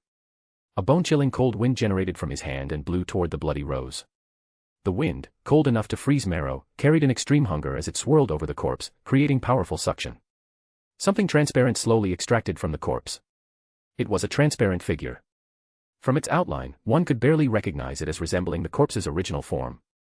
The transparent figure's expression was twisted, its mouth wide open, as if experiencing unbearably intense pain. It struggled desperately against Silas's pull, yet still could not resist being drawn out. Specks of black-green light precipitated from the flesh and blood, spiraling upward and merging into the transparent figure. Finally, the unknown Beyonder's soul was completely pulled from his body. Carrying his own Beyonder characteristics, it plunged into Silas's palm. Lamb acquired, successfully. Silas looked at the soul in his palm. The nearly transparent soul writhed, occasionally revealing a face full of suffering. If he wanted, he could absorb it into his body at any moment and complete the grazing. But before that, he wanted to extract some intelligence from this guy. He slightly tightened his grip on the soul. Invisible force transformed into a whip to lash the lamb, striking down hard. Ah. The soul immediately screamed in pain. Who's behind you? Silas asked. Bakerland Jean Madun. A pained expression appeared on the face within the soul. The Intis ambassador to Backlund. We're intelligence operatives under his command. The soul-level connection with the lamb allowed Silas to confirm the other party wasn't lying. What is the manuscript you were tracking? It's a manuscript by Hermes Mosen, containing the design plans for a third-generation difference engine. The other party cooperated readily. And who were you fighting against? Military Intelligence 9, Loan's official intelligence organization. Spare me. Stop. Thank you for your cooperation. Silas nodded, then suddenly clenched his hand. Amid the other screams, he devoured him into his body. It was a rather peculiar experience. Silas could feel the other's soul flowing through his arm into his body, finally settling into a vacant position within. A shepherd could graze a total of 7 souls. Including the already grazed pyromaniac and that unusable soul, he still had 4 vacant positions left to choose from. After the unknown soul was placed in a vacant position, the soul-based connection between them grew increasingly solid. Silas could sense his characteristics and the abilities brought by those characteristics. As it turned out, this Beyonder was a sequence 6 faceless of the seer pathway. A faceless' strongest ability was the capacity to change appearance at will, easily mimicking people he had seen, even their voices. Although a rose bishop could also alter appearance, it was mainly through controlling flesh and blood. To completely mimic facial features like a faceless would be extremely difficult. Besides that, a faceless also possessed multiple abilities like divination, air bullets, flame control, paper figurine substitute, and damage transfer. However, not all these abilities could be used. He could only select 3. Silas had to make a choice immediately, because once the soul was fixed within his body, he couldn't change it. Which ones to choose? Silas began to think. Appearance modification was definitely a must. What else? Chapter 153, 154, Mutation of the Cheat. When it came to impersonating others, a rose bishop had to manually sculpt their own face. But if it was a faceless, they could basically achieve complete mimicry. Not only that, a faceless could even imitate the target's voice. To a certain extent, they could completely replace someone. This ability was extremely unique and rare. So, even though he might not necessarily use it, Silas still decided to keep it. Besides that, he could retain 2 more abilities. Within the faceless soul, there were multiple abilities including divination, paper figurine soldiers, air bullets, flaming jump, illusion creation, bone softening, paper figurine substitute, damage transfer, underwater breathing, and more. Wait, what the hell was underwater breathing? It seemed to be for underwater breathing. That application was way too narrow. Ignoring that basically useless ability, Silas also eliminated bone softening and damage transfer. His own ability to manipulate flesh and blood was already very strong. He didn't need to soften bones or transfer damage because he generally just tanked damage head-on. Based on this reasoning, he also ruled out paper figurine soldiers and illusion creation. These 2 skills weren't particularly useful to him either. That left only divination, air bullets, flaming jump, and paper figurine substitute. At this point, Silas couldn't help but recall Mam. That woman had chosen air bullets, flaming jump, and paper figurine substitute. Especially flaming jump could be combined with the pyromaniac's pyrokinetic abilities to achieve rapid movement with excellent results. As for paper figurine substitute, it was also very effective. A shepherd with an already robust body, combined with the occasional use of substitutes, would see their already strong survival ability greatly enhanced. As for air bullets, as a ranged attack method, he already had flesh bomb, pyrokinesis, and other options, so he didn't need to consider it. As for divination, Silas hesitated. Back in Tingen, Klein had taught him divination, and he'd tried it. The results weren't particularly good. Perhaps his talent didn't lie there. Using grazed divination abilities might improve the situation. But a considerable portion of divination could actually be replaced by rituals, such as asking spiritual world creatures for answers. So his need for divination wasn't especially high. Thus, Silas finally decided the 3 abilities he would retain were the faceless appearance ability, flaming jump, and paper figurine substitute. As he made his decision, the soul within his body finally locked into the vacant position. The three abilities manifested separately, establishing a tangible connection with Silas's soul in some subtle way. As long as he had a thought, the corresponding ability could be used immediately. Maybe he should try it out first. Thinking this, he raised his hand and used the pyromaniac's ability to create a burning fireball. Then, toward the other side of the alley, he threw the fireball out. Boom. The fireball shot out rapidly. When it reached the alley entrance, Silas switched souls to the newly grazed Faceless. He stared at the flame and released his intent to jump over to it. Swish. He suddenly felt his body lighten. Fire flashed before his eyes, and when he landed again, the scenery around him had instantly changed. He jumped to where the fireball had been. Really nice, a very useful ability. Silas nodded with satisfaction. He estimated that the maximum distance for a flaming jump was around 25 or 26 meters, which was quite sufficient for general combat. But the only problem was that a shepherd couldn't graze two souls simultaneously. In other words, to combine these two skills, he had to use one first, then switch to the other. A bit troublesome, and the switching also made the coordination feel stiff. It would be great if he could graze multiple souls at once. Whoosh. Just as Silas was thinking this, suddenly, the illusory sound of ocean tides rang through his mind. What's going on? I didn't actively summon it. He noticed with confusion that the invisible tide was resonating, actually flowing down from his mind into his body. The tide came down. An illusory coolness immediately filled his abdominal cavity, as if seawater had truly surged into his body. This illusory seawater filled his chest and abdomen, while also flooding the spaces within his body where the lambs were housed. The grazed souls were consequently moistened by this peculiar seawater. Then, something strange happened. At this moment, Silas was grazing the Faceless soul. Just moments ago, the pyromaniac's soul had simply rested quietly within his body, unable to do anything. But as this tide soaked through him, the originally fixed pyromaniac soul suddenly became active. Under the nourishment and moistening of the seawater, while Silas was grazing the Faceless on one side, the pyromaniac's soul was also able to connect with him. He could graze two souls simultaneously. Silas was extremely surprised. He opened his hand, and sure enough, flames ignited in his palm. And at the same time, he was still grazing the Faceless soul. Sensing the tide within his body and the activity of both souls, he was both astonished and excited. As his sequence advanced, this tide of unknown origin was growing increasingly powerful. Boom. He threw out a fireball, sending it flying toward where the corpse lay, then immediately used the flaming jump ability again. Without switching souls, he smoothly executed the jump. He could even control the fireball's movement in the moment before jumping, achieving precise control over his landing point. The flames dissipated, and Silas appeared before the corpse, his face bearing a thoughtful expression. As expected, much smoother. Without switching, the time spent on displacement was reduced, and he could combine both abilities. If the ability I'd retained earlier was air bullets, perhaps right now I could combine the two and fire flame bullets.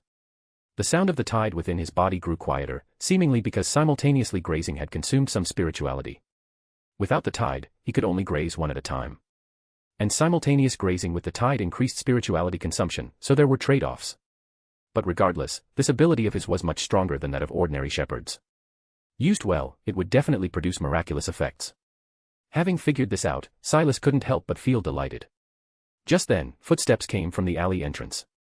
Looking up, he saw it was his sister Cecilia. "Brother, is it done?" she asked softly, as if completely confident in Silas's abilities. Silas nodded and smiled. Behind the black-haired girl, Charles and his subordinates were also nervously approaching. When the group saw the corpse with its horrifying death state, several timid subordinates immediately began vomiting. Charles didn't throw up, but his complexion didn't look good either. Silas didn't care. He searched the corpse's pockets, finding only a few coins, some candles, a pendulum and other divination tools, as well as pre-cut paper strips. He didn't find any paper figurine substitutes. They might have already been used up. After searching the body, he stood up and looked at Charles and the others. This was only dealing with one beyonder. In the battle zone, more conflicts were erupting. Silas wanted to inquire about more information and try to gain more benefits from this chaos. The night had only just begun. Chapter 154, 155, The Manuscript's Whereabouts. Although he'd just gone through a battle, Silas was still relatively clear-headed. Because just moments ago, both the Shadow Ascetic and Rose Bishop potions within him had provided feedback on digestion. Among them, the Shadow Ascetic potion had digested a significant portion. In other words, his Shadow Ascetic acting had been extremely successful. After all, he had spiritually destroyed a sequence 6 beyonder, causing them to become immersed in faith toward the true Creator until they completely fell. This extreme and insane, missionary work could be considered perfect acting. And with the potion's digestion, his mental state had also improved. He should be able to maintain a normal state for much longer now. That's why Silas had the confidence to continue participating in tonight's chaos. After thinking briefly, he approached the corpse. He needed to dispose of it. Silas thought to himself. Actually, the best disposal method would be to directly devour the corpse and transform it into his own flesh and blood. Most insane shepherds would definitely take this approach. But Silas didn't really want to do that, because he wasn't a lunatic. Eating people was somewhat disgusting. Fresh fish or fresh beef would do just fine for replenishing flesh and blood. Just get rid of it. So he lightly touched the corpse and activated flesh magic, causing the scattered flesh and blood to gather, condense, and adhere back to the original skeleton, forming something roughly humanoid. The ground was left without any traces. Silas cut his finger with his nail and sprinkled the fresh blood over the horrific corpse. Whoosh! The blood dispersed into mist, shrouding the corpse above, faintly emanating a pitch-black, sinister aura. He was using this to interfere with divination, preventing anyone from later tracing clues back to him from the corpse. Have your guys throw this thing away. You're a gang, you should have experience dealing with bodies, right? After finishing all this, Silas said to Charles. The latter immediately nodded, turned around, and ordered his subordinates to handle the aftermath. Although these guys were afraid of the corpse, they were even more afraid of Silas, who had created it. With bitter expressions, they wrapped up the body and carried it away. Mr. Anderson, did you get anything from him? After sending his subordinates away, Charles asked tentatively. There's good news and bad news. Silas looked at Charles. The good news is that manuscript is very valuable. The bad news is that manuscript is too valuable. You possessing it would only bring danger. He explained briefly. Charles didn't understand what a difference engine was, but he understood the weight of into spies and military intelligence 9. Hearing that both organizations were pursuing this thing simultaneously, he was immediately frightened. I have to tell our boss right away. He said uneasily. We can't keep that thing. Considering that Inta spies had already infiltrated their gang members, their gang's situation was already very bad. Mr. Anderson, can you come with me? Charles asked. Sure. Silas had been planning to go to the center of the chaos anyway, so he naturally agreed with a nod. Silas. It's fine, my condition's better now. Noticing his sister's somewhat worried gaze, he smiled reassuringly at her, then headed with Charles toward the Riemann gang's headquarters. The Riemann gang's headquarters was located in a large building, quite luxurious by Eastern District standards. If it hadn't been destroyed and riddled with holes, it might have been even more impressive. Boss. Brothers. Charles cried out as he rushed into the headquarters. The interior of the building was in ruins, with numerous dead. Silas followed behind him, examining the bodies along the way until they entered the gang leader's office. There, the Riemann gang's boss was slumped over the desk, already dead for a while. A hidden compartment was exposed in the wall behind him, the safe inside standing open. The boss is dead. The manuscript has been taken. Charles's face showed both panic and bewilderment as he spoke to Silas. Judging from the signs of struggle at the scene, both sides were present. I don't know which side took it. Silas said. Charles opened his mouth but couldn't say anything. The shock he'd received was too great. Just because of one strange manuscript, in the blink of an eye, the boss was gone and headquarters destroyed. He couldn't accept it and didn't know what to do. The manuscript being stolen isn't necessarily a bad thing. At least the rest of your people won't be hunted down. Silas said. But you'd better hide for now and return when things are over and no one's paying attention to you. He couldn't be bothered to care about a gang's survival and turned to walk out of the office. The hall was littered with corpses. He randomly grabbed one and used a ritual to channel the deceased, asking who took the manuscript and where they went. The dead man, in a daze, pointed in a direction for him. This place had just been attacked. They hadn't left long ago. He should be able to catch up. Silas thought, walking straight out the door. Using flesh magic, he lightly brushed his face, altering his features to take on a completely different appearance. In the darkness, his body rapidly collapsed, like a drop of thick ink merging into the night's shadows. The Shadow Ascetic's signature ability, Shadow Stealth. After digesting some of the potion, Silas had gained further mastery of this ability. Hidden in the shadows, his field of vision became very broad, clearly seeing everything in the surrounding darkness. I'll go there concealed in the shadows. Silas thought, beginning to move in the direction the deceased had indicated. His speed wasn't very fast, but it was extremely stealthy and undetectable. He moved along the shadows of buildings. Since it was nighttime, shadows were everywhere, and his movements were unobstructed. He could even pass directly through obstacles, taking a straight line to his target location. He stealthily advanced, and before long, he faintly heard sounds of fighting ahead. This is it. Silas continued forward, slipping into the shadows beneath a building's roof, peering down below. In the street below, two teams of Beyonders were fighting each other over a dark-colored package. Thud thud thud. A burly man wearing a black iron mask seized the package and, with others covering him, turned to retreat from the battle with alarming momentum. But before he could run a few steps, his movement suddenly became incredibly stiff, moving sluggishly like rusted machinery. Several figures rapidly closed in on the black iron mask, like crows swooping toward rotting food, revealing sharp daggers to him. Exile. A majestic voice proclaimed, and the swooping figures were immediately slapped away by powerful force. However, those figures quickly became flat and shrunken until they transformed into paper dolls and shattered. Rosago, we've already destroyed several of your marionettes. Do you still want to continue? A Beyonder wearing a golden mask stood at the center of the street and asked. His voice was utterly cold, as if carrying irresistible authority. Chapter 155, 156, Another Intruder. Silas observed the two sides fighting below. One side consisted of people wearing various colored masks, their bodies often emanating heavy oppressive auras. The other side appeared eerie and mysterious, either hiding their forms in shadows with only snow-bright blades glinting in the moonlight, or with faces painted in oil colors, moving with extreme agility. The manuscript lay quietly on the ground. No one had managed to obtain it.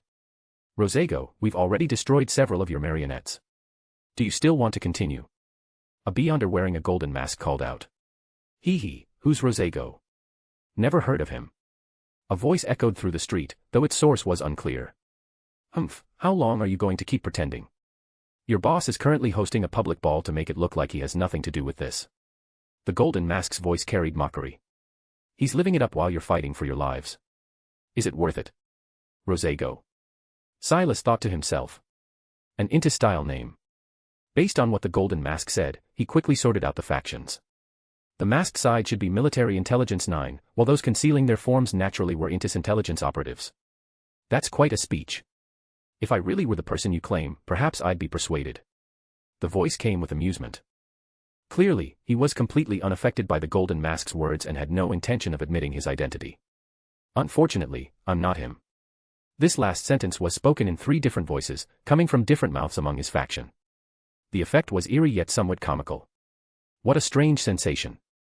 Silas sensed the people over there, feeling somewhat puzzled. The shepherd's characteristics allowed him to sense the existence of soul-bearing entities, but although there were clearly several people on the other side, he only sensed one lamb's soul. Could it be that the rest had no souls at all and weren't living beings? Spin whatever nonsense you want, Rosago. The golden mask also sneered. I've lost quite a few people, but your marionettes are almost completely destroyed too. Tonight, there's no way you're getting this manuscript. If you give up the manuscript and leave now, we'll treat tonight as if it never happened. But if you insist on dragging this out, when our reinforcements arrive, you'll definitely lose. Guess how much Becquerel would be willing to pay to ransom you if we caught your true body. By the end, his voice carried undisguised threats. On the other side, Rosago fell silent after he finished speaking. A moment later, he chuckled softly. You're right. From the moment you discovered me, my mission failed. I really can't take the manuscript. He frankly admitted his failure. However, Rosago's tone shifted. Just because I failed doesn't mean you've won, does it? What do you mean? The golden mask asked in a heavy voice. I think giving the item to a third party here would be better. Third party? Shit. He discovered me. Silas's heart jumped. He was clearly hidden in the shadows. How did he discover him? Just as he thought this, he felt the world before his eyes become choppy and rigid, as if it had turned into a stuttering video playing frame by frame. What's happening?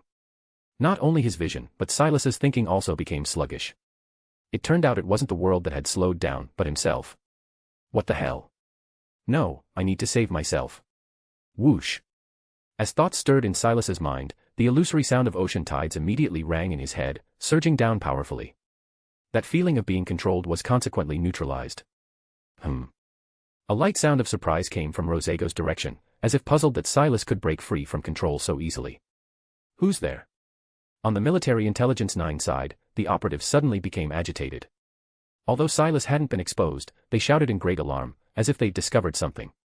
Silas looked down accordingly and discovered that within the Military Intelligence 9 crowd, a ripple-like strange fluctuation suddenly appeared.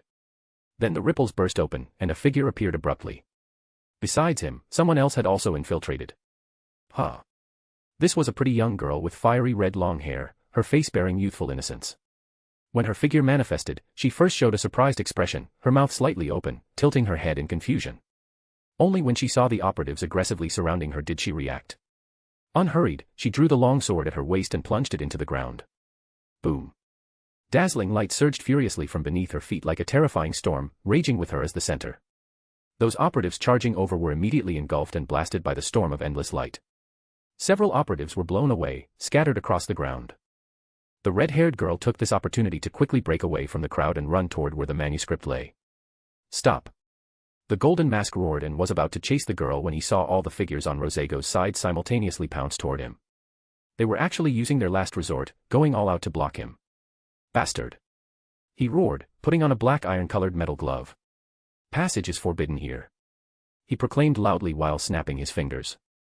The charging figures immediately stalled. Theft is forbidden here. He continued. The girl who had rushed to the manuscript and was about to bend down to pick it up stopped her movement due to invisible pressure. It was as if inviolable laws existed in this space, and violators would face severe punishment. However, the girl only paused for a very short time before a black brooch on her chest automatically activated. The brooch spread out peculiar fluctuations that chaotically interfered with the laws, allowing her to move again and successfully grab the manuscript. Yes. After obtaining the manuscript, the red-haired girl seemed very pleased. Just as she was about to leave, for some reason her eyes rolled, and she deliberately looked at the golden mask and mocked. Is this all military intelligence 9 of loan amounts to? Her words carried a Fasak accent with slightly slurred pronunciation, but the mockery within was crystal clear. Damn it. The golden mask let out an extremely angry sound. His fist clenched and swung with full force, shattering the last figure blocking him into pieces. Hee, seems neither of these two are ordinary people. Well then, I'll be going first. Gentlemen of Military Intelligence 9, please enjoy yourselves. After exhausting his methods, Rosego let out a light laugh, then the direction where he'd been became quietly silent. Silas could feel he'd already left.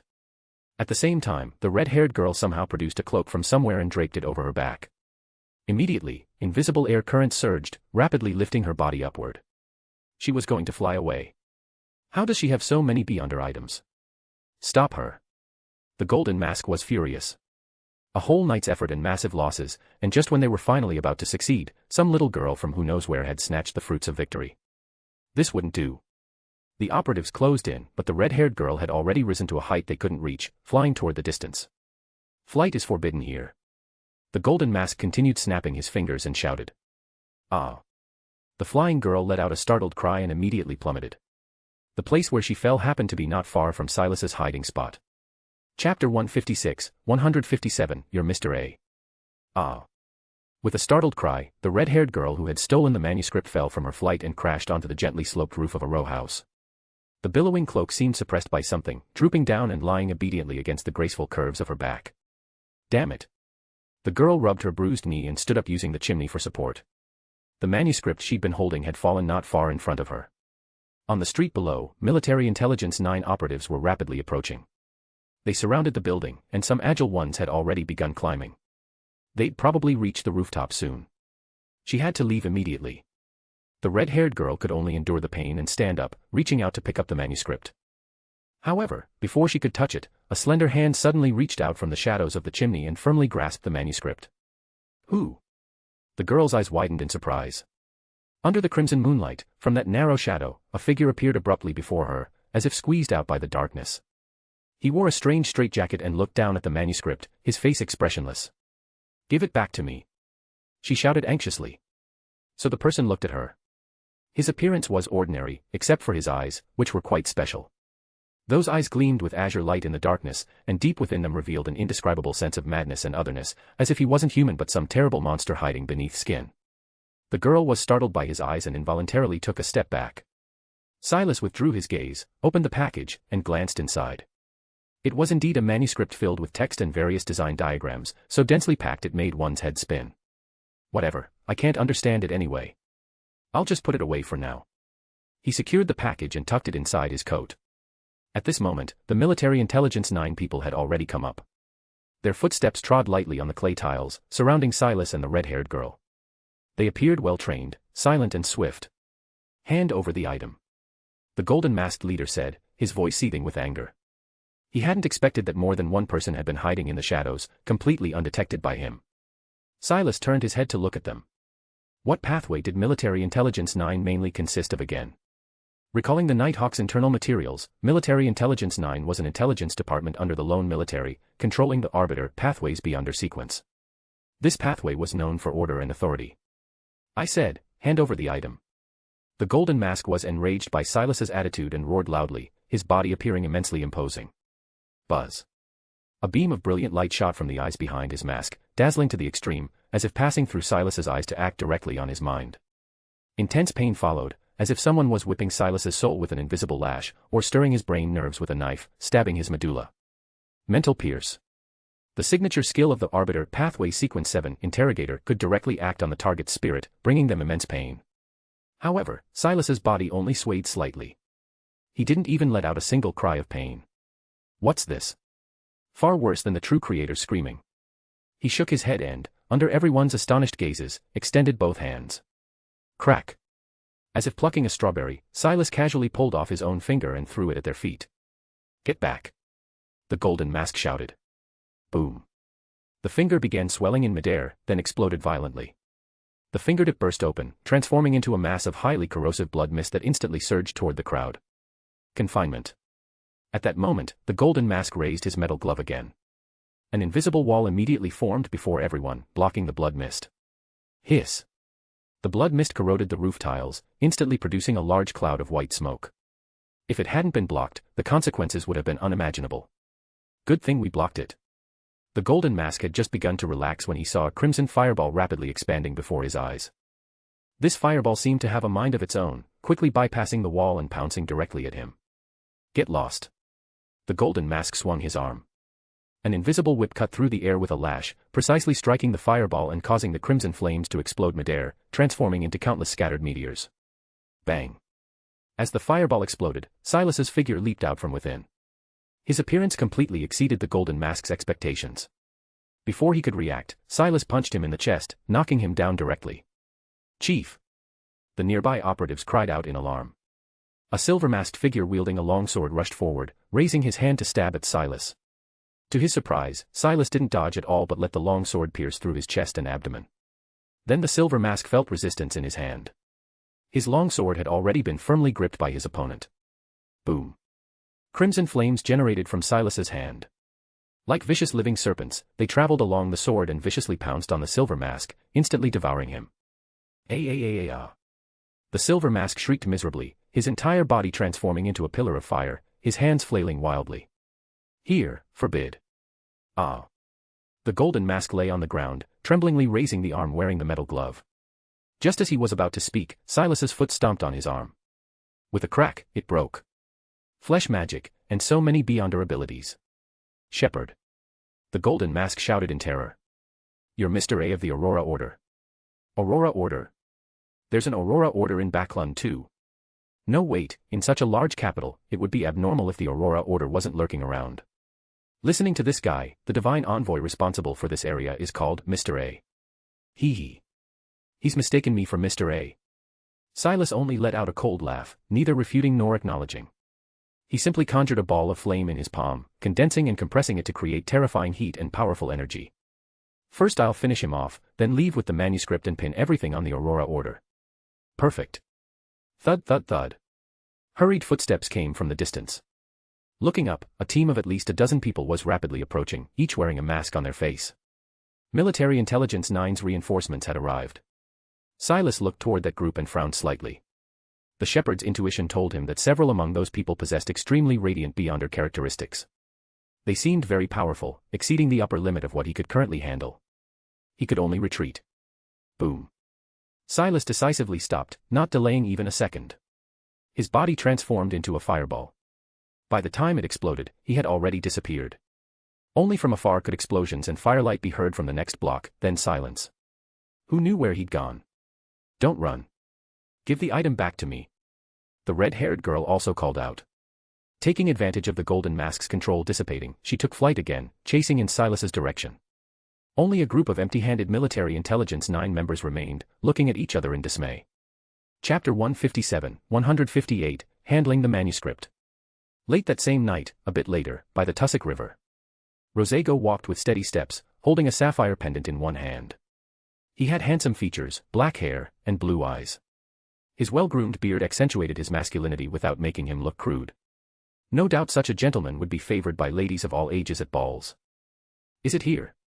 The pendant defied physics, maintaining a tilted, floating position that guided Rosego forward.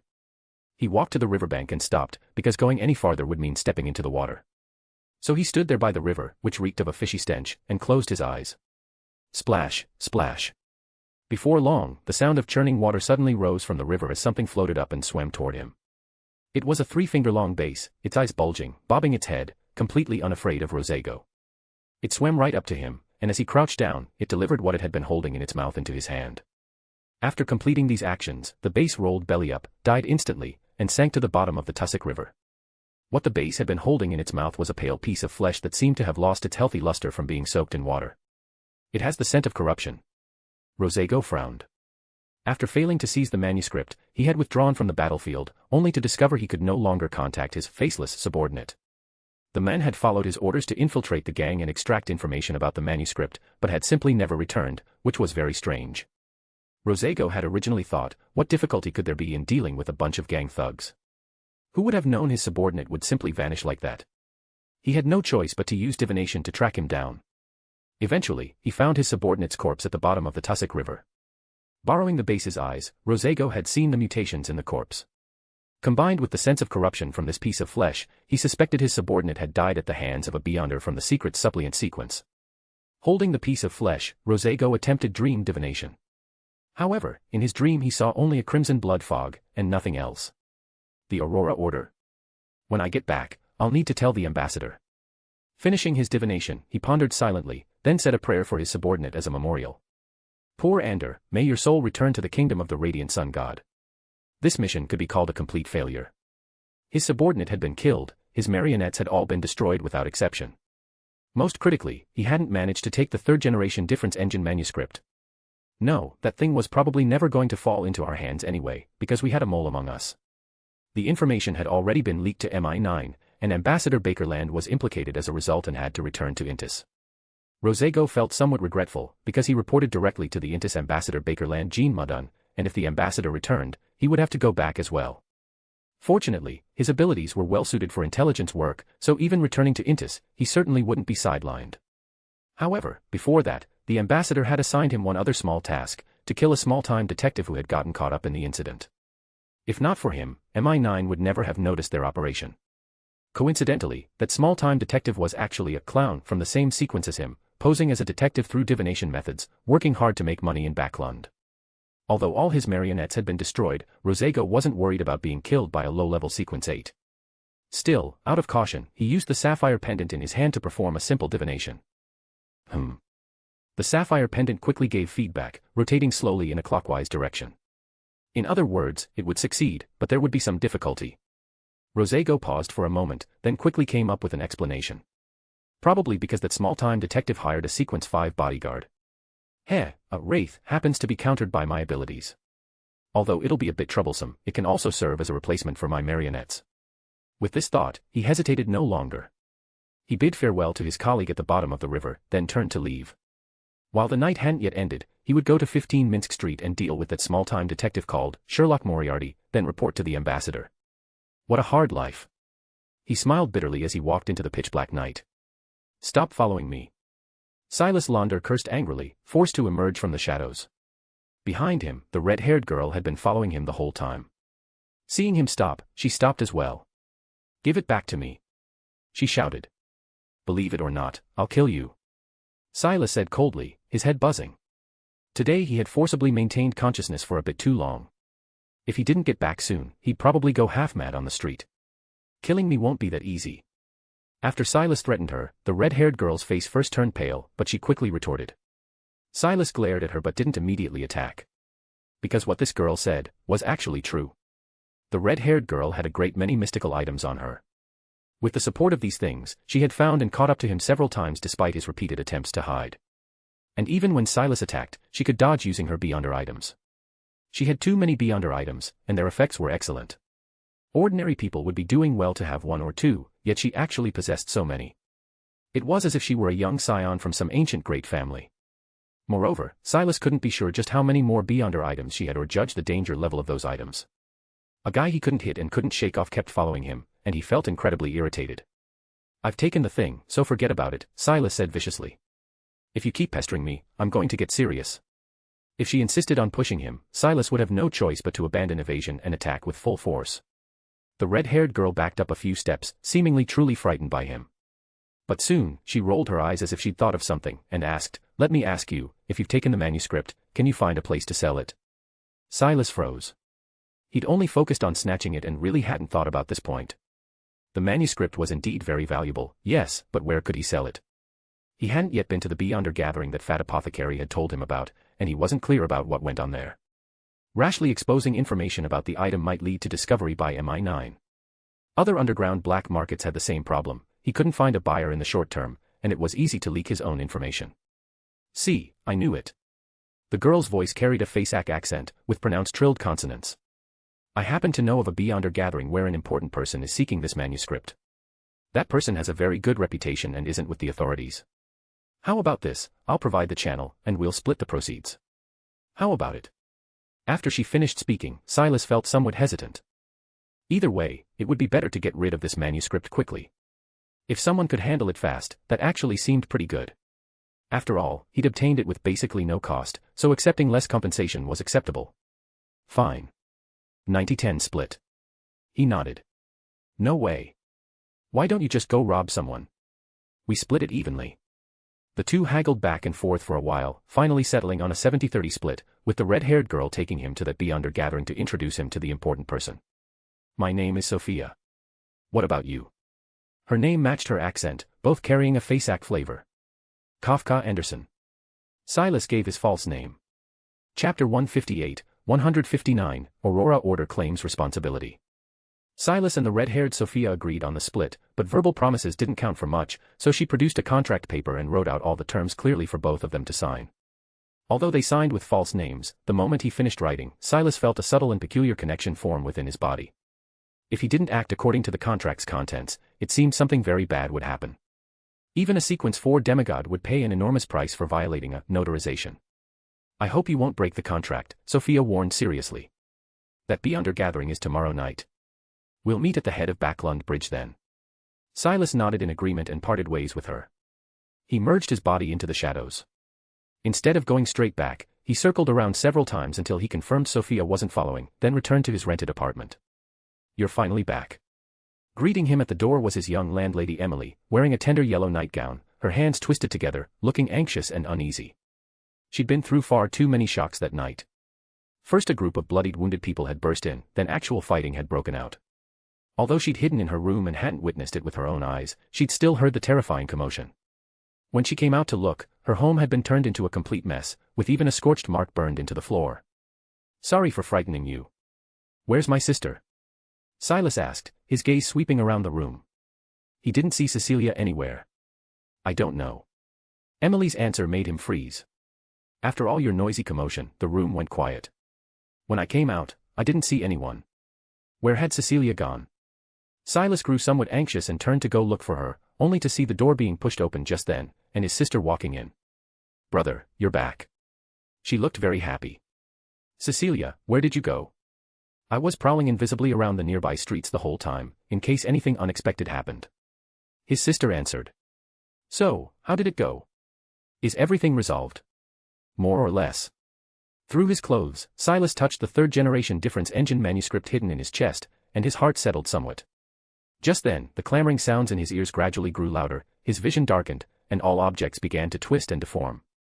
So the time of consciousness has finally ended. He thought regretfully, called out to his sister, and had her help control him.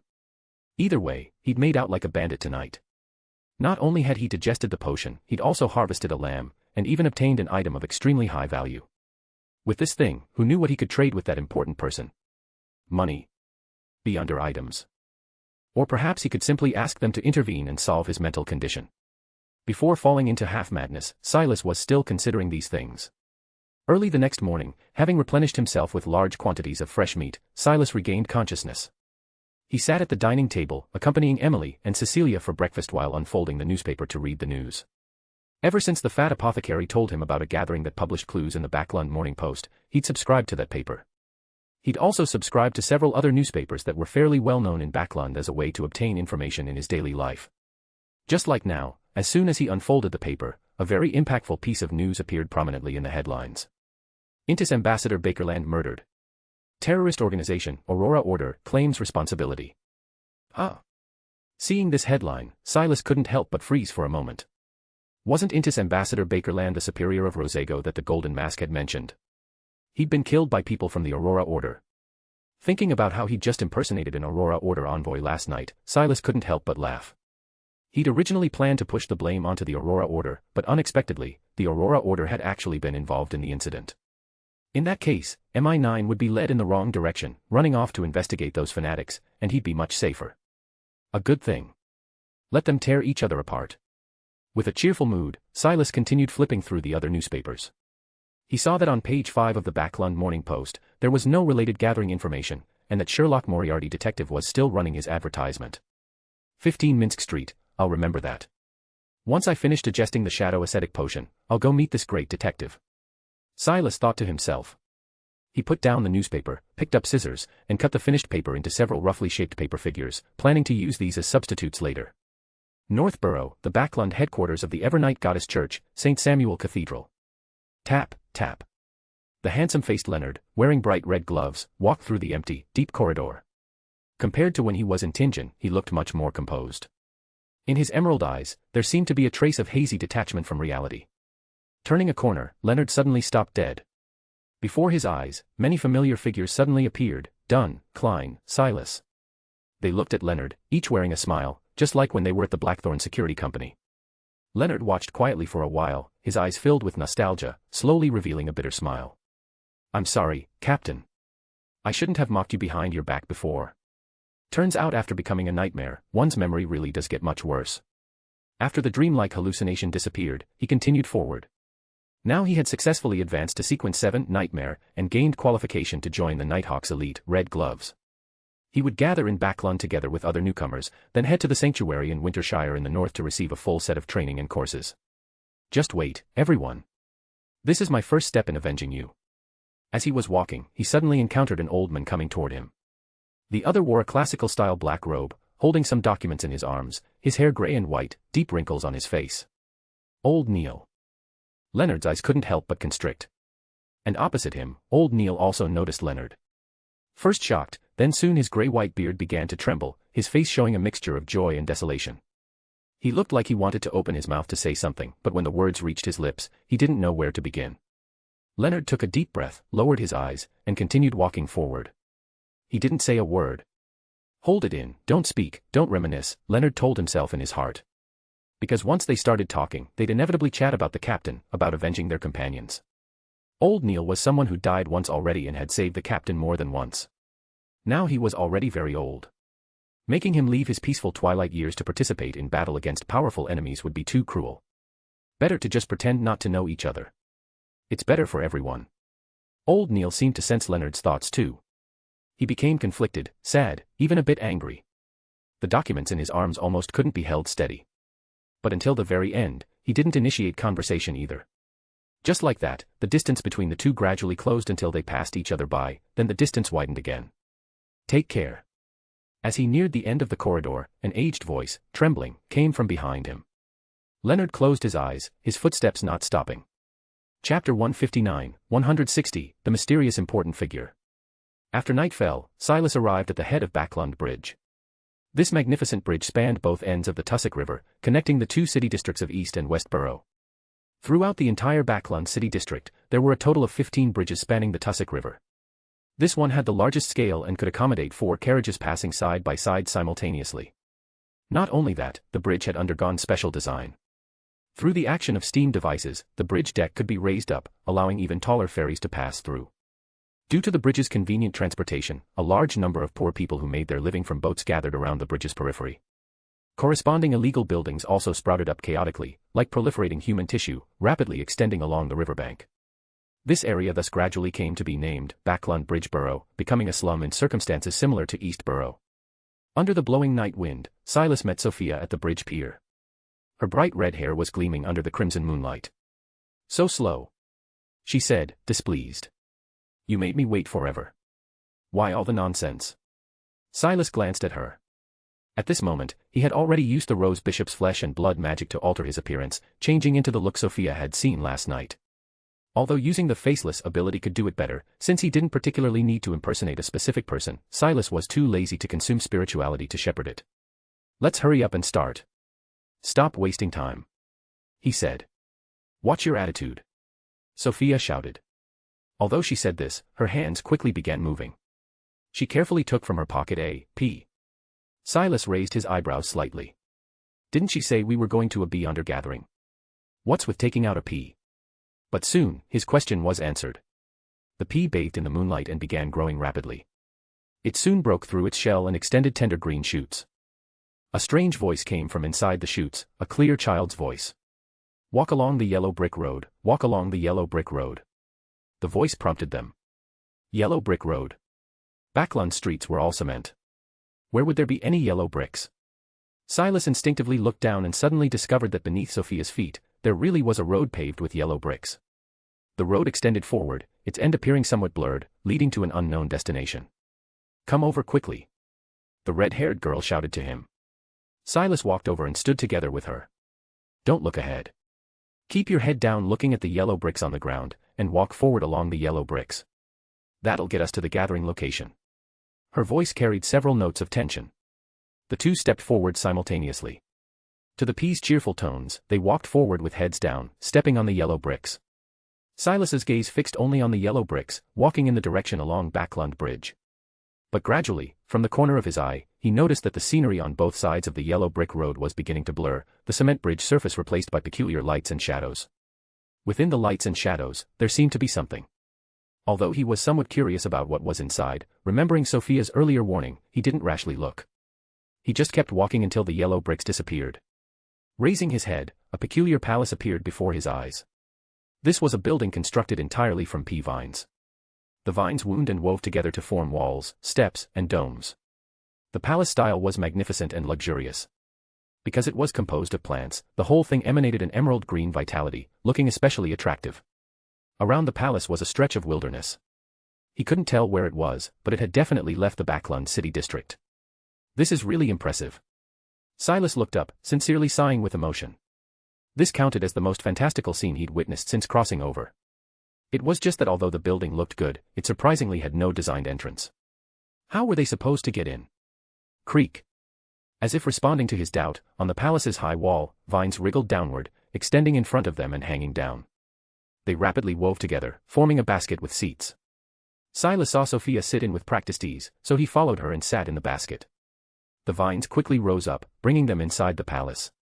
Inside the palace was a grand hall, conforming to his imagination of what such a building's internal structure should have: vast space, towering walls, and in the middle toward the rear, a throne on an elevated foundation with carpet extending downward, dividing the hall into left and right sections. Needless to say, all of the above was also composed of vines. At this moment inside the hall, there were already many similar baskets, each containing at least one person. Everyone sat across from each other separated by the carpet, below the throne, like ministers of opposing factions paying respect to their king. The vines at the top of each basket hung down like half-drawn door curtains, blocking the faces of the people inside the baskets and ensuring considerable privacy. So powerful. With such extraordinary means, I'm starting to believe the person hosting this gathering really is an important figure. Silas thought to himself. He looked toward the seat at the head, but due to the obstruction to his view, he could only see a pair of slender legs wearing black leather boots. To see the other party's true appearance, he would need to openly stick his head out of the basket to achieve it. Silas wasn't that stupid. He only glanced up once, and after discovering he couldn't see, obediently sat back and waited for the gathering to begin. Above the hall, baskets came and went continuously. After a period of time, gradually no more newcomers joined.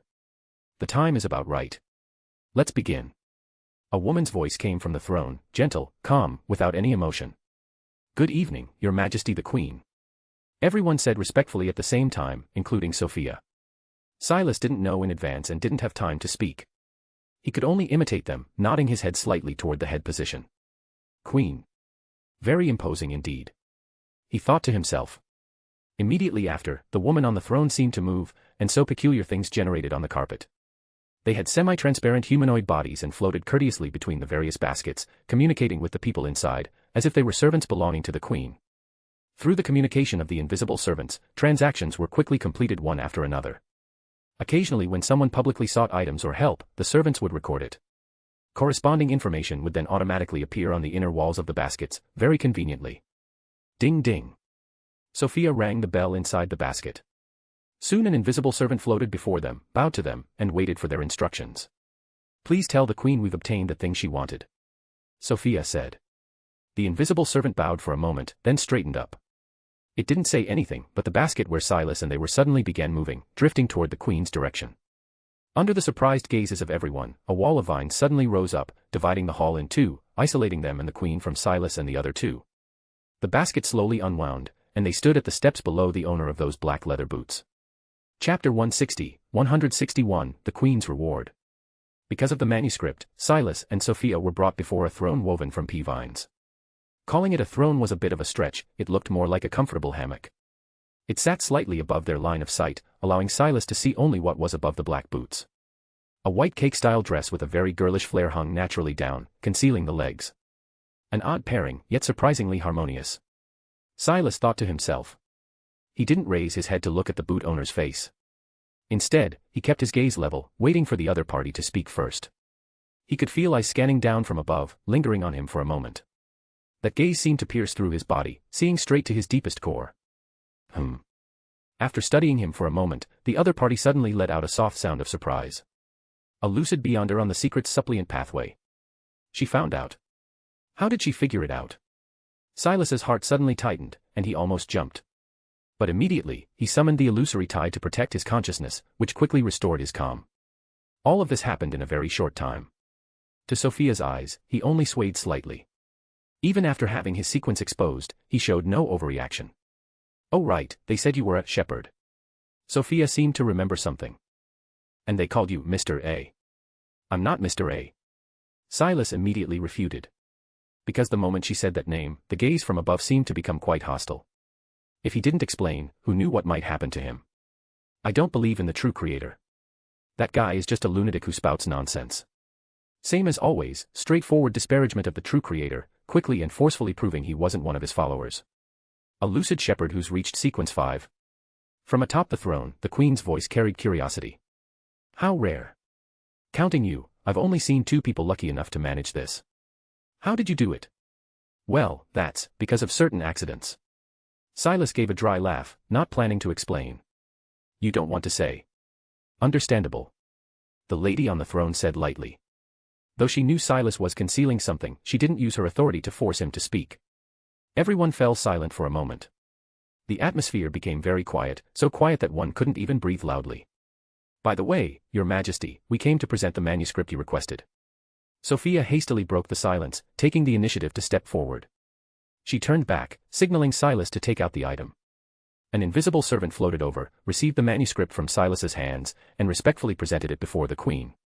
Silas watched as the manuscript floated up from the servant's hands, standing upright in the air, spread out in order, allowing the other party to examine it. The queen quickly browsed through the manuscript, murmuring numbers and formulas under her breath in a low voice, seemingly confirming the manuscript's authenticity. She can actually understand this stuff. Silas thought. Well, of course. There might be people who would forge manuscripts to deceive her, if anyone had the nerve. That's right, this is indeed Hermosiuen's manuscript. She confirmed. At this moment, Silas could feel a relaxed sigh from Sophia beside him. The manuscript pages were collected one by one, received by the invisible servant, and taken away directly. It seemed the queen was determined to have this transaction. I'll pay £5,000, or the corresponding price in Beyonder materials, or I can help you solve some troubles. She said. £5,000. Silas was momentarily stunned by this enormous figure. Even if he and Sophia split it 70-30, he could still get £3,500. This was a fortune, enough for an ordinary person to live luxuriously in Bakerland for a lifetime. Even if he didn't take the money and exchanged it for other corresponding items, it would be equivalent to a sequence 6 Beyonder item. Silas was still thinking about what to exchange for when he saw the red-haired girl beside him excitedly step forward. Your Majesty, I want the Hunter Pathway Sequence 7 and Sequence 6 potion formulas. If there are corresponding main potion ingredients, that would be even better. She said excitedly. Silas couldn't help but glance at her. She actually wants those things. From Sophia's numerous Beyonder items and the temperament revealed in her words and actions, she should be a descendant of an established Beyonder family. How could someone like that possibly lack these low-sequence potion formulas and materials? According to market prices, the Sequence 7 potion formula is £800, Sequence 6 is £1,500.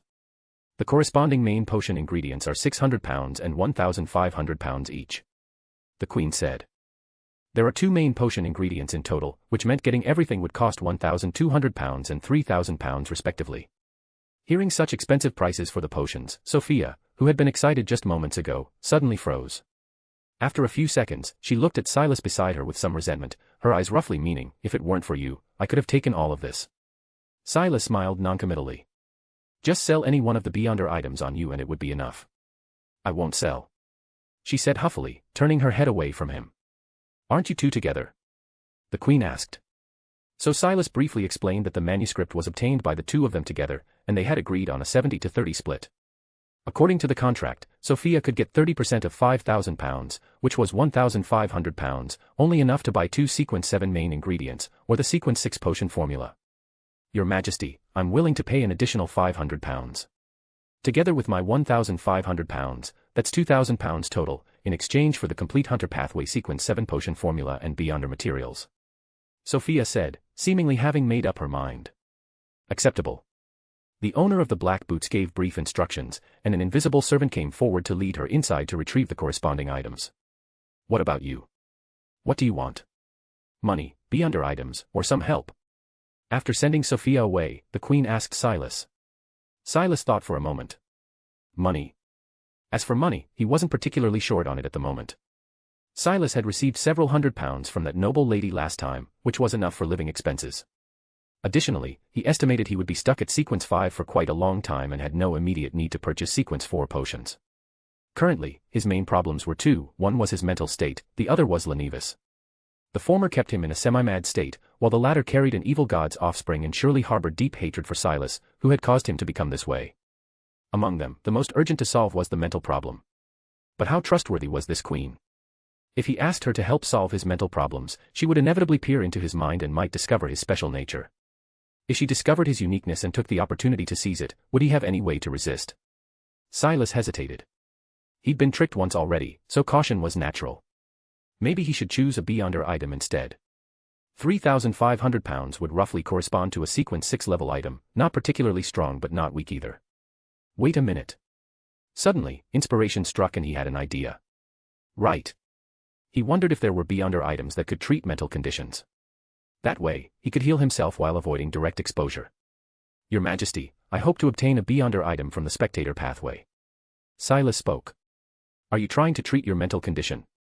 Without a second thought, the Queen asked directly. Chapter 161, 162, Agony. Your Majesty, I hope to obtain a Beyonder item from the spectator pathway. Silas spoke. Are you trying to treat your mental condition? The Queen asked directly. She was even more perceptive than Silas had imagined, immediately seeing through his thoughts. His intentions exposed so quickly, Silas didn't know how to respond. No need to worry. For your pathway, mental instability is normal. The Queen let out a light laugh. After all, there's an evil god overhead, constantly influencing all of you. Rest assured, I do have a corresponding Beyonder item here that can meet your requirements. Normal people on the Secrets Suppliant pathway are extremely rare, so I'm willing to provide a little help. With that, an invisible servant near her floated up and went to the back. Soon, it returned carrying a box. Opening the box revealed a mirror set in a golden frame. The surface of the frame was patterned like scales, layer upon layer, gleaming with light. The hypnotist's mirror. J.U.S.T. stroked the mirror's surface and a vertical pupilled eye will appear inside. This eye can hypnotize and suggest. For you, you just need to tell it to treat your mental condition. The side effect of this item is that it can't be used too frequently. Otherwise, the mirror will gradually control you, making you its slave. The owner of the black boots said. The legs beneath the cake dress lifted and crossed, switching which leg was on bottom. I don't know the extent of the harm to your psyche, so I can't confirm whether this mirror can provide a complete cure. But this is already the best option within £3,500. Thank you very much, Your Majesty. Silas took the mirror. After using his spiritual intuition to confirm there were no problems with it, he put it away, placing it in the box and sealing it with a wall of spirituality, planning to take it back and try it out. His request was satisfied, but on the other side, Sophia still hadn't returned. The two of them stood there in a standoff, the atmosphere somewhat awkward. Fortunately, at this moment, the queen on the throne spoke again. Actually, I have another Beyonder item here that's extremely suitable for you. It comes from a demoness of affliction who died in a strange incident. That is, a Beyonder corresponding to Sequence 5. Silas froze. A Sequence 6 Beyonder characteristic already cost £3,000. At Sequence 5, abilities generally made a leap forward, and the corresponding price would surely skyrocket. With only £3,500, he probably couldn't afford it, right? But since she had already brought it up, he might as well listen. Its name is Agony, and it's a dagger. It has two main abilities. The first is a disease aura that can create various pathogens around the holder's body, effective within a 40-meter range. The holder can control the direction of pathogen spread while being immune to disease. Targets infected by the pathogens will show mild symptoms within 10 seconds, become seriously ill within 1 minute, and completely lose their ability to resist within 2 to 3 minutes. The second ability is called the Charm Aura. Also within a 40-meter range, enemies will be involuntarily attracted to you, reluctant to harm you, and more easily persuaded by your words. Again, the longer the duration, the more effective it becomes, but the specific effect depends on the target's personal preferences and your appearance level. Very powerful. Truly worthy of a Sequence 5 Beyonder item. Silas thought. He remembered that the Red Rose Ring Mam possessed could bring disease to people, possibly because she had shepherded a demoness of affliction. But at the time, that ability was suppressed by a Grade 1 sealed artifact and hadn't shown much power. Not only that, but his own face, not to brag, was actually quite decent. That charm aura should be able to work. At this point, he noticed the queen wasn't finished speaking. Besides that, it has an extremely powerful special use called the Curse of Agony. The target needs to be within a 40-meter range, and the holder must coat the dagger's surface with their own blood. After that, the holder will form an extremely strong connection with everyone within that range. What kind of connection? Silas frowned and asked. The connection is this: when the holder uses the dagger to harm themselves, that pain will simultaneously feed back to everyone within the aura, as if they too had been injured. The queen spoke these shocking words in a soft voice. A pure, demoness of affliction, characteristic alone couldn't achieve this level. I suspect it's also mixed with partial abilities from some other characteristics. The queen analyzed. Silas felt increasingly uneasy as he listened. Wasn't this encouraging self-harm? If in that situation, one were to directly pierce their own heart? He asked tentatively. Everyone within the aura would feel intense pain equivalent to having their heart pierced. It could potentially cause cardiac arrest and death. The queen answered indifferently. Silas fell silent. An extremely suitable Beyonder item for himself. Not even mentioning the first two already very useful auras, just the last Curse of Agony alone, being able to unconditionally attack everyone, was attractive enough. Especially since Silas's own body possessed powerful healing abilities. General self-inflicted injuries didn't affect him much. What about its negative effects? The negative effect is that the holder will accumulate pain daily. They will constantly feel pain equivalent to a small knife cutting through skin and flesh, and must wound themselves with it once every day. Additionally, the holder's charm will cause fanaticism in those around them. The longer they spend together, the more dangerous it becomes, eventually causing people to develop extreme, crazed thoughts of possessing you. Only by removing it periodically can this be alleviated, but the accumulated goodwill won't easily disappear. Furthermore, the holder's personality will also be affected, becoming increasingly cold as the moon waxes full. On the night of the full moon, they'll develop a strong craving for human blood, which also requires removal to alleviate. Special attention must be paid. When encountering a blood moon, you absolutely cannot use it. Its previous owner's death was most likely due to using it under a blood moon and suffering an unknown terrible curse. The queen slowly finished her explanation. It should be mentioned that a blood moon is a special astronomical phenomenon, referring to when the crimson moon suddenly turns blood red. Basically, this phenomenon has no pattern. In mysticism, some believe that under a blood moon the mystical level is higher, making various rituals more likely to succeed. Seems not unbearable. Silas thought. For ordinary Beyonders, this might be a very painful, very dangerous item with terrible side effects. But for Silas, it wasn't like that at all. A small knife cutting through skin and flesh. He'd gotten used to that long ago when conducting various rituals. Wounding himself was similarly trivial. As for the charm and personality effects, the former could be avoided by changing his appearance, the latter could be solved by paying more attention normally. At worst, he just wouldn't use it when the moon was nearly full. The only problem was, Your Majesty, at what price do you plan to sell it? Please just name a price so I can give up on it. Sequence 5 main materials are worth at least £8,000 or more. For corresponding Beyonder items, it's even more expensive. £10,000 is the norm. £10,000. Silas was immediately at a loss for words. Good grief, he only had a few £100 on him. Even selling the manuscript would only get him £3,500. A Sequence 5 Beyonder item actually cost £10,000. Of course, it was truly worth that price. I can't produce that much money, Silas said frankly. Although he didn't know why the Queen would take out such an item to tempt him, although this item was extremely suitable for a shepherd, especially Silas, whose recovery power was even stronger than a typical shepherd's. Seeing as you've helped me, this Beyonder item can be discounted to £8,000. The Queen said. That's still too expensive, Silas thought, smiling and shaking his head. Or, I have a commission here. If you can help resolve it, I can give it to you directly. The Queen's tone shifted, suddenly saying this. Here it comes. I knew it. She wouldn't simply throw out something I can't afford. It must be for something. She's deliberately using it as bait. Silas's heart stirred with excitement, but he maintained his composure on the surface, asking in an even tone, I wonder what you would like me to do. I came to Bakerland to prevent a disaster that's about to occur here. I currently can't determine where the source of this disaster is or who the instigator is. The only lead I've found so far is that this disaster may be related to a human trafficking case. The Queen said. Upon hearing human trafficking case, Silas couldn't help but narrow his pupils. Chapter 162, 163, Investigation Commission. A disaster is about to occur in Bakerland. Silas repeated the Queen's words. Yes. And the form of the disaster, its source and mastermind, you're all unclear about. That's correct, the Queen said. Silas hesitated, then asked, since you don't know anything, how can you be certain that a disaster will occur? Generally speaking, this process should be reversed. One should first know that someone is planning a disaster, then move to prevent it from happening, not like this, knowing about a disaster without any reason, then working backward to figure out who's brewing it and where. Then he heard the Queen speak calmly. She said. Because this is a prophecy. A prophecy. Silas noticed the other party's attitude was extremely serious, as if solemnly making a proclamation.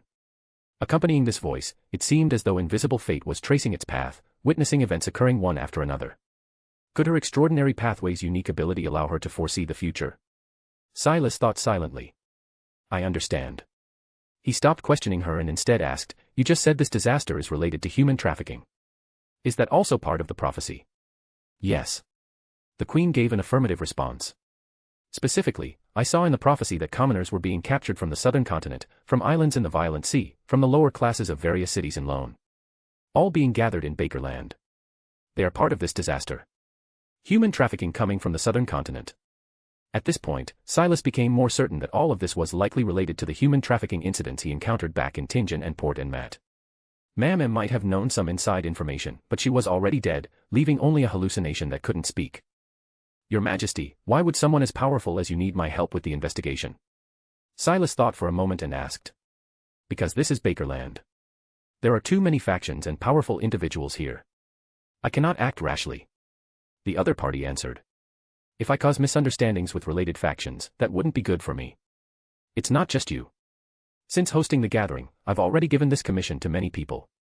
Among them, some found nothing at all, some disappeared without a trace during the investigation, and others had investigations going smoothly only to encounter inexplicable coincidences at crucial moments that caused the investigation to fail, making all their prior efforts completely wasted. The Queen said. In other words, the resistance was great. Although many Beyonders had been sent to investigate, none had achieved results. Silas nodded thoughtfully.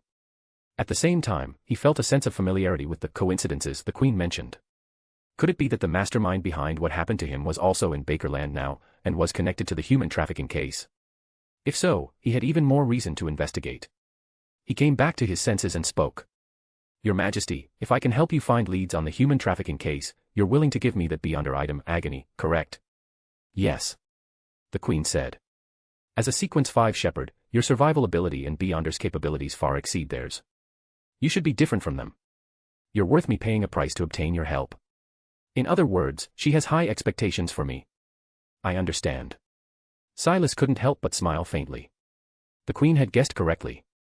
At this moment, he already had some directions for the investigation in mind. Just then, Sophia finally returned. From the satisfied expression on her face, she must have obtained what she wanted.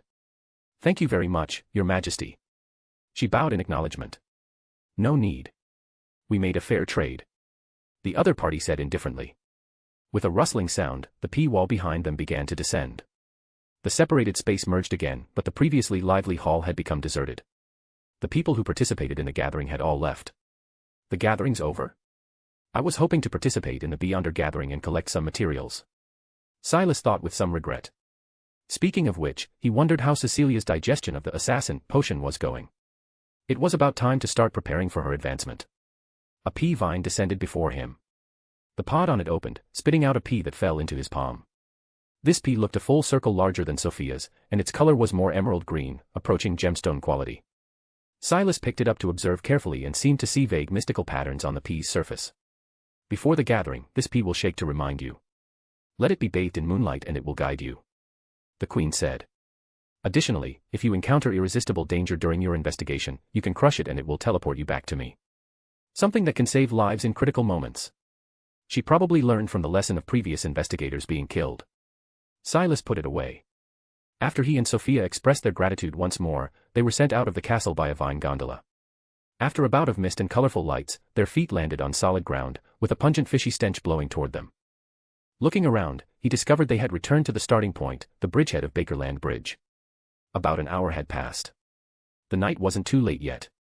Well, this settles our contract, Sophia said to Silas.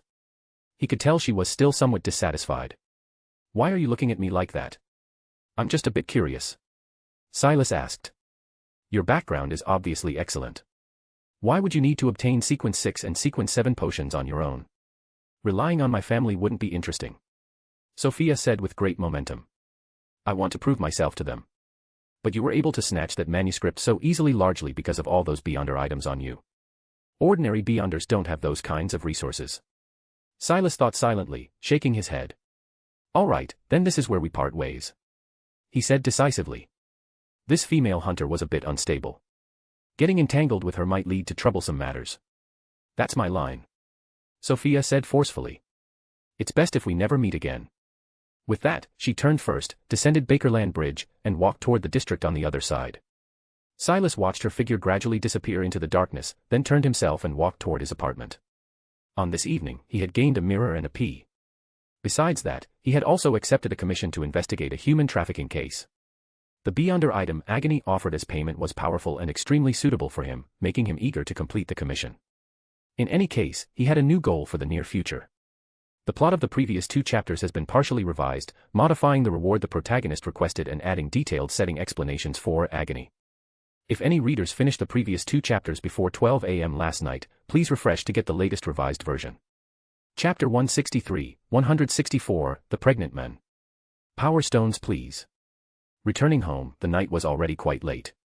Opening the door, Silas saw his sister sitting in the living room waiting for him, without even turning on the lights. Cecilia, didn't I tell you not to wait up for me? Silas sent his half-asleep sister back to her room, then quickly washed up himself and returned to his bedroom to rest. The next day, after sending the little landlady off to school, Silas had his sister sit beside him, then took out the mirror. He wanted to test this mirror to see if it could cure his mental problems. This Beyonder item called the Hypnotist's Mirror was slightly larger than an adult's palm. The frame was gold, depicting intricate scales. The scale patterns looked so lifelike that if one didn't feel the metallic texture when touching it, one might think it was part of a living creature. The method of use is, stroke the mirror surface, right? Silas tentatively reached out and gently stroked the mirror's surface. The mirror had originally been calmly reflecting the room's scenery. After his finger brushed across it, ripples suddenly spread across the surface, and it became hazy. From within the grayish-white mist, a huge eye slowly emerged. The golden vertical pupil fixed on Silas, seemingly waiting for him to speak. This thing seems to have intelligence. Silas still remembered the Queen's warning and remained wary of this mirror, guarding against being controlled by it. That's why he had his sister watch from the side, as an extra layer of insurance. So he spoke cautiously, I hope to heal my psyche and restore my mental state to normal. The golden vertical pupil blinked slightly, as if expressing affirmation. Let's give it a try then. Silas exchanged a glance with the black-haired girl beside him, then relaxed his mind before the mirror. He allowed the mad thoughts and twisted visions to occupy his mind and field of vision, his eyes simply staring at the golden vertical pupil on the mirror's surface. He saw that through the mirror surface, the vertical pupil rippled with transparent waves, continuously and repeatedly creating ripples before him. Silas gazed at it entranced. He gradually felt that the pupil of that vertical eye was becoming larger and larger. Like a coiled dragon opening its enormous mouth, about to swallow him whole. He slowly stopped thinking, allowing his consciousness to approach the other side, to become part of it. That invisible dragon surged forth freely, breaking into his mental world, coiling on his island. It raised its head, swayed its tail, roared loudly, announcing its arrival, appearing mighty and arrogant. Whoosh! The sound of illusory tides suddenly rang out, drowning out the dragon's roar. Crack! Silas seemed to hear a cry of anguish, and immediately after, the mirror in his hand developed a crack without warning. The golden pupil inside the mirror suddenly closed, as if struck by a direct punch, shrinking painfully and trembling. What just happened? Silas regained his clarity, looking at everything before him with some confusion. Brother, what's wrong? The black-haired girl beside him asked. What just happened? The eye in that mirror grew larger, then you slowly brought it toward your face. I was just about to stop you when you woke up. Oh, I see. Silas nodded. Combined with what he had just experienced, this mirror seemed to have been showing off in his mental world, even intending to take the opportunity to control him. As a result, it was rejected by that illusory tide in his brain, suffered damage, and was forced out. Looking down, the pupil was trembling, seemingly having experienced great fright. Were you trying to control me just now? Silas asked gently. The golden pupil immediately shook left and right in denial, its gaze even carrying a hint of ingratiation, as if instantly transforming from a majestic dragon into a tail-wagging dog begging for mercy. After that, the mirror became highly cooperative. It very actively treated Silas's mental problems and begged Silas not to unleash the tide again. However, its abilities were limited. It couldn't completely cure Silas's mental problems, only alleviate them, making Silas's periods of lucidity last longer. Though it can't cure me, having some relief is still a good thing. Silas thought. With this mirror, his normal time had become longer. He could try contacting that great detective Sherlock Moriarty now. Hopefully, this detective was indeed a fellow transmigrator. Eastborough, Daravi Street, in front of a lively but cramped bar. I don't want to go in. It's too filthy. You go in by yourself. Furs looked through the bar's door at the chaotic scene inside and decisively and shamelessly abandoned her short companion. Hey! You're getting a share of the money too. Zio Dericha shouted. I'd rather take less than go in there. Hearing her lazy companion say this, and seeing her attitude was so firm, Zio could only shoot her a resentful glance, pinch her nose, and squeeze into the bar. Soon, a cacophony of chaos erupted from inside the bar. After a while, Zio emerged, her expression seeming somewhat worried. Still haven't found them? Furs asked, watching Zio slowly shake her head. They had come to the Eastborough this time naturally to complete Miss Audrey's commission, searching for Lenivis, who was worth £1,500. Some time ago, Zio had first come to the Eastborough alone to find her informants, distributed information about Lenivis to them, and reminded them that he was very dangerous and they needed to be extremely cautious. She had given these informants several days to gather information. Today she came to the Eastborough with Furs, intending to conduct the next phase of investigation based on their feedback. Something's not right, Zio said with a frown. They had already looked for several informants in succession, checking their residences and the bars they frequented, but had found no trace of them. Even when asking others, those drunken fellows couldn't answer. I agree. Furs even more decisively expressed her support. We'd better leave here immediately. Zio nodded. The two walked quickly forward, preparing to hire a carriage at the street corner to leave the Eastborough as soon as possible. In front of the bar was a narrow alley. Although it was noon, there were basically no pedestrians. Ahead on the somewhat dim road, a figure somehow appeared. Zio and Furs suddenly stopped in their tracks. They both looked at that person in astonishment. Some indescribable sense of wrongness and terror quickly and silently seized their bodies. Are you the ones looking for me? In the dark alley, a heavy sense of oppression made breathing difficult. The clamor from the bar behind them seemed infinitely distant.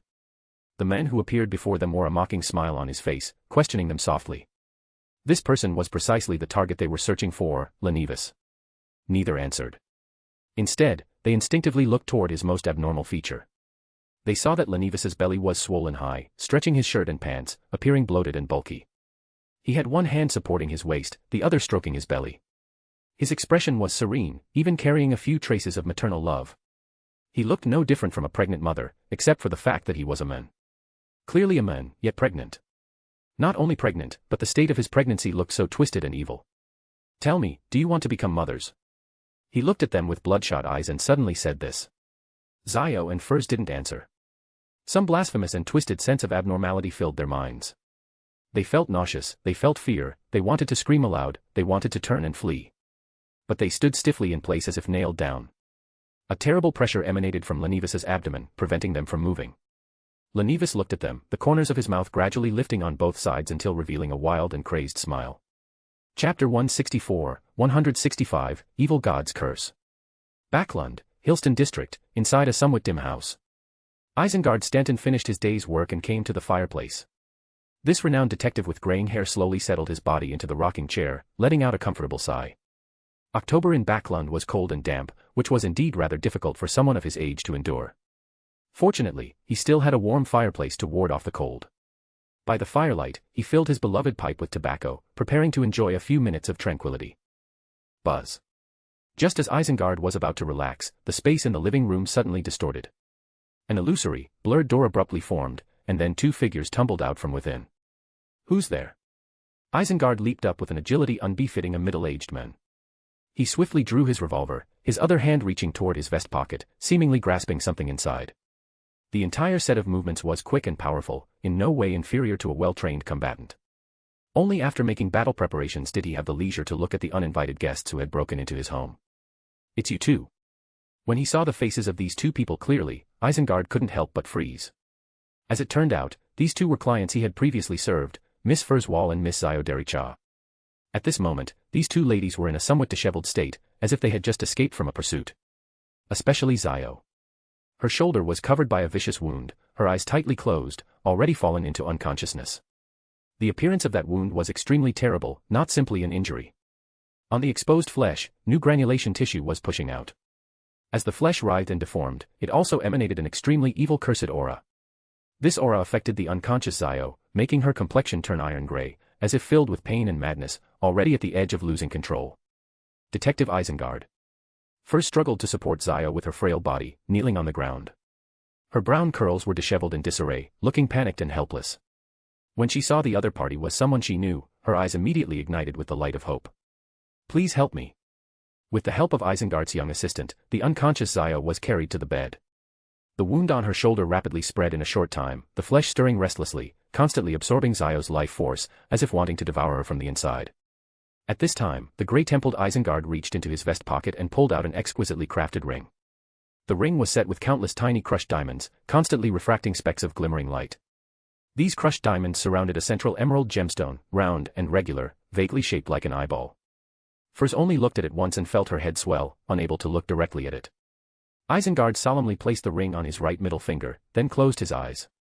Swish. That emerald ring quickly turned golden yellow and burst forth with dazzling radiance, warm and pure like sunlight, filling the entire room. The originally rampaging deformed flesh seemed to shrink back when illuminated by the light. Expel. The golden light condensed on the ring, becoming increasingly pure and powerful. Isengard pointed his ring-wearing finger at Zio's wound and solemnly declared. Sizzle. The light shot out, falling on Zio's wound. The deforming, writhing flesh rapidly receded, turning to ash like cotton ignited by flame. Zio's complexion gradually improved significantly. However, deep within that flesh, the black aura of the curse still existed.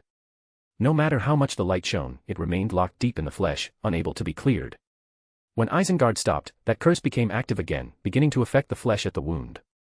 At this rate, in another period of time, new deformations would likely appear again. Isengard quickly removed the ring, slight sweat beading on his forehead. When he saw the flesh beginning to mutate again, he couldn't help but furrow his brow and turn to look at Furs. The aura of the true creator. So that Lenivis you were investigating really was possessed by an evil god. Back then, Zio and Furs had given Lenivis's information to Isengard, hoping to have this detective analyze his behavioral patterns for them. How do you know? Oh, yes. Furs was first confused, then honestly answered under his direct gaze. She never expected this detective was also a learned and powerful Beyonder. When she initially gave him the information, although she had modified the content involving Beyonder factors, since he was a Beyonder and a great detective with extremely high reasoning ability, he had surely discovered the anomalies within. So it wasn't impossible for Isengard to guess that Lenivis carried divinity. But since Lenivis's curse carried divinity, relying solely on some collectibles in his possession couldn't eliminate it. After pondering for a moment, he faced the deeply worried Furs. Do you want to save your companion? Of course. Furs answered without hesitation. Just now, when they encountered Lenivas, it was Zio who first overcame her fear and charged toward that powerful and terrifying enemy, providing Furs with an opportunity to create an escape route. After that, Zio was injured, and Furs used the remaining gems on her bracelet to open a door and escape with her, which is how they ended up at Isengard's house. Then, are you willing to pay a dangerous price for this? Isengard asked seriously. I am. After hesitating for a second, Furs answered earnestly. If not for Zio, they both would have died together. If she could save her, paying some dangerous price was only natural. After receiving her affirmative answer, Isengard used that ring again to establish a contract for the two of them. Through this contract, Furs shared a portion of the curse, allowing Zio's erosion to be alleviated. These are prepared, Sun Holy Water. Drink a bottle at regular intervals to suppress the curse. Isengard handed several vials of liquid to Furs. Thank you very much, Mr. Isengard. I had no idea before that you were also a Beyonder. Due to the curse, Furs had become somewhat weak. She took the holy water. My treatment isn't free. Additionally, these can only temporarily alleviate the symptoms, not cure them. Isengard shook his head. If you truly want to completely resolve this, you need to find a Sequence 6 Rose Bishops from the Secrets Suppliant pathway who specializes in flesh magic, or a Sequence 5 from the Sun pathway. However, Rose Bishops are all madmen who worship the true creator, and the Sun pathway comes from Intis, which is hostile to Lone. Finding either of these two sequences is extremely difficult. I understand. I'll find a way. Hearing him say this, Furs's heart, which had lightened somewhat, became heavy again. I'll go find Miss Audrey first. She might have a solution. At the same time, somewhere in the East Borough. Silas picked up his pen, looking at the blank letter paper and pondering. What kind of content should he write to that Detective Sherlock? Chapter 165, 166, A Letter from James Holmes. Silas pondered how to write the letter in a way that would best communicate with this Mr. Sherlock. On one hand, if the other person truly was a transmigrator, this letter had to immediately catch his attention upon reading it, while also making it clear that it was sent by a fellow transmigrator testing the waters. On the other hand, if he wasn't a transmigrator, the letter couldn't expose anything, it had to appear perfectly normal to ordinary people. After careful consideration, he decided to start with the name. This detective was called Sherlock Moriarty, so he would borrow the remaining surname and given name, writing the sender's name as James Holmes. That way, the other person would definitely sense something was off at first glance. Next, he deliberated carefully for a long while before finally managing to finish writing the letter with some difficulty. All done, brother. The black-haired girl beside him had finished cutting fresh fish meat and brought it over on a plate. Done. Silas immediately closed the letter. For some reason, he felt a bit guilty and didn't want Cecilia to see its contents. He folded the letter, stuffed it into an envelope, wrote James Holmes on it, then tucked it into his pocket. A large plate of fresh fish was placed before him. Silas lowered his head, bringing his face close. The fish meat quickly dissolved, as if turning into liquid, surging up onto Silas's face and merging with him, becoming part of his body. A whole large plate of fish was devoured completely by Silas in a very short time. All right, let's go. Feeling the fullness of flesh and blood within his body, Silas nodded with satisfaction and spoke to his sister. The two stood up from the sofa, left the apartment, and locked the door. After dropping the letter in a nearby mailbox, they hired a carriage and headed toward the Riemann gang's former headquarters. By the way, Cecilia, how's the digestion of your assassin potion going? Silas asked. Not fully digested yet, she replied. Try to digest it quickly. I'll see if I can get you the Sequence 8 Instigator potion. Brother, there's no rush for me. She didn't seem particularly concerned. Let's prioritize treating your mental condition. The two chatted casually in the carriage, which soon arrived at its destination. Sir, you want to get off here? After arriving, the coachman asked hesitantly. That's right. Silas nodded. The coachman's expression became helpless, but he didn't ask anything more, not until Silas handed over a one-solely note. This is fair, Silas said curtly, getting out of the carriage with his sister. Perhaps some gang members had previously taken rides without paying, leaving the coachman with psychological trauma, which would explain that expression. After walking a few steps and looking up, they could see that the Riemann gang headquarters had been cleaned up and was no longer as chaotic as that night. Stepping inside, they could see thugs in 2s and 3s drinking together or boasting loudly. Seeing Silas enter, these guys immediately put on fierce expressions. Where did this little bang? Mr. Anderson. A hoodlum who had been the first to challenge them hadn't finished speaking before being knocked down with a single punch by the burly men beside him. That person looked at Silas with reverence and gratitude, speaking respectfully. Oh, this guy was one of those who came to my place that night. I think I saved his brother. Silas vaguely recalled who he was and nodded. Where's Charles? Boss, the boss is in the office, the men replied. Office? Silas thought to himself, there's only one office here, isn't there? Under the watchful eyes of many thugs, the two walked straight into the gang leader's office. Which fool doesn't know to? Mr. Anderson. Inside the office, Charles, hearing someone enter without knocking, seemed quite displeased. But when he looked up and saw the visitor's face, his attitude immediately changed drastically. He came around from behind the desk and personally welcomed Silas inside.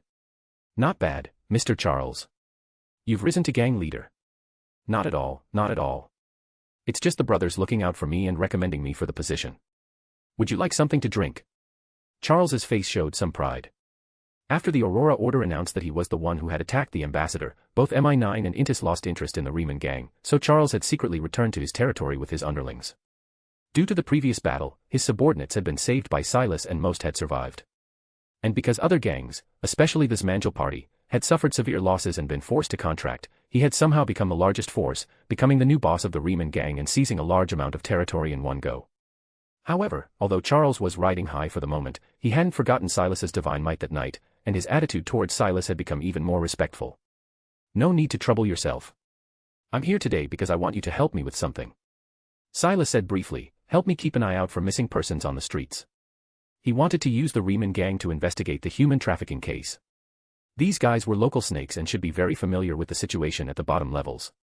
After all, the outcome of this case was connected to a powerful Beyonder item very suitable for him, so he did care about it. Of course, no problem. Charles thumped his chest in assurance. For a moment, he spoke again with a respectful smile, Mr. Anderson, can we still come to you for treatment in the future? While he said treatment, he probably also intended to use Silas's power to develop his influence. Don't underestimate the greed of these scoundrels, they would only show a friendly attitude to the strong. As for the weak, they would treat them like they had the young landlord back then, using fraud, intimidation, murder, anything and everything, just to squeeze profit from them. The price will go up in the future, Silas said, sneering inwardly. Want to use me? First try to stay alive. The investigation into missing persons would attract whoever was behind it all. The entire Riemann gang might end up in trouble, but who told him he wanted to use his power as well? After casually exchanging a few more words with Charles, Silas left. The next morning, in the Jowood district, 15 Minsk Street. Detective Sherlock, who had risen early, that is, Klein Moretti, cracked an egg with one hand and skillfully poured the liquid into a frying pan. Sizzle. A delicious aroma filled the air. While it was heating, he began looking through the items he'd retrieved from the mailbox. Besides the newspapers he subscribed to daily, there were also several letters addressed to him. As he gradually made a name for himself in Backlund, some clients had already started writing to contact him in advance.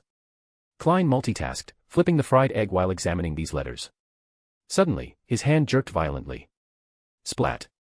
The fried egg slid along the edge of the pan and fell directly onto the floor. However, Klein, who always cherished food, didn't even bother with the egg. Instead, he dropped the frying pan, grabbed the letter with both hands, and, as if possessed, looked at the envelope over and over again. There, clearly written on the envelope, were the sender's name and address. James Holmes. 221B Baker Street. Chapter 166, 167, Klein's Divination Attempt. Klein stared at the letter in his hands, his eyes filled with shock. His gaze was locked tightly on the envelope, unable to look away. James Holmes. And that familiar address. He had only chosen the name Sherlock Moriarty because, having become a detective, he wanted to have some fun with the reference. However, he never expected someone would actually know where the name came from and even send him a letter. Who was the person who wrote this letter? A fellow transmigrator like me. Or perhaps Roselle had secretly written this detective novel, and the person writing to me had read it. Klein's heart was filled with both joy and panic, unable to control himself. He couldn't help but reach out to grab the edge of the envelope, about to tear it open. But just as he was about to open it, he suddenly stopped. He put down the envelope and paced anxiously, even restlessly, in circles on the floor. No, I need to calm down. I can't be sure what's inside. What if there's something dangerous? The more moments like this, the more I need to stay rational. Klein paced in circles, attempting deep breathing and meditation, gradually calming his excited emotions. I've got it. Sure enough, after calming down, he quickly thought of a safe way to open the envelope, sacrifice it above the gray fog. There, with sufficient mysticism, he could isolate any danger in the letter and take the opportunity to divine its source. With this thought, Klein efficiently began the sacrifice ritual, opening the illusory door and sacrificing the letter above the gray fog. Then he took 4 steps counterclockwise, departing from the real world. In the realm shrouded in eternal gray fog, the letter lay quietly on the bronze table. Klein sat in the bronze chair, his figure becoming tall and profound. He cautiously picked up the letter and tore it open. Inside the envelope was a single sheet of paper written in Loanese, with very brief content. It roughly stated that this person, who called himself James Holmes, had seen his advertisement in the newspaper and was writing to consult him about something.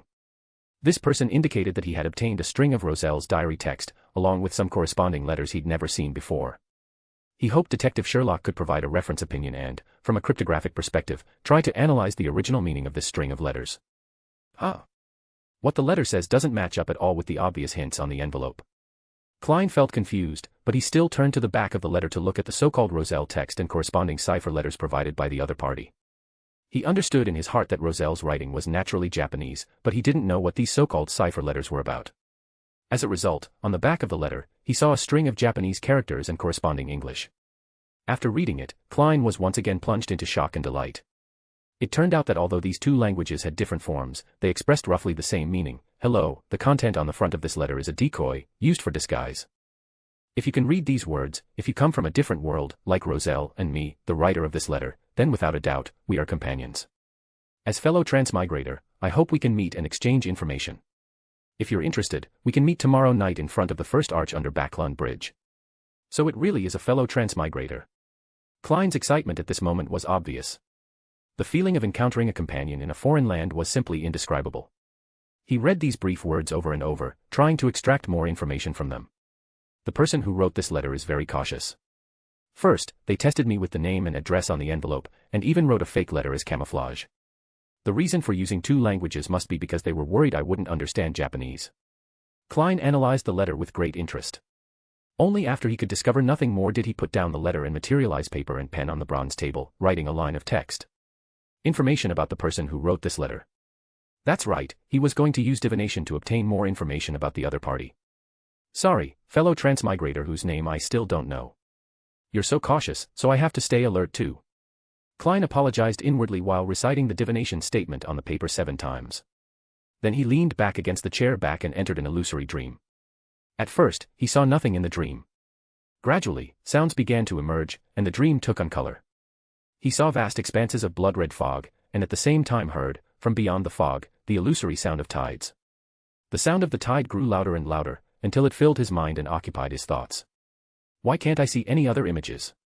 And this sound is so strange. Klein thought to himself. Just then, he suddenly had a strange feeling. Inside his body, something was faintly repelling this dream. More precisely, it was repelling this tidal sound. Bang. The repulsion suddenly intensified. Before he could actively end it, the terrifying repulsive force rapidly filled his mind until it burst his head. Ugh. Inside the ancient palace, the gray-white fog churned violently, as if an invisible gale was raging within it, stirring uneasily. With his head shattered, Klein struggled to support himself on the table, letting out a muffled groan of pain. After some time, his body slowly recovered.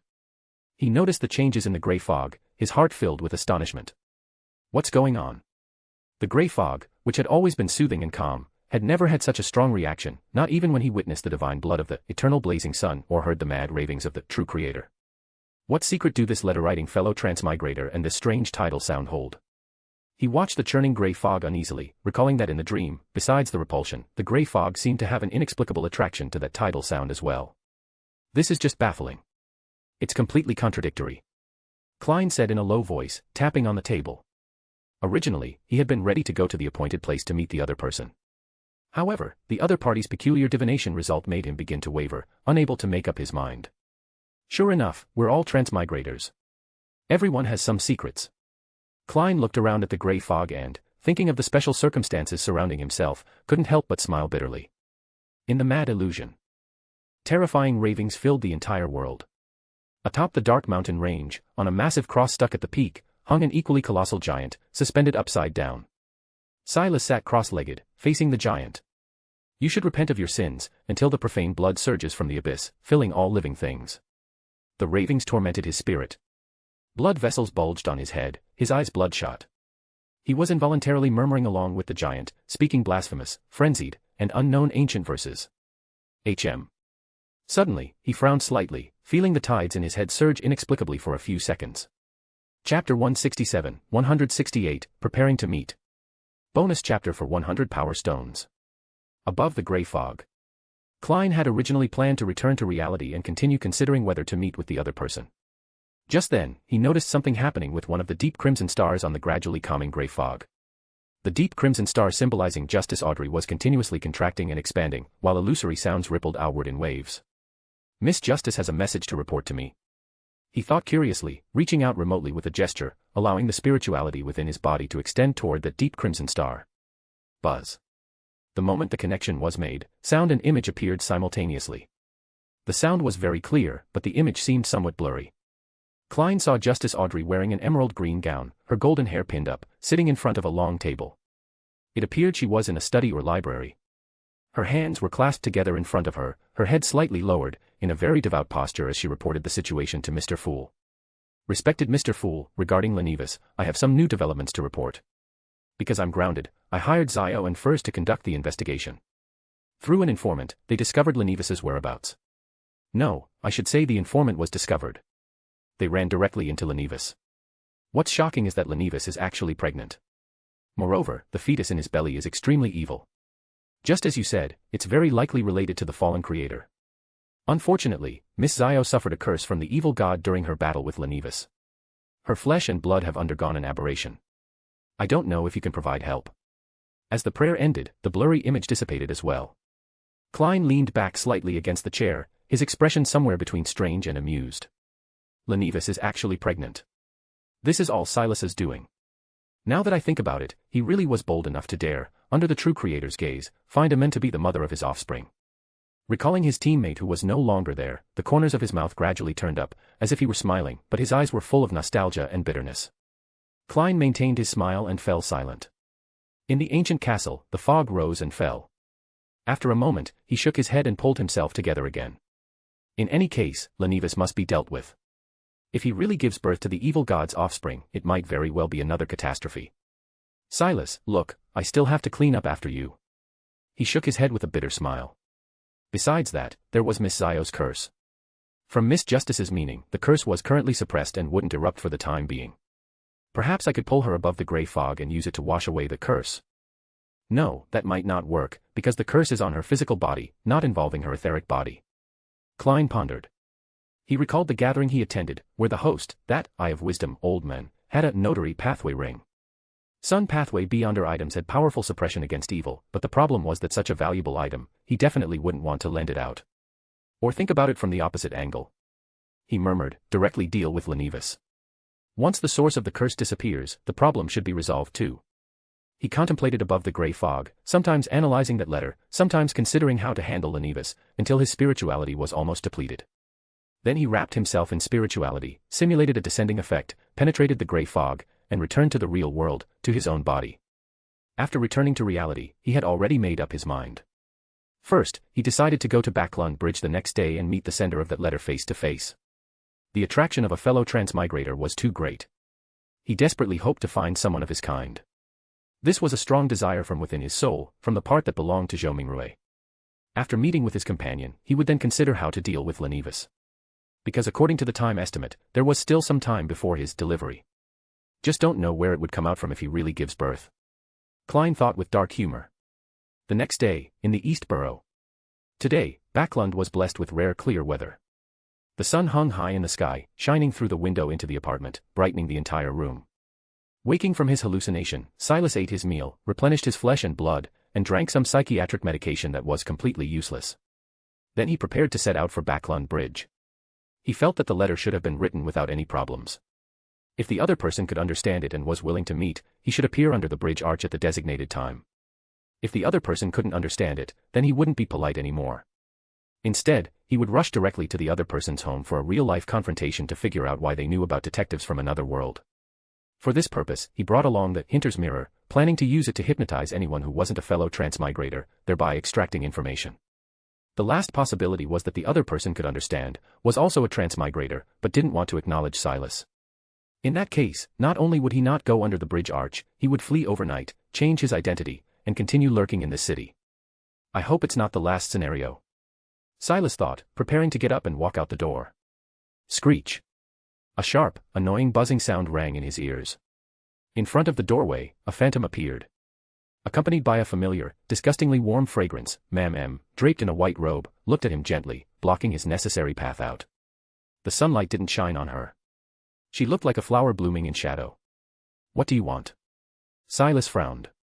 Ma'am M didn't speak, only shook her head slightly, her blood-red long hair swaying restlessly. She seemed unwilling to let Silas go out, unwilling to let him meet with his fellow transmigrator. You're really annoying. Silas sneered, reached out his hand, and grabbed her neck. Rather than this, you should honestly explain what the human trafficking case is all about. Consider it the rent for your remnant soul staying in my body. Silas exerted force viciously, strangling Ma'am M's delicate, tender neck until it creaked, as if her cervical vertebrae were about to be crushed. Ma'am M showed a pained expression, but she still had no intention of speaking. Instead, she allowed Silas to twist her neck off, as if twisting off a piece of firewood. Subsequently, her beautiful figure disappeared, like a colorful bubble under sunlight that popped and vanished without a trace. Useless. Silas cursed coldly. Without paying further attention, he reached out to wipe his face, changing his appearance, then pushed open the door. The sunlight lasted only a very short time before being covered by clouds. Without the sun, the October air quickly grew cold. Silas pulled his collar slightly tighter, lowered his head, and stepped onto the street. Chapter 168, 169, Why Aren't You Dead? Backlund Bridge, beneath the first arch. Theoretically speaking, bridge arches were ideal gathering places for vagrants. First, the bridge deck overhead and the bridge piers beside could provide shelter from wind and rain. Second, being near the riverbank made fetching water convenient. However, in reality, there were no signs of human habitation here at all. Thanks to the poor law, homeless vagrants weren't allowed to rest wherever they pleased. Police would drive them away throughout the night, preventing them from sleeping peacefully until they obediently queued up to enter the poorhouse, where they would exhaust every last drop of blood and sweat from their bodies through grueling labor. Silas walked down from the bridge, moving along the obviously foul-smelling riverbank toward the bridge arch. Looking from afar, in the shadow under the bridge arch, someone was already waiting. Due to the lighting, his face couldn't be seen clearly. Only when he got closer did he discover the other person was dressed in worker's clothing, wearing an iron mask covering the upper half of his face, while the lower half was covered by thick facial hair, concealing his appearance, very cautious. Silas had already changed his own appearance. He stepped forward and asked in a hoarse voice, "Detective Sherlock Moriarty?" "That's me." The other person answered, also keeping his voice low. "HM." Silas paused slightly, inexplicably feeling that this voice seemed somewhat familiar. Although the other person had lowered his voice, the inherent timbre of his throat couldn't be modified. Especially with Silas's extremely keen hearing, he could distinguish subtle differences even more clearly. With this doubt, Silas walked under the bridge arch. "Mr. James Holmes?" The other person also asked, his tone carrying some nervousness and anticipation. "That's right." Silas answered. The sense of familiarity grew stronger. The other person's hair, build, everything was conveying the same information. He had met this person before. If it were just the voice being somewhat familiar, that could be explained away, but as more and more evidence appeared, Silas couldn't help but suspect that the person standing opposite him was someone he knew. But that person was already dead. Are there any other characteristics? I need more concrete evidence. Silas kept his composure, his gaze sweeping back and forth over the other person while saying, "If you came here, that means you must have understood the content on the back of the letter." "Yes, I understood." The other person replied, somewhat uneasily adjusting the mask on his face. Because he raised his hand, there was a flash of yellow reflection at his wrist. In that instant, Silas saw clearly the source of the glint. It was a clear topaz pendant, tied to the other person's wrist. A topaz pendant. Silas's mind roared. This yellow crystal was like a key, connecting all the previous clues together, and the other person's true identity became obvious. "Klein!" Silas exclaimed. Across from him, the masked Klein's body jolted violently, then said incredulously, "You recognize me?" "That's impossible. I've never seen this person before." Just as he was thinking this, he saw that ordinary-looking person reach up to wipe his face. That plain, unremarkable face rapidly changed, replaced by an abnormally handsome yet slightly crazed countenance. "Silas." Klein removed his mask, equally surprised as he called out the other person's name. The two stared at each other, then said in unison, "Why aren't you dead?" This question stunned them both. Swish. The next second, Klein suddenly jumped back, pulling open the distance between them. His clown intuition made him sense a certain dangerous aura. Looking up toward the front, he saw a ferocious and crazed expression spread across Silas's face. A terrifying momentum was expanding, and an illusory sense of hunger pervaded the entire space under the bridge arch. Klein felt a soul-level intimidation, as if the man before him was no longer his familiar colleague but some extremely dangerous monster, craving his flesh, blood, and soul. Does what happened that day have anything to do with you? He heard the other person slowly ask, the voice filled with extremely dangerous pressure. Of course not. Klein shouted angrily. He himself was clearly also a victim. At this moment, he was running around for revenge, yet he had to be suspected by Silas like this. Naturally, he wasn't pleased. Then how did you survive? Silas even suspected that Klein had faked his death at the time, and that joining the Blackthorn security company was also part of the mastermind's plan. When everything was over, he escaped through feigned death. I want to ask you that. How did you survive? If you can be resurrected, why can't I? Klein shouted. Looking at it this way, the blood fog on him really does have a major problem, but why did everything seem normal when I divined about him before? Silas was left speechless by Klein's words. Right, if he himself could be resurrected, why couldn't the other person be resurrected? Once his logic became stuck, that uncontrollable madness was dispelled. He gradually regained his rationality and somewhat restrained his overflowing momentum. Phew. Feeling the pressure disappear, Klein finally straightened his back and breathed a slight sigh of relief. So it really has nothing to do with you? He heard Silas ask softly. Nothing. You also transmigrated here? That's right. If I really had to say, I transmigrated only a few weeks before you joined the team. Which line of the letter did you understand? Silas was asking which place the other person was from before transmigrating. The first line. Klein answered. Then should we verify the code phrase? Silas asked. This question made Klein's body tremble slightly, and a nostalgic expression appeared on his face, because this sentence wasn't spoken in Loanese, but in Japanese. No need. Klein answered in the same language. The two stared at each other, both feeling a peculiar sense of unreality. Two transmigrators in another world had actually been colleagues for a period of time, and both had faked their deaths and been resurrected, meeting again under a bridge arch through a wonderful twist of fate. Blaine. Joe Mingrue. How did you transmigrate? Played around with a ritual, then transmigrated. What about you? Truckkuin. Very classic. After that, the two transmigrators exchanged some information. Silas thus learned that the mastermind who had harmed him was called Insangwil, who possessed a peculiar quill pen that could create coincidences. Klein had come to Backlund partly to pursue Insangwil, and partly to become stronger. And Klein also learned about Silas's recent situation, understanding that after his resurrection, he had been brought to Backlund by his sister and had miraculously accommodated a Sequence 5 Beyonder characteristic. However, because of this, he once again had mental problems. Both were very tacit, not asking each other again why they had been resurrected. Chapter 169, 170, I will protect you, my dear child. Although they were both excited to meet a fellow transmigrator and shared their recent situations, Silas and Klein still maintained a certain level of caution, not revealing all their cards. For instance, Klein didn't mention that he was running a mysterious gathering above the grey fog and possessed the peculiar authority to resurrect. And Silas didn't mention that he had illusory tides in his head that could resist erosion and control. So if we're both alive, does that mean the only one who sacrificed was the captain? Yeah. Mentioning done, both fell somewhat silent. That responsible and reliable gentleman had provided them with various forms of help to settle down in this world, ultimately sacrificing himself heroically to save Tingen. For the captain's sake, and also to avenge you and me who can no longer live peaceful lives, I will personally kill Insangwil. Klein said firmly. Though his scholarly air made him appear gentle and refined, at this moment his eyes flashed with the light of vengeance. Count me in. Silas said flatly. With his vengeful and malicious personality, there was no reason he would ignore his enemy. Before, not knowing who specifically it was might have been one thing, but now that he knew who it was, there was even less possibility of letting it go. Insangwil, the traitor archbishop, originally Sequence 5, very likely already advanced to Sequence 4 demigod by now, right? I've noted it down. Oh right, there's one more thing. Klein suddenly remembered the report from Justice he received above the grey fog and told Silas, do you still remember Lenevis? That con man you screwed over. That guy is still alive, and he's carrying the evil god's offspring. He'll probably give birth in a while. The evil god's offspring descending into the world would bring not just a disaster, but also the subsequent descent of the true creator. I already know. Silas nodded. I ran into a street girl he killed before. By the way, how did you receive this news? Ah, you know, I'm a detective now.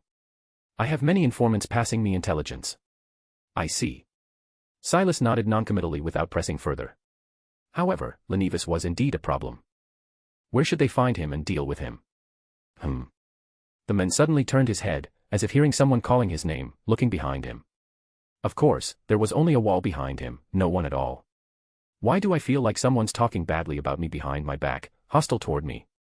He muttered to himself, reaching out to caress his highly protruding abdomen. The bizarre scene of a man being pregnant would make anyone feel uncomfortable no matter how many times they saw it. That's right, this man was precisely the Lenivus that Silas and the others were looking for. Did you hear something, my dear child? His movements were very gentle, his words even filled with loving care as he spoke to the unborn child. However, his slightly upturned corners of his mouth formed a somewhat mocking smile, showing the fact that he was completely unmoved. Sure enough, just as he had deceived his fiancée Migos back in Tinjin City, Lenivus was now still using honeyed words to deceive the fetus in his belly.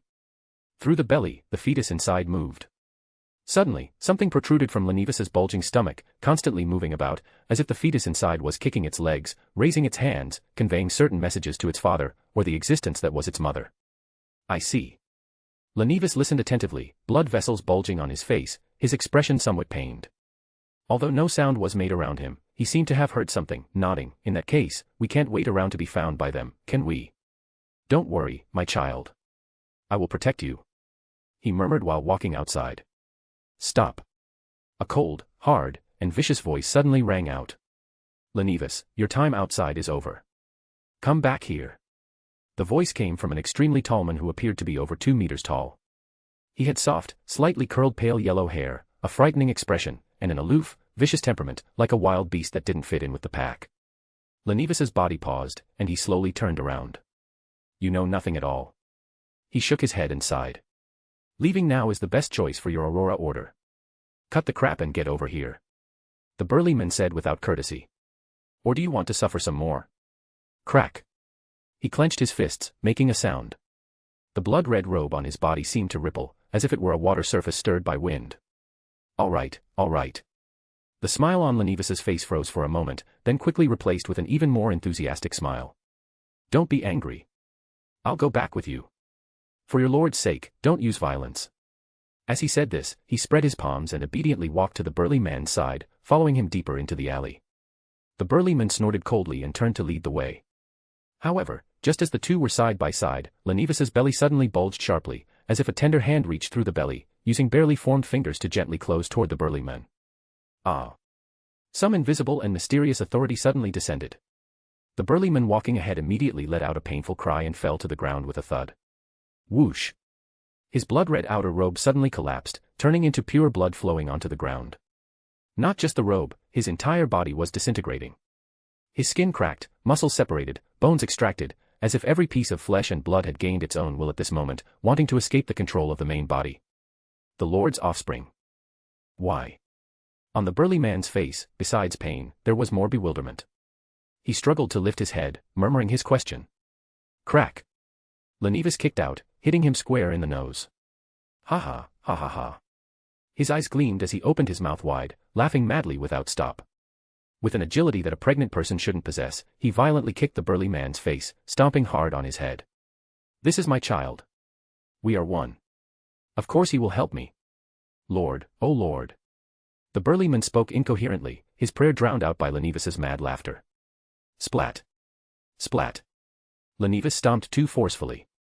Along with the disintegration of the other's body, his head soon turned into a puddle of mush, stomped into disgusting, squishy sounds. Huff, huff. Only then did he stop, panting heavily. The pleasure brought by revenge quickly dissipated completely. The expression on his face even seemed somewhat bored. Looking down coldly at the shattered corpse for a moment, Lenivus slowly bent over, trying to squat down. Because his belly was already quite large and hindered his movement, he failed, and could only sit down on the ground, then lean forward. His eyes carried an indescribable madness as he opened his mouth wide, the corners tearing all the way to his ears. He lowered his head. Slurp, slurp. Soon, from within the dark alley, came terrible swallowing sounds beyond human description. Chapter 171, Crimson Moon. After recognizing each other, Silas and Klein left the bridge arch and came to a nearby cafe. The cafe in Backlund Bridge District had shabby furnishings, and the tea and coffee served inside were of poor quality, hard to swallow. However, neither of them had their minds on the food. They ordered some things casually and sat in the relatively warm seats to continue their conversation. What? Cecilia dug you out. Klein almost spit out his coffee when he heard this. A delicate young girl, after her brother had already been buried, actually dug up the coffin and then opened it to confirm the body. He didn't know whether to call her persistent or, well, a bit obsessive. I think it's quite normal. If it were me, I'd definitely want to confirm it with my own eyes. Silas said matter-of-factly. His body, due to the blessing, had gained extremely high healing ability. What if he had just been unconscious and others mistakenly buried him? That was also possible, perhaps. The Londer siblings are both a bit frightening on a spiritual level. Klein silently took a sip of the coffee that tasted like dishwater, thinking to himself. He was wise enough not to say it out loud. What about you? How did you get out? Me. I climbed out myself. Klein answered. Actually, to be honest, it was quite exhausting. Exhausting. Yeah, you know how Benson is usually so careful with money. But I never expected that when preparing my coffin, he would suddenly become generous and purchase a coffin made of extremely high-quality wood. The coffin lid was heavy and large, plus it was covered with soil. If I hadn't drunk the clown potion and gained more strength, even if I had resurrected, I might have been unable to push open the coffin lid and suffocated to death inside. Klein said with lingering fear. Ha ha. Hearing this, Silas couldn't help but laugh out loud. Fortunately, there were no other customers at the tables near them, or they would definitely think the two were crazy, actually discussing how they rose from the dead in a cemetery. Is being a detective interesting? Have you encountered any major cases? It's all right. Mostly commissions to find cats or catch cheating spouses. Klein recalled his time as a detective and said with a bitter smile. He decided not to mention offending the Intis ambassador because of a manuscript. He couldn't explain how he escaped, and he certainly couldn't tell him he hired Mr. A from the Aurora Order to assassinate the ambassador. He subconsciously thought of Rosego, whom he had killed. His Beyonder characteristic was still sitting above the gray fog. What about you? What are you doing now? Klein asked Silas in turn. Me. I'm in the East Borough, working as an underground unlicensed doctor, mainly treating wounds for gang members and such. Silas subconsciously thought about the manuscript incident and felt it was better not to tell Klein. Because the event involved a national ambassador, MI9, and a mysterious big shot. Better not tell him about investigating the missing persons case either. He thought to himself. Although Klein's current profession as a detective was very suitable for investigating missing persons cases, that Queen had said that people investigating that matter would all be dealt with by unknown forces. Klein was only Sequence 8 now, so it was better not to let him get too deeply involved. Both harboring their own thoughts, they looked at each other and smiled. Being a detective is good. If you have cases involving the East Borough in the future, you can come to me. I'll try to use my gang connections to help you investigate. Ah, thanks. If you need patients, I can help you find them too. Right, doesn't Miss Zio need treatment from a Rose Bishop? I could have Silas treat her, but how should I inform Miss Justice? That's not necessary. Healing has nothing to do with my acting, so there's no need to take special care of me. Silas shook his head. He pulled out a slip of paper from his pocket, then casually used a table knife to cut his finger, letting the flowing blood rapidly move across the paper, leaving a line of blood-red writing. Blood flesh magic is much more convenient than carrying a pen. This is my current contact address. If you need anything, you can find me or write a letter. All right. Klein watched as Silas calmly injured himself, couldn't help but twitch his eyebrow, and accepted the crimson paper with a complex expression. My contact address is the one you sent the letter to. I'm living there now. Got it. Silas replied. After that, the two chatted casually for a while, talking about their days at the Blackthorn Security Company and their experiences after coming to Backlund, and complained together about the air quality here and the scarce sunlight. So the biggest problem now is still Lenivas. We need to find a way to deal with him. As the coffee in their cups gradually cooled and their conversation was coming to an end, Klein said proactively, I'll continue searching for him. Mem, I'm in the East Borough, closer to him. Whichever of us discovers any clues, we can communicate with each other. Silas stood up. Time had already reached the afternoon, approaching evening. Backlund, obscured by dark clouds, darkened quickly. In a while, the street lamps would be lit. It's getting late. Let's chat again when we have the chance. His lucid moment had lasted quite a while, and his body was starting to struggle. Hallucinations and auditory hallucinations were already beginning to slightly affect his cognition. Silas didn't want to delay any longer, it was better to go back. The two walked out of the cafe together and said goodbye at the door. Take care. Klein said sincerely. I hope the goddess will bless you so your mental problems can improve soon. You really do believe in the goddess? Regarding deities, he had always been practical. If they were useful to him, then he could maintain professed faith verbally. After all, he came from the Secrets Suppliant sequence and had a deeper understanding of the nature of gods. See you next time. He said to Klein, turned around, and walked in the other direction. Perhaps I can pull him above the gray fog. The authority of the gray fog might be able to stabilize his mental state. Watching Silas's retreating figure, Klein couldn't help but think. Moreover, Silas was now a Sequence 5 shepherd, a level higher than every member of his tarot club. Bringing him in could greatly enhance the tarot club's strength. Klein thought to himself. However, Silas was very familiar with him. If his identity were exposed in the tarot club, the embarrassment and social death might very well cause him to lose control on the spot.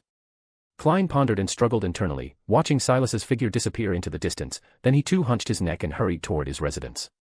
The moon quickly climbed into the sky, shining crimson light through the dark clouds. Suddenly, that light rapidly became blood red. The blood moon had descended. Chapter 171, 172, The Fool, Save Me. Backlund, Hillston District. Zio, drink some. First brought a test tube filled with sun-holy water to her companion's lips. Compared to before, she looked haggard, her brown curls having lost their luster, her cheeks slightly sunken, and dark circles very prominent under her eyes. Zio lay on the bed, her face pale, with accursed black energy lingering deep within her flesh and blood. The wound on her shoulder was directly exposed to the air, with twisted granulation tissue growing abnormally, constantly exuding a blasphemous and crazed aura. Just pour it. Her forehead was burning with fever as she spoke in unclear words to Furs. Pour the holy water directly on the wound. Furs immediately understood her companion's meaning and said worriedly, but that will hurt you too much. That way, works better. Zio murmured. Furs hesitated for a moment. Then hold on tight. She moved the test tube to the wound, bit her lip, and poured all of the pale golden sacred liquid onto it. SSSSS. Ah. The sun-holy water's effect was extremely intense. Accompanied by a burning sound, white smoke rose up. The twisted, deformed granulation tissue immediately retracted, as if encountering a feared natural enemy. The originally ferocious wound instantly looked much better. But the intense stimulus also caused Zio tremendous pain. She screamed, her body convulsing violently. Hold on. First pressed her body on top of Zio's to prevent her from falling off the bed from thrashing around. She could clearly feel Zio's pain but could only offer futile comfort in a trembling voice. It'll be over soon, very soon. Zio struggled for a while, then, as if exhausted of all strength, stopped moving and fell into a deep sleep. Furs slowly got up, her hair disheveled, her eyes a bit moist. I should have stopped you then. Miss Audrey already said the target was extremely dangerous. She spoke in a low voice to the unconscious Zio. Several days had passed since the two of them encountered Lenivis. During these days, Furs first brought Zio back home, then quickly contacted Audrey to report the situation. Because Audrey was still grounded and couldn't go out, she had that golden retriever Susie deliver a note instead. The note read, I'm very sorry that you were put in danger. I will work hard to save people. Also, absolutely do not seek help from Mr. A, because he and Lenivis are working together. The handwriting on the note was somewhat hasty, not matching Miss Audrey's usual elegant temperament. It was obvious she was also somewhat anxious. Mr. A was the host of a Beyonder gathering in Backlund, a powerful figure who had even been hired by them to assassinate a national ambassador. But Lenivis carried the aura of the true creator, very likely connected to the Aurora Order. Based on her trust in Audrey, First didn't go to Mr. A for help. Instead, she searched everywhere at other Beyonder gatherings she knew of, looking for a cure. As time passed and Zio's condition grew worse and worse with no news from Audrey's side, she couldn't help but grow increasingly anxious. What should I do? Could Zio really be killed by the curse? She irritably scratched at her hair, unable to sit still. Her own situation was already bad enough, and now, even Zio had encountered danger. Fate didn't seem to favor the two of them. Steam God, please give me some hope. She prayed in a low voice. The sky gradually darkened. Furs, who hadn't eaten all day, had no appetite at all. She just stared blankly out the window, watching the crimson moonlight pass through the curtains and spill onto the floor. She suddenly realized something. Oh no, today seems to be a full moon. At the same time, she noticed that the crimson light was rapidly deepening, becoming incomparably red. Not just a full moon, even the red moon had descended. Ah. Furs clutched her head and let out a short scream. The terrible murmurs arrived right on schedule. Not only that, under the red moon, that voice became unusually clear, unusually loud. Stop, stop. She rolled onto the floor, rolling back and forth, frantically hitting her head. The unconscious Zio kept her eyes tightly closed, completely unaware that her companion was suffering unimaginable pain. Rip. First tore out a large clump of bloody brown curls, trying to divert the pain by harming herself, but obviously it didn't work. Damn it, the red moon's influence is even more obvious. First thought painfully. The murmurs filled her mind, as if they would make her head explode. Great. Steam and machinery god. You are the embodiment of essence. She futilely recited the honorific name of the deity she believed in, trying to get them to save her. But even though she recited it over and over, there was no effect. Only the blood-red moon shone upon her. Ah. Ah. The pain grew more intense. First screamed in short bursts, her fingernails and hair growing wildly, her spirituality gradually going mad, her body severely tilting toward the edge of losing control. Her struggles knocked into the desk beside her, and the books originally stacked on it immediately scattered all over the floor. Zio is still injured, and I'm going to die too. She thought sadly, looking at Zio lying on the bed, sleeping deeply. No, I don't want to end like this. I can't die, Zio still needs me. First struggled with all her might. At that moment, she suddenly noticed a note in front of her, covered with Roselle's mysterious script and ancient Hermes. It was the peculiar note Zio had discovered, with the honorific name of a mysterious existence written on it. Even if it's an evil god, as long as it can save me.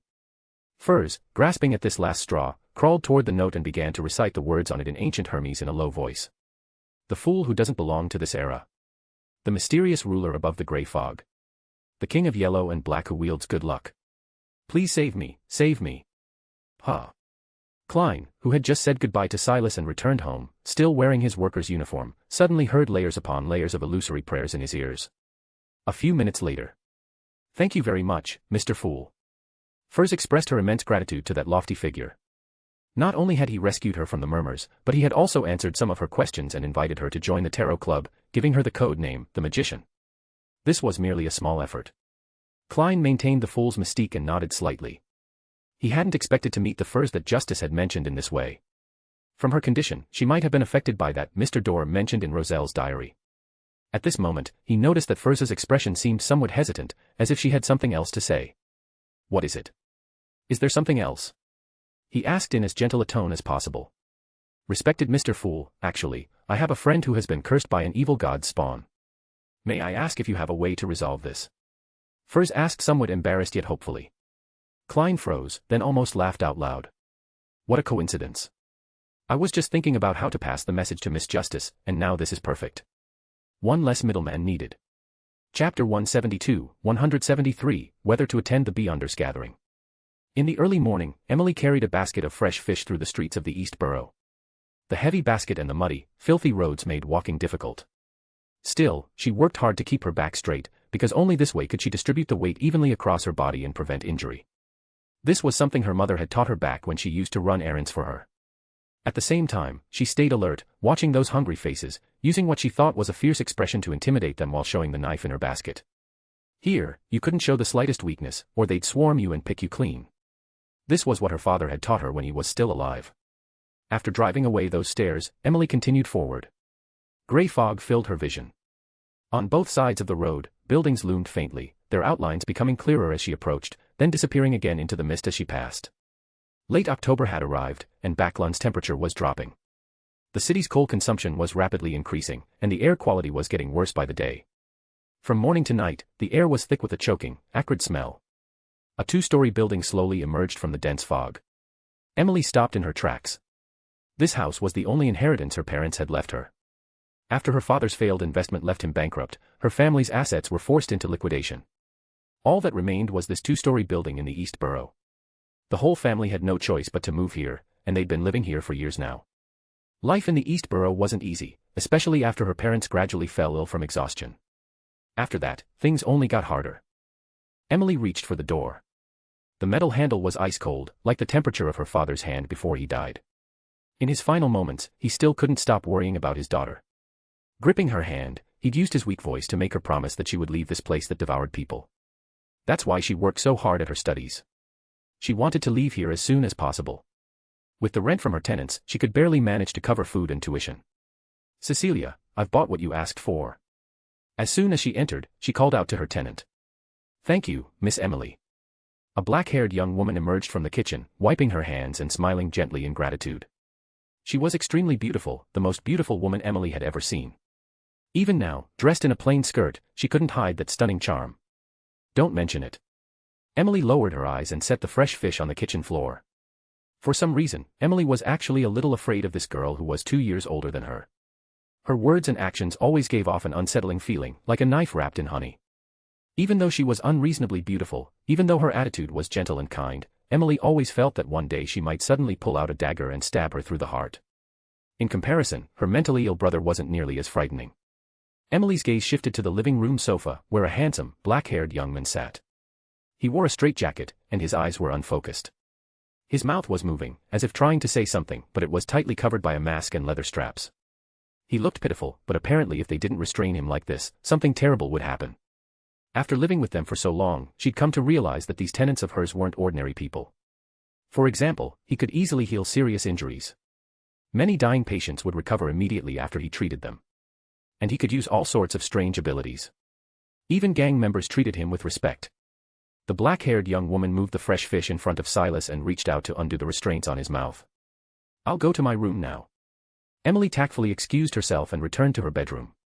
Even after closing her bedroom door, she could still faintly hear bone-chilling sounds coming from the living room. The sounds were terrifying, like the descriptions of hell in the goddess's scriptures. "Don't listen." Fear flashed in Emily's eyes. She quickly covered her ears and ran with her head down to her desk. She was terrified of that sound, because she'd once heard it clearly and had fallen into a daze, suffering nightmares for several days afterward. Gaining power clearly came with a price. Emily was grateful for the help these two tenants provided, but she didn't want to become like that. Sitting back at her desk with her textbooks, she gradually calmed down. For her, the only way out was through studying. She still remembered how happy her parents had been when she was selected by the STEAM Technology Institute in Jorwood District because of her excellent grades.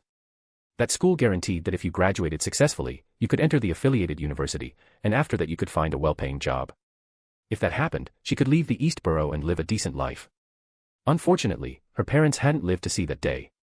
They died from illness. "Mom, Dad, I'll keep working hard."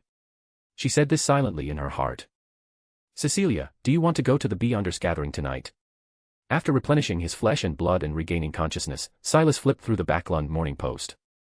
He finally found the notice about Ernst Trading Company purchasing goods on the 5th page, which meant another gathering was about to begin. "Sure, if you're going." "Then it's settled. I'll try to help you find ingredients for the Instigator potion." Silas continued flipping through the newspaper. Backlund was a big city with all kinds of news every day.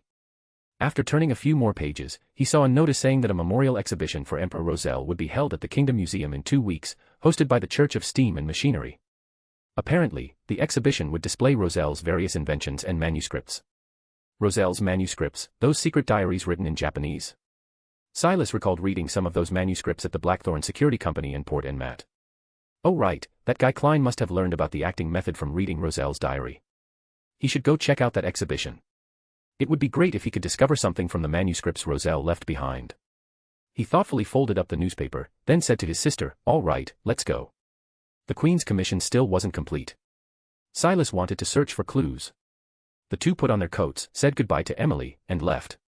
After riding in a carriage for a while, they got off in front of a folk herbal medicine shop on a famous entertainment street in the East Borough. Herbs in the shop were stacked from floor to ceiling, messy containers covered the tables, and the whole place reeked of the peculiar smell of medicinal herbs. "Dark Will, is what I ordered ready?" After entering, Silas called out. "It's ready, geez, so impatient, Miss Cecilia." The fat pharmacist came out from the back, grumbling.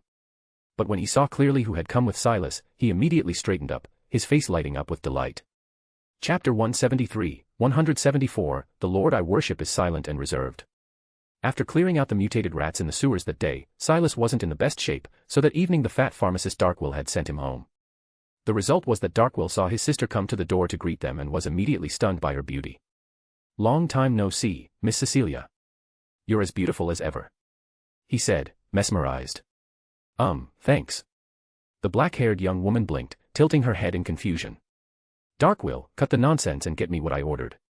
Seeing Darkwill staring intently at his sister's face, Silas's voice turned slightly cold.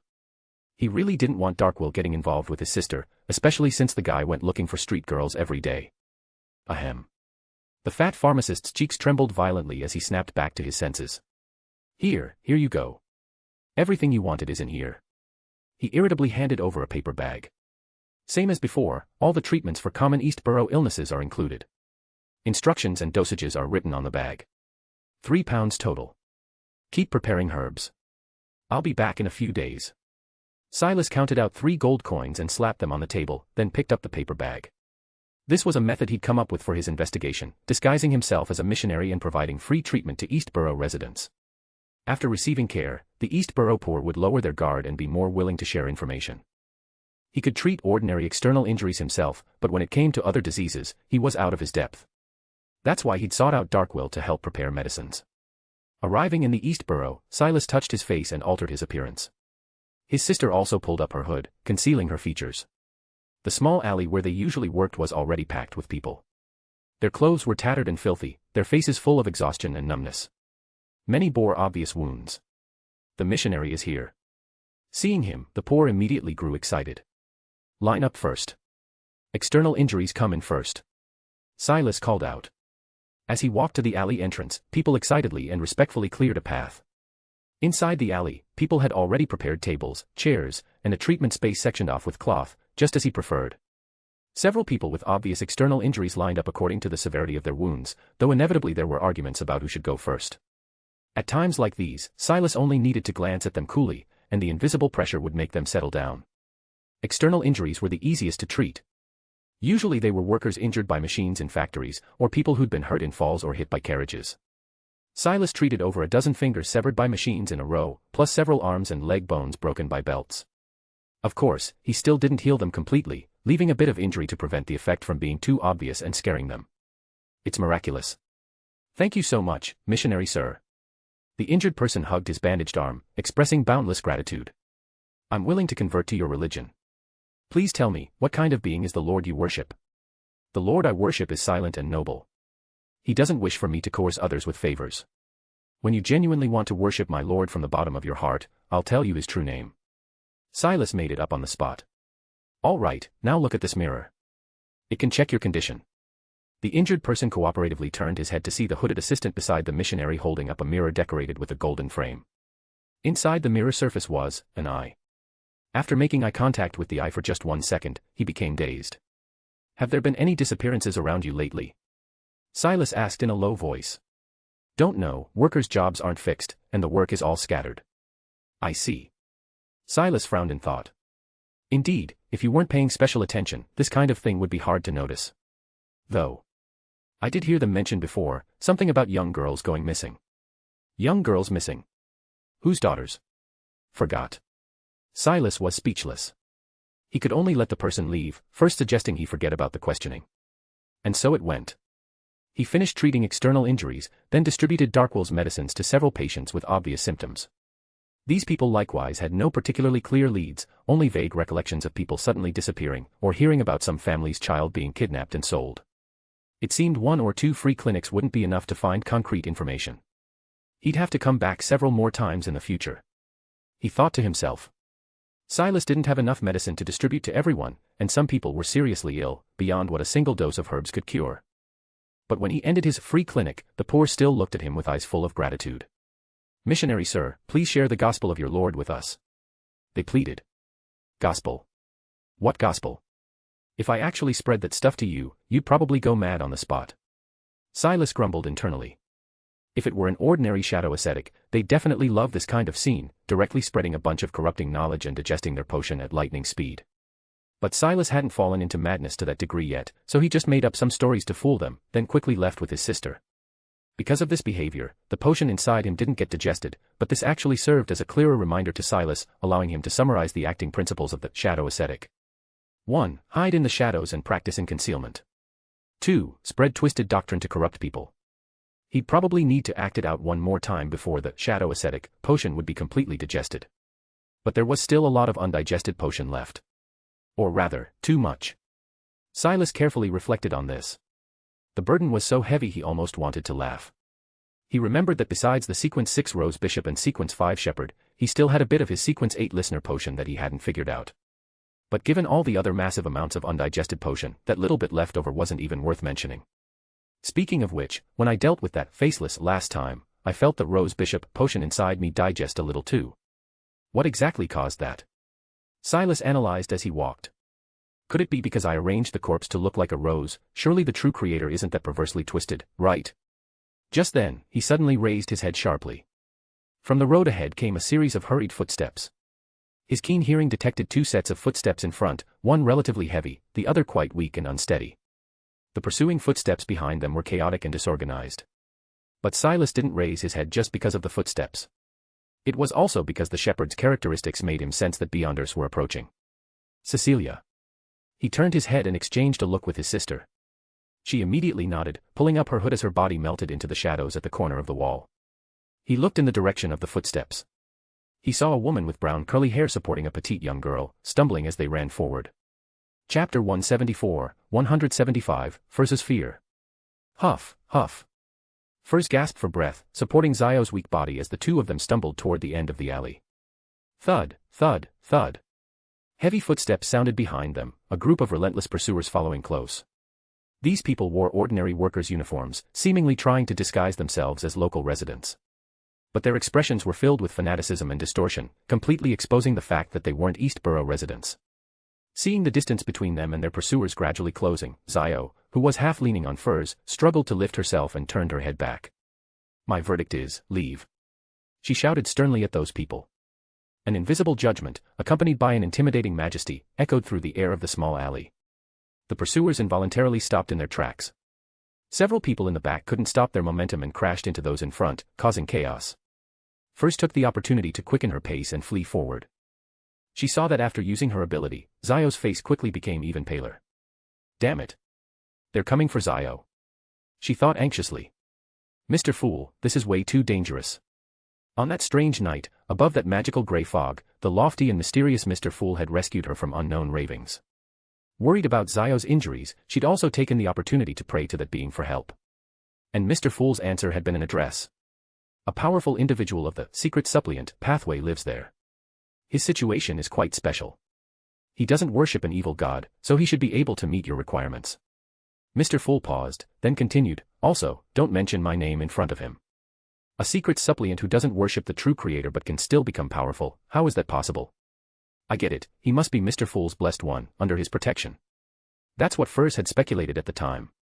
After returning from above the gray fog to reality, Furz had spent a night thinking it over and finally decided to trust Mr. Fool. After all, he'd already saved her once and shown a degree of goodwill. So after daybreak, she'd supported Zio and headed to the Eastborough to find this mysterious doctor. However, before they reached their destination, the corrupting aura on Zio attracted a group of strange people. They'd been wandering around the Eastborough as if searching for something. Upon seeing Zio, they became fanatical and terrifying, actively launching an attack. Hang in there, Zio. Furz gasped with difficulty, feeling her lungs burning painfully. She regretted not exercising properly before, just lying around all day, which led to poor stamina that became a problem at this critical moment. Thud, thud, thud. Soon, the footsteps sounded again behind them. Those pursuers weren't Beyonders, yet they were abnormally persistent. Even Zio's ability could only delay them for a moment. Their minds seemed to have been burned out by fanaticism, making mental influences barely effective. Just run by yourself. Zio said in a slurred voice. Stop talking. Though Furz could easily shake them off using her door-opening ability, that illusory door could only let her pass through alone. She couldn't take Zio with her. She couldn't abandon Zio. Furz passed through the alley, and the view ahead opened up slightly. Suddenly, she saw an unreasonably handsome young man standing ahead, curiously observing the two of them. His gaze lingered especially long on Zio. If it weren't for the current situation, Furz might have wanted to strike up a conversation with this handsome young man.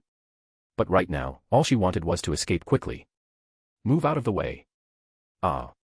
Zio, leaning on her shoulder, suddenly moaned in pain, her body convulsing. Her movements were too violent, instantly destroying the balance between them. Already exhausted, Furz couldn't maintain control and fell to the ground with Zio. Oh no.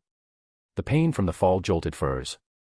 She struggled to get up and turned to look at Zio, only to discover that Zio's wound was rapidly deteriorating, her expression one of extreme agony. Zio, get up. Furz tried hard to help her petite friend up, but Zio had lost control of her body, merely convulsing and moaning continuously. It's the Lord's aura. At the alley entrance, that group of fanatical extremist believers had caught up. They looked greedily at Zio lying on the ground. Damn it. Furz gritted her teeth and pulled out a dagger from under her skirt, preparing to fight these people to the death.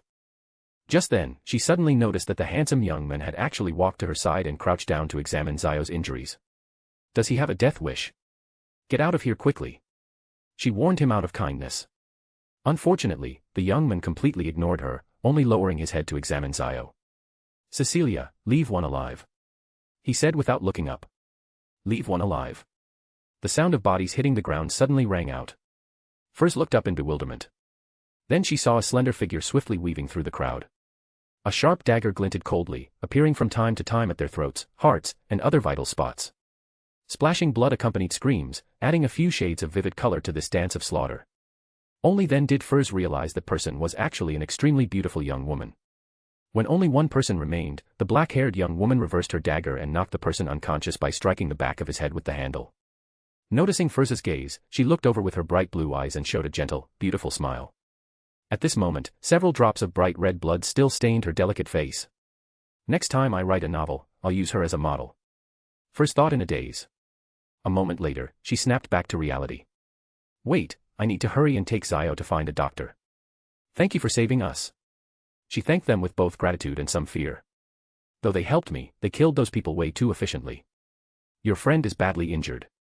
"Yes, I was just taking her to see a doctor. An ordinary doctor can't cure her." Before Furs could finish, the other party casually interrupted. "I can help treat her, but as compensation, you two need to answer some questions for me." The young man spoke in an unquestionable tone. Deep in his eyes seemed to emanate a kind of madness that made Furs feel fearful and unable to refuse.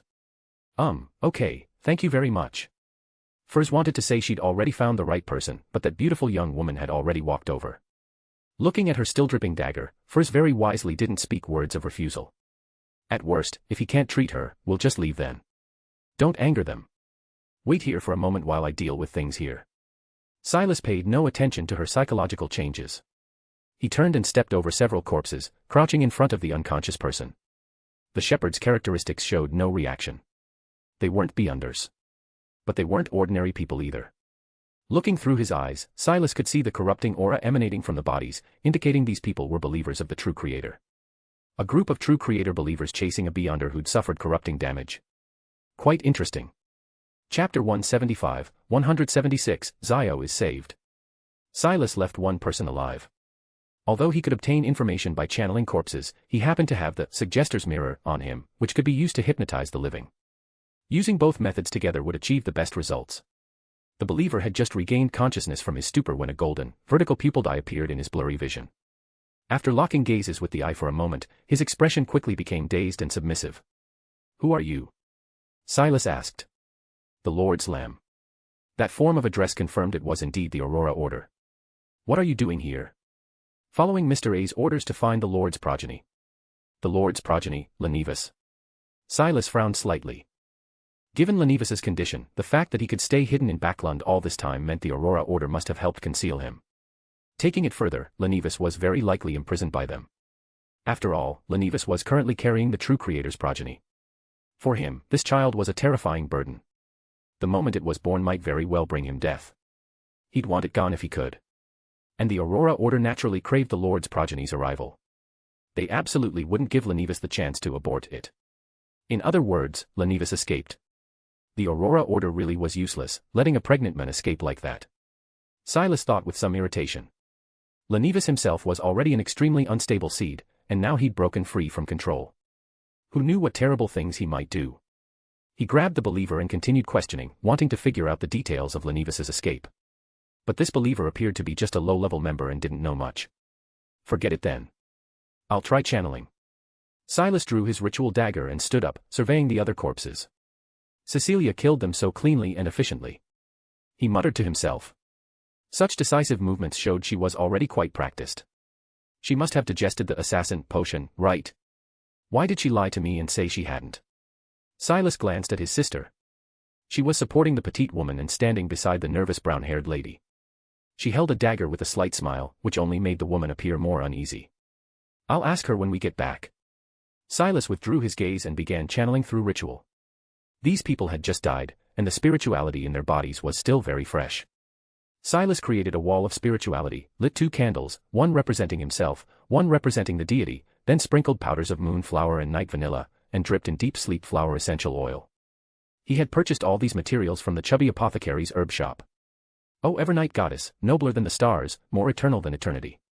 You are the Crimson Lord, you are the Mother of Concealment, the Empress of Calamity, the Lord of Rest and Silence.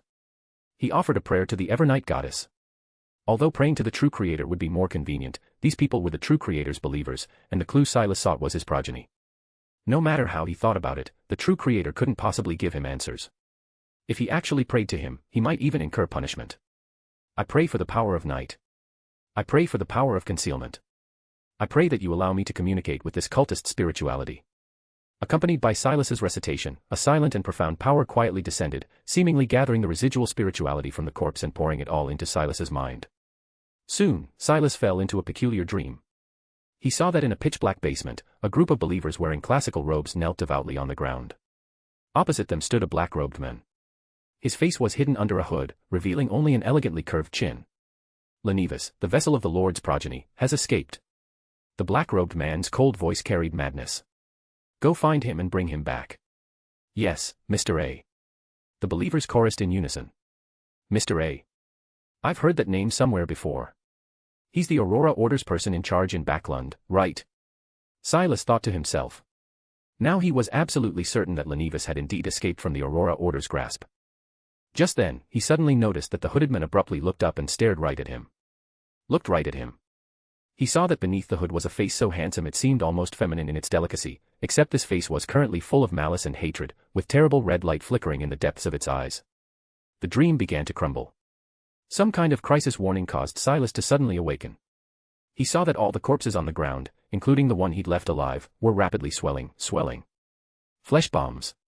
Get back. Silas shouted, not hesitating to slash open his wrist with the dagger. Splurt. A large amount of fresh blood splashed down like rain, dousing each corpse. Stop. At the same time, Silas activated flesh magic, forcibly halting the bomb's detonation. The corpse's swelling stopped abruptly, but soon the flesh began slowly expanding again, showing signs of resistance. Damn it, that guy's flesh magic seems stronger than mine. Silas cursed inwardly, but his advantage was being closer to these corpses. So he slashed his wrist open again, spilling more blood in large amounts. Praise the Lord. He even offered the true creator a compliment, and only then did he overpower the other party's force. Whoosh. The corpses stopped swelling and rapidly deflated, turning into foul-smelling puddles of blood covering the ground. Silas then lifted a nearby manhole cover, controlling the blood to flow inside, leaving not a trace at the scene. After dealing with all this, he turned back around. He saw the woman's face full of surprise. You're a Beyonder of the Secrets Suppliant pathway? She asked. Yes. You don't believe in the true creator, do you? Why would I believe in a raving lunatic? Silas said without courtesy. Your companion has been cursed with flesh magic. I'm a professional and can save her. How about this, let's bring her back to our place first, and I'll treat her properly. It seems this is the person. Mr. Fool didn't deceive me. Furs couldn't help but breathe a huge sigh of relief. She hadn't expected that before even reaching his house, she'd be rescued on the road. This was actually better, because if she'd shown up at his door, he would definitely ask how she knew about this place, but Mr. Fool didn't allow her to reveal his name. Strange, why couldn't she reveal it? Wasn't he Mr. Fool's devotee? Furs only thought about it casually, then saw that he had already started walking ahead, and hurried to catch up. Sure enough, she hadn't guessed wrong. The group eventually arrived in front of 8 House Street, precisely the address Mr. Fool had provided her. I forgot to mention, I'm a healer in the East Borough. My name is Kafka Anderson, and this is my sister, Cecilia. The handsome, powerful Beyonder said. I'm Furs Wall, and this is my friend, Zio Dericha. Furs committed these 2 names to memory and followed them into the house, her mood quickly lifting. Zio's injuries were finally going to be healed. Chapter 177, Heavenly Fire. The treatment process for Zio was surprisingly easy. Silas first used flesh magic to stop the mutation at her wound, then held a ritual to extract the curse buried deep in her body and transfer it to himself. The curse quickly lost its effect. After all, trying to curse a shepherd's flesh into mutation seemed rather laughable.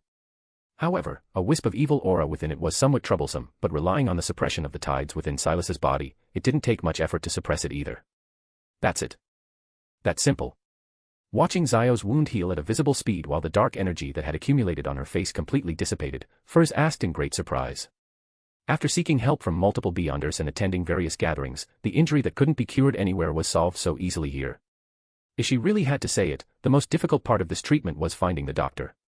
Yes. In Silas's hand remained a still wriggling piece of flesh. He sensed a familiar aura from it. His fingers clenched, crushing the flesh bud with a snap as it fell to the ground. Blood splattered and spread across the floor, beginning to flow and combine on its own, ultimately forming Lenivis's mocking, smiling face. It's him. When Furs saw this face, her body couldn't help but tremble violently. Was your friend injured by him? Silas turned and asked. Yes. Furs hesitated, but under Silas's scrutiny, she still nodded honestly. Tell me the specific circumstances at the time. Okay, yes. At that time, we were in the East Borough. After hearing Furs's account, Silas gained a deeper understanding of Lenivis's current situation. This guy really did want to transfer the evil god's progeny from his body, which was why he wandered the streets looking for target females. Don't come here anytime soon. He warned. I'll remember that. Furs said with lingering fear. If Miss Audrey arranges another commission this dangerous next time, I absolutely won't accept it no matter what. After a while, Zio regained consciousness. Although still somewhat weak, there were no major problems. Thank you so much, Mr. Anderson. Furs said gratefully to Silas. If it weren't for you, my friend would have been in danger. Please allow me to express my gratitude. The payment Silas requested was only for her to answer questions about Lenivis, but she felt this couldn't fully convey her appreciation. So she reached for her wrist, pulled up her sleeve, and revealed a silver bracelet. The bracelet had many empty settings that looked like they had originally held gemstones.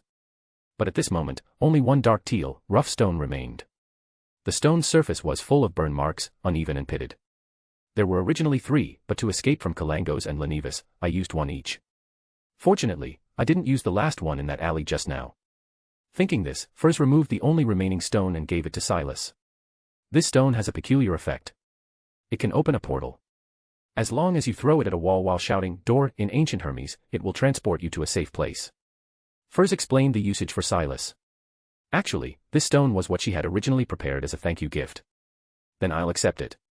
Seeing that she insisted on giving it, Silas naturally wouldn't refuse. Besides, this thing looked genuinely useful. Finally out. Only after stepping on the ground outside did Furs breathe a slight sigh of relief. She couldn't help it. That mysterious Mr. Anderson's oppressive presence was too terrifying. Although he had saved Zio, the scene of him casually melting a group of people into puddles of blood was still vivid in her mind. Furs, thank you so much this time. Zio walked beside her, expressing heartfelt gratitude. It's good that you know to thank me. Furs smoothed her hair. Do you know how much effort I spent during this time trying to save you? I know, that's why I'm thanking you. I can give you a larger share of that payment. You idiot, do I care about that money?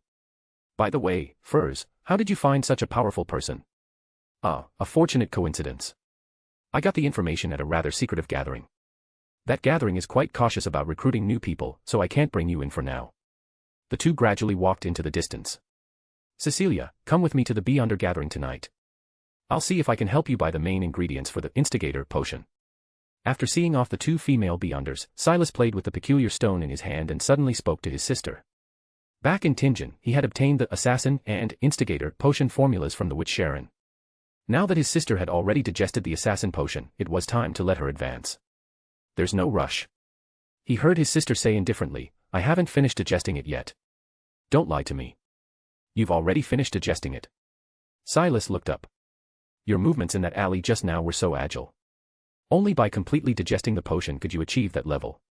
The blue-eyed girl fell silent. Cecilia, do you think our current situation is difficult and don't want to spend money on yourself? Silas earnestly advised, it's fine. If I want to, making money is still quite easy for me. Besides, if you continue advancing and become stronger, it's good for both of us. When I'm not fully conscious, you can protect me better. Silas persuaded her for a long time before she reluctantly nodded, but her meaning was still to wait and see first, no rush to buy. Back then, to help me, you became a Beyonder without any hesitation. How come you're hesitating now? Silas found it amusing. All right, my conscious time is almost up. I need to go say hello to the true creator first, he joked, leaning back onto the sofa. Wake me up after dinner. The gathering should start around that time. With that said, with his sister's help, he put on the straitjacket, fastened all the straps, and closed his eyes.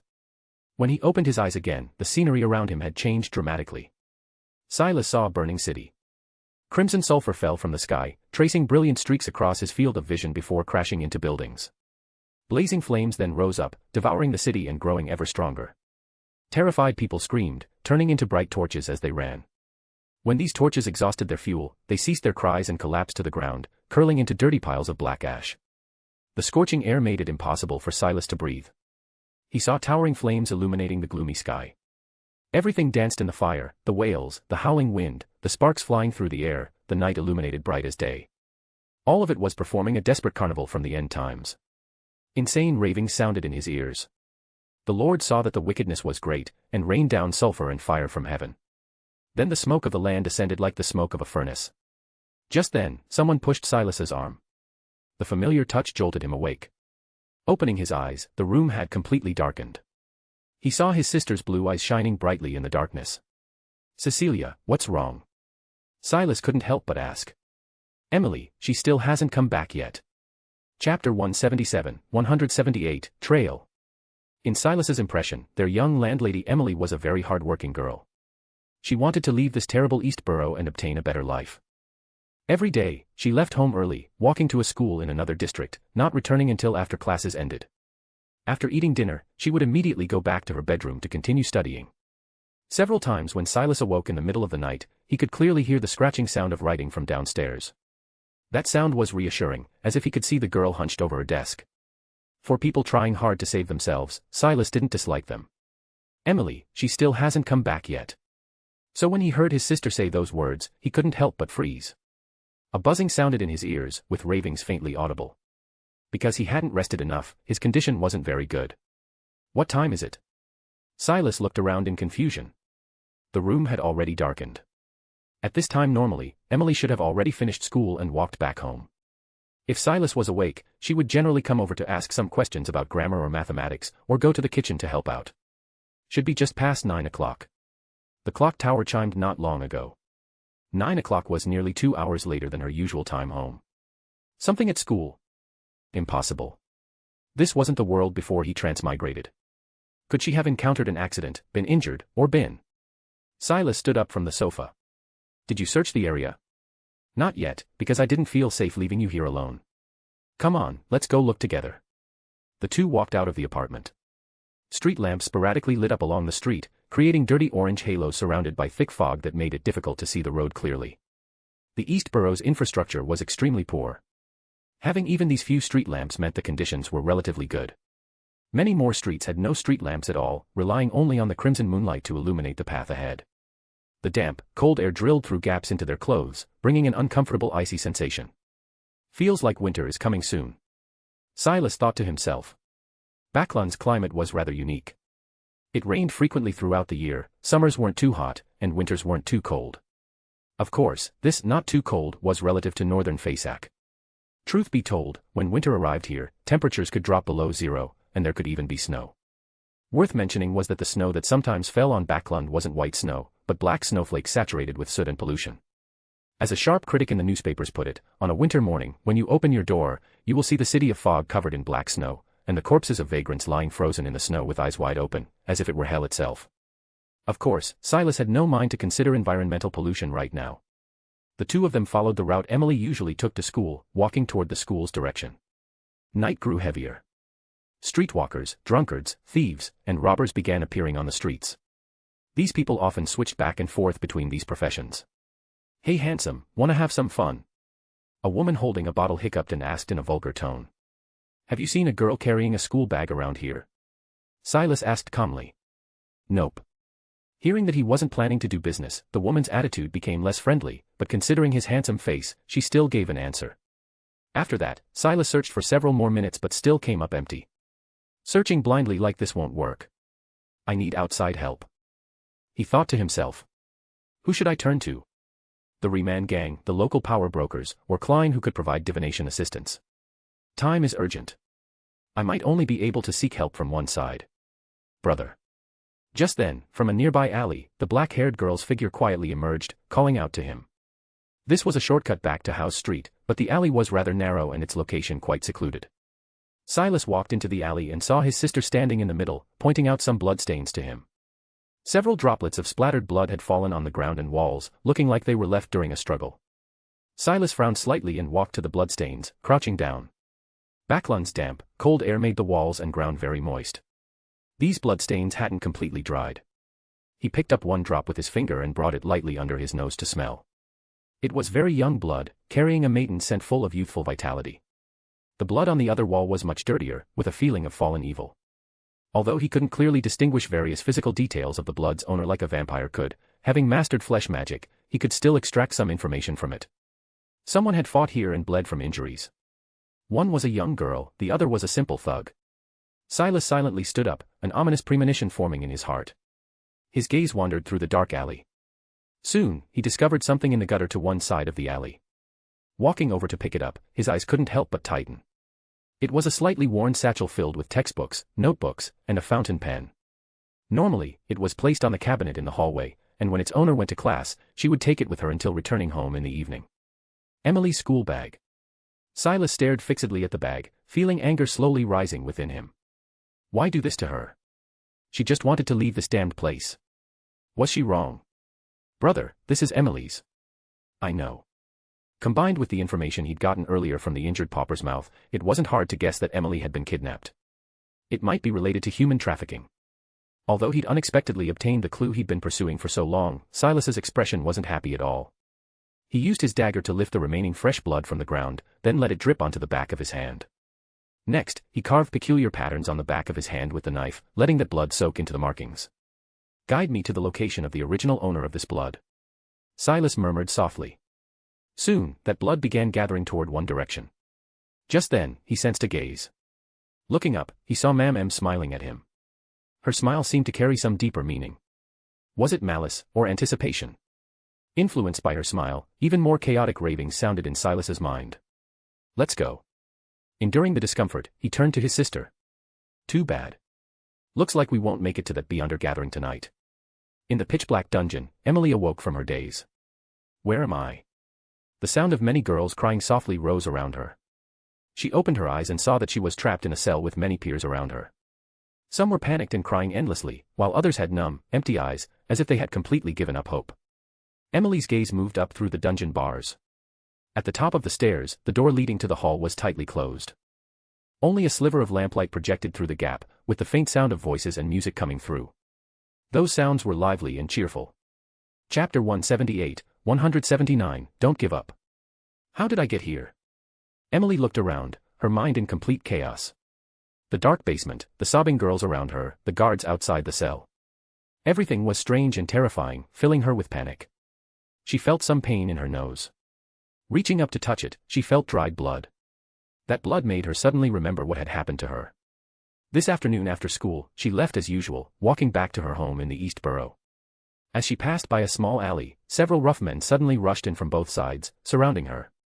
They grabbed her, forcibly hoisted her up, and coerced her into a carriage. Emily refused to be captured and struggled like mad, causing great interference for the men. She even seized an opportunity to bite one of them hard. The men bled from the injury and flew into a rage, slapping her across the face so hard her nose bled and she lost consciousness, until now when she woke up. I've been kidnapped. Emily realized her situation and scrambled to her feet. She rushed to the iron bars and found the cell door locked tight. The gloomy corridor extended into the depths, with similar cells on both sides, imprisoning who knew how many people. Bitch, you're awake. A crude, brutal voice sounded nearby. Emily looked up toward the sound and saw a fierce-looking man. He wore a flat cap with a cheap vest over his upper body. The bandage wrapped around his palm was seeping with bloodstains, and his gaze toward Emily was full of disgust.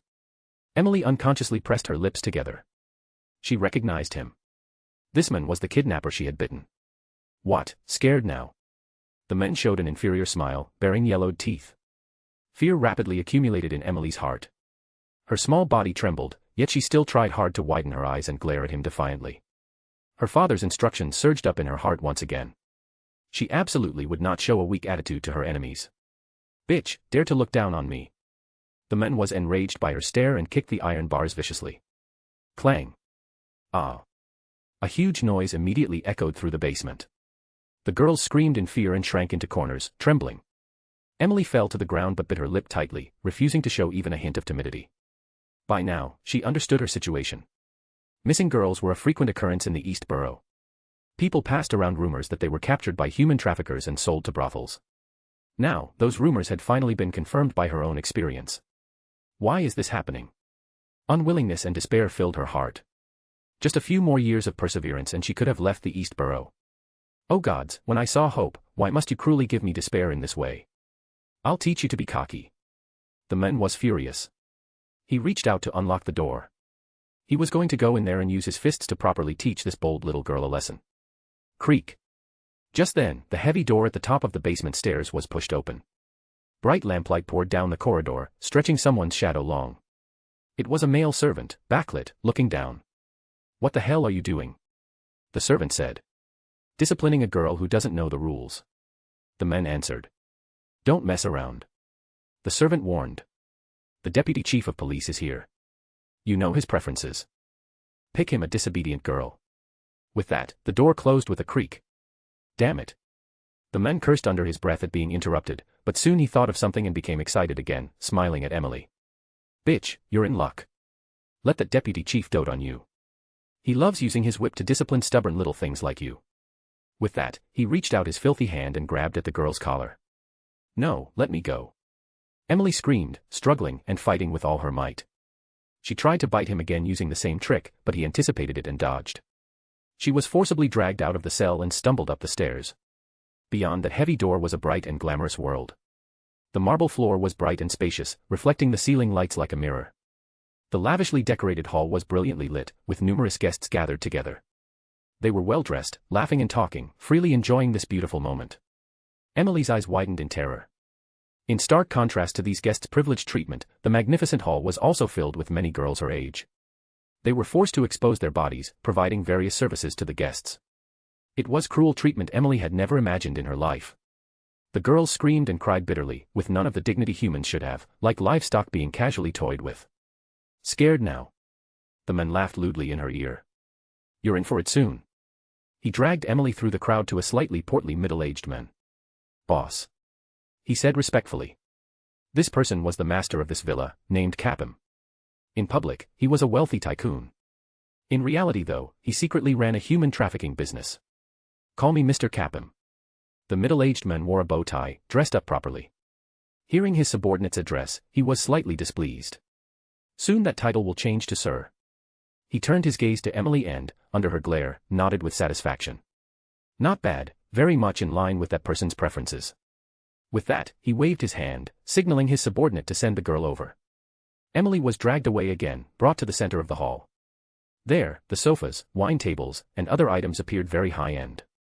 A fat man was waiting on the sofa. "Chief, this little bitch will definitely satisfy your requirements." Capim's subordinate obsequiously showed the man his wound. "Look, she's quite fierce.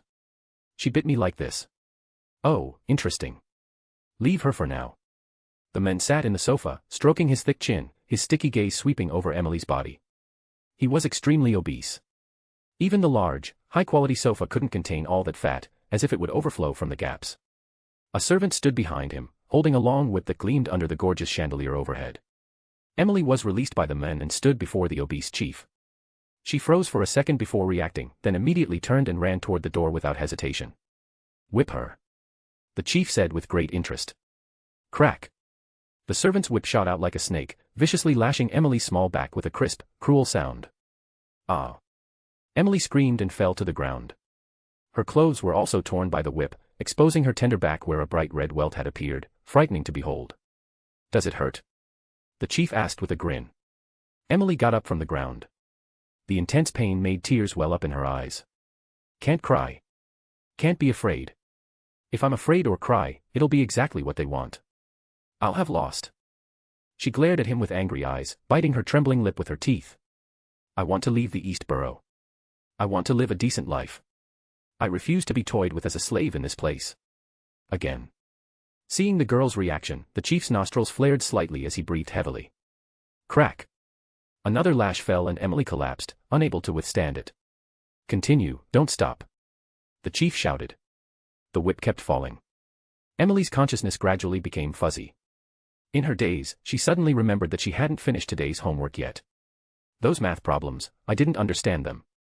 It would be nice if Anderson could teach me. In her daze, she seemed to see a familiar face appearing before her. Chapter 179, 180, Offering Roses to the Lord. Crack. This strong, stubborn girl tried hard to resist, but her attitude only made the police chief more excited. "Harder," he commanded the servant, his eyes gleaming, all the fat on his body twitching along with it. "I'll tip you." Hearing there would be a reward, the servant was overjoyed and immediately worked even harder. This deputy chief's preference was whipping delicate young girls. The tougher the girl, the more he anticipated her weak appearance after her spirit collapsed. But what did this have to do with the servant? He just needed to please the chief. Anyway, these girls were merchandise. As long as they brought enough profit to the master of this villa, he wouldn't have any complaints. The girl had already collapsed on the ground, her clothes in tatters, droplets of fresh blood splattering from her wounds across the floor. Crack! Crack! Loud whipping sounds echoed through the hall. The guests laughed and watched, no one intervening, as if watching a good show. Meanwhile, the other girls displayed even more ingratiating smiles, though their bodies or the corners of their eyes twitched involuntarily when they heard the whipping sounds.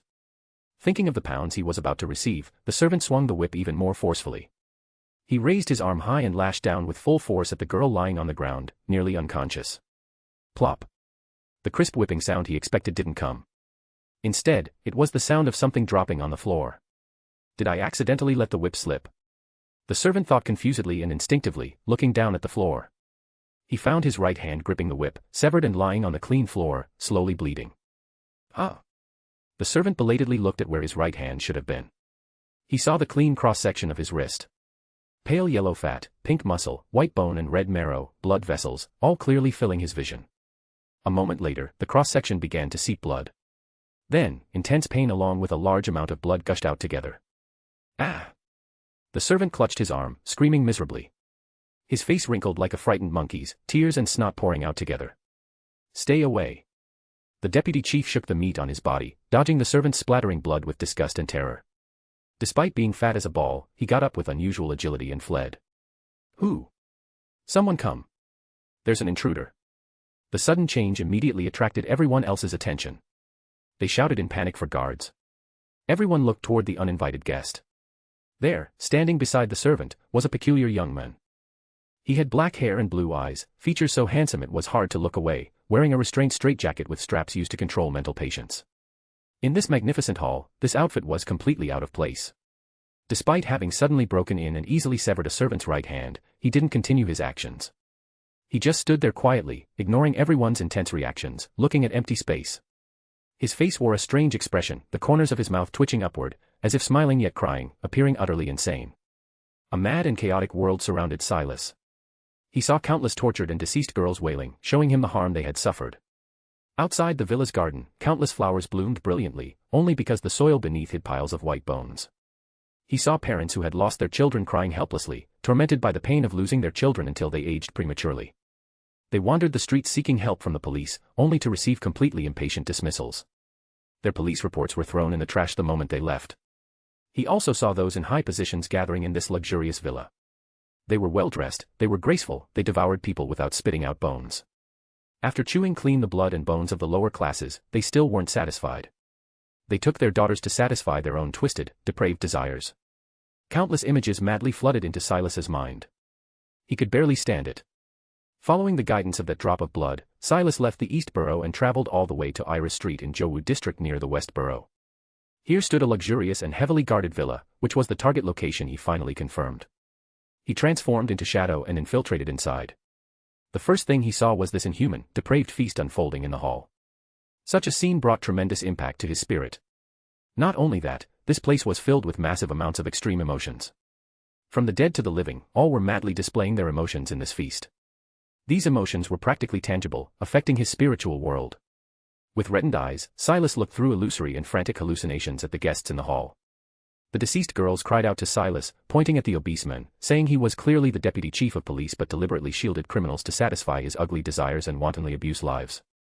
They pointed at a handsome man, saying he was a member of the House of Commons who often reported and advocated for improving people's treatment but actually condoned crime and seized benefits.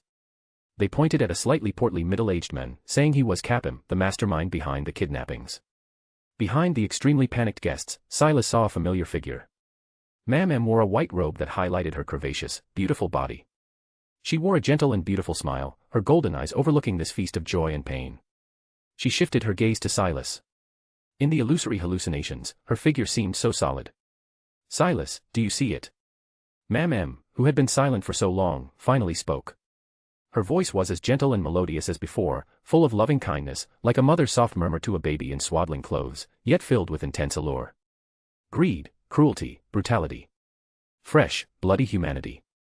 This is humanity's innate depraved nature. Look at them, how depraved, how vivid. Such souls should become the Lord's feast. Silas's body swayed, madness and rage gradually filling his handsome face. He could no longer tell whether Mam was speaking or if he himself was talking. He only heard a rumbling sound in his ears, echoing in the depths of his mind, resonating with his soul. Silas, why don't you offer roses to the Lord? Mam asked gently. So under everyone's terrified gaze, Silas spoke softly. Praise the Lord. Offer roses for the Lord's glory. Bang. The servant closest to him exploded. He didn't even have time to react before turning into a mass of crimson flesh in an instant. The flesh spread across the golden marble floor, vivid and dazzling, like a red rose blooming to its fullest. Silas slowly raised his head. His azure eyes had turned crimson red. He tapped 4 times on his chest, forming an inverted cross. The Lord's will shall descend upon the world. A grand voice from the great throne reaching to heaven shall make me proclaim it to the 4 corners of the earth. Bang. Bang. More people turned into flesh.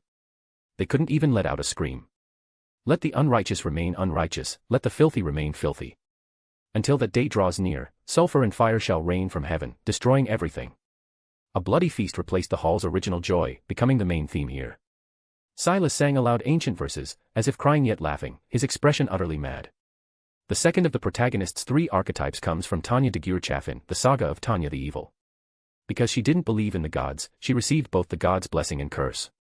Whenever she used the abilities granted by the gods, she would unconsciously utter prayers praising the gods. Chapter 181, Roses in Bloom. If gods truly existed, surely they would summon thunder and bring divine punishment down upon this sinful land. If gods were truly merciful, surely they would look down with compassion and bring salvation to these innocent people. Unfortunately, there was nothing here now. Only a mental patient who had fallen into madness on his own, witnessing hell on earth and sin breeding before his eyes. Silas seemed trapped in an uncontrollable nightmare. He couldn't move, as if his own existence had disappeared, and he could only observe everything from a peculiar perspective. He saw Mam standing in the hall, smiling at the crowd.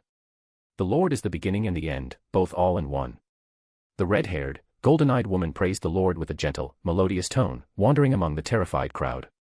Then blood flowers began to bloom, crimson roses blooming from within each person's body.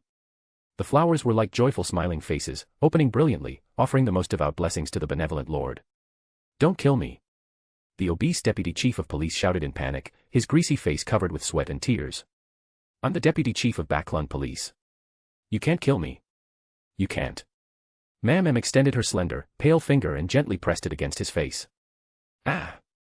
The deputy chief screamed like a castrated pig, his eyes bulging, eyeballs nearly popping from their sockets.